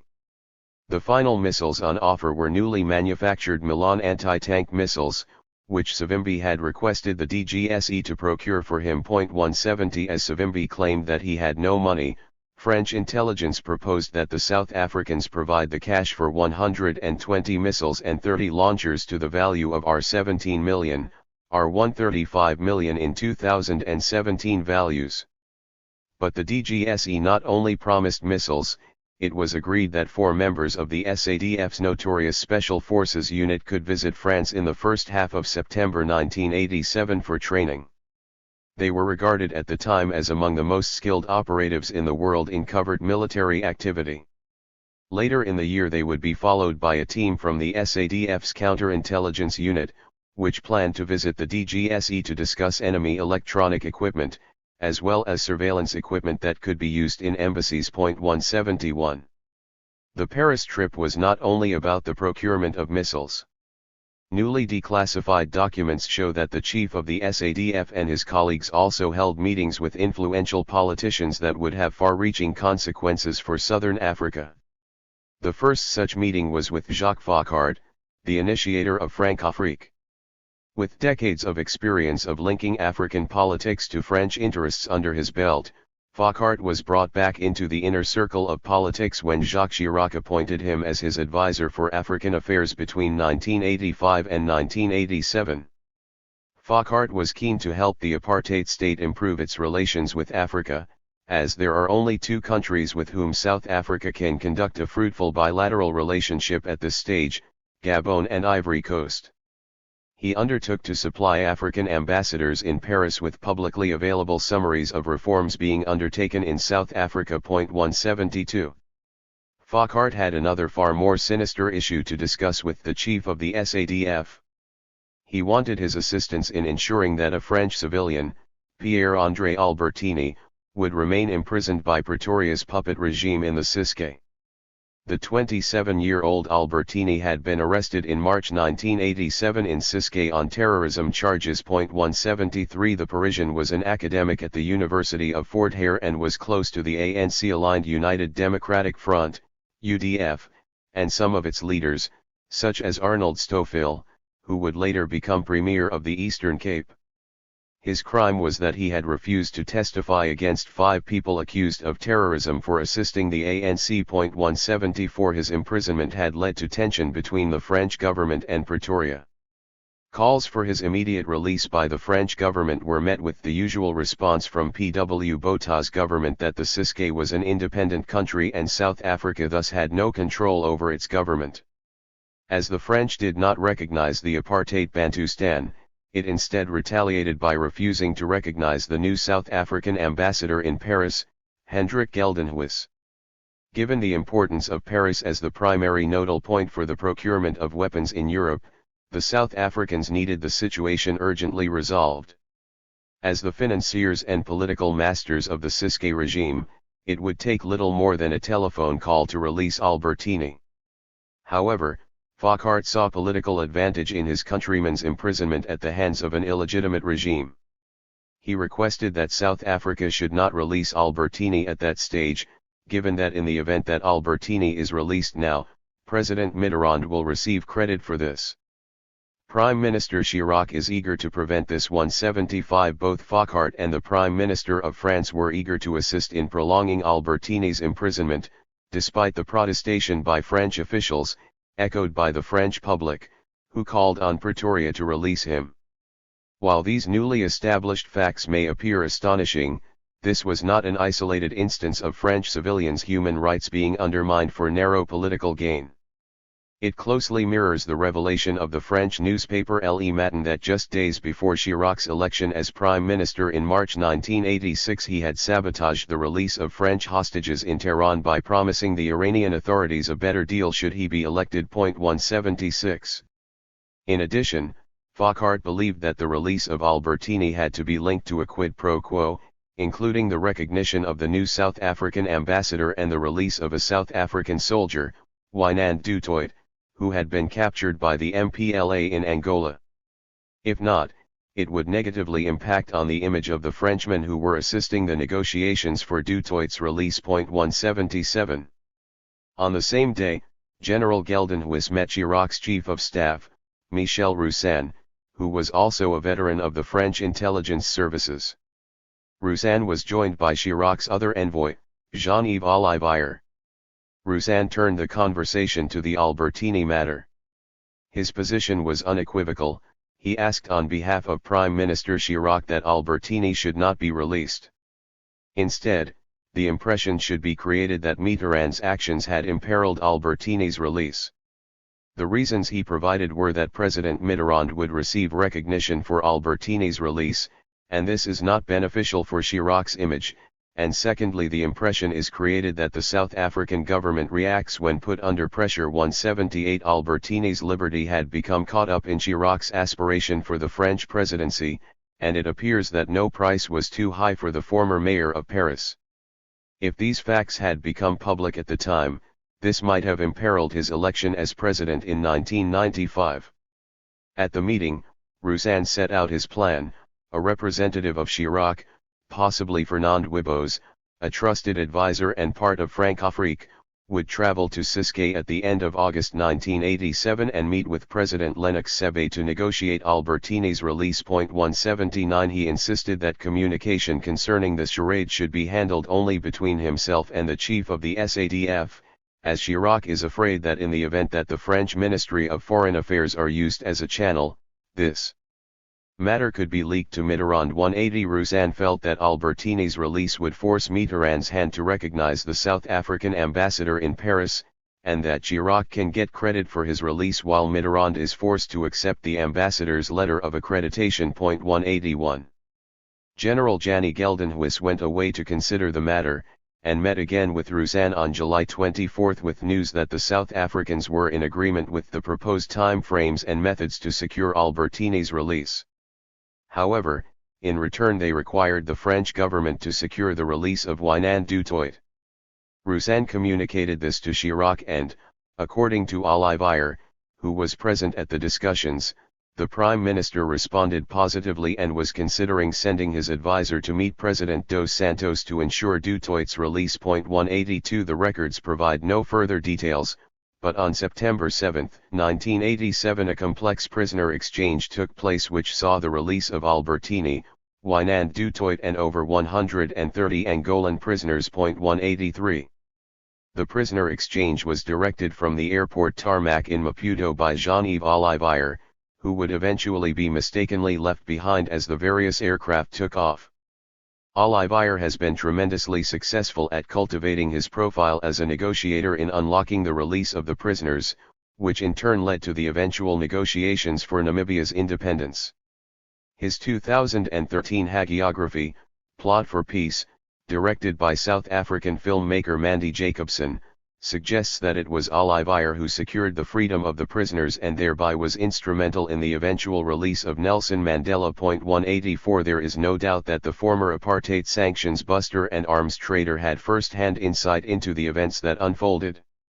However, as the documents reveal, the driving force behind the prisoner exchange was first and foremost the interests of Jacques Chirac and his clique in the intelligence community. All else was of secondary interest. Apart from the prisoner exchange, Michel Roussan, the head of Jacques Chirac's office at the time, had more to offer his South African counterparts. In the meetings from 22 to July 24, 1987, he made offers to the South Africans that were in direct contravention of UN sanctions. He reported that he and the chief of Prime Minister Chirac's military cabinet, General Norlane, had discussions about providing Mirage fighter jet spare parts directly to Pretoria. At the time these were being obtained via third parties. The directive that prohibited the sale of spare parts to South Africa gave the Prime Minister discretion in interpreting how the spares were to be classified. Roussan believed that should Chirac be convinced, he could give the orders to the French Customs Department to reinterpret the policy. Remarkably, the chief of the SADF indicated that there was no requirement for spare parts at the time. It is possible that he was wary of Roussan wanting something in return for this favor. Nevertheless, Roussan assured the chief of the SADF that should such a requirement develop, they would be prepared to help. 185. On the following day, Roussan made an additional proposal concerning weapons smuggling. The French had received intelligence that French Mirage fighter planes would be provided to South Africa via Peru and Argentina. The Peruvians had ordered 16 Mirages, for which they were unable to pay. Peru planned to sell these to Argentina, which was prepared in turn to sell them to South Africa. According to Roussan, the Argentinians had already approached the French to ensure that there was no objection. Mr. Roussan personally and the advisors to Chirac would do their best to ensure the successful implementation of such a scheme should South Africa be interested. 186. Roussan and Olivier also had contact with other South African officials. Just 2 weeks before Dulcie September was murdered in March 1988, they met with Pic Botha when he made a stop at Roissy Airport. 187. The new administration of F.W. de Klerk continued to value the influence of the network of French allies. In May 1990, de Klerk paid a visit to France as part of an attempt to shore up support in the wake of Nelson Mandela's release from prison. He spent 1.5 days in Paris, which included a late-night discussion in the office of the mayor of Paris, Jacques Chirac, accompanied by his trusted lieutenant, Michel Roussan. In addition, a dinner hosted by a socialist member of parliament brought together a high-powered delegation of ministers, senior bureaucrats, and politicians from both countries. Unsurprisingly, among the guests, seats at the dinner table were reserved for Jean-Christophe Mitterrand, Jean-Yves Olivier, and a man described as his associate, Pierre Lethier. 188. The murder of Dulcie September in March 1988 appears to have had little impact on the unshakable relationship between French and South African intelligence, raising the question whether this might have been the reason for her murder. An August 1988 top-secret report details a meeting between the SADF military attaché, General Marius Elschik, and General René Imbert, now Chief of Staff of the French Army. 189. Fluent in French, Elschik was invited to dinner at Imbert's home, together with Pierre Lethier, a senior officer at the DGSE. The three discussed a range of issues concerning conflict around the world, with the focus on southern Africa. Elschik placed emphasis on South Africa's future weapons requirements, given the need for the modernization of its weapons systems. He emphasized that countries which had been loyal to the apartheid regime would be first in line for lucrative contracts. Mbeki undertook to test the sentiment of French political and business leaders about the level of South African political reform that would be required to unlock the legitimate sale of arms to South Africa. He furthermore volunteered to brief the South African military about any progress he made, and would provide a full report during a trip he planned to make to South Africa in November that year. 190. In 1989, the head of the DGSE, General Mermet, was fired at the insistence of President Mitterrand. This was a blow to the South Africans, who described their recent relations with the French secret services as excellent. 191 Mermet's term in office had lasted little over a year, but it crucially coincided with the murder of Dulcie September. El-Sheikh, who had met Mermet on 2 or 3 occasions, described him as lightweight. While he had a friendly meeting with the SADF head of intelligence operations in 1988, he was not prepared to work with the South Africans on the Angolan situation or commit to a visit to Pretoria. Despite this, there was a continuous flow of intelligence communication between the two services, thanks to what was regarded as a good long-standing relationship between the DGSE and South Africa. 192.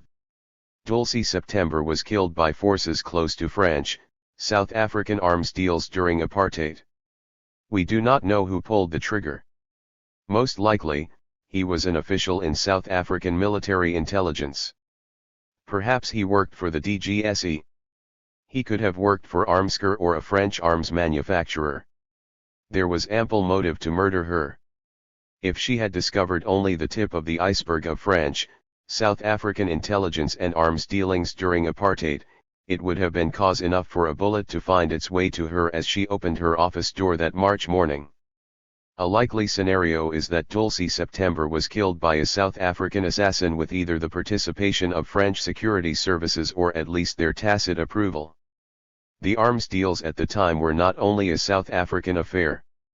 The trail of profit-making led to Paris, where it benefited politicians, corporations, and spies.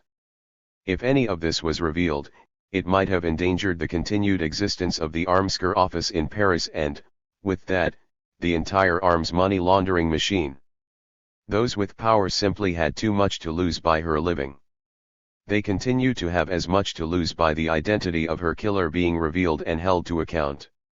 Why the continued cover-up so many years later? One reason is no doubt that the motive for the cover-up has additional layers of complexity. Some of the same players implicated in her murder engaged in cutting deals in the post-apartheid arms deal. These may have included French arms corporations and very powerful politicians in Paris. If they were exposed, it would harm this trade and their careers. It might also harm powerful politicians in post-apartheid South Africa who corruptly benefited from the arms deal. Hence the silence. The past and the present are inextricably entangled. All this is too difficult to untangle, some argue. But judging from the manner in which she lived her life, Dulcie September would have insisted on the right to truth. Justice for her was not a luxury to be traded as a political good. It is the only weapon we have against future abuse by the powerful and corrupt. The Paris Arms Bazaar. The French Connection. Chapter 7. The Soviet Union and Eastern Europe. It is a psychological onslaught, an economic one, a diplomatic one, a military onslaught, a total onslaught. P.W. Botha, describing the Soviet-backed onslaught 1. We did business with everyone, including the Russians. Armscor official 2. Behind the Iron Curtain. By the late 1970s, apartheid could better be defined by what it stood against than what it stood for. With D.F. Malin and Hendrik Verwoerd long buried, the crude outright racism of this vision was quietly abandoned among apartheid's defenders, within and without the country, and instead integrated into the rhetoric of a global struggle against communism. The energy and purpose of continued white domination would be focused squarely on the bogeyman of communism. While communist literature and organizations had been banned for decades and the threat of Soviet Union highlighted, P.W. Botha's total onslaught was designed to up the ante. The communist threat would no longer be countered by nasty police state McCarthyism. Instead, Botha's state policy would be governed by a total national strategy that was intended to counter the total national onslaught. Botha and his defense minister, Magnus Malin, believed that any form of black and white resistance to repression only served to reveal the sinister hand of the anti-Christian, anti-capitalist Soviet state. The airwaves were filled with propaganda broadcast by the SABC playing up this threat. Many journalists took the red bait, as did thousands of school teachers and religious leaders. This threat, not dissimilar to the perpetual state of war in which the United States finds itself, ensured domestic support among whites for Botha's ideology. Across the globe, lobbyists for the apartheid state drummed up the same message. The Eastern Bloc had its eye on the South African prize. While it is correct that Angolan government forces were heavily reliant on Cuban, Soviet, and East German support, it is equally true that they were up against the UNITA guerrilla army supported by the CIA, the South African military and various other groupings. Additionally, the Soviets had other more important terrains of struggle, such as the bloody losing battle in Afghanistan. The Angolan conflict, while significant in terms of the suffering it caused, was minor in terms of the greater game of global politics. As the Russian historians Irina Filatova and Apollon Davidson point out, the fears of South Africa's ruling circles were not baseless, they were indeed the object of an onslaught, but from their own population, not the Soviet Union. What for the USSR would be yet another victory for progressive forces was for South Africa yet further proof of a total onslaught. The difference was that for the USSR, South Africa was just one of many fronts in the anti-imperialist struggle, while the USSR, in the eyes of the South African government, was the center and creator of a world conspiracy and onslaught aimed specifically at their country. Point 3. As far back as 1980, the British government of Margaret Thatcher, itself prone to talk up the communist threat in southern Africa, noted in a secret Foreign and Commonwealth Office briefing that we do not believe that southern Africa is central to the USSR's foreign policy. The Russians are simply exploiting the unresolved conflict in the region to embarrass the West. 4. Apartheid leaders cheered when the Cold War warrior Ronald Reagan coined the term the evil empire when referring to the Soviet Union. However, the South African regime developed in secret an opportunistic relationship with its nemesis and with allied states in Eastern Europe. At the same time as it cried bloody murder in public at the sight of the hammer and sickle, it covertly handed over cash to the same governments for guns and other supplies. Sometimes it did so directly. Mostly, such deals were concluded with the connivance of shady middlemen whom we shall soon meet. Although this trade was small in comparison with that with countries such as France, it presented one of many contradictions that pointed towards the inevitable demise of the regime. And it needed to be hidden, a sentiment no doubt shared by the anti-apartheid liberation forces that relied on the same governments for a significant amount of their support. A double cross on the high seas. A few dozen meters below the azure waters of the Caribbean, just off the coast of Venezuela, lies what at a distance appears to be an ominous shadow. Divers who plunge into the warm waters in Guabina Bay come here to swim around one of the country's most visited artificial reefs teeming with tropical fish and coral. The reef is a sunken ship, the Pia Vesta. There is little clue as one peers through its rusted hull that it was once at the center of one of the greatest arms heists of the 1980s involving socialist East Germany, South Africa, Peru, Panama, probably the CIA and a crafty French arms dealer by the name of Georges Starkman. I first came across the name Georges Starkman in a top-secret minute of a 1986 meeting between the chief of the French intelligence service, DGSE, one of his officers, Colonel Pierre Lethier, the chief of the SADF, General Jannie Geldenhuis, and his head of defense intelligence operations, Niels van Tonder. Tucked between arms and intelligence exchanges is a reference to the innocuous-sounding military operation codenamed Daisy. The paragraph of information in Afrikaans provided us with some clues to start with. The DGSE reported that it had located a man by the name of Starkman in Switzerland. he had sufficiently angered the South Africans that they turned to the French intelligence to help deliver this French national to them. The memo goes on to state that the DGSE, through Lethierre, will work on a possible plan to entice Starkman and to Morocco with a new transaction. The RSA will be responsible for the further handling of Starkman in order to reclaim the $20 million that the RSA was swindled out of. This matter is being handled very delicately and very sensitively between Mr. Lethierre and the Chief of South Africa Defence Intelligence Operations 5. Such intriguing material could only lead me to ask, who was Starkman, and what had he done?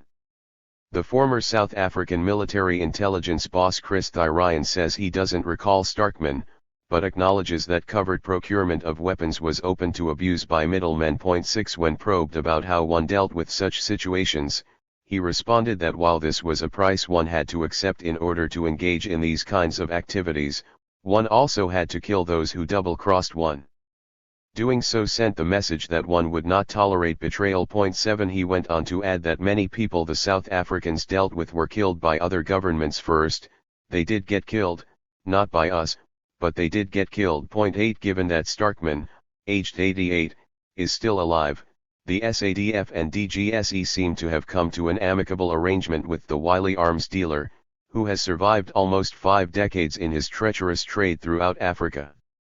Depending on whom you believe, Starkman has at various times had connections with French and American intelligence services and might even have been an agent at some point.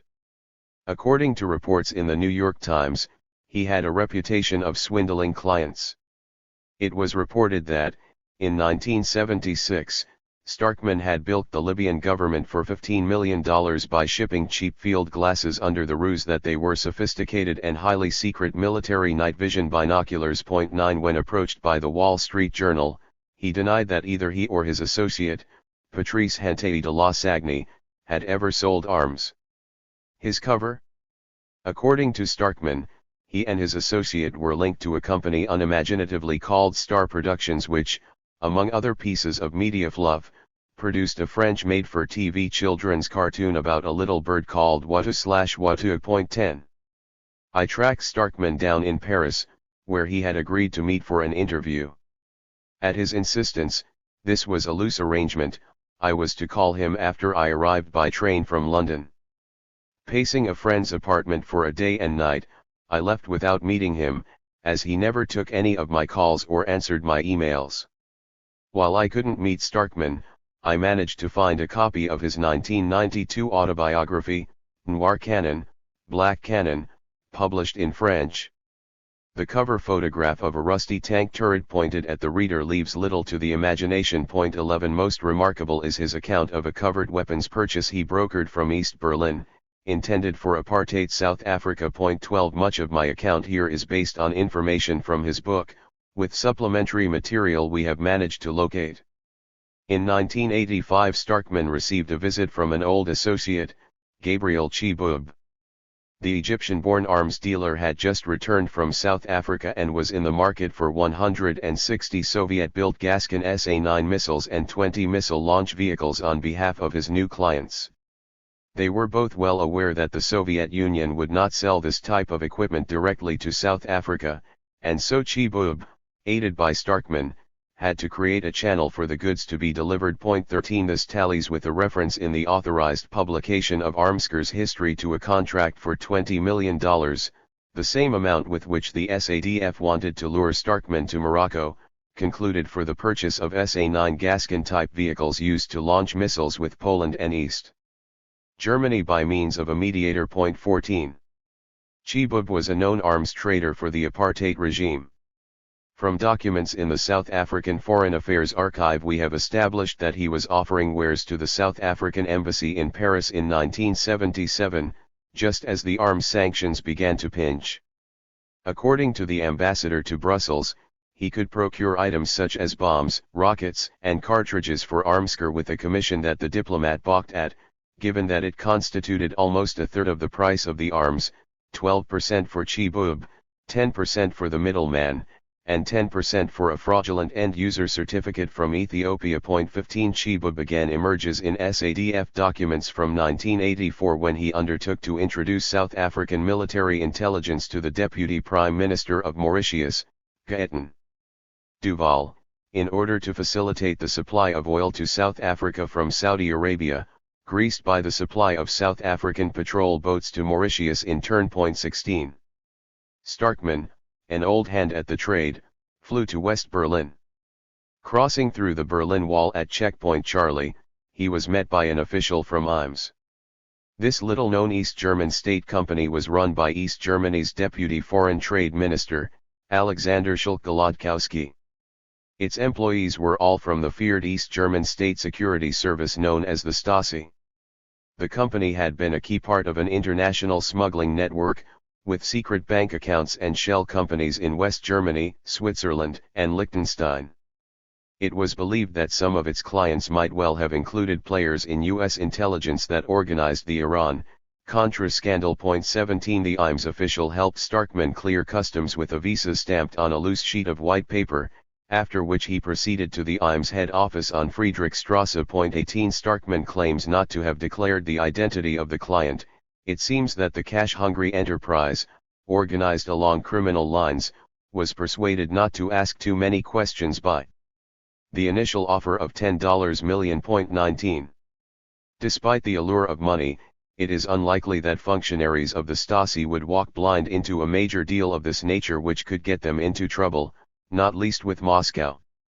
From documents we managed to access in the Stasi archive, we have reason to believe that the Stasi and probably their agents in IMS either knew of or suspected the direct involvement of the South Africans. The clue is the ship that Starkman used to transport the weapons, the Pia Vesta, now submerged as a coral reef in the Caribbean. Stasi records, predating the conclusion of the deal, note that Danish security services had since January 1985 been investigating a Danish and a Swedish citizen on suspicion of arms smuggling to South Africa. 20. One of the people implicated is a Dane whose name has been blocked out, but whose date of birth is helpfully identified as 1920, the same year of birth as the Danish ship owner, Jørgen Jensen, who owned the Pia Vesta. 21 The Danish merchant fleet, despite Denmark's adherence to the embargo, was used to transport up to 60 shipments of weapons to South Africa during apartheid. 22 The Stasi documents note that Danish authorities were investigating a company by the name of Tinmur Shipping, based in Monrovia, Liberia. 23 While we could find no trace of Tinmur Shipping, it is surely more than coincidental that it mirrors the name of Jensen's ship the Tinmaru, which we have been able to link positively to the shipment of Chinese-manufactured arms for South Africa. More about that in Chapter 10. It is highly unlikely that the Stasi did not make the rather obvious South African connection. They did, after all, manage one of the world's largest domestic spy programs, with notes on every whisper heard in a Berlin bar. A far more probable explanation is that they simply chose to turn a blind eye. After all, Starkman and his Egyptian sidekick not only provided some helpful distance from the source, but, according to Starkman, the Stasi insisted that he produce a Peruvian end-user certificate. If asked any questions, they could plausibly deny knowledge of the South African link, given the certificate from the South American country. Starkman worked his contacts in Lima and was issued a certificate by the Peruvian naval attaché and head of mission to Washington. The end-user certificate, dated November 18, 1985, fraudulently stated that the arms would not be re-exported. 24. According to Starkman, they eventually agreed to a price of $11 million, with the shipment costing an extra $460,000. A letter of credit was arranged in the name of the IMS through the Deutsche Handelsbank in Berlin. 25 After all the commissions were paid in this $21 million deal, including Chibub's $2 million, this should have left Starkman with a neat profit of over $5 million. However, the East Germans came with a rider to the agreement. Given that the ship was destined for Peru, or so the end-user certificate said, they wanted to piggyback a small delivery of 1,400 anti-tank missiles, 1,500 AK-47s, and 12 all-terrain trucks to the Peruvian government forces. 26 The East Germans wished to covertly supply unnamed leftist groups in the Americas with the help of the Peruvian military. 27 The crafty East Germans had cornered Starkman, refused the offer, and this would raise uncomfortable questions he was unable to answer. Thus, he declares, he agreed to take the circuitous route from the Baltic port of Rostock, via the Panama Canal and Peru, to South Africa. The East Germans in turn provided him with cover documentation from a Peruvian vice admiral which described the equipment on board as vehicles equipped for geophysical and seismic oil research. 28. Starkman now had to break the news to the South Africans whom he had not yet met. What followed was a number of meetings in Geneva between Starkman, as well as probably Chibub, and his South African clients. A team of 6 white, apparently dyed-in-the-wool Afrikaners presented themselves. Geneva, as we have seen, was one of the cities in which arms deals would frequently be brokered by Armsker and its agents. Starkman can only recall the names of the 2 people leading the delegation, Tony and Basil. 29 From what we have been able to establish, he most likely met with Tony de Klerk, the Armsker Group Manager for Foreign Procurement, and Basil Baker, the head of Armsker Finance, both working from the Technical Council in the South African Embassy in Paris. The deal was eventually concluded through a front company in Liberia which, as we have seen in Chapter 5, was standard Armsker operating procedure. Starkman set up a front company to protect his identity, which he says was registered as TIT in the UK tax haven of Jersey. While we were unable to find a record of such a company in Jersey, there was a TIT domiciled in Guernsey, another UK tax haven, from 1985 to 1987, which matches Starkman's account. 30 According to Starkman, payment was made by the South Africans via a large bank in Luxembourg with a Sirius bank in Brussels. 31 And from there it would go to a bank account in Spain for transfer to IMS. The crew of the Pia Vesta, captained by Johannes Christensen, were to be given scant details of their real destination. After offloading in the Peruvian port of Callao, Armsker had insisted that the crew only then be informed of their onward journey to Durban. 32 The name of the ship would be changed before reaching South African waters, and documents would show that the cargo was in fact intended for Maputo in Mozambique. The ship would be met at the dock by a group of men who would ask no questions when offloading the material. 33 This was all standard procedure for masking the identity of such arms shipments. The cargo was readied at the port of Rostock and inspected by an Armsker representative before the East German officials signed the necessary documentation. At this point in the story, Starkman traveled to Miami to meet an old friend by the name of David Duncan and discuss the Pia Vesta shipment. 34 Duncan is described by the Wall Street Journal in a 1988 story on the Pia Vesta as a thin, excitable, red-haired man in his 40s who uses a lot of cologne and boasts of his connections to U.S. intelligence agencies. 35 If Starkman is to be believed, Duncan saw a political opportunity for the Reagan administration in exposing the deal to show that Peruvian President Alan Garcia was buying weapons from East Germany for the benefit of leftist guerrillas in the Americas. 36 In this way Starkman and Duncan could add value to the deal through a political dimension that would benefit Washington. The plan they hatched was complex and linked to the covert arms support supplied by U.S. intelligence to the conservative Contras groups in Nicaragua or to El Salvador, one side of the Iran-Contra affair. 37 The weapons intended for the communists in Peru were to be liberated and sent to the Contras instead. As for the arms for Apartheid, the Frenchman and his shady friend in Miami agreed they should proceed to Durban. Apartheid was less obnoxious than the communists. 38 The Pia Vesta arrived at the port of Callao on June 9 and, with Duncan's intervention, all the equipment was offloaded, checked, and then reloaded onto the boat. With the assistance of bribes, all the necessary documentation was signed and the port officials turned a blind eye to the fact that the cargo had mysteriously made its way back onto the ship. The ship left back up the Pacific coast, destined for the repressive US-backed junta in El Salvador, after transshipment in Panama. 39 Starkman contends that Panama's ruler, General Noriega, had given the green light for this operation but reneged on the deal when the ship arrived in Panama on June 14, 1986, when he had the crew arrested and impounded the weapons. This may well have been a trigger for Reagan's acolytes to turn on Noriega, who was eventually deposed and arrested by U.S. forces in 1989. The Peruvians were angry and recalled their ambassador from East Berlin.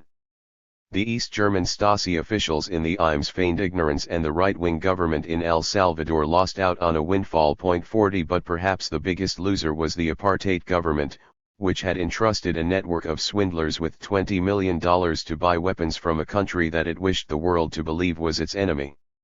This scandal received no coverage in South Africa, not least because any unauthorized reporting on arms purchases carried a jail sentence. When Chris Streeter, a spokesperson at the South African Embassy in Washington, D.C., was asked about the deal, he was reported by Newsday to have responded, "Goodness, that's news to me," and categorically denied that the deal had occurred. 41 Duncan claimed afterwards that he was owed 5% commission on the deal, and alleged to Newsday that the South Africans kept the deal secret because one of its officials had received a $2 million bribe, which could blow up in the face of the National Party. 42 While this is possible, it is far more likely that the government didn't want to admit to their electorate or friends in Western intelligence agencies that they were buying weapons from the enemy. Duncan would later claim that European arms dealers had all taken an intense interest in the scam and that everybody in Geneva talks about it because this one is the jackpot. Everybody was interested to find out what really happened. 43 Behind the Iron Curtain. Double cross on the high seas. The Peruvian government investigated the deal, chasing dozens of paper trails littered with non-existent companies and forged documents. It concluded that the Pia Vesta was the work of U.S. and other intelligence organizations routing arms to Central America. 44 They believed their own country's involvement was a red herring. 45 While the Peruvians appear to have ignored the crucial role of South Africa, they may well have been onto something concerning links to the United States. According to the Wall Street Journal, Robert Owen, a courier for Colonel Oliver North, the man who headed U.S. intelligence's Iran-Contra operation in Central America, mentioned Starkman, Hennie de la Sagne and Star Productions in a memo to the colonel. In the memo, Mr. Owen associated Mr. Duncan and the two Frenchmen with the secret Contra arms operation. 46 My final stop to try to verify this information was to check declassified documents related to the Iran-Contra affair, accessed at the National Security Archive in Washington, D.C. Here I found a National Security Council, NSC, memorandum to Oliver North, in which NSC official David Locks reported on contacts he had had with David Duncan. This was almost 6 weeks after the Pia Vesta was impounded by Panamanian authorities and publicly linked to Oliver North's Iran-Contra dealings. The document is heavily redacted, which likely includes much of the relevant information regarding the South African arms deal. According to Locks, he first met Duncan in July 1986 following an introduction from U.S. Senator Glenn's office, which informed him that David Duncan was an arms merchant from Miami, Florida who had some information on illicit arms shipments in several areas of the world. However, according to the CIA's assessment, Duncan was a wild man, unreliable, that the CIA didn't want to talk to him, particularly with the story in today's Washington Post about the Pia Vesta, and advised me to stay away from him. 247 Needless to say, the Pia Vesta deal was, and remains, shrouded in mystery, raising any number of problems. But for all the smoke and mirrors, one thing is as clear as day: there is more than sufficient evidence that Armsker bought arms from IMS, a Stasi-run East German company operating behind the Iron Curtain. During the Cold War, much was not as it seemed. Soviet-aligned Eastern Europe. The involvement of the Eastern Bloc in this sort of sanctions-busting activity added an entirely new layer of secrecy to apartheid's covert operations. Unlike the case of France, whose complicity was widely suspected and where lips were somewhat looser, the threat of discovery carried even greater consequences for both parties. The Eastern Bloc powers would no doubt be hugely embarrassed to be shown as doing business with the apartheid government when they were very publicly aligned with, and funding, the ANC. The South African government, for its part, would have to try to explain away a relationship with their mortal enemy, upon whose enmity the total strategy and the survival of the apartheid state were based. The result is that the record of the relations between apartheid South Africa, the Soviet Union and its satellite states is patchy and disparate. To use standard discursive archival phraseology, what we can now access is only a sliver of a deeper reality, scraps of documents and fragments of stories that hint at a more complete narrative. What follows, here, is a sampling of those fragments that have squirreled their way through the veil of secrecy to emerge briefly into view. While individually they may seem to be slight and disconnected vignettes, taken together I believe that they start to paint a compelling picture, a picture that shows that the apartheid government could, and did, establish cordial relations